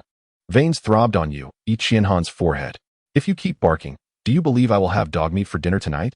Upon hearing this, the goofy dog immediately fell silent. After a few seconds, noticing that Yu Qianhan seemed disinclined to punish it, the dog licked its nose, drool dripping from the corner of its mouth. Wang. After over a year of companionship, Yu Qianhan had begun to understand the dog's expressions. Glancing up at the sky, he rose from the ground. "It's time for lunch." The goofy dog immediately grinned and wagged its tail. Yu Qianhan couldn't resist giving it a thumbs up. "Eat, eat, eat. You're like a pig, only ever thinking about food. Once you've eaten, you'll only think about tearing up the house. One day, I might just stew you." Wang Wu. The goofy dog looked at him, puzzled. "I have contributed to the Yu clan. What is wrong with eating a little? Why would you stew me?" Seeing the dog's innocent expression, Yu Qianhan could only shake his head in exasperation as he walked towards the house. The goofy dog hurriedly followed, tail wagging. Now, Yu Qianhan was the only one left at home. His two younger brothers, now over 6 years old, had reached the age for missions and were out on a lower-ranked escort task with clan ninjas. At this age, they should have been happily playing at school. But such is the reality of the Warring States period. The clan does not support idleness, even for the clan leader's sons. Once they reach a certain age, they must contribute to the clan. Fortunately, an elite ninja accompanied them to ensure their safety, so Yu Qianhan was not overly worried. Entering the kitchen, Yu Qianhan took out bowls and chopsticks, preparing to serve himself. The maid had gone to deliver lunch to the clan leader and would likely take a while to return. Not wanting to wait for the maid, he served himself and the goofy dog. With a loud clatter, the dog's bowl hit the ground, and it eagerly opened its mouth to devour the food. More voraciously than a pig, Yu Qianhan couldn't help but roll his eyes again before starting his own meal. In this world devoid of entertainment and free from the entanglements of mobile devices, one tends to consume meals swiftly. It took Yu Qianhan merely 5 minutes to finish lunch. Naturally, the foolish dog devoured its food even more rapidly, finishing 2 bowls in just a minute. Had there been more rice available, it likely would have consumed even more. After clearing the tableware, Yu Qianhan kicked the foolish dog lying on the ground, saying, "Let us go out for a stroll." The dog whimpered softly in response. Although it wasn't fully satisfied and wondered why it should go out, it obediently followed Yu Qianhan, as remaining still would likely earn it another kick. Stepping outside, Yu Qianhan ambled towards the task hall. It had been half a month since he last undertook a mission, during which he had been practicing at home. It was now time to venture out again. Remaining indoors for too long would not bode well. After all, ninjas were expected to complete a certain number of tasks each month. Even though he had saved the Yu clan over a year ago, earning the title of hero, the clan members did not impose task completion upon him. Yet, As the young clan leader, it was essential for him to set an example. Failing to undertake missions might inadvertently lead others to become complacent. Young clan leader. Young clan leader. As he traversed the streets of the clan, although the enthusiasm of the clan members had waned compared to a year ago, they still greeted Yu Ichienhan with respect. He responded politely, acknowledging their greetings. It would be unbecoming to maintain a cold demeanor, after all. Yu Ichienhan prided himself on never being one to act pretentiously. Upon entering the task hall, he proceeded to the right as usual. The one-armed elder in charge smiled upon seeing him. Young clan leader, here to accept a task? He inquired. Yu Ichienhan nodded yes. I'm looking for a suitable mission to embark on tomorrow morning. It was already past noon, not an ideal time to undertake a task. Hence he planned to select one for the following day. All the missions are here. Please choose one that suits you, the elder said, handing over the task booklet. Yu Ichienhan perused the pages, searching for an appropriate task. Just as he identified a promising one, a clan member approached him. Young clan leader. The elder has summoned a clan meeting. Please proceed to the assembly hall promptly. The clan member reported. A clan meeting? Yu Ichienhan replied, puzzled. The last meeting had been held during the new year, primarily for a clan summary. Now, it was not the festive season. What could necessitate another meeting? Did something significant occur within the clan? Do you know the reason for the meeting? He inquired, looking toward the member who had delivered the message. The clan member nodded slightly, explaining, this morning, 3 individuals from the Sunset Clan arrived, and it is likely related to them. Beyond that, I am unaware. I see. Yu Ichienhan acknowledged. What could the Sunset Clan want with the Yui clan? Originally, he had intended to select a task for the next day, but it seemed that plan would have to be postponed. He resolved to first attend the clan meeting to discern the purpose of the Sunset Clan's visit. The messenger clan member nodded and departed to inform others. Yu Ichienhan then proceeded with the foolish dog towards the meeting venue. You stay here and behave. If you dare to run around and cause trouble, tonight's dinner will be yours. At the entrance, Yu Ichienhan cast a warning glance at the foolish dog. If he neglected to issue a warning, he could only imagine the chaos the dog might unleash while he was occupied in the meeting. Hearing Yu Ichienhan's words, the foolish dog howled in understanding. Satisfied, Yu Ichienhan drew his short knife, briefly gestured it near the dog's neck, and then entered the hall. Although he did not unsheath the knife, the action nearly terrified the foolish dog into submission. Inside, Yu Ichienhan took his seat. At that moment, the clan leader, Yu Ilong Chuan, along with 2 elders, Yu Ilong He and Yu Izheng Fong, were already seated. The previous elder, Yu Ilong Shan, had succumbed to his injuries after the war, having found peace upon learning that the clan's crisis had been averted. After about 5 or 6 minutes, everyone except for the elite ninjas on missions had gathered. Yu Ilong Chuan surveyed the room and began, everyone, this morning, representatives from the Sunset Clan unexpectedly visited us. Those present were generally aware of the situation, thus there was no significant reaction. Yu Ilong Chuan continued, according to the Sunset Clan, their eastern neighbor, the Hetian clan, has inexplicably gained considerable strength over the past year and has frequently harassed the Sunset Clan. Just 3 days ago, the Hetian clan launched a large-scale attack, leading to the Sunset Clan's continuous retreat due to the disparity in strength. At this point, Yu Iteluo couldn't help but interject. Clan leader, if the Sunset Clan faces defeat, what concern is it of ours? Nearby, Yu Shi Yuan nodded in agreement, adding, indeed, they are merely a small clan. Even if the Hetian clan has inexplicably become stronger, they pose no threat to us. Our own strength has yet to be restored, so there is no need to involve ourselves in their affairs. Although others remained silent, they nodded in agreement, tacitly endorsing the perspectives of the two. Yu Ichienhan, sitting quietly, refrained from contributing. His knowledge of the Sunset Clan was limited to what he had gleaned from an anime in his previous life, where he learned that a remarkable figure would eventually emerge from the Sunset Clan. Beyond that, he was aware that the clan's patriarch, Yu Hong, was a master of illusions and served as an instructor for middle and lower-ranked ninjas in Konoha, holding a significant position. It was said that even the Uchiha clan regarded Yu Hong's illusions with great seriousness, attesting to his formidable strength. However, aside from that, Yu Ichienhan had little familiarity with the Sunset Clan, and thus did not hold a particularly favorable opinion of them. Observing the attitudes of his fellow clan members, Yu Ilong He, acting on the clan leader's directive, spoke up, the representatives from the Sunset Clan seek our assistance. They have promised that if we can save them, they will willingly become our subordinate ninja clan. This revelation astonished all the elite ninjas present at the meeting. Is that true? They exclaimed. It is important to note that a subordinate ninja clan is distinctly different from an alliance. Once a clan becomes a subordinate, it effectively surrenders half of its heritage.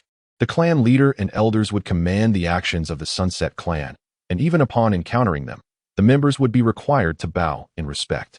Furthermore, all resources produced by the Sunset Clan would be submitted to the Yue clan, with even their clan techniques needing to be shared. Thus, the very survival of the Sunset Clan would fall under the dominion of the Yue clan, allowing them to effortlessly manipulate the Sunset Clan at will. In the Warring States period, no ninja clan would willingly endure the humiliation of becoming a subordinate clan to another, unless they were utterly desperate. For such a fate was akin to extinction. Has the Yue clan descended to such depths? After a considerable pause, Johanna Taro finally spoke up. The clan leader seated at the head of the table, along with two elders, nodded in confirmation of the grim news. Observing their reactions, Johanna Ishihara was the first to respond. We must provide assistance to them. At that moment, others began to regain their composure. Indeed, we must act swiftly to support them. This presents a golden opportunity to restore the strength of our Johanna clan. In that instant, excitement surged within the room. It is worth noting that although the Yue clan is small, they possess considerable strength among minor clans, and their inherited illusion techniques rival those of larger clans. Were it not for their limited numbers and the absence of a leader-level powerhouse, their prowess could easily rank them as a second-tier ninja clan. Thus, despite their status as a minor clan, their capabilities are noteworthy. Presently, the Johanna clan has suffered severe losses from a war that nearly annihilated them. And even after more than a year of recuperation, they have yet to regain their former vitality. Now, with such a legitimate opportunity to absorb the Yue clan, how could the Johanna clansmen remain composed? After all, if the Yue clan could become a vassal of the Johanna, our strength would recover more swiftly. This immense temptation was simply too compelling to resist. Observing the fervor, Johanna Tarikawa smiled. Since everyone agrees to support the Yue clan, let us dispatch our clansmen. Is there anyone who wishes to volunteer? As soon as he finished speaking, many clansmen eagerly stepped forward, each desiring to personally bring the Yue clan into their fold. Witnessing the enthusiastic response from his fellow clansmen, Johanna Chihan could not help but stand up. I shall go. After all, the mature and captivating Yue Akane had left a profound impression on him, and now that the opportunity had arisen regarding the Yue clan, how could he not seize the chance to investigate? Chapter 72. Aiding the Yue clan. Seeing Johanna Chihan take the initiative, Johanna Tarikawa contemplated briefly before nodding in agreement. After all, his son was destined to inherit the position of clan leader, and such a role necessitated a considerable amount of prestige. Although Johanna Chihan had already established significant influence within the clan by daringly launching a surprise attack on the territories of the Sarutobi and Chihiro clans, he still needed to enhance his reputation. Among his peers, he surpassed them all in both strength and influence. Yet prestige is always a welcome asset. Should the Yue clan become a vassal, the ninja participating in this mission would undoubtedly earn tremendous merit. Thus, Johanna Tarikawa could hardly refuse his son's request. Upon receiving his father's approval, Johanna Chihan nodded and took his seat. Johanna Tarikawa then turned to the others, aside from the young clan leader. Is there anyone else who wishes to join? Just as he finished speaking, Johanna Taro suddenly stood up. I shall go. Others had intended to vie for the opportunity, yet they were caught off guard by Johanna Taro's eagerness. Sitting beside him, Johanna Ishihara could not help but tease. You really are quick, Taro. Quick. I'm exceptionally enduring. Thank you very much. Your slow reaction time suggests otherwise, Johanna Taro retorted, glaring at Ishihara. The latter shrugged and chuckled. Look at our physiques. It's evident who is truly enduring. Perhaps due to Johanna Ishihara's earth-style abilities, his physique appeared particularly robust, while Johanna Taro had a more average build. Thus, in comparison, Taro did seem a tad less formidable. Hey, do you want to fight? Come on, let us see who is truly enduring. Johanna Taro rolled up his sleeves, stepping onto a chair to confront Johanna Ishihara. The latter leaned back against the chair. We are currently convening a clan meeting. Do you wish to disrupt our important matters? Despite their comparable strengths, Johanna Taro's techniques could be quite troublesome. If marked by his magnetism, his weapons would automatically pursue and attack enemies, making Ishihara reluctant to engage in combat. Johanna Taro noticed Ishihara's hesitance and grinned. Are you afraid? At this moment, Johanna Torikawa intervened. Enough. Taro and Chihan will carry out this mission. Everyone else continues as usual. With the clan leader's decision made, the gathered Johanna clansmen rose to express their acceptance, then dispersed. Upon exiting, Johanna Chihan instinctively glanced towards the entrance. Good job, foolish dog. You behaved well. I want to reward you with a slap this time. Spotting the foolish dog pacing at the door without causing any trouble, Johanna Chihan nodded in satisfaction. However, upon hearing those words, the foolish dog suddenly howled. Fool! Chihan exclaimed. You truly are in need of a lesson. Upon witnessing the serious expression on Johanna Chihan's face, the foolish dog immediately fell silent. Casting a furtive glance at him, observing the dog's antics, Johanna Chihan shook his head in exasperation. Uncertain whether the creature was genuinely foolish or merely pretending to be so, as if its brain were missing a wire. Young clan leader, I will prepare now. Let us meet at the clan entrance in 2 hours, Johanna Taro said to Chihan. Supporting the Yuhi clan would require more than just the two of them. According to the Yuhi clan, the Kurita family had gained several upper ninjas and elite upper ninjas over the past year. Thus, aside from Chihan, who was an elite upper ninja, they would also need to bring along some ordinary elite ninjas and upper ninjas. As such, Johanna Chihan, being the young clan leader, was not inclined to gather clansmen himself, so he entrusted that task to Johanna Taro. After hearing Johanna Taro's words, Johanna Chihan nodded in agreement. Taro then turned and departed. Watching Taro's retreating figure, Chihan and the foolish dog made their way home. Assisting the Yuhi clan would likely entail a battle, and who knew how plentiful their resources were. If he failed to prepare adequately, he could find himself in dire straits if weaponry proved insufficient on the battlefield. Therefore, before heading to the Yuhi clan, he needed to gather some explosive tags and shuriken. Fortunately, he had yet to use the several explosive tags he had acquired over a year ago, which would come in handy now. 2 hours later, having gathered his supplies, Johanna Chihan, accompanied by the foolish dog, arrived at the entrance of the clan grounds. At that moment, Johanna Taro, alongside 3 elite upper ninjas and 10 upper ninjas, was already assembled outside the gate. Next to them stood 3 members of the Yuhi clan, each possessing striking ruby-like eyes, giving them an undeniably handsome appearance. Upon noticing Johanna Chihan's arrival, Johanna Taro approached him. Young clan leader, what is this? He glanced at the foolish dog. Johanna Chihan smiled. This foolish dog has exceptional tracking abilities. It may prove useful. At that moment, the foolish dog remained silent.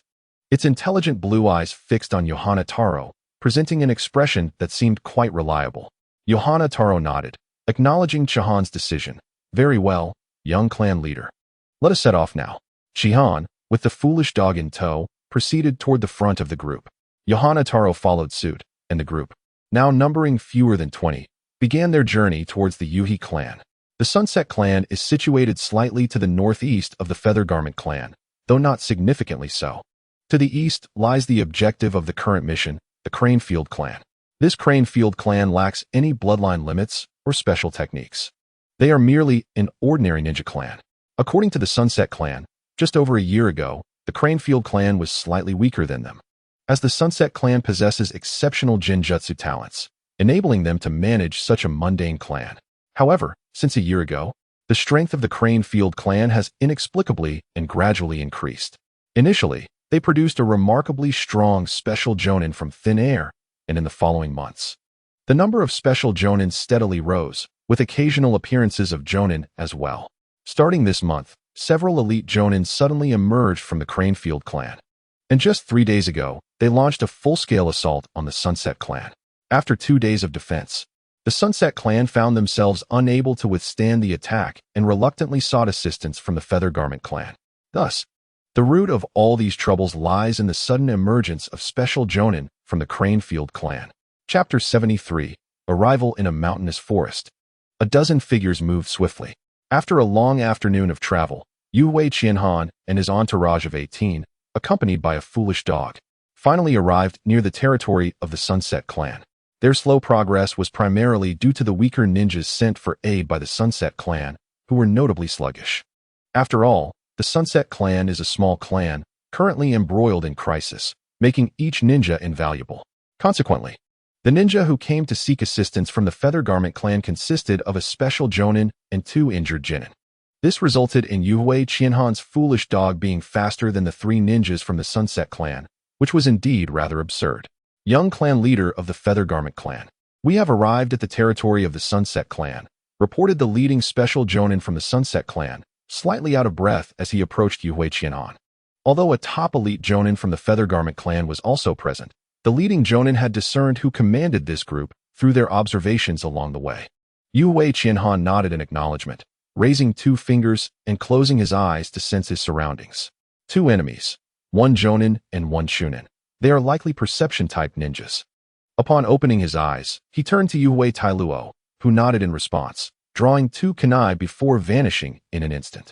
Within the territory of the Sunset Clan, 6 ninjas knelt in a room, deliberating their predicament. Clan leader, at this rate, we can only hold out for one more day at most. Indeed, if the Feather Garment Clan does not assist us, we will. One ninja trailed off, but the implication was clear to all present. At that moment, another ninja spoke up, but over a year ago, during the conflict between the Feather Garment and the Senju clans, when they sought to purchase supplies from us, we refused. Would they truly be willing to assist us now? This statement plunged the room into silence.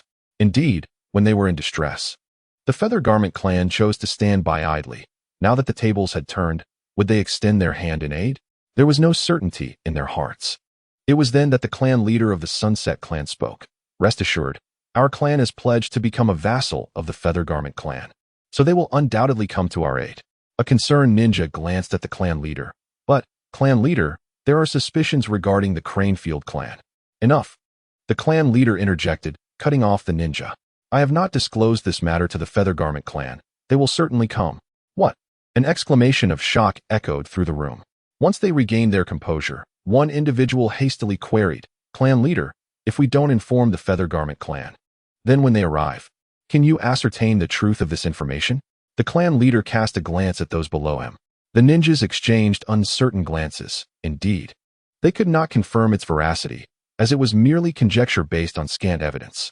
With a weary sigh, the clan leader remarked, if I tell the Feather Garment Clan about this unfounded issue and they choose not to assist, our Sunset Clan will be utterly doomed. Yet, if we become the vassal of the Feather Garment Clan, would that not lead to the same fate? A voice from below interjected, but the clan leader shook his head. It is different. By becoming a vassal of the Feather Garment Clan, at least we will survive, as long as we live. There is hope. I will not allow my clan to perish on my watch. Upon hearing these words, silence enveloped the room. This encapsulates the tragedy of a small clan. Had they been a larger clan, even if not at the level of the Senju or Uchiha, as long as they were a first-rate ninja clan, they would not face the threat of annihilation.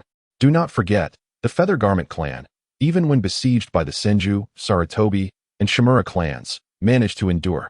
Though they suffered tremendous losses, given time, they would inevitably recover. However, for such small clans, even a slight disturbance in the ninja world could leave them utterly decimated. In the ninja world, being weak is indeed a sin. In the forest, a shadow darted past, and soon Yuhui Tailuo landed before Yuhui Qianhan. Young clan leader. The threat has been neutralized.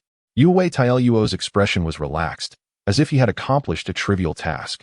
In truth, it was indeed an easy feat. For Yuhui Tailuo was a top elite Jonin, possessing the magnetic release bloodline limit. Such prowess rendered dealing with a Jonin a mere task. Yuhui Qianhan nodded in response. Based on his sensory perception, he discerned that the perimeter of the Sunset Clan's territory was dotted with several ninjas, likely the attackers from the Cranefield clan. The territory of the Sunset Clan was nestled within the forest, making a nighttime assault perilous due to potential ambushes. Thus, the Cranefield clan primarily launched their attacks during the day, leaving sentinels at night to prevent any escape attempts by the Sunset Clan. The 3 ninjas from the Sunset Clan who sought aid from the Feather Garment Clan managed to break free through a diversion orchestrated by the clan leader, allowing them to escape from another direction. Otherwise, given the Cranefield clan's current stance, those few weaklings would not have been able to break through and reach the Feather Garment Clan for assistance. Now, you shall lead the way, Yuhui Qianhan stated, fixing his gaze on the special Jonin from the Sunset Clan. As the outer ninjas belonged to the Cranefield clan, they could be eliminated without hesitation. However, beyond that point lay the defensive area of the Sunset Clan. A reckless charge could easily lead to falling into their own traps, which would be detrimental. The The special Jonin from the Sunset Clan heard Yue Qianhan's call and promptly stepped forward. Yes, young clan leader. He immediately led the two genin from the Sunset Clan onward, with Yue Qianhan and the others following closely behind. The foolish dog trotted alongside Yue Qianhan, panting and bouncing around energetically, resembling a creature with hyperactivity, utterly restless. Nonetheless, despite its exuberance, it seemed to understand the necessity of maintaining composure and had refrained from barking since their arrival in the vicinity. As the group drew closer to the territory of the Sunset Clan, Yue Qianhan could distinctly feel the surge in the number of ninjas around them, with individuals occasionally emerging to inquire about their identity. It was evident that the atmosphere within the Sunset Clan was exceedingly tense. Had it not been for the guidance of the Sunset Ninjas, the opposing forces would likely have launched an attack by now. Through layers of defenses, Yue Qianhan and his companions finally arrived near the entrance of the Sunsetting Clan's territory. Chapter 74. The Land of the Sunsetting Clan Patriarch. The support from the Yue clan has arrived. In the council hall of the Sunsetting Clan, the members were resting with closed eyes when a Sunsetting ninja suddenly entered. Kneeling on one knee to report, the patriarch of the Sunsetting Clan immediately opened his eyes, a look of joy on his face. "Oh, who has come to our aid?" The kneeling Sunsetting ninja replied, "It is a member of the Yue clan's council, as well as the young clan leader. Only the most elite Jonin can participate in the Yue clan's council. There are 6 such elite Jonin in the Yue clan, along with the patriarch and 2 elders, making a total of 9 members in the council.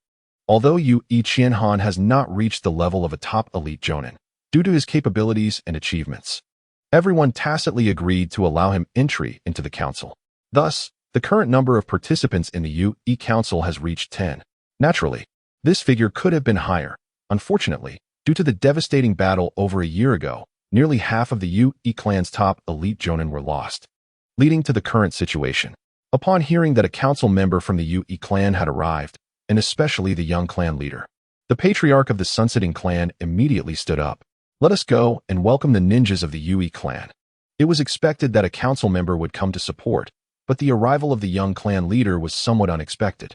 It seems that the Yue clan places great importance on their vassalage to the Sunsetting Clan. Considering the Yue clan's significant losses in the previous battle, they are in urgent need of regaining strength. The Sunsetting Clan's ability to become a vassal to the Yue clan must surely excite them upon learning the news. With these thoughts in mind, the patriarch of the Sunsetting Clan exited the council hall, followed by other Sunsetting ninjas who wore expressions of joy. "Wonderful. The support from the Yue clan has arrived. Our clan will not face extinction." As they passed through the defenses of the Sunsetting Clan, before reaching the entrance of the Sunsetting territory, Yue Qianhan and his companions observed several figures standing outside the gates. With a swift motion, Yue Qianhan and his group materialized. Upon seeing this, the patriarch of the Sunsetting Clan hurried forward. "Thank you, esteemed members of the Yue clan, for extending your assistance to us. Once this battle concludes, our Sunsetting Clan shall fulfill our promise and become a vassal ninja clan to the Yue clan." Hearing this, the individuals behind the Sunsetting patriarch felt a twinge of discomfort. After all, who would willingly become a subordinate clan to another unless there were no other options? Yet, the harsh reality of the ninja world dictated that their weakness forced them to find ways to survive humbly. Yue Luo nodded in response. "Rest assured, now that you have pledged to become a vassal clan of the Yue clan, we will certainly do our utmost to assist you." Standing nearby, Yue Qianhan remained silent, subtly sensing the strength of the individuals before him. First, the patriarch of the Sunsetting Clan appeared to be a top elite Jonin, albeit slightly weaker than Yue Luo. However, the Sunsetting Clan is proficient in illusion techniques, which are notoriously deceptive, and it is certain that the patriarch possesses a higher mastery of such arts. Thus, should a confrontation arise between Yue Luo and the Sunsetting patriarch, the outcome would be uncertain. Next were the 5 individuals behind the Sunsetting patriarch, all of whom were elite Jonin, their strength comparable to the 3 elite Jonin from the Yue clan that Yue Qianhan had brought along. This constituted the entirety of the Sunsetting Clan's top combat strength. It must be said that the disparity between small clans and larger ones is quite pronounced. Even after suffering significant losses, the Yue clan can effortlessly allocate 3 elite Jonin in times of peace, whereas the Sunsetting Clan's 5 elite Jonin represent their entire elite combat force. The difference in strength between small and large clans is evident. Noticing Yu Ichienhan's actions, the sunsetting patriarch smiled and remarked, "This must be the young clan leader, Yu Ichienhan. Truly exceptional talent. He will undoubtedly become a top-tier powerhouse in the ninja realm." Yu Ichienhan's behavior of sensing others upon meeting could be interpreted as a provocation if the parties were unfamiliar. However, given the sunsetting clan's precarious situation, they depended on the Yu I clan for salvation. Thus, the sunsetting patriarch not only refrained from anger but regarded Yu Ichienhan with a friendly demeanor. As the saying goes, one does not strike a smiling face. Seeing the sunsetting patriarch's affability and flattery, Yu Ichienhan chuckled, "You flatter me, patriarch. Who can predict the future? The young clan leader, already at such a level, undoubtedly has limitless potential ahead." The sunsetting patriarch's compliment was not merely flattery. He genuinely admired Yu Ichienhan. After all, a year ago, Yu Ichienhan had shone brightly on the battlefield. Subsequently launching a surprise attack on the Sarutobi clan's territory, his reputation spreading throughout the land of fire. Such a prodigy, if not prematurely extinguished, is destined to become a formidable force. Hence, his praise was not baseless. In response to the sunsetting patriarch's compliment, Yu Ichienhan smiled. "Shall we proceed inside?" "Yes, yes." The sunsetting patriarch promptly nodded and turned to invite Yu Ichienhan and Yu Ite-luo into the hall. The 5 elite Jonin behind the patriarch discreetly stepped aside to allow passage. Soon, accommodations were arranged for the Yu I ninjas who had come to support. That evening, the Kurita clan did not attempt any ambushes. Perhaps due to the night, they refrained from risky assaults. Or perhaps they wished to conserve their strength for the following day's offensive. In any case, the first night after Yu Ichienhan and his companions arrived at the sunsetting clan passed peacefully. The next day, the sun rose as usual. Rays filtered through the leaves, forming beams of light. To prevent the Kurita clan from breaching their defenses, the sunsetting patriarch had led his clan members to the front lines early, with Yu Ichienhan and the supporting ninjas of the Yu I clan joining them. Boom! Around 9 o'clock, an explosion suddenly echoed through the forest, followed by the advance of the Kurita clan's frontline troops. Utilizing the concealment of the forest, the ninjas from both the sunsetting and Kurita clans sometimes fell victim to various ninja traps even before they encountered each other, standing at the forefront of the defenses. Although Yu Ichienhan couldn't see the enemy, he could sense the approaching Kurita ninjas moving steadily toward their position. Task Notification. Chapter 75. The battle commences. Task Notification. The sunsetting clan faces the threat of annihilation. After experiencing a crisis of extinction, how can you stand idly by? Therefore, please assist the sunsetting clan in overcoming this peril. Of course, while kindness is admirable, rewards should not be overlooked. Ensure that the sunsetting clan successfully becomes a vassal of the Yu I clan. Upon completion, the host will receive 1 talent point, limited. Hearing the voice resonating within him, Yu Ichienhan paused for a moment. Upon regaining his composure, he couldn't help but internally express his exasperation. "Oh, isn't this the system? You're still alive?" After Yu Ichienhan's arrival, the system had only appeared 3 or 4 times during the first month, and afterward, it had remained silent. Now, over a year later, if the system didn't make another sound, he might have almost forgotten about its existence. "Ding, the system is with you. But I only appear at critical moments. You are indeed quite dedicated." Yu Ichienhan couldn't help but scoff inwardly. Of course, Yu Ichienhan pursed her lips and refrained from speaking further, redirecting her focus to the system's mission. She recalled the initial appearance of the system, which proclaimed itself a survival talent system, a talent that had become quite evident, namely, the talent value. This survival seemingly served as the system's trigger mechanism.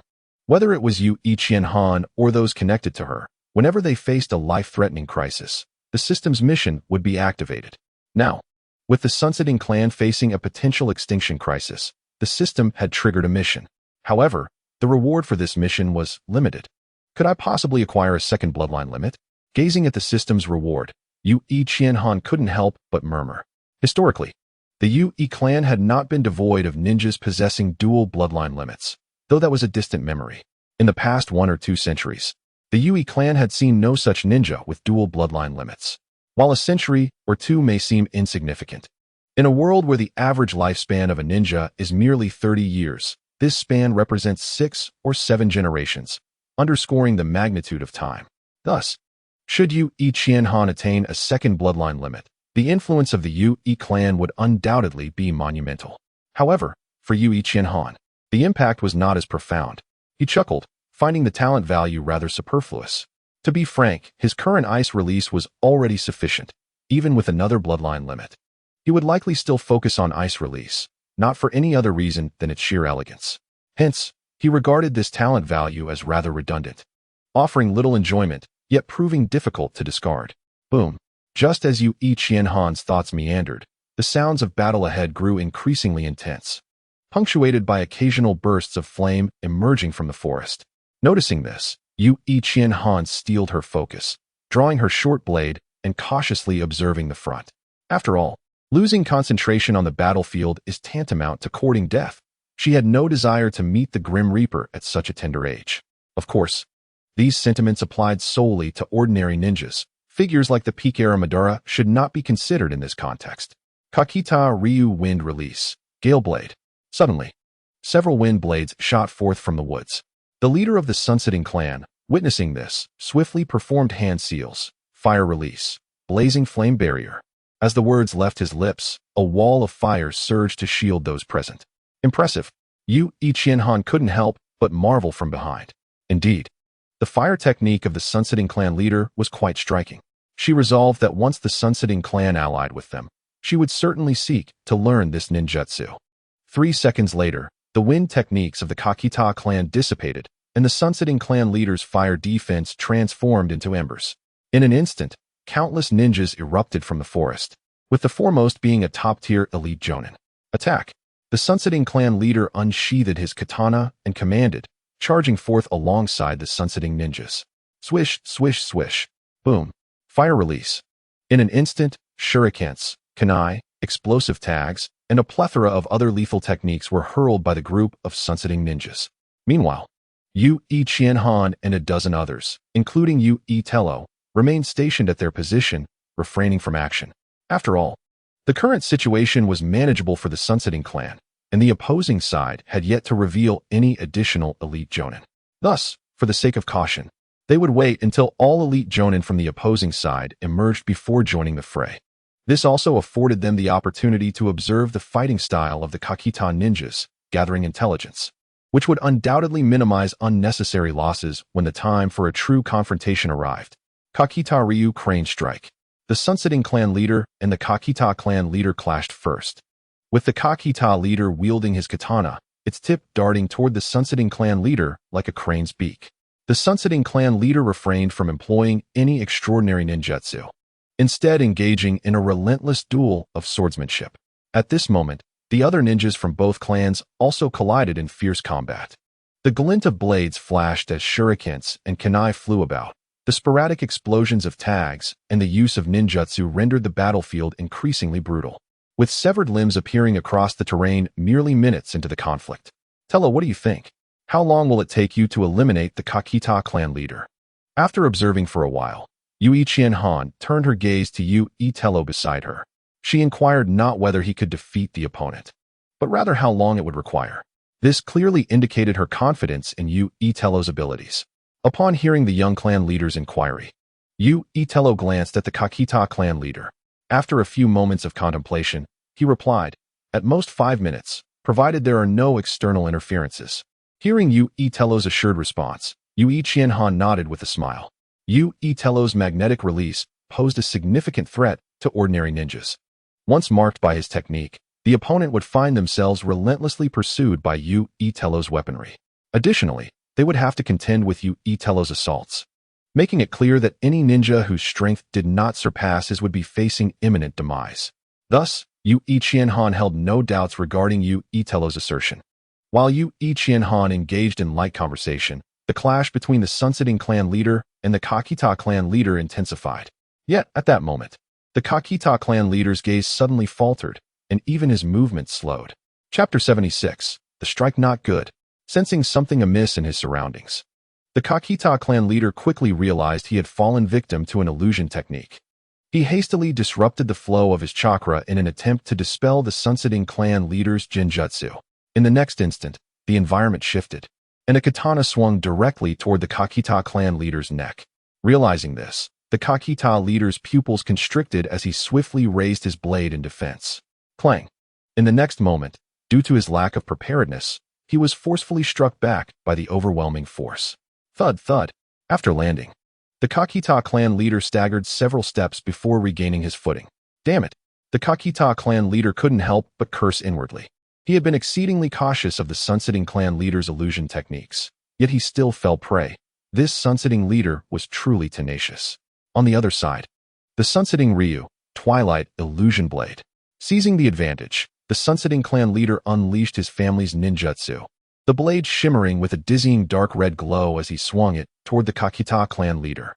Seeing this, the Kakita clan leader swiftly averted his gaze from the sunsetting clan leader to avoid falling victim to the illusion once more.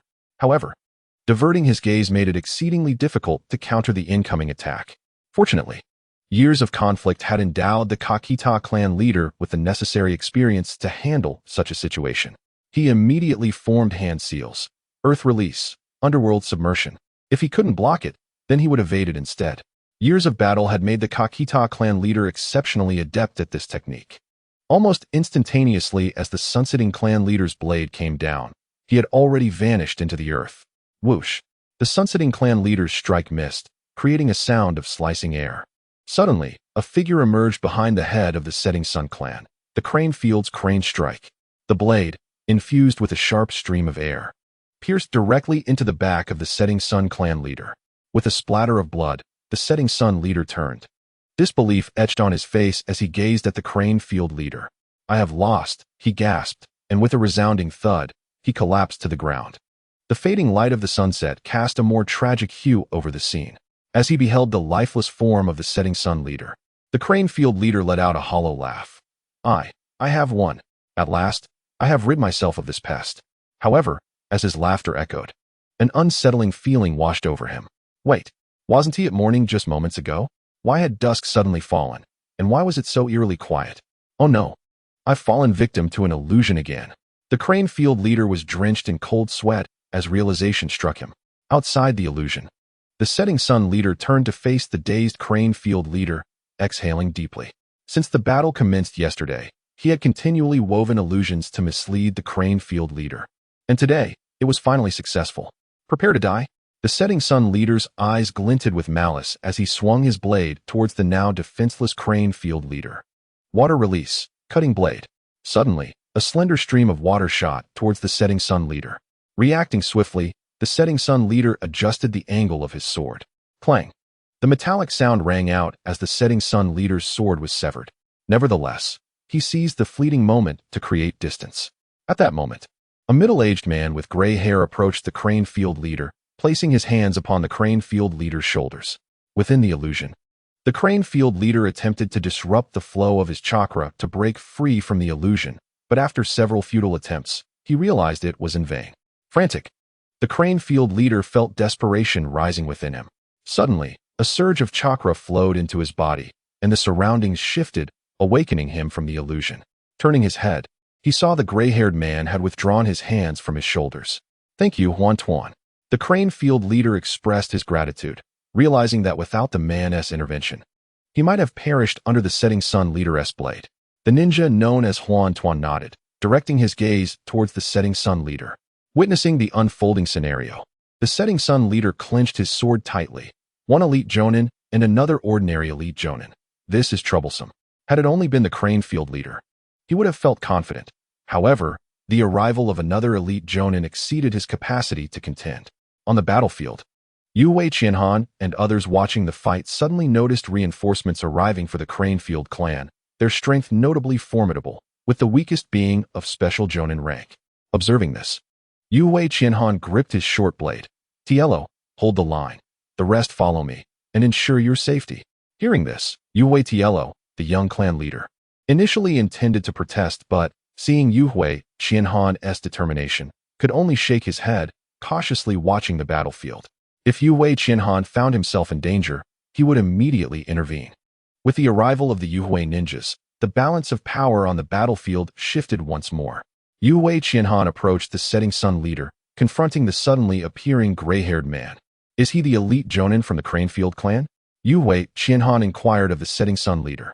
The Setting Sun leader nodded. Indeed, Yuhui clan leader. He is the ninja who has recently emerged from the Cranefield clan. On the other side, upon seeing Yuhui Qianhan, the gray-haired man's pupils constricted. How could he be here? After listening to the Setting Sun leader, Yuhui Qianhan turned to face his opponent, only to catch the astonishment in the man's eyes. Do you know me? Yuhui Qianhan asked, curiosity piqued. Regrettably, the man remained silent, charging towards Yuhui Qianhan with his broad blade. The Cranefield leader hesitated for a moment before launching himself at the Setting Sun leader once more. Clang! A tremendous sound erupted between Yuhui Qianhan and the gray-haired ninja, as Yuhui Qianhan struggled against an opponent slightly stronger than himself. Sensing the precariousness of the situation, Yuhui Qianhan quickly steadied himself with his left foot and unleashed a kick towards the man's abdomen. Thud! The gray-haired ninja countered with his knee, effectively blocking the potentially lethal strike. Chapter 77, Spiral Sphere. After one exchange, the two momentarily separated. Observing his youthful opponent, Huan Tuan felt a bead of cold sweat form at his temple. This boy was indeed cunning. Had he not reacted swiftly, he might have met a grim fate. Wind release, Wind God's blade. Yuhui Qianhan formed hand seals with his left hand, the short blade shimmering with a sharp wind chakra. Huan Tuan, remaining silent, began forming seals as well, his broad blade emanating a blue stream of water, seemingly in sync.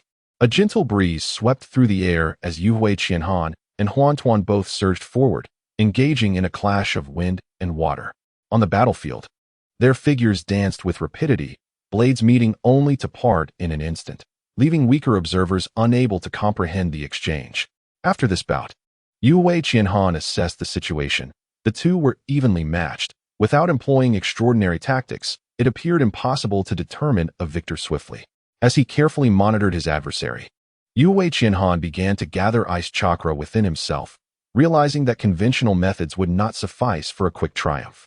The two engaged again, a frost emanating from Yuhui Qianhan's feet, coating the ground within a 10-meter radius in a layer of frost. In the next instant, the icy hue flickered, and Yuhui Qianhan vanished. Spiral Sphere. Crack! Huan Tuan had yet to react when he felt a searing pain erupt in his back, accompanied by the sound of cracking bones. Yuhui Qianhan had somehow appeared behind him, delivering the spiral sphere that shattered his spine. Simultaneously, the chaotic chakra from the spiral sphere twisted and contorted Huan Tuan's back grotesquely. Boom! Yuhui Qianhan pressed the formidable spiral sphere downwards, the immense force driving Huan Tuan into the ground, creating a massive crater as dust billowed upwards. All of this transpired in an instant, from Yuhui Qianhan initiating his icy domain to his leap behind Huan Tuan, culminating in pressing him into the earth with the spiral sphere. The entire sequence took less than a second. From a distance, Yuhui Tielo witnessed Yuhui Qianhan's swift movement, followed by the gray-haired elite Jonin being forcefully pressed into the ground, his life in question. It was evident how astonishingly fast Yuhui Qianhan had become. The young clan leader is truly growing stronger, Yuhui Tielo mused with a smile. Standing in the crater, Yuhui Qianhan observed that Huan Tuan had drawn his last breath. Rising to his feet and dusting off his hands, the spiral sphere remains as formidable as ever. Over the course of more than a year, his strength has not stagnated. During this time, aside from executing missions, he dedicated all his remaining moments to rigorous training. Notably, his foundational ability, the cold ice domain, has been cultivated to an exceptional level. A year ago, he was required to form seals to activate his cold ice domain, and even then, he could only manifest a fixed area. However, now he can unleash his cold ice jumps without seals, activating it instantaneously. And he can control the extent of the domain at will. For instance, previously, he would expend 1/5 of his chakra to establish a cold ice domain covering a radius of 500 meters. Such a vast range was excessive for dealing with an elite Jonin named Huan Tuan. Yet now, after more than a year of training, he has mastered chakra manipulation, allowing him to deploy a cold ice domain of appropriate size, minimizing energy expenditure and swiftly eliminating his opponent. Meanwhile, the battle between the leaders of the Xia and He-Tian clans has reached a stalemate, largely due to the earlier illusion cast by the Xia leader on He-Tian. The latter, now on high alert, found himself at a standstill. However, upon witnessing Huan Tuo's defeat at the hands of an unfamiliar young man, He-Tian's eyes widened in disbelief. What an opportunity! Although the Sia leader was equally astonished by the prowess of the young heir of the Yui clan, his primary focus remained on Hitian. Seizing the moment of distraction, he unleashed two successive illusions. Tree-binding illusion. The Sia leader's ruby-like pupils shimmered with an ethereal light, ensnaring Hitian, rendering him immobile. Realizing his predicament, Hitian hastily disrupted the flow of chakra within him in an attempt to break free from the illusion. Yet, just as he regained the ability to act, he was met with the Dusk's blade. The blade's gleam, reminiscent of twilight, left Hitian dizzy and unsteady. With a swift motion, the blade sliced through, sending forth a spray of crimson. Caught off guard, Hitian was swiftly silenced by a lethal strike to the throat from the Sia leader. As the weapon fell from his grasp, Hitian clutched his neck, his eyes bulging in terror, his face contorted in a grimace. Alas, no matter how fearsome his expression, it posed little threat to the Sia leader. Moments later, weakened and faltering, Hitian collapsed, blood seeping through his fingers onto the ground. Leader. A cry erupted from the battlefield as an elite Jonin of the Hitian clan pushed back his opponent and retreated. Upon hearing the desperate call for their leader, the remaining Hitian ninjas instinctively turned their gazes toward their fallen clan leader. No, it cannot be. This must be a trick. When the Hitian ninjas grasped the reality of their leader's demise, panic ensued. In their state of disarray, they were oblivious to the looming threat, allowing the Sia and Yui ninjas to launch a counterattack, resulting in numerous Hitian ninjas being caught off guard and falling in battle. Retreat. Withdraw. The first to recognize their leader's fall hastily issued the command. The remaining Hitian ninjas, uncertain of their next steps, instinctively turned to flee upon hearing the elite Jonin's order. Pursue and eliminate them. The Sia leader commanded, leading his clan to chase after the retreating Hitian forces. In an instant, the battlefield was filled with fleeing Hitian ninjas and the pursuing Sia warriors. However, the Yui ninjas refrained from recklessly pursuing, instead gathering around Yui Qianhan. Yui Tello, who had been stationed at the ready, approached. Young heir, what shall we do now? Due to Yui Qianhan's previous instructions, the Yui ninjas prioritized their safety, merely holding off the Hitian ninjas rather than engaging in a desperate fight. Consequently, after the fierce battle, not a single Yui ninja had been lost, nor had any sustained injuries, as all reinforcements were elite Jonin. Such power, when strategically deployed, could effectively avoid casualties unless faced with vastly superior opponents. Surveying the battlefield, Yui Qianhan proposed, "Let us pursue them, but we must remain vigilant to avoid ambushes." The others nodded in agreement. Thus, Yui Qianhan led his clan members in pursuit. The distance between the territories of the Sia and Hitian clans was merely 2 mountains apart, a trivial distance for ninjas, which explained the continuous conflicts between the two clans. Before long, the Sia clan cornered the remaining Hitian ninjas atop a mountain.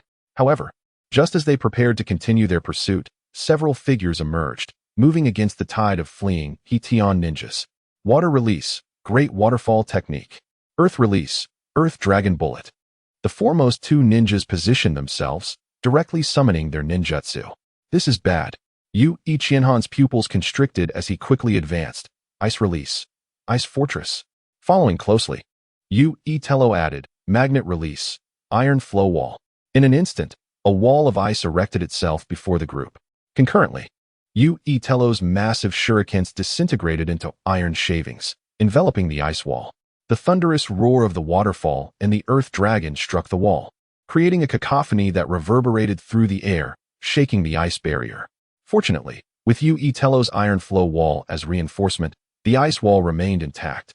On the opposite side, observing that the Hitian ninjas had retreated, the assailants swiftly executed the body flicker technique to vanish without a trace. As the torrent and earth dragon's assault subsided, Yui Qianhan and Yui Tello lowered their defenses. What now, young heir? Yui Tello inquired cautiously, glancing at Yui Qianhan. At this moment, the Sia leader, too, refrained from making hasty declarations and turned his attention to Yui Qianhan. He had initially believed today would be the day to decisively eliminate the Hitian clan, but it was clear that the situation was far more complex than anticipated. Contemplating the vanished ninjas, Yui Qianhan's expression turned grave. The 2 ninjas who just attacked were undoubtedly top-tier elite Jonin. A true powerhouse leaves an unmistakable mark. The earlier ninjas using earth release and water release, in Yu Qianhan's perception, exhibited strength that reached the pinnacle of elite Jonin. Even in comparison to Yu Itelo, their prowess was formidable. The sudden emergence of such powerful adversaries from the Hitian clan raised suspicions. Yu Itelo nodded in agreement. Indeed, I sensed their strength matched my own. Yu Qianhan then directed his gaze toward the Xia leader. Shall we return? The Xia leader, having no objections, nodded in agreement. Very well, young heir of Yue. By midday, after a brief luncheon, Yu Qianhan and his clan gathered in the residence arranged by the Xia clan. After dismissing the servants of the Evening Sun clan, Yu Qianhan turned to Yu Luo and asked, Uncle Luo, what are your thoughts on this morning's events?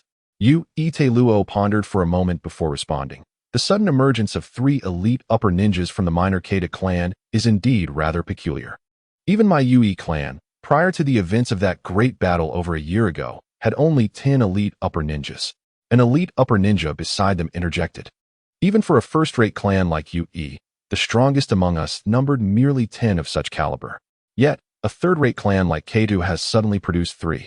Even disregarding the deceased clan leader, they still possess 2 elite upper ninjas, indicating significant underlying issues. Upon hearing their comments, Yu Qianhan nodded in agreement. Indeed, I too find this matter quite strange. Moreover, do you recall the elite upper ninja I faced this morning? He saved the Keita clan leader from the hands of the Evening Sun clan leader, and the Keita leader referred to him as Lord Huan Tuan, demonstrating his profound respect for this ninja. The respect a clan leader shows towards someone of lesser strength implies that there are certainly other ninja clans involved in this affair concerning the Evening Sun clan. Listening to Yu Qianhan's analysis, Yu Luo could not help but nod in agreement. Another elite upper ninja looked at Yu Qianhan and remarked, if other ninja clans have intervened and produced 2 elite upper ninjas, their strength cannot be underestimated. Yu Qianhan's expression was grave. Indeed, this concealed adversary possesses formidable power. At that moment, the last elite upper ninja spoke up. Should we still concern ourselves with the matters of the Evening Sun clan? Although they have agreed to become our vassal clan, offering great benefits to the Yue clan, we have just emerged from a devastating battle with significant losses. Engaging in further conflict with other ninja clans now would be unwise. After all, the Evening Sun clan is merely an external clan. If aiding them does not equate to the sacrifices made by the Yue clan, we would certainly choose not to assist them. Upon hearing this, Yu Qianhan did not respond immediately, but instead lowered his head in contemplation. The Evening Sun clan holds little significant connection to the Yue clan. Even Yu Qianhan's most vivid recollection of them is merely the impressive figure of the Evening Sun's red-haired leader. Thus, should aiding the Evening Sun clan lead to losses for the Yue clan, he would certainly refrain from engaging in such a thankless endeavor. Should we withdraw now? Suddenly, an idea struck Yu Qianhan, prompting him to look up at everyone. Esteemed friends, is the Evening Sun clan not our first major ninja clan to the north? To the north of the Yue clan lie several inconsequential minor clans, composed of families with merely 20 members, existing in a state of dependency upon the Yue clan. Further north lies the Evening Sun clan, a third-rate clan, regarded as the first major ninja clan in the northern region of the Yue clan. Hearing the young clan leader's inquiry, Yu Luo nodded. Indeed, Yu Qianhan then stated, given that the Evening Sun clan is the first major ninja clan to the north, and the Keita clan's strength is comparable to that of the Evening Sun clan, if the Evening Sun clan were to be defeated and the Keita clan were to consume all their resources, their strength would undoubtedly increase significantly. To our west and southwest lie the Shimizu and Sarutobi clans, while to the southeast is the Senju clan. Both of these clans are our sworn enemies. The Evening Sun clan is situated slightly to the northeast of us. If they were to be vanquished and absorbed by the Keita clan, and those ninja clans supporting the Keita clan were also adversarial towards us, what would ensue? Listening to Yu Qianhan's analysis, Yu Luo was suddenly drenched in cold sweat. That would imply that, aside from the Uchiha clan to our south, we are nearly encircled. Yu Qianhan solemnly nodded. Indeed, while the Keita clan may not pose a direct threat to us, their supporting ninja clans certainly could. Upon hearing this, the other Yue clan members grew restless. An elite upper ninja anxiously asked, young clan leader, what should we do now? After a moment of reflection, Yu Qianhan replied, our foremost priority is to ascertain the identity of the ninja clans backing the Keita clan. If these entities harbor no animosity towards our clan, we shall withdraw, as there is no need to engage in conflict on behalf of the Evening Sun clan. However, if these entities are hostile towards us, we cannot simply retreat. Otherwise, should the Evening Sun clan be consumed, we would find ourselves in dire straits. Being besieged on 3 fronts is a notion that sends chills down one's spine. As Yu Qianhan articulated his reasoning, Yu Luo nodded in agreement. Indeed, we must first uncover who stands behind the Keita clan. The other Yu ninjas, lacking better alternatives, nodded in consent upon witnessing the decisions made by Yu Luo and the young clan leader. Around 4 o'clock in the afternoon, at the suggestion of Yu Qianhan, the Evening Sun clan convened a meeting. In the council chamber of the Evening Sun clan, Yu Qianhan occupied the central position at the head of the table, flanked by Yu Luo and the leader of the Evening Sun clan. Seated at the lower end of the table were 3 elite upper ninjas from the Yu clan and 5 elite upper ninjas from the Evening Sun clan. The fate of the Evening Sun clan was now in the hands of these 10 or so individuals. Leader of the Evening Sun clan, are you aware of the 2 elite upper ninjas that suddenly appeared from the Keita clan this morning? Yu Qianhan initiated the discussion, directing his gaze toward the leader of the Evening Sun clan. Upon hearing the inquiry, the leader of the Evening Sun clan slightly bowed his head. Young clan leader of Yu, the Keita clan indeed has unexpectedly gained an elite upper ninja, which is why we sought assistance from your esteemed clan. We had no prior knowledge of the 2 individuals who appeared on the battlefield today. So, aside from the deceased leader of the Keita clan, they now have at least 3 elite upper ninjas? The leader's words caused Yu Qianhan's brow to furrow in concern. He had assumed that, even if they were to stay and assist the Evening Sun clan, the few fighters from his own clan, combined with the elite upper ninja leader of the Evening Sun clan, would suffice to confront the Keita clan. Yet, he had not anticipated such an unforeseen development. 3 elite upper ninjas, or possibly even more, represented a level of power beyond their capacity to confront. With this realization, Yu Qianhan fixed his gaze back on the leader of the Evening Sun clan.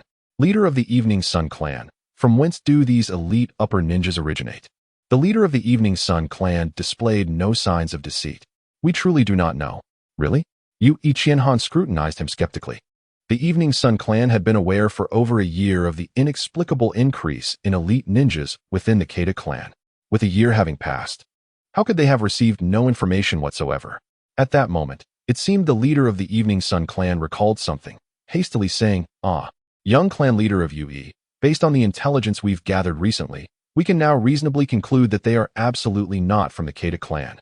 Yu Qianhan exclaimed internally, indeed. One can truly hear a single word and glean an entire conversation. Those who are not members of the Keita clan can now clearly discern that the individual in question is indeed not one of them. Despite any advantages he may have, he has failed to bring forth 3 elite Jonin from the Yui family within a year. How could a minor clan like the Keita possibly produce 3 top-tier elite Jonin in such a short span? Finding no answers from the head of the Yui clan, Yu Qianhan shifted his gaze to the other Yui ninjas, inquiring, and what about you? Do you possess any information? The Yui ninjas exchanged glances, then shook their heads in unison, indicating their ignorance. Witnessing this, a surge of anger welled up within Yu Qianhan. At that moment, Yu Tello, observing Qianhan's expression, took the initiative to strike the table with force. Bang! The resounding noise startled everyone, including Yu Qianhan, who turned to look at Tello. Tello subtly signaled to Qianhan before standing up and moving past him to confront the Yui clan leader. With a cold gaze directed at the clan leader, he declared, I hope you understand this clearly. We, the Yui clan, have come to assist you because you requested to ally with us, willingly becoming our vassals. We are not here out of obligation to you. He continued, if you do not cooperate and fail to divulge what you know, do not blame us for being merciless and leaving. After speaking, Tello fixed his stare on the clan leader, turning the tables on him with an intimidating demeanor. Seated nearby, Yu Qianhan began to comprehend the implications of Tello's earlier glance. Was this a case of one playing the bad cop while the other assumed the role of the good cop? Thus, Tello was threatening the clan leader as the bad cop, while he, Qianhan, was to play the role of the good cop to smooth things over? Realizing this, a smile crept onto Yu Qianhan's face. Indeed, as the young clan leader, destined to take the helm, how could he embody the image of a villain? A righteous and dignified young leader must surely take on the good cop role. Tello was indeed promising, When I ascend to the position of clan leader, I shall ensure he receives his due rewards. Facing Tello's pressure, the Yui clan leader appeared helpless. Tello, we truly have no more information to provide. He protested. Tello seemed resolute, determined to extract something from the clan leader. At this juncture, Yui Qianhan felt it was time to speak up. Clan leader. Our Yui clan has always prided itself on helping others. Having suffered an unprovoked attack from the Kurita clan, we are compelled to assist you. So please share any intelligence you may have. However, the clan leader maintained his facade of ignorance, responding, young clan leader Yui, we truly have disclosed all that we know. Frustrated, Yui Qianhan rubbed his temples. It appears we must personally investigate the Kurita clan tonight. He then glanced at Yui Tello, suggesting that he would accompany him on this venture. After all, they needed to ascertain who truly stood behind the Kurita clan. Otherwise, simply walking away without answers would leave them in a state of unrest. Tello nodded in agreement with Qianhan's proposal, then turned back to the clan leader. Clan leader, this matter ultimately concerns your Yui clan. Our young leader is benevolent, willing to take risks to gather intelligence. Surely, you wouldn't wish for just the two of us to go? The clan leader quickly nodded. Of course not. I will personally accompany you both tonight to gather information. Tello nodded, momentarily satisfied with the clan leader's response. At that moment, Yui Qianhan interjected. However, the Yui clan cannot be left without a top-tier elite Jonin to guard against potential ambushes. The clan leader looked at Qianhan with trust in his eyes, saying, why not have the young clan leader stay behind? With your formidable strength, I would feel assured with you guarding this place. Yui Qianhan shook his head. That will not suffice. My sensory abilities are crucial, and I must go to gather intelligence. The clan leader then turned his gaze to Yui Tello. Tello immediately declared, I must remain with the young clan leader for his protection. This left the Yui clan leader in a quandary. Both members of the Yui clan wished to investigate the Kurita clan, and as the most significant figure of the Yui clan, he felt compelled to accompany them. Thus, the question of who would be left behind became a pressing issue. What to do now? Yui Qianhan looked at Tello with a hint of helplessness. Suddenly, Tello's eyes gleamed with an idea as he turned to the clan leader. If I recall correctly, you have a son and a daughter, do you not? The clan leader hesitated at this suggestion. Tello continued, as far as I know, they are around 12 or 13 years old. They should be capable of handling such a task, right? The clan leader fell silent, unsure of how to respond. Yui Qianhan interjected, Uncle Tello, the clan leader's children are still young. It wouldn't be appropriate for them to accompany us on such a perilous mission. Tello countered, looking at Qianhan. But the young clan leader is not much older, yet he contributes to the clan. Yui Qianhan pondered this and feigned acceptance. That seems to hold some merit. However, he quickly shifted. Still, they are the clan leader's beloved children. It is not fitting for them to engage in such a life-threatening endeavor.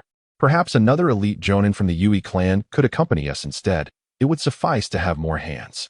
Upon hearing this, the other 5 elite Jonin from the Yui clan exchanged apprehensive glances, unsure how to react. Venturing into enemy territory to gather intelligence was fraught with danger. If discovered, their lives would be at stake. Yet, the clan required sacrifices at this moment, and thus, they chose silence, resigned to fate. If chosen, they would undertake the mission. If not, they would escape unscathed. However, amid this silence, the clan leader felt a mounting urge to express his frustration. The young leader of the Yui clan appeared amiable, yet spoke in a manner that could drive one to despair. Was he not blatantly attempting to sow discord among the Yui clan members?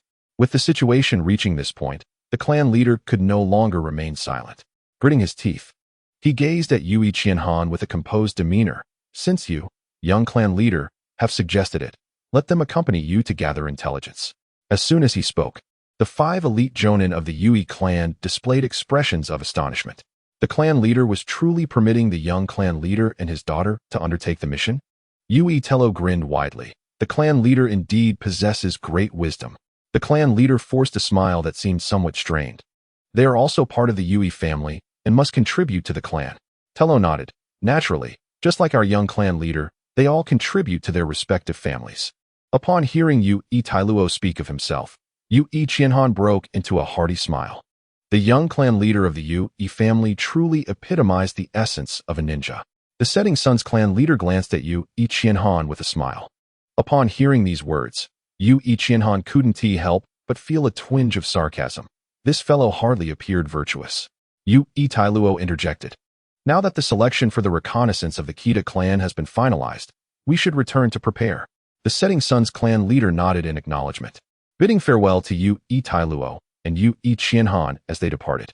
The other Yu E ninjas followed closely behind. Once the Yu E family members had exited, the council hall of the Setting Sun clan fell into an abrupt silence. After an indeterminate time, one of the elite Jonin spoke up, clan leader. Must we truly send the young clan leader? The Setting Sun's clan leader raised his gaze. What alternative do we have? Why should we withhold information from the Yui clan? If we disclose our findings, what shall we say when they question why we didn't reveal everything during the appeal for assistance? Should we claim we only recently acquired this intelligence? Do not be foolish. The Yui clan cannot be so easily deceived. All we can do now is maintain our facade of ignorance, understand? Chapter 81. The thoughts of both sides. Observing the silence among his kin, the Setting Sun's clan leader sighed, explaining, initially, we refrained from informing the Yui clan out of concern that they might hesitate and delay their assistance upon learning of our suspicions. Now, if we disclose this information, it would be a clear act of deception. No one enjoys being misled, particularly not a prominent family like the Yui. Thus, we cannot reveal our previous conjectures, understand? A single lie often necessitates a web of others to disguise it, and we do not need such a tangle. For the sake of the legacy of the Setting Sun clan, let us bury this matter within our hearts. Remember, we have never had any conjectures. Upon hearing this, the 5 members reluctantly acquiesced to the clan leader's words. Indeed, the Setting Sun clan was in a situation where they could not afford to waste a moment. Had they shared their suspicions with the Yui clan during their plea for help, any delay in the Yui clan's decision could have led to their own demise. Thus, after the clan leader's explanation, silence prevailed among them, leaving no room for rebuttal. After a minute or two of silence, one elite Jonin looked up at the Setting Sun's clan leader. But clan leader, what about the young clan leader and the lady? They are among the most gifted of our younger generation. Even if we were to undertake the reconnaissance of the Kita clan, it requires utmost vigilance. The young clan leader and the lady are merely special Jonin, should they proceed. The risk is substantial. The elite Jonin hesitated, knowing that the Kita clan boasted 3 top-tier elite Jonin and numerous other skilled ninjas. In such a scenario, even Yu E Tailuo and Yu E Qianhan would need to tread carefully. The young clan leader and the lady, being special Jonin, would be at grave risk if they ventured forth. A look of torment crossed the face of the Setting Sun's clan leader. Am I not aware of this? Yet, if we do not allow them to accompany us, it would only incite further suspicion from the Yui clan. Therefore, for the future of the Setting Sun clan, their survival hinges upon fate. As the clan leader's words resonated, the 5 elite Jonin exchanged glances and silently shook their heads. Since their father, the clan leader, had spoken thus, what more could they say? They could only pray for the safe return of the young clan leader and the lady. In a residence arranged by the Setting Sun clan, Yu E Qianhan and Yu E Tailuo sat across from one another. Uncle Tailuo, the Setting Sun's clan leader, claimed he has no knowledge of the ninja clan behind the Kita clan. How credible do you find this? Yu E Qianhan inquired. Yu E Tailuo shook his head. Though he appeared flawless and even sent his offspring to accompany us in gathering intelligence, I believe he knows something. Yu E Qianhan nodded in agreement. I think so too. However, allowing his children to accompany us on such a perilous mission suggests he may not be entirely ignorant of the Kita clan's affiliations. The young clan leader, you are too naive. That man is undoubtedly a cunning fox, capable of any act for the sake of his family's continuation. Should his children accompany us and meet their demise at the hands of the Kita clan, we would be obliged to assist them. At this, Yu E Qianhan furrowed his brow. Should we bring his children along? Of course, why not? Yu E Tailuo replied with a smile. In the event of unforeseen circumstances during our mission, those 2 can serve as a diversion, buying us time to retreat. Furthermore, having the Setting Sun clan leader's offspring with us will deter any treachery from them. Listening to Yu E Tailuo's somewhat ruthless reasoning, Yu E Qianhan fell into silence. The evening swiftly approached. Yu E Qianhan gathered all members of the Yui clan, advising them to remain together and to decide for themselves whether to retreat to their homeland should any unforeseen events arise. After ensuring the safety of his kin, around 9 o'clock, the young clan leader and the lady from the Setting Sun clan arrived. Young clan leader, I am Yu Yang, said a boy who appeared slightly younger than Yu Qianhan. Following him, a girl introduced herself. I am Yu Yue. Upon seeing the girl, Yu Qianhan felt a sense of familiarity, although he could not place it. Nevertheless, he nodded and introduced himself. I am Yu Qianhan. Yu Tailuo remained silent, aware of the disparity in their ranks and the generational gap that rendered him unlikely to initiate conversation. However, Yu Qiyang and Yu Qiwe were perceptive. After greeting Yu Qianhan, they turned to Yu Tailuo. You must be the esteemed Yu Tailuo. We are immensely grateful for your and the young clan leader's support of the Setting Sun clan. Yu Tailuo acknowledged them with a nod before turning to Yu Qianhan. Shall we depart, young clan leader? With all present, Yu Qianhan agreed. Soon, the four set forth under the moonlight, heading towards the Kita clan's territory.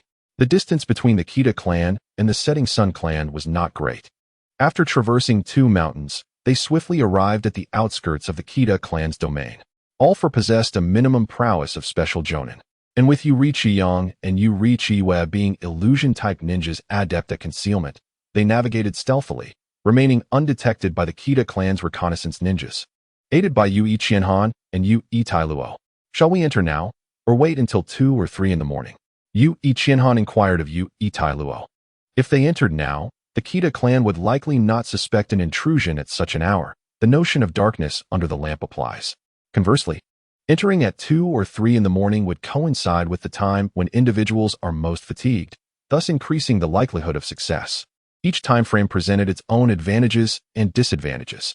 Chapter 82. Infiltration. No matter how one views it, Yu Tuo is a veteran of the Yu clan, possessing far superior experience in executing missions compared to Qianhan. Therefore, to successfully acquire intelligence on the He Tian clan, it is prudent to heed Yu Tuo's counsel at this juncture. Beside them, Shi Qiyang and Shi Qiyu remained silent, both casting their gazes toward Yu Tuo. Prior to reuniting with Yu Qianhan, their father had cautioned them to fully comply with the orders of the young clan leader, Yu. Since the young clan leader is seeking Yu Tuo's advice, it follows that they too should adhere to his guidance. Noticing that the young leader was inquiring for his opinion, Yu Tuo narrowed his eyes slightly, deep in contemplation. After a brief pause of several seconds, he opened his eyes and declared, "We shall infiltrate at 5 o'clock tomorrow morning." 5 o'clock. Yu Qianhan was momentarily taken aback, wondering if there was any significance to this hour. Yu Tuo elucidated, "After the battle today, I suspect the He Tian clan has become wary. Thus, they will likely be on guard tonight. However, by tomorrow morning, after a night of no incidents, they will surely relax their vigilance, making our infiltration easier." Upon hearing this, Yu Qianhan's expression turned contemplative. There seemed to be some merit to his reasoning. "Very well, we shall proceed with the infiltration at dawn." He nodded in agreement. As the saying goes, experience trumps youth. In matters such as these, it is indeed wise to heed the advice of Yu Tuo, the seasoned strategist. As time passed, Yu Tuo concealed himself among the trees, ever vigilant of his surroundings. Observing this, Yu Qianhan leaned against a tree trunk and closed his eyes to rest. After all, he was the young clan leader and deserved a modicum of special treatment. Meanwhile, Shi Qiyu and Shi Qiyang, initially on guard, succumbed to drowsiness as the clock approached 2 o'clock in the morning. At approximately 4:30, Yu Qianhan awoke, rubbing his face to shake off the remnants of sleep. Upon glancing around, he noticed that Shi Qiyang was already awake, while Shi Qiyu remained sound asleep against the tree. Seeing this, Yu Qianhan shook his head in exasperation. This girl truly had a carefree spirit. How could she sleep so soundly while on a mission? "Hey, wake up!" Yu Qianhan leaped onto the tree branch where she rested and gently tapped her cheek. Up close, he finally understood why Shi Qiyu seemed familiar. She bore a striking resemblance to Shi Hong. Perhaps due to her youth, her face retained a hint of baby fat. But it was evident that she was destined to be a beauty. Awoken by his touch, Shi Qiyu opened her eyes, revealing mesmerizing ruby-like pupils. However, upon seeing a stranger before her, she instantly became alert. Yet, as her mind cleared and she recognized Yu Qianhan, she relaxed and greeted. "Young clan leader Yui, have you not undertaken missions before?" Yu Qianhan inquired, curiosity piqued. Shaking her head, Shi Qiyu replied, "Not really. I frequently undertake missions, but never at night." "I see." Yu Qianhan nodded, then added, "Do wake yourself. We will be entering shortly." Around 5 o'clock, the four gathered together. "Once we infiltrate, we shall split up. Shirichi Yu and I will form one team, while you and Shirichi Yang will be another. Let us reconvene here before 6. Yu Ichienhan nodded in agreement, and the Shiri siblings acknowledged their understanding. At this moment, Yu Itua cast a meaningful glance at Yu Ichienhan. Young clan leader, do not forget what I mentioned earlier. Yu Ichienhan was momentarily taken aback. What did you say? But soon he recalled. Before their departure, Yu Itua had indicated that should danger arise, he could abandon Shirichi Yang to buy himself time to escape. Thinking of this, Yu Ichienhan fell into silence. After a few seconds, he suddenly smiled. In this era and environment, when one is not among allies, discarding them would be a mere necessity. Why hesitate? The naive university student he once was had become a distant memory. Now, he was the ninja Yu Ichienhan. Abandoning the Shiri siblings in the face of danger was simply a pragmatic choice. Although he was a novice, he could still navigate the situation with ease. Seeing that the young leader understood his intent, Yu Itua led Shirichi Yu towards the Hitian clan's territory. Observing this, Yu Ichienhan ceased his contemplations and cautiously followed suit with Shirichi Yang. The exterior of the Hitian clan's domain was surrounded by a 3-meter-high wall. Through his sensory abilities, Yu Ichienhan discerned that within the walls, ninja sentinels were stationed at intervals. As an elite Jonin, Yu Itua was adept at reconnaissance. He swiftly leaped over the wall and soon fell silent. What is happening? Seeing that nothing occurred after Yu Ituo's entrance, and not even a sound was made, Yu Ichienhan felt utterly bewildered. He could still sense the chakra of the vigilant Hitian ninja. What was going on? Confused, he hastily followed suit, with the Shiri siblings trailing closely behind. Upon landing, Yu Ichienhan spotted a Hitian ninja standing still, breathing evenly, though his eyes were squinted. Beside him stood the cautious Yu Itua. Noticing that all three had entered, Yu Itua gestured towards Shirichi Yu, then pointed to himself, before indicating Yu Ichienhan and Shirichi Yang. Through a series of hand signals, he quickly organized their subsequent tasks. While Yu Ichienhan's mind was awash with questions, such as how Yu Itua had managed to eliminate the sentinel without a sound, and whether the sentinel would awaken, he refrained from voicing them, recognizing the urgency of the situation. He led Shirichi Yang to the west, while Yu Itua and Shirichi Yu headed east. As they traversed, Yu Ichienhan and Shirichi Yang passed numerous houses, but they paid little attention, knowing that such dwellings were unlikely to harbor valuable intelligence. Following his sensory perception, Yu Ichienhan gradually pinpointed a target, a ninja of approximately Jonin rank. Yet, he was uncertain whether this ninja belonged to the Hitian clan or was an outsider hidden within their ranks. Nonetheless, there was no time to ponder. They needed to neutralize him first. It was now 5:30, leaving Yu Ichienhan with less than half an hour. Regardless of the ninja's identity, he was still a Jonin and could potentially yield crucial intelligence. Signaling to Shirichi Yang, Yu Ichienhan descended through a window and swiftly unleashed a domain of ice the size of the room. Water release, water dragon bullet technique. Chapter 83, the silver-haired youth half an hour earlier. My lord, it has been a night. Surely the enemy will not come? A Hitian Jonin remarked to his companion. The youth, referred to as my lord, shook his head, gazing cautiously at the inky sky above. As ninjas, we must never underestimate our foes. I am well aware of Yu Ichienhan. His ambush on the Shimura Surtobi clan proves he is not to be taken lightly. Given his presence on the battlefield, we must remain on high alert, never allowing our vigilance to wane. The Hitian Jonin bowed his head in shame. Yes, my lord, I stand corrected. The young ninja remained silent, closing his eyes and pressing his index and middle fingers against the ground. After several minutes, he suddenly opened his eyes, exclaiming, "They are coming." The surrounding ninjas instantly became alert, gripping their weapons, ready to confront the enemy. There were 4 opponents, located in the east and west directions. Hudo, take your team to the east. I will lead my team to the west. Upon hearing this, the middle-aged man named Hudo nodded and swiftly leaped eastward with several ninjas. The rest, follow me and be mindful of concealing your presence. In an instant, 5 ninjas vanished from their original positions. After a short distance, they halted behind a building. What is it, sir? Kurita, a senior ninja, could not help but whisper. The esteemed young ninja knelt again, feeling the ground with his fingers. This area housed only one senior ninja. The rest were mid to low ranking, making the intelligence of little value. If he were Yu Ichienhan, he would undoubtedly select this senior ninja, as his target. After contemplating, he decisively resolved to ambush outside the senior ninja's residence.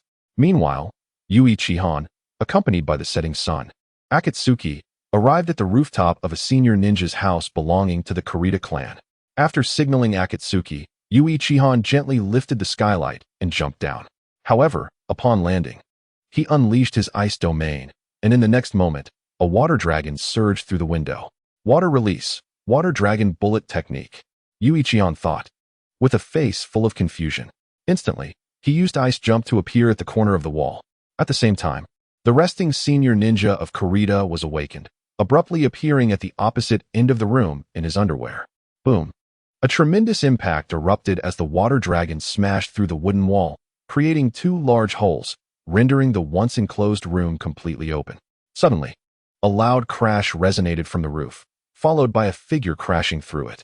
Coughing, Akatsuki struggled to rise, clutching his chest. Observing this, Yui Chihan swiftly moved to assist him, preparing to use ninjutsu to exit the house. Given the current situation, their cover was clearly blown, and the confined space of the room was unfavorable for combat. Remaining there would only lead to a more passive stance. Therefore, their best chance of survival lay in breaking out and determining the identity of their adversaries. Clang. Outside the house, another window shattered as a group of ninjas threw 6 or 7 shurikens, each attached to an explosive tag. Boom. Flames erupted accompanied by thunderous roars outside. However, to everyone's surprise, no one emerged from the house. Suddenly, a silver-haired youth seemed to sense something, swiftly turning around and slashing his long knife behind him. Clang.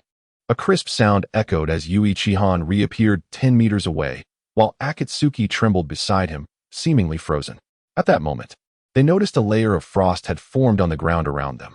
Yui Chihan, the silver-haired youth, regarded the figure across from him with a calm demeanor, though his eyes betrayed a glimmer of hatred. Yui Chihan glanced back and chuckled lightly. Ah, so it is you, Tobarama Senju. Why have you left your Senju clan to come to the Kurita clan?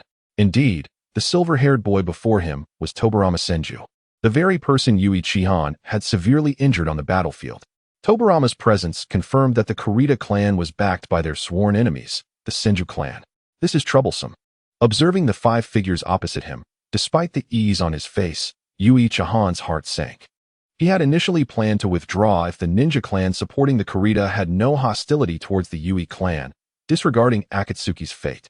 However, now that the clan backing the Kurita was the Senju, retreat was no longer an option. If he were to withdraw, the Yui clan would be completely surrounded by the Senju's influence, save for the southern direction. Boom. Suddenly, a firelight flickered in the east, quickly extinguishing. Yui Chihan then saw 2 shadows leap towards the outskirts of the Kurita clan, with several figures in pursuit. The distant battle did not affect Tobarama Senju. After Yui Chihan spoke, he lunged forward with his long knife aimed at Yui Chihan, shouting, "Everyone, be cautious of his body flicker technique." Since being grievously injured by Yui Chihan on the battlefield, Tobarama had been particularly vigilant of him. Thus, upon learning that Yui Chihan was among those who supported the Akatsuki clan yesterday, he had thoroughly briefed his comrades about Yui Chihan's peculiar body flicker technique to prevent sudden ambushes. As the 2 sides engaged, Tobarama Senju could not help but reiterate his warning to his comrades. Facing the 5 ninjas rushing towards him, Yui Chihan formed hand seals. Ice release. Pack of wolves. From the frost-laden ground, 5 ice wolves leapt forth, ferociously charging at the opposition. Compared to a year prior, Yui Chihan's pack of wolves was not only larger, but the ice's hardness had significantly improved. Clang. Tobarama's blade struck one of the ice wolves, sending ice shards flying. However, to the ice wolves, it felt merely like a tickle as they lunged at Tobarama with their claws. Realizing his attack had failed, Tobarama quickly retreated. Forming seals, water release, flowing blade. Instantly, a blade of water shot from Tobarama's mouth, slicing towards the ice wolves. Among the 4 others, 3 were caught off guard and knocked to the ground by the ice wolves, while the remaining middle-aged ninja swiftly dispatched one with a single strike. Chapter 84. Solving a mathematical problem. Seeing the middle-aged ninja effortlessly fell an ice wolf, Yui Chihan's pupils constricted. A top-tier elite ninja. Moreover, he was not one of the 2 who had appeared yesterday. He could either be the elite ninja first mentioned by the Kurita clan leader or a new top-tier elite ninja from the Kurita clan. Regardless of the scenario, The situation was grim. Whoosh. As the ice wolves collapsed, the middle-aged ninja swung his long knife towards Yui Chihan. Watch yourself. Yui Chihan grasped Akatsuki by the collar and hurled him away. In the next moment, a flash of frost enveloped Yui Chihan, and he vanished from his spot. Clang. In the darkness, a silver glimmer flickered. The middle-aged ninja's blade missed its mark as Yui Chihan attempted to ambush Tobarama Senju, only to be met with a swift counter as Tobarama turned and blocked with his knife. In that instant, Yui Chihan unleashed 3 consecutive slashes. Although Tobarama was already considered an exceptionally skilled ninja at his age, he found it challenging to fend off Yui Chihan's relentless assault. Tobarama. Suddenly, the middle-aged ninja redirected his focus, rushing to provide assistance. Yui Chihan once again utilized his ice jump, appearing behind the middle-aged ninja and striking out. Being a top-tier elite ninja, he quickly reacted, turning to face Yui Chihan.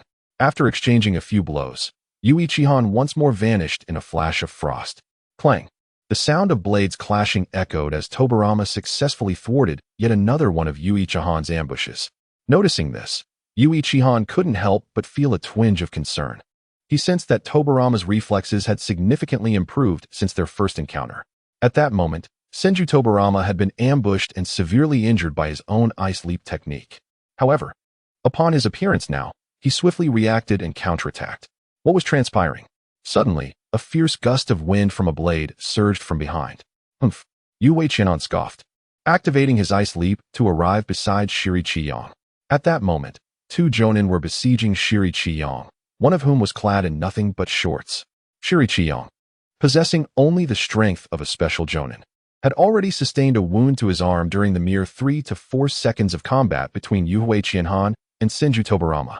Had he not been proficient in illusion techniques, buying himself some time, it was likely that those fleeting seconds would have sufficed for his demise. Out of nowhere, Yui Chihan appeared beside Shiri Chiyong, catching the 2 Jonin off guard, who were swiftly dispatched by a single strike from him. After confirming that Shiri Chiyong was unharmed, Yui Chihan turned his gaze towards Senju Tobarama. In a straightforward one-on-one confrontation, he was confident he could eliminate Senju Tobarama within a minute. Yet now, surrounded by a top elite Jonin and 3 others, not to mention the continuous influx of reinforcements, he found it impossible to eliminate Senju Tobarama, this cunning little fiend. Yui Chihan, accept your fate. Escape is futile. At this moment, Senju Tobarama regarded Yui Chihan, his demeanor still composed, crimson pupils fixated intently on him. Heh, Senju Tobarama, did you not sleep well last night? Yui Chihan chuckled lightly. Hearing this, Senju Tobarama furrowed his brow, choosing not to respond. Yui Chihan placed a hand on Shiri Chiyong's shoulder. Did you wait for me all night? You truly possess remarkable patience. At this point, Yui Chihan had come to realize that Senju Tobarama had indeed waited for him through the night. Otherwise, how could he have been discovered so soon after entering the Kita clan territory? As expected, Senju Tobarama's cunning nature was ingrained in him from a young age. In response to Yui Chihan's inquiry, Senju Tobarama merely snorted, tacitly acknowledging the truth. He had indeed waited all night, but he did not anticipate Yui Chihan's treachery, infiltrating just before dawn, rendering his vigilance futile. Observing Senju Tobarama's reaction, Yui Chihan sheathed his blade. I suspect you also spent the night awake. Otherwise, how could you utter such nonsense about me accepting my fate?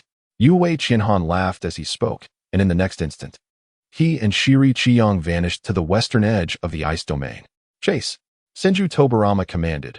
Realizing Yui Chihan's technique had distance limitations, he could not escape too far.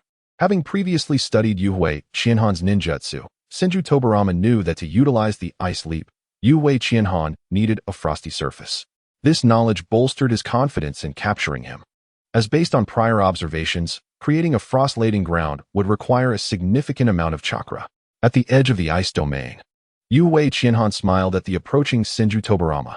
In the next moment, a chill emanated from beneath his feet and a frost-laden path, approximately 1 meter wide and 500 meters long, emerged before him. This was one of the fruits of his year-long training. When fully harnessed, the ice domain could create a circular area with a diameter of 500 meters, but through his practice, he had gained complete control over the shape and area generated by the ice domain. Indeed, within a 500-meter radius, he could shape the ice domain into a flower if he wished, let alone a path of frost. Farewell, Senju Tobarama. Yue Qianhan turned back, waving cheerfully at Senju Tobarama. And in a flash of frost, his figure vanished. Observing the frost path on the ground, Senju Tobarama felt a twinge of unease. Yet he commanded his men to continue the pursuit along the path. Surely, Yue Qianhan could not utilize such ninjutsu repeatedly? As he chased, Senju Tobarama pondered. 500 meters away, Yue Qianhan employed the smaller version of the ice domain, the frost flashing again as he vanished with Shiri Qiyang. The reduction in area signified a decrease in chakra consumption. A 500-meter ice domain encompassed over 190,000 square meters. In contrast, the 1-meter wide and 500-meter long frost path measured only 500 square meters. In other words, the chakra expended for a single use of the ice domain could be traded for nearly 400 uses of this frost path. Thus, this expenditure was negligible for Yue Qianhan. Having executed several ice leaps, Yue Qianhan noticed that Senju Tobarama had fallen out of sight. However, this distance remained within Senju Tobarama's sensory range, necessitating their swift departure from the area. Chapter 85. The captured hostage. At this point, Senju Tobarama would require a few seconds to catch up. Seizing the opportunity, Yue Qianhan closed his eyes, preparing to sense the position of Yue Tailuo. Found it. With chakra flowing, Yue Qianhan opened his eyes and darted forward, assisting the seemingly fatigued Shiri Qiyang. Fortunately, he had been shielding Shiri Qiyang with chakra along the way, otherwise, he would have been frozen solid by now. Moments later, several figures landed, and Senju Tobarama, with a grim expression, cursed under his breath, "Damn Yue Qianhan." Just moments ago, when Yue Qianhan suddenly halted, he had assumed the latter's chakra was running low and was prepared to engage in a desperate fight. Who would have anticipated that within mere 5 seconds, Yue Qianhan would vanish again? What was his intention? To toy with Senju Tobarama? Continue the pursuit. As his frustration mounted, Senju Tobarama's expression turned icy, leading his men along the frost path in relentless chase.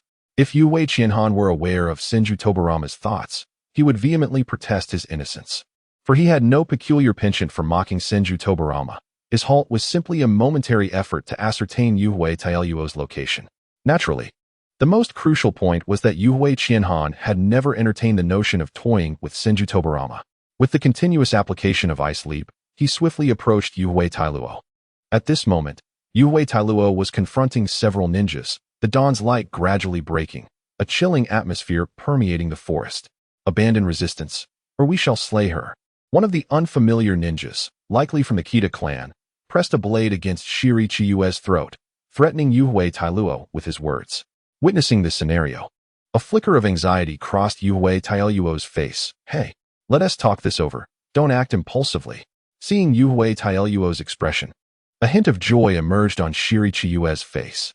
She had feared abandonment, yet this gentleman had not forsaken her.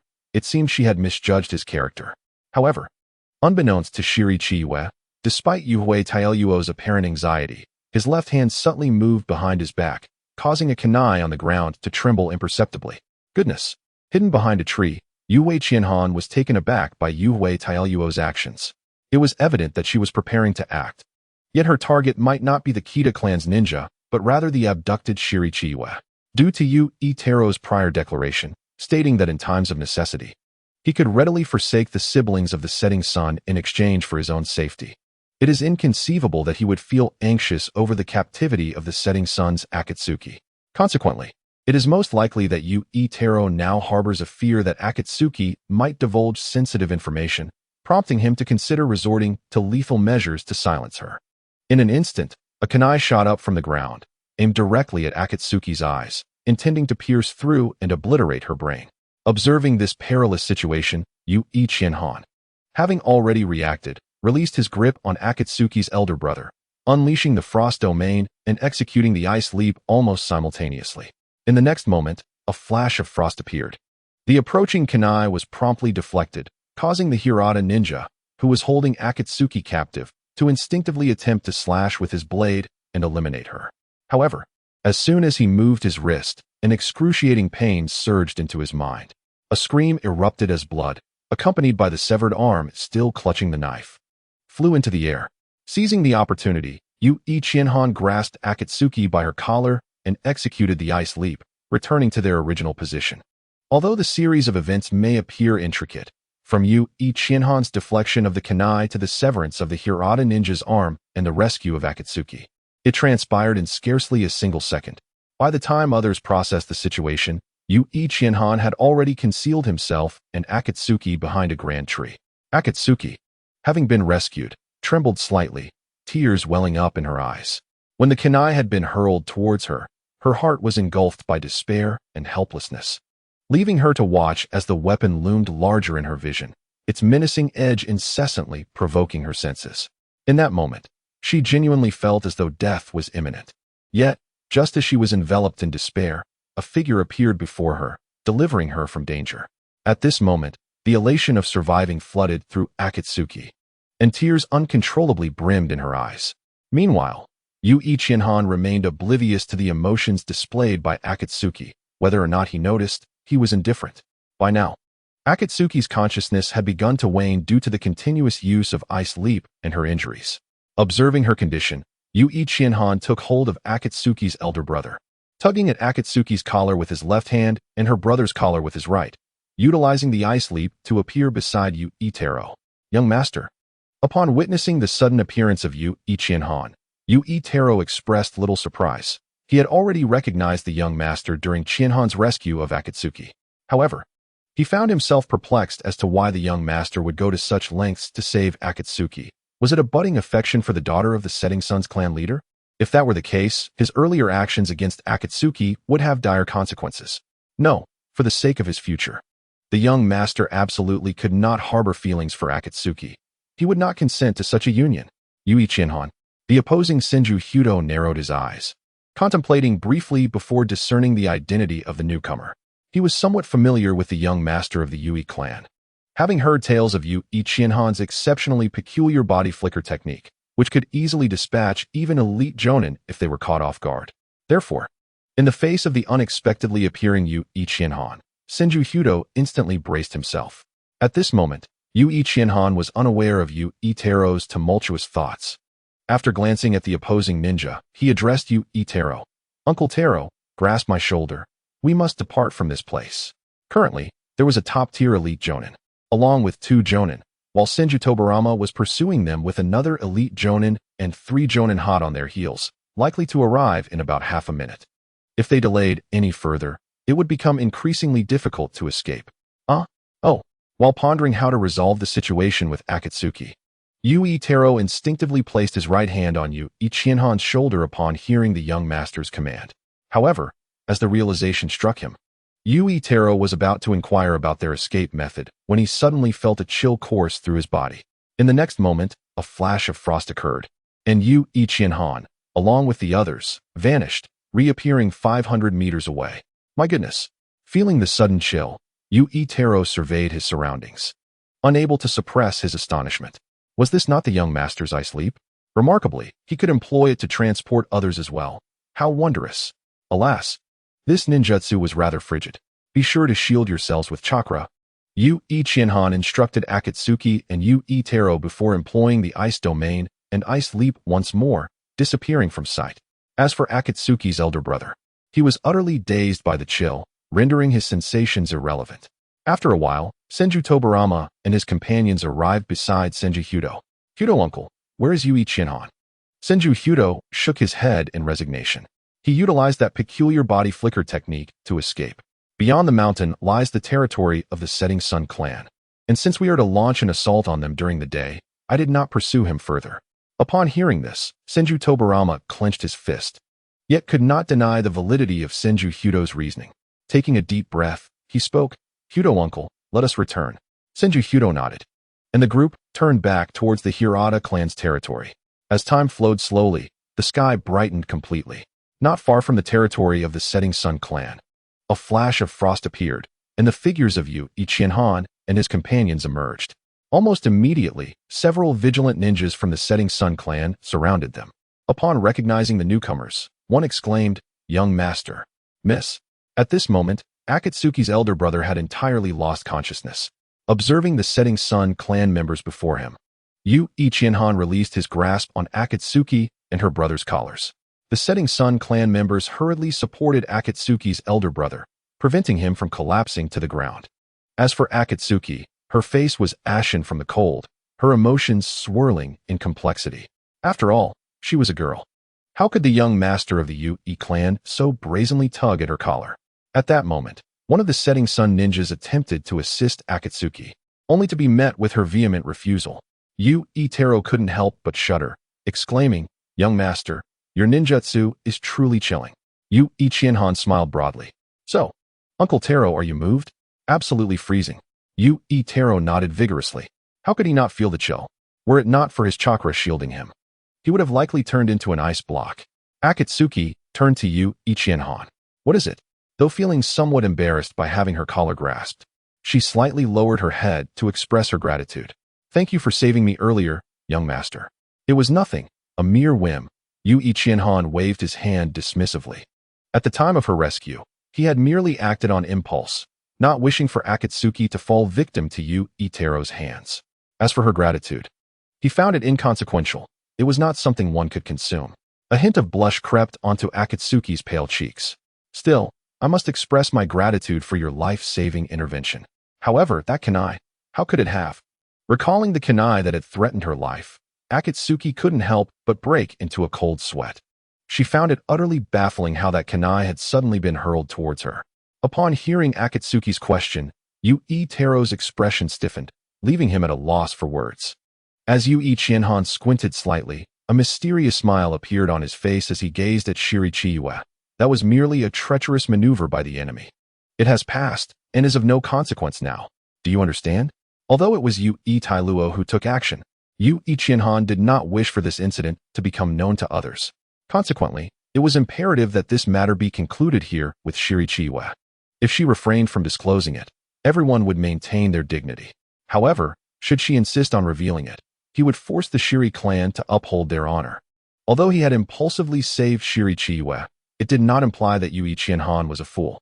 If the Shiri clan were to develop animosity towards the Yui family due to this incident, then the Shiri family would cease to be relevant. After all, the presence of the Ketsuya clan, supported by the Senju clan to the north, was already quite burdensome. Adding the Shiri clan into the mix would only exacerbate the situation. Though Shirichiwa did not comprehend why Yui Qianhan deemed this matter inconsequential, she nodded timidly in response to his narrowed eyes and the playful smile on his lips, whispering, "I understand." "Excellent." Observing Shirichiwa's perceptiveness, Yui Qianhan's feigned smile transformed into a genuine one as he turned to Yui Tailuo and said, "Let us return." Yui Tailuo, in a state of bewilderment, nodded and followed Yui Qianhan towards the Shiri clan's domain. What was happening? Wasn't the young clan leader interested in Shirichiwa? Yet now he seemed to be both warning and coercing her, leaving him rather confused. Did the young clan leader not care for the Shiri clan? Then why had he saved Shirichiwa? It was truly perplexing. As Yui Qianhan and the somewhat conflicted Yui Tailuo departed, Shirichiwa hurried to catch up, along with another Shiri clansman supporting Shirichiyang. Meanwhile, the other Shiri ninjas returned to their positions, resuming their vigilance. Upon entering the Shiri clan's territory, the gatekeeping Shiri ninja promptly sought out the clan leader to report. After approximately a minute, a figure descended before the three of them. Shirichiyang had already been taken to receive treatment. Young clan leader Yui, Lord Tailuo? The Shiri clan leader greeted the two. Yui Qianhan and Yui Tailuo nodded in response. The clan leader then turned his attention to Shirichiwa. "Are you injured?" Shirichiwa nodded and then shook her head. "I am fine." "That is a relief," the clan leader sighed, before asking, "What of Qiyang?" Yui Qianhan replied. "He sustained minor injuries, but is not in serious condition. He has gone for treatment." The clan leader smiled. "It is good that he has returned. We owe our gratitude to young clan leader and Lord Tailuo for your care." Yui Qianhan smiled, but remained silent, reflecting that had it not been for his ice jump, Shirichiyang might have succumbed to unconsciousness from the cold. Yet, without his intervention, Shirichiyang would likely have perished within the Ketsuya territory. In the realm of fortune and misfortune, who could truly delineate? Noticing the silence between them, the Shiri clan leader inquired again. "I wonder, young clan leader and Lord Tailuo, did you acquire any intelligence last night?" Yui Tailuo shook his head, explaining that he had just located a target for interrogation when he was discovered, leading to a lack of information. Chapter 87. Foolish Dog and Foolish Sculpture. At this moment, The only information Yu Itailuo possessed was a clear understanding of what the elite Jonin opposing them looked like. Then, Yu Qianhan spoke. I have gathered some intelligence. The Ketsuya clan is collaborating with the Senju clan, and I have also discovered the second son of Senju Hashirama, Senju Tobarama. What? The Shiri clan leader's expression shifted to one of astonishment, his eyes widening. How could such a prominent figure as Senju Tobarama be associated with the Ketsuya clan? Yu Qianhan regarded the clan leader intently. Although the clan leader displayed no signs of suspicion, the Senju clan had been in the Ketsuya territory for a year. He could not believe that the Shiri clan leader was entirely oblivious to this information. Seeing Yu Qianhan's silence, the clan leader took the initiative to ask. Then, young clan leader, what should we do now? Yu Qianhan appeared lost in thought, but soon regained focus, addressing the clan leader. Rest assured. Since we have agreed to the Shiri clan's request for vassalage, we are now family. I would never harm the interests of my own kin. Of course, this was contingent upon the premise that you did not threaten the Yu family's interests, he silently added. Upon hearing Yu Qianhan's words, the Shiri clan leader was deeply moved. Thank you, young clan leader, for your consideration of the Shiri clan. The Shiri family will surely follow your lead in the future. Yu Qianhan nodded and then stated. Then, clan leader, we shall take our leave to prepare a letter requesting assistance from our family. The clan leader nodded vigorously. Very well, very well.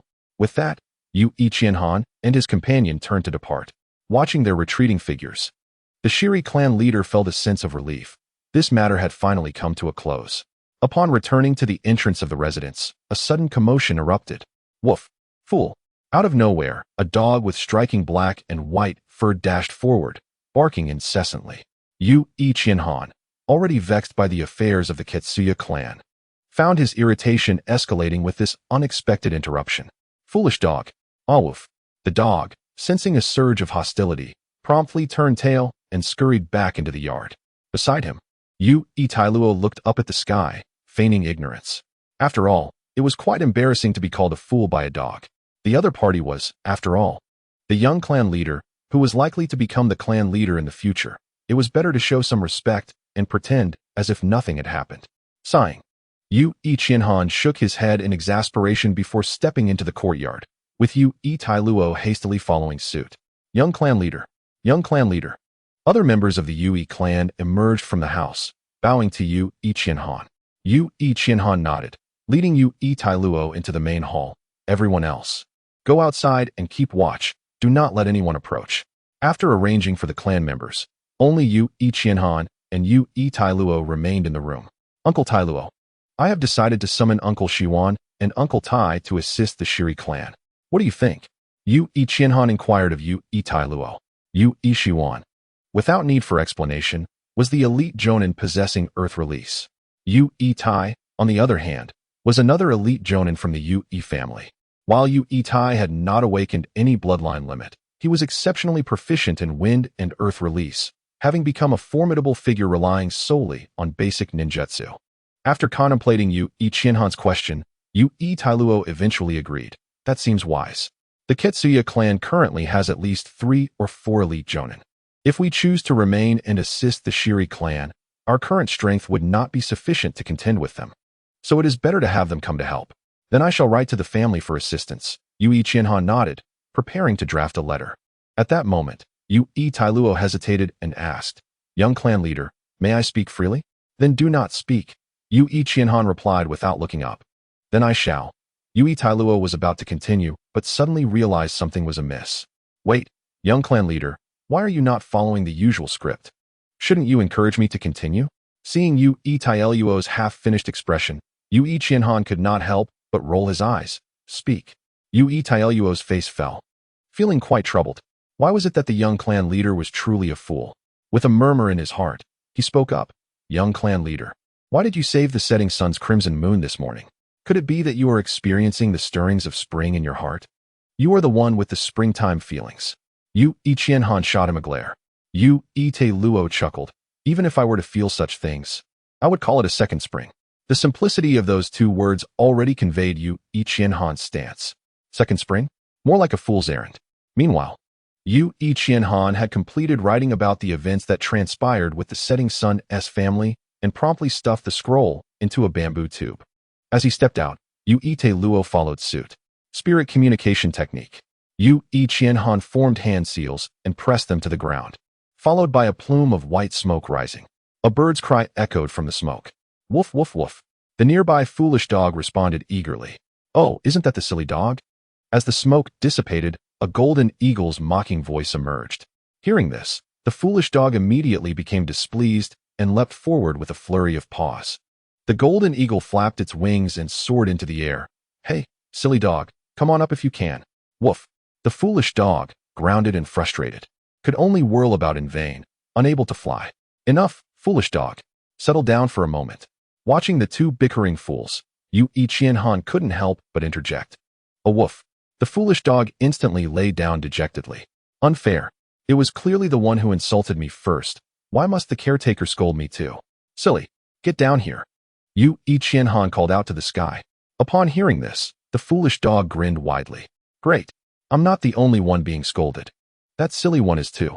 Responding to the summoning of its contract partner, the golden eagle flapped its wings and descended. What do you need me for? The golden eagle tilted its head, its bright eyes fixed on Yu Qianhan. Yu Qianhan handed the bamboo tube to the golden eagle. Deliver this back to the Yui clan and ensure it reaches my father directly. What about my reward? The golden eagle eyed Yu Qianhan slyly. Confronted with the golden eagle's expectation for benefits, Yu Qianhan scratched his head in exasperation. Fine, a spicy roasted suckling pig. Will that suffice? That's not quite enough. You know I have my elder brother, younger brother, neighbors, and relatives. Seeing the golden eagle's relentless demands, Yu Qianhan quickly interrupted. Stop. Don't you live on the peak? Where do the neighbors come from? The golden eagle replied with confidence. The neighboring peak is still neighbors. Yu Qianhan frowned. The golden eagle continued. You see, it takes a lot of energy to deliver a message, so a spicy roasted suckling pig is not too much to ask. Yu Qianhan remained silent, but the foolish dog seemed to be enticed, nodding eagerly. What does that have to do with you, foolish dog? Yu Qianhan shot a glare at the foolish dog. That silly one won't share a single hair with you. Why are you getting all excited? Exactly. The golden eagle chimed in, then added, since you're giving me a roasted suckling pig, it's only fair that my elder brother and younger brother get one too. Enough, enough. An exasperated Yu Qianhan shouted. Just 3. Take it or leave it. Seeing Yu Qianhan lose his temper, the golden eagle quickly relented. 3 it is, no need to be angry. With that, the golden eagle took the bamboo tube containing the plea for assistance and soared into the sky. Rest assured, as long as the reward is right, I will deliver this message. As the golden eagle took flight, the foolish dog was left bewildered. What about the roasted suckling pig? Aren't we cooking it now? Sighing at the dog's dim-witted expression, Yu Qianhan shook his head and turned back inside.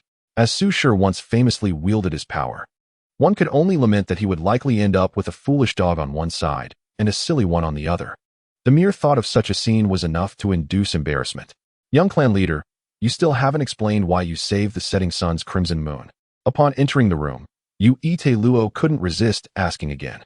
Yu Qianhan settled onto the tatami, replying, it was merely a whim, it won't delay anything. So why not? Upon hearing this, Yu Luo felt somewhat relieved. However, he soon voiced his worries. But what if the setting sun's crimson moon figures out that I intended to kill her and informs the setting sun clan leader? Yu Qianhan cast him a glance. It matters not. Even if she were to speak, the setting sun clan leader is a clever man.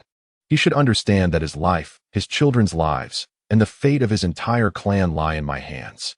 I could whimsically save his daughter, but I could just as easily decide to obliterate the entire setting sun family. If the setting sun clan becomes our vassal, we will have expendable forces in future battles.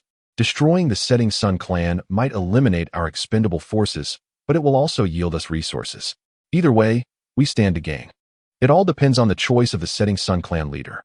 Oh, Yu Luo nodded in realization. How astute you are, young clan leader. He hesitated before adding, but young clan leader, I feel that the setting sun clan leader likely knows about the ninja clan behind the Keita family, which is the Senju clan. Yet for some reason, he has never disclosed it to us. A clan leader with such depth of thought is not a good sign for us. Yu Qianhan nodded. You are correct. What does the young clan leader plan to do about the setting sun clan leader? Yu Qianhan's gaze drifted slightly. After the war concludes, Let the Setting Sun's Crimson Sun take the lead. As for the current Setting Sun clan leader, if he becomes aware of the truth behind the Senju, we must find a way to eliminate him.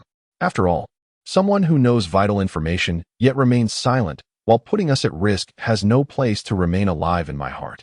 Of course, if he is unaware, we can bring him back to the UE clan to be sidelined. A top-tier illusionist elite shinobi will always have his uses. Hearing this, Luo felt a sense of relief. He had previously thought that the young clan leader was soft-hearted and perhaps even infatuated, which led him to save the Setting Sun's Crimson Moon. Now it seemed he had misjudged entirely. Regardless of whether the young clan leader was indeed smitten, his disposition alone qualified him to inherit the clan leader's position. Moreover, the young clan leader's talent and strength were not inferior to the heirs of the Uchiha clan. Thus, it was indisputable that the young clan leader would inherit the clan leader's role and lead the UE clan to continue its legacy. In the Kaito clan's territory, the Kaito ninjas, who were scheduled to attack the Setting Sun clan that morning, did not proceed with the assault. The reason being, the Senju clan had unexpectedly sent someone. Tobarama, the family has sent someone to urge us to return, Senju Hodo remarked in the Kaito clan's conference hall. Due to the previous loss of their only top-tier elite shinobi, the Kaito clan's leadership was now in the hands of an ordinary elite shinobi. In such a setting, he lacked the qualification to speak, relegated to silently listening. In response to Senju Hodo's reminder, Senju Tobarama maintained a calm demeanor, quietly replying, "Surely our father understands the benefits that will arise once this plan is successful. Once we execute our strategy against the Setting Sun clan, the UE clan will find themselves encircled by us. Once the Yuhua family is dealt with, our chances in the war against the Uchiha clan will undoubtedly improve. How could father possibly consider retreating at this critical juncture?" Senju Hodo elucidated, "It is precisely due to the Uchiha that 1 month ago, the daimyo of Seto employed our Senju clan to confront the Oda clan. When the Oda clan proved no match, they resorted to hiring our old adversaries, the Uchiha clan. The remuneration from the daimyo of Seto has been exceedingly generous, leading to an influx of our ninjas, and it seems the Uchiha have similarly bolstered their ranks. The conflict between our clans now rivals the intensity of the Great War that transpired a decade ago. Initially, as the war commenced with minimal intensity, I refrained from informing you. However, as the hostilities escalate, we have deployed 4 of our finest elite Jonin, along with numerous elite and regular Jonin, considerably taxing the resources of our Senju clan. Thus, after much contemplation, the clan leader has resolved to temporarily abandon our current strategies to prioritize the war against the Uchiha clan." Upon hearing this, Senju Tobarama's calm demeanor finally exhibited a hint of change. "The clan is once again at war with the Uchiha, and why has no one informed me? Is it because my strength is insufficient? If only I possessed the enigmatic body flicker technique akin to Yuhua Chihan, my capabilities would surely see a significant enhancement, and father would regard me with greater esteem." Chapter 89. The Renown of Hashirama. After a prolonged silence, Senju Tobarama chose to acquiesce, for he did not oppose his father's authority. "What is the final deadline set by father?" he inquired, gazing at Senju Hodo. 3 days, 3 days hence. Regardless of the outcome, we must return to the battlefield against the Uchiha, Hodo replied. Tobarama remained silent, merely nodding in acknowledgement. "Lord Tobarama, we..."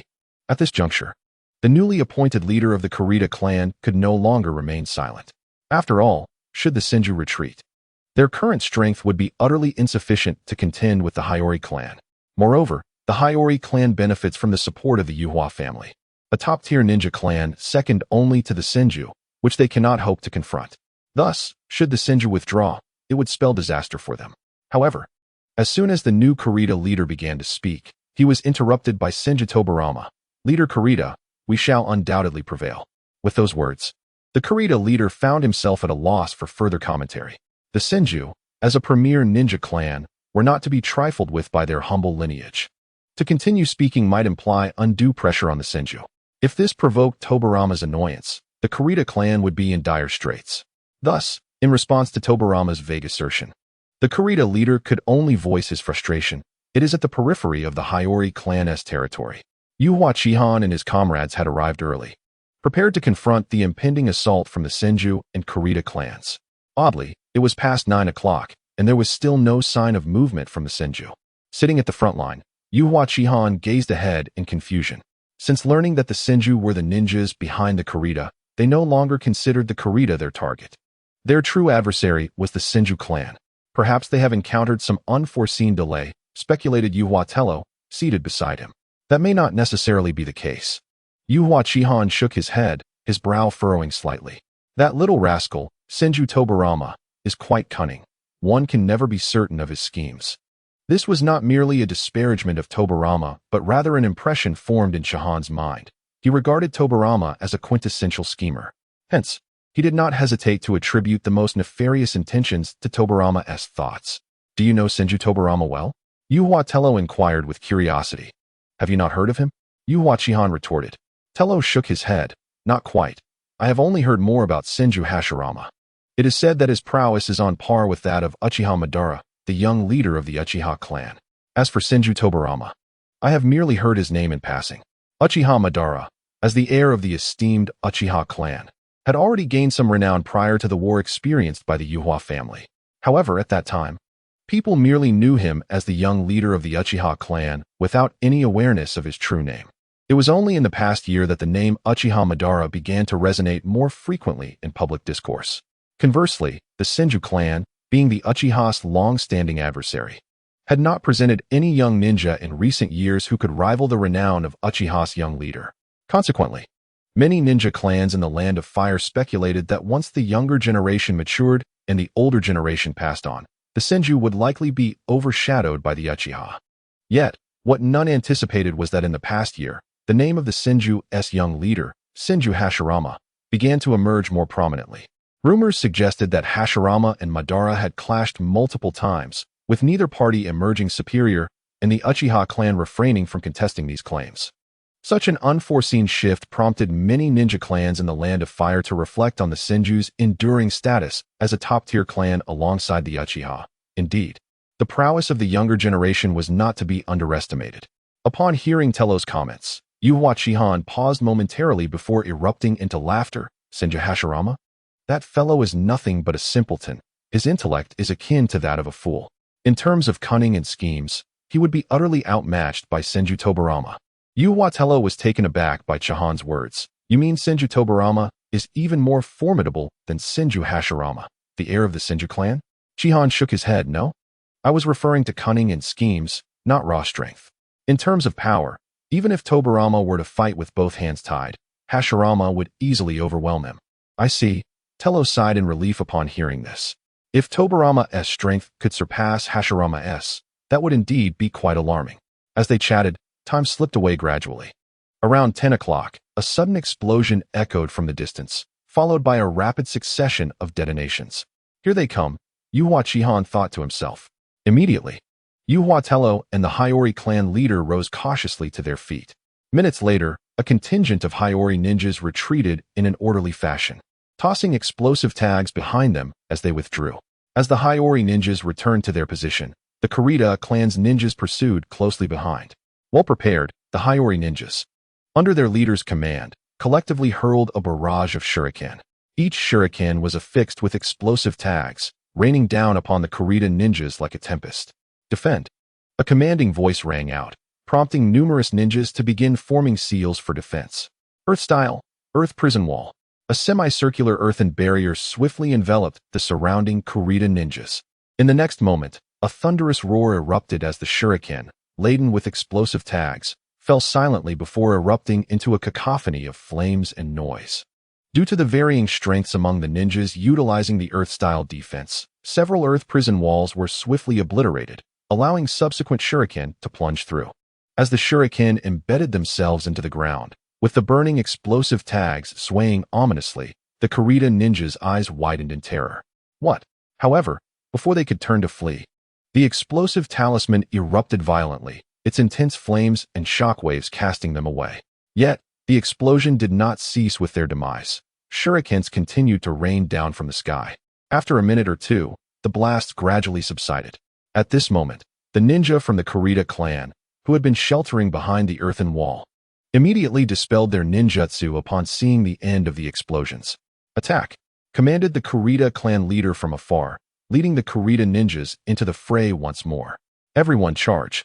The leader of the Setting Sun clan, wielding a great sword, was the first to rush towards the newly appointed Kurita clan leader, Setting Sun's residual illusion blade. The sword was enveloped in a halo resembling the sunset as it cleaved towards the Kurita leader. Clang! Suddenly, a figure appeared, intercepting the blow in an instant. Thank you, Lord Hudo. The Kurita leader felt a bead of cold sweat trickle down his temple as he hurriedly expressed his gratitude to Senju Hudo. Had it not been for Hudo's timely intervention, he might have faced instant annihilation. Senju Hudo disregarded the Kurita leader and engaged in battle with the leader of the Setting Sun clan. In an instant, several elite Jonin emerged on the battlefield. Witnessing this, Yui Chihan swiftly moved to support his clan members. Spiral Sphere. A figure darted past, and a rapidly spinning chakra sphere struck the Kurita Jonin's chest. Boom. The immense force sent him crashing away, toppling 2 or 3 others in the process. At this moment, Yui Taro followed suit, launching 3 massive shurikens that, under the manipulation of magnetism, swiftly severed several Kurita ninjas in half. Water release, water flow slash. Suddenly, a torrent of water, as thick as a baby's arm, surged towards Yui Chihan. He swiftly dodged, only to find the water stream relentlessly pursuing him. Following the source of the water, he spotted a silver-haired youth maintaining hand seals. Attacking him, Senju Tobarama. The sight of the figure ignited a deep-seated animosity in Yui Chihan. How was it that Tobarama seemed to be everywhere? Within 2 to 3 seconds, the water-slicing attack concluded. Yet, before Yui Chihan could catch his breath, Senju Tobarama immediately formed another hand seal. Water release, water dragon bullet technique. Ice release, fierce tiger assault. As the water dragon surged forward, an ice tiger leapt up, its forepaws pinning the dragon's head, its gaping maw lunging for the dragon's neck. Splash! The water dragon transformed into a large pool of clear water, cascading to the ground, while the ice tiger vanished without the support of chakra. Seizing the opportunity, a chill emanated from beneath Yui Chihan's feet, coating the surrounding 500 meters in frost. After all, the battlefield was far from an ordinary fight. In typical skirmishes, Yui Chihan could minimize his icy domain, but on the battlefield, only with ample space could he unleash his full potential. On the other side, upon the appearance of frost, Senju Tobarama instantly heightened his vigilance. The frost signified that Yui Chihan could manifest at any location. As expected, the next moment, Spiral Sphere. A profound sense of danger surged from behind, and upon sensing this unusual disturbance, Senju Tobarama swiftly turned around. Clang! The chakra sphere collided with the long blade, sparking a multitude of fiery flares. Crack! Suddenly, the long blade shattered, and Senju Tobarama leveraged the force to retreat. In the span of a second, Yui Chihan, clutching a still potent spiral sphere, reappeared behind Senju Tobarama. However, Tobarama seemed to sense something, and as Yui Chihan materialized, he wielded the broken blade to block the spiral sphere.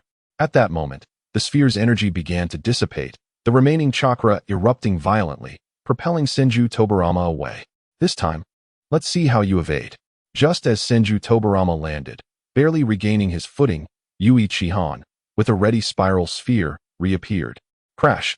The spiral sphere collided with Senju Tobarama. But to Yui Chihan's surprise, Tobarama transformed into a stream of water, flowing toward the ground. Water clone. When? Yui Chihan gasped in astonishment. Regaining his composure, he immediately began to search for Senju Tobarama's whereabouts. Suddenly, a kunai affixed with an explosive tag soared toward Yui Chihan. He raised his hand to deflect the kunai into the air, followed by the sound of an explosion. Looking in the direction from which the kunai had come, he found Senju Tobarama, slightly panting, gripping 2 kunais, fixed on Yui Chihan. It seemed that despite Senju Tobarama's abundant chakra, using 3 ninjutsu in quick succession at his age was still a considerable strain. Observing this, Yui Chihan wasted no time and prepared to strike again. After all, dealing with someone like Senju Tobarama, even a second of delay could lead to unforeseen consequences, and he certainly did not wish to falter now. However, fate does not always align with one's desires. Just as Yui Chihan was poised to unleash his icy leap to attack Senju Tobarama, a middle-aged man suddenly landed beside him. By his appearance, he was the top elite Jonin who had confronted Yui Taro earlier that morning. Tobarama, you handle the others. I will deal with this young lord of the Yui clan. Senju Tobarama nodded in acknowledgement, remaining silent. Although he was reluctant to admit it, he was indeed no match for Yui Chihan. Thus, at this juncture, it was prudent for him to engage other foes. Thinking of leaving? Have you consulted me? Yui Chihan, displeased at Tobarama's intention to assist others, interjected. After all, the Setting Sun clan was already at a disadvantage. Allowing Tobarama to divert his attention elsewhere would only exacerbate their pressure. Thus, he resolved that he must detain the two before him at all costs. As soon as the words left his mouth, Yui Chihan executed an icy leap, appearing behind Senju Tobarama, launching his previously prepared Wind God's sword towards Tobarama's back. With the addition of a top-tier elite Jonin, the possibility of Yui Chihan eliminating Senju Tobarama had significantly diminished. Therefore, he opted to utilize the Wind God's sword, a technique with minimal chakra expenditure to confront his foes. However, just as Yui Chihan aimed for Senju Tobarama, the middle-aged ninja preemptively swung his broadsword towards Yui Chihan. Realizing the imminent danger, Yui Chihan swiftly altered his trajectory, his Wind God's sword sweeping horizontally. Whoosh! The sharp wind collided with the broadsword, carving a gash into it. At that moment, Senju Tobarama pivoted, thrusting a kunai directly at Yui Chihan's side. Damn it! Yui Chihan couldn't help but curse upon witnessing the scene. Senju Tobarama had quite the grudge. After Yui Chihan had previously struck at his side, he now retaliated with a similar attack. How uncouth. Clang. Senju Tobarama's kunai pierced Yui Chihan's side. Yet, a second passed, and Yui Chihan vanished in a flash of frost as he employed his icy leap. In the distance, Yui Chihan, still shaken, gingerly touched his waist. Though shielded by the ice armor technique, Senju Tobarama's strike had still startled him considerably. By the legs of the gods!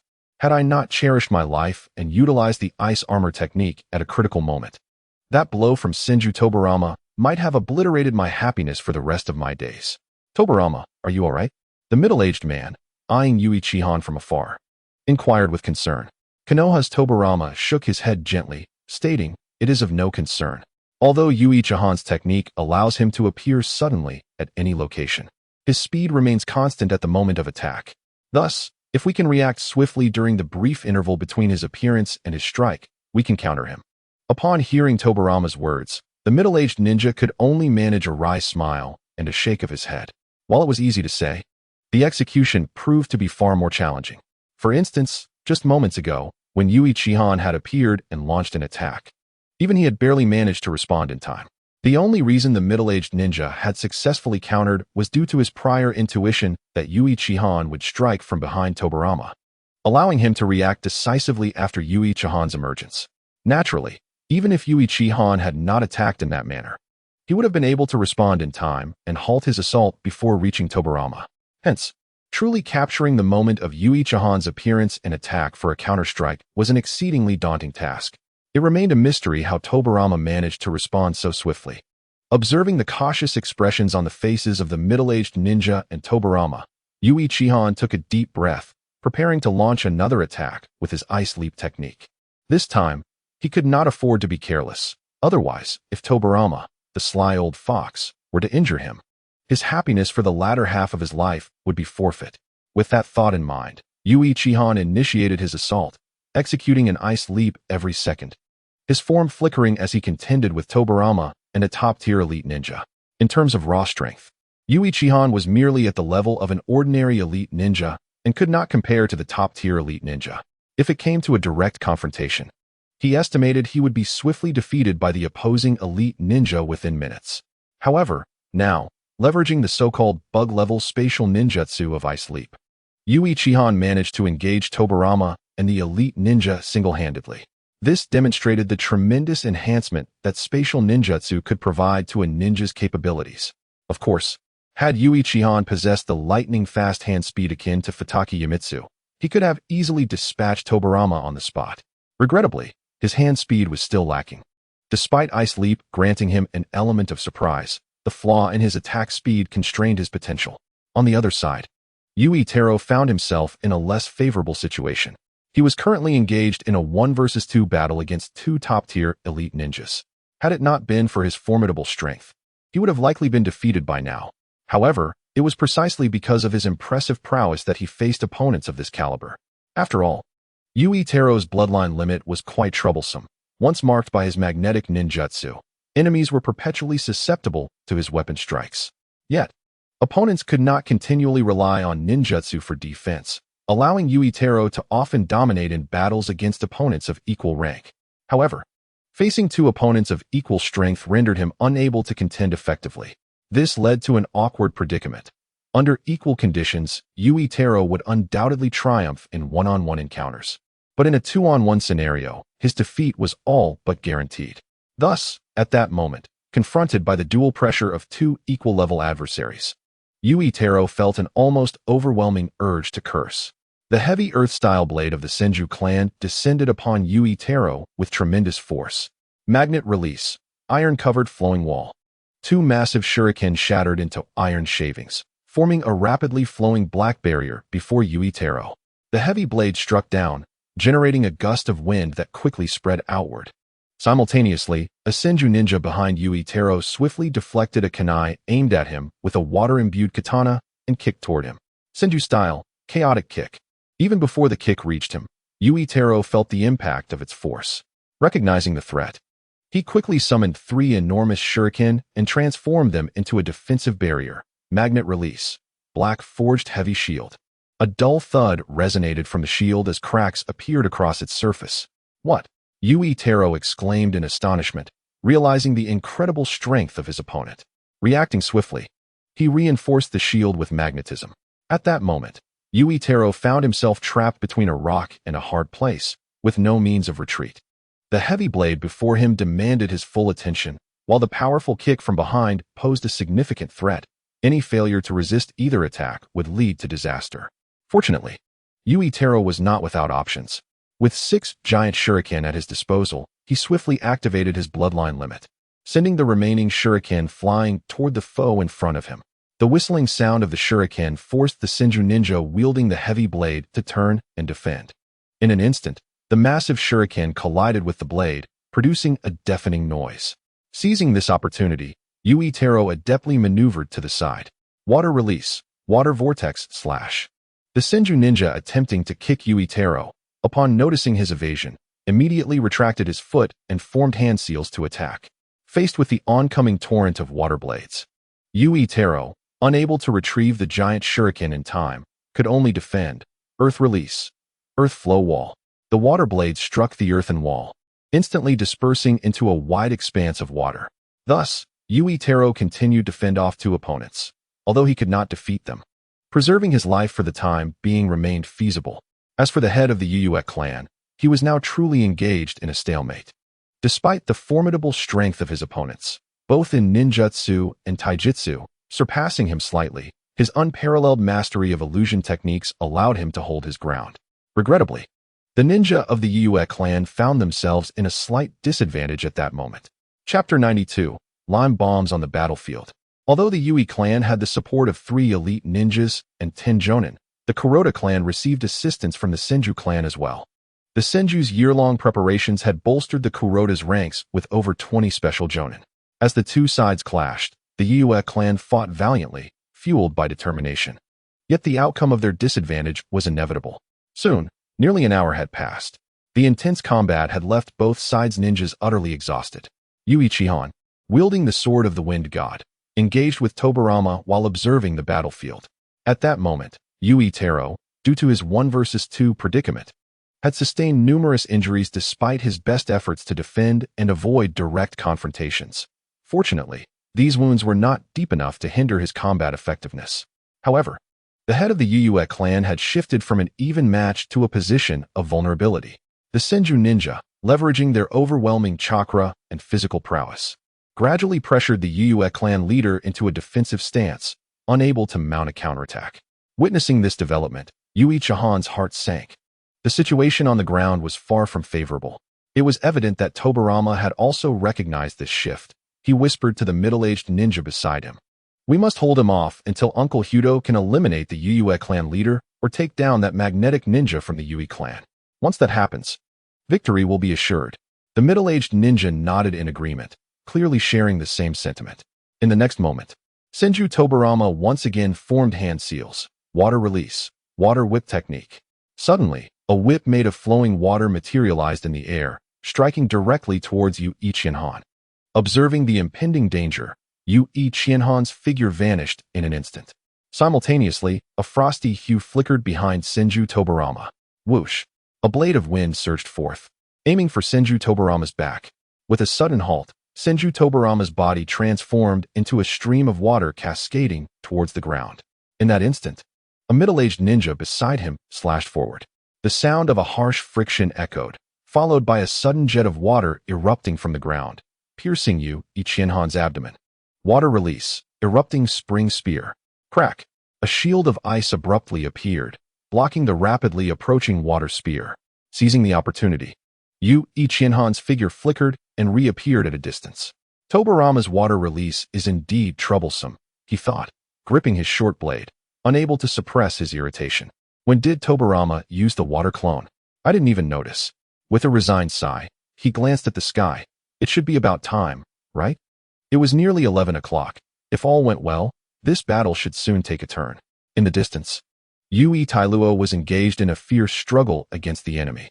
Suddenly, a figure appeared beside him, compressing a massive amount of water chakra to its limit. Water release, explosive torrent. The menacing aura caused Yui Tailuo's pupils to constrict. Reacting swiftly, he fragmented 3 giant shurikens into iron flakes, enveloping himself in a dark armor. Bang! A deep blue fist struck the armor, producing a thunderous sound. In the next moment, the water fist rapidly expanded, crashing towards Yui Tailuo, sweeping him away like a powerful flood. After approximately 5 or 6 seconds, the water receded, and Yui Tailuo, drenched and struggling to rise, coughed up 2 mouthfuls of blood, the pressure in his chest overwhelming him. Coughing, he wiped the blood from the corner of his mouth with his sleeve, casting a cautious gaze ahead. You will die? Another Senju ninja charged at Yui Tailuo, wielding a broadsword, Senju style, heavy rock blade. Facing the oncoming attack, Yui Tailuo narrowed his eyes. Should I run? If he chose to flee now, he had a substantial chance of escaping. As long as he found the young clan leader, with that mysterious body flicker technique, they would have a solid chance of evading this place. However, such a decision would likely spell doom for the Yui clan. Contemplating this, Yui Tailuo's movements did not slow as he swiftly formed hand seals. Iron wall technique. Clang! A tremendous sound erupted. Behind the iron wall, Yui Tailuo gritted his teeth, making a resolute decision. I am going to run. After all, the Yui clan is ultimately an outsider. I cannot sacrifice my life for a third-rate ninja clan. As long as they could return to the Yui territory in time, destroy the clan's resources, and seize their ancestral ninjutsu. Even if the Senju aided Kuroda in defeating the Yui clan, they would ultimately gain little benefit. Thus, even if Kuroda became the first major ninja clan to the north of the Yui clan, he would not pose a significant threat. Once Yui's strength was restored, the Kuroda clan could easily be uprooted at any time. With myriad thoughts swirling in his mind, the external world passed in an instant.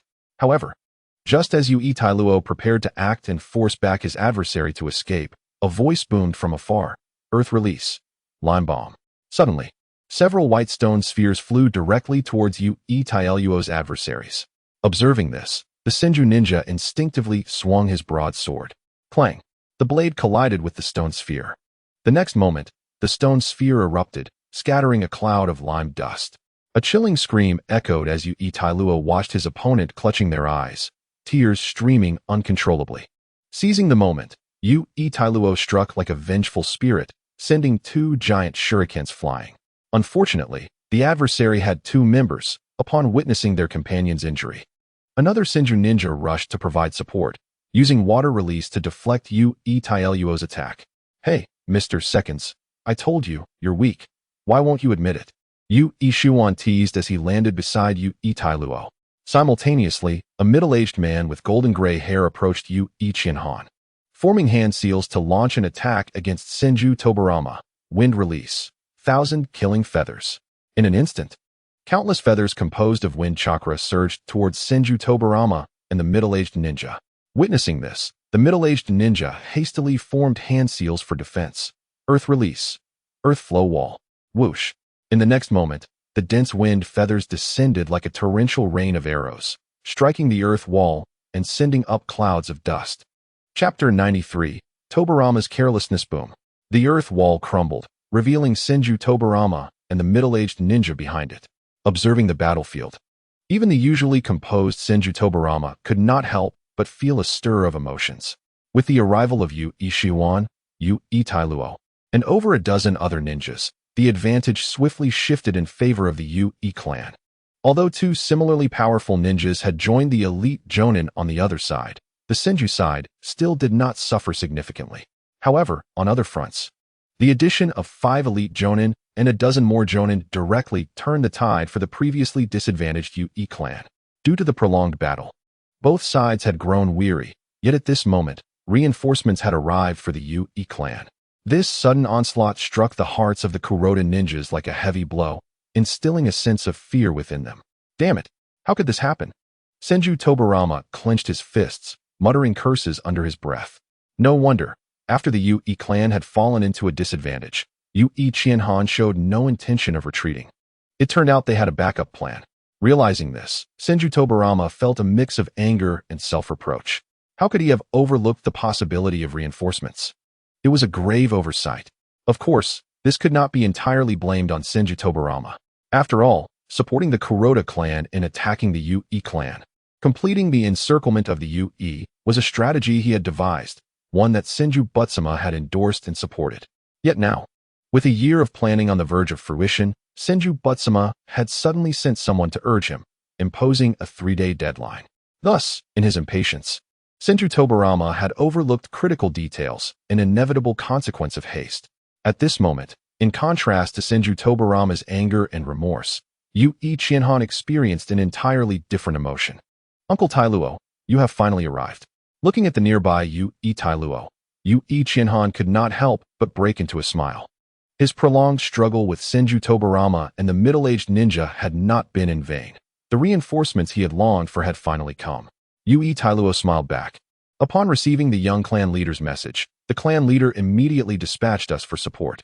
To expedite our arrival, Shiwan and I brought our current team ahead. As for the remaining elite Jonin and about 20 Chunin, it may take them an hour to arrive. Yu Qianhan laughed heartily. No worries, these fighters are already sufficient. Yu Tailuo surveyed the surrounding battle situation before nodding in agreement. Indeed, although a few of the elite Jonin from the Senju clan had not shown any signs of disadvantage, the ninjas of the Kurita clan began to exhibit subtle signs of defeat after the arrival of reinforcements from the Ui clan. Therefore, the words of the young clan leader were not without merit. What shall we do, Tobarama? The cautious middle-aged ninja fixed his gaze on Ui Chihan and Ui Titan while quietly seeking the opinion of Senju Tobarama. In the eyes of the Senju hierarchy, despite his youth, Tobarama's insight was already comparable to that of adults, and he sometimes even contemplated issues from the perspective of the clan leader. Thus, in light of the current situation, the middle-aged ninja preferred to heed Tobarama's counsel. Upon hearing his uncle's inquiry, Tobarama surveyed the surroundings before resolutely declaring, "Let us retreat. We must first return to the Kurita stronghold." The middle-aged man nodded and shouted, "Retreat." In the next moment, the Kurita ninjas, having lost their confidence against the Ui clan, began to scatter towards their clan territory upon receiving the command. Witnessing this scene, the frustration that had previously clouded Ui Chihan's demeanor vanished instantly, and he shouted, "Trying to flee? Did you consult me first? Everyone, pursue them and eliminate them." His voice, amplified by chakra, echoed across every corner of the battlefield. The recently battered Ui Tello, eager to lead the charge, surged forward, exclaiming, "Did you too enjoy overpowering us? If you have the guts, don't run." However, after a few steps, he halted and turned back, calling out, "Hey, why aren't you pursuing them?" Ui Ishihara chuckled, "I'm merely enjoying the spectacle of your prowess. Enough chatter, hurry and follow me." Tello shot a disgruntled glance at Ishihara. Not wishing to provoke further, Ishihara simply responded, "I'm coming," and hastened to catch up. The Kurita ninjas did not retreat chaotically. They allowed the younger Genin and Chunin to withdraw first, followed by the remaining Chunin and Genin. After all, the foundational strength of a ninja clan is crucial. They could not abandon their lower ranks, leaving them vulnerable to enemy slaughter. Following the Chunin and Genin were the Jonin and elite Jonin, who simultaneously hindered the pursuing Ui forces while withdrawing slowly. The final line of defense consisted of the remaining elite Jonin of the Kurita clan, along with Senju Tobarama and 4 top-tier elite Jonin. The Senju ninjas were willing to serve as the last line of defense for 2 reasons. they wished to minimize the Kurita clan's losses, and they were confident that the enemy would not succeed in capturing them. However, should the UI forces pose a lethal threat, they would undoubtedly prioritize their own escape over the Kurita clan's safety. After all, the Kurita clan, being a third-rate clan, hardly warranted such sacrifices from the Senju. Soon, the UI and UI ninjas crossed over a mountain, and upon reaching its summit, they found themselves at the Kurita clan's territory. Initially, UI Chihan intended to press on with the pursuit, but upon glancing back, he noticed that everyone was visibly exhausted from the prolonged battle. Additionally, UI Tello, as a top elite Jonin, had also suffered considerable fatigue and injuries from his earlier fight. Although these injuries were not life-threatening, prolonging the engagement would not bode well. After careful contemplation, UI Chihan resolved to retreat and rest for a few hours before launching an assault on the Kurita clan. Given that the Senju were currently engaged in a fierce battle with their longtime adversary, the Uchiha, it was improbable that they could spare any reinforcements for this skirmish. Thus, even if they delayed their plans slightly, it would not be a significant setback. Once he articulated his thoughts, UI Tello and the others considered them and agreed with Chihan's perspective, while the UI clan leader, naturally, had no objections to the plan.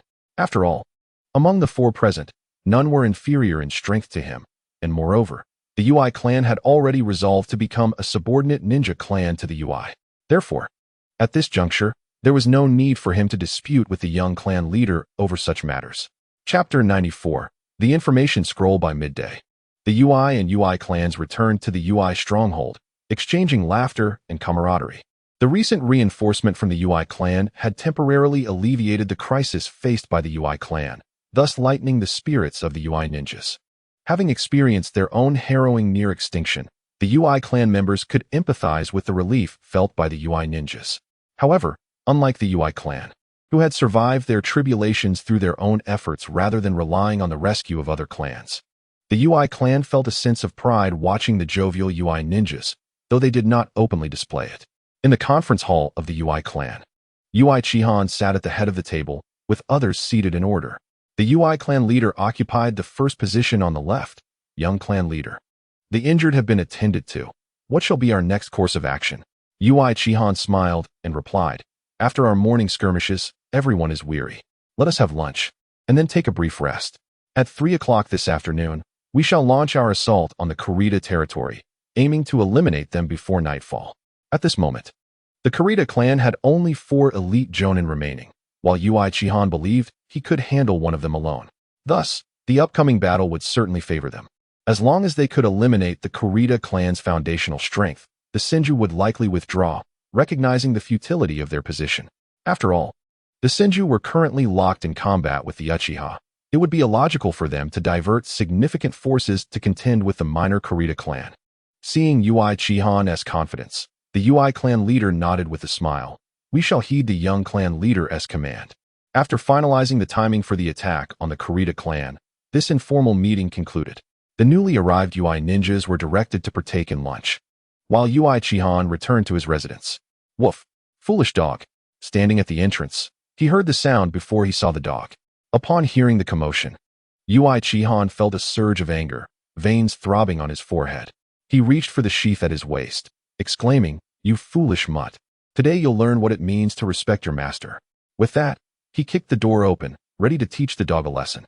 However, just as he prepared to strike, the dog unexpectedly spat out 2 thumb-sized scrolls, then lay on the ground, panting with a look of anticipation for praise. Noticing this, UI Chihan hesitated, lowering the sheath he intended to wield against the dog, and picked up the 2 scrolls instead. These were not rare scrolls. Rather, they were ordinary small scrolls used for transmitting messages. After inspecting them, UI Chihan deduced that these scrolls had likely been used recently, not exceeding a week's time. With a sense of curiosity akin to opening a blind box, he unrolled one of the scrolls. What does this mean? The scroll contained only a design resembling a fork, devoid of any other markings. Staring at this image, UI Chihan felt a sense of familiarity, yet could not grasp its significance, leaving him puzzled over what the scroll intended to convey. With lingering doubts, he proceeded to open the second scroll. In an instant, UI Chihan's pupils constricted as he beheld the scroll, upon which were inscribed several crooked characters, suspected of being the 1,000 Hands. It was evident that the individual who recorded this scroll must have been in a perilous situation. Hastily jotting down these 4 words before ceasing further notation. Now, in conjunction with the previous scroll, it was clear that it resembled a fragment of the Thousand Hands clan emblem. No wonder the design appeared so familiar. Yet he could not recall where he had seen it. The truth was finally revealed. At this moment, Yu Qianhan could no longer afford to admonish the foolish dog. He seized the loose flesh at the back of the dog's neck and inquired, "Foolish dog, where did this come from?" The dog shook its head, signaling Yu Qianhan to release him, then promptly stood and bolted outside. Witnessing this, Yu Qianhan's expression grew grave as he followed suit. Before long, the duo arrived at the heart of the Sunset Clan's territory. Here stood a residence that seemed slightly different from its surroundings, with its gate firmly shut. Just as Yu Qianhan hesitated on whether to enter, the foolish dog charged forward and knocked the door open with its head. Yu Qianhan instinctively felt the urge to express his current sentiments. "Young clan leader Qianhan?" A melodious voice emerged from within the courtyard. Following the sound, he saw a young girl seated beneath the eaves, wielding a short blade, with a whetstone at her feet, gazing up at him. Noticing the scene, Yu Qianhan disregarded the foolish dog and directed his attention to her, asking, "What are you doing?" Sunset Chi-Yu smiled gently. "The weapons have dulled from this morning's battle, and since the meal is not yet ready, I thought I would sharpen it first." She waved the short blade slightly. At that moment, the foolish dog had already settled in front of a room, turning back to stick out its tongue at Yu Qianhan. Observing that Yu Qianhan lingered at the entrance, Sunset Chi-Yu set down her blade and stood up. "Young clan leader Qianhan, would you care to come in and sit?" Hearing this, Yu Qianhan nodded and stepped inside. "I truly do not know how to express my gratitude for your life-saving assistance this morning," Sunset Chi-Yu spoke up. Noticing Yu Qianhan's silence, he smiled in return. "You are too kind. Just call me Qianhan." He then turned and approached the foolish dog. "What is this room?" Yu Qianhan gestured towards the house before the dog. Sunset Chi-Yu replied, "It is my father's study, where he usually handles clan affairs." "Is that so?" Yu Qianhan nodded thoughtfully. The Sunset Clan leader's study, indeed, suggested that he might possess knowledge of significant matters. The 2 scrolls likely contained intelligence relayed by 2 different individuals. Despite the differing accounts, they both pointed towards the Thousand Hands clan, which could be considered substantial evidence. Yet, the Sunset Clan leader stubbornly insisted he knew nothing. Furthermore, to substantiate his claims, he even sent his offspring to accompany Yu Qianhan on a reconnaissance mission to the Cranefield clan, demonstrating a rather duplicitous nature. However, what puzzled Yu Qianhan was why, if the Sunset Clan leader had firmly resolved to feign ignorance, he would leave behind such damning evidence as the intelligence scrolls. Chapter 95. The Origin of the Scrolls. Younger clan leader? Noticing Yu Qianhan lost in contemplation, Sunset Chi-Yu could not help but call out softly after some time. Coming to his senses, Yu Qianhan looked at her. "What is it?" Sunset Chi-Yu shook her head. "It's nothing.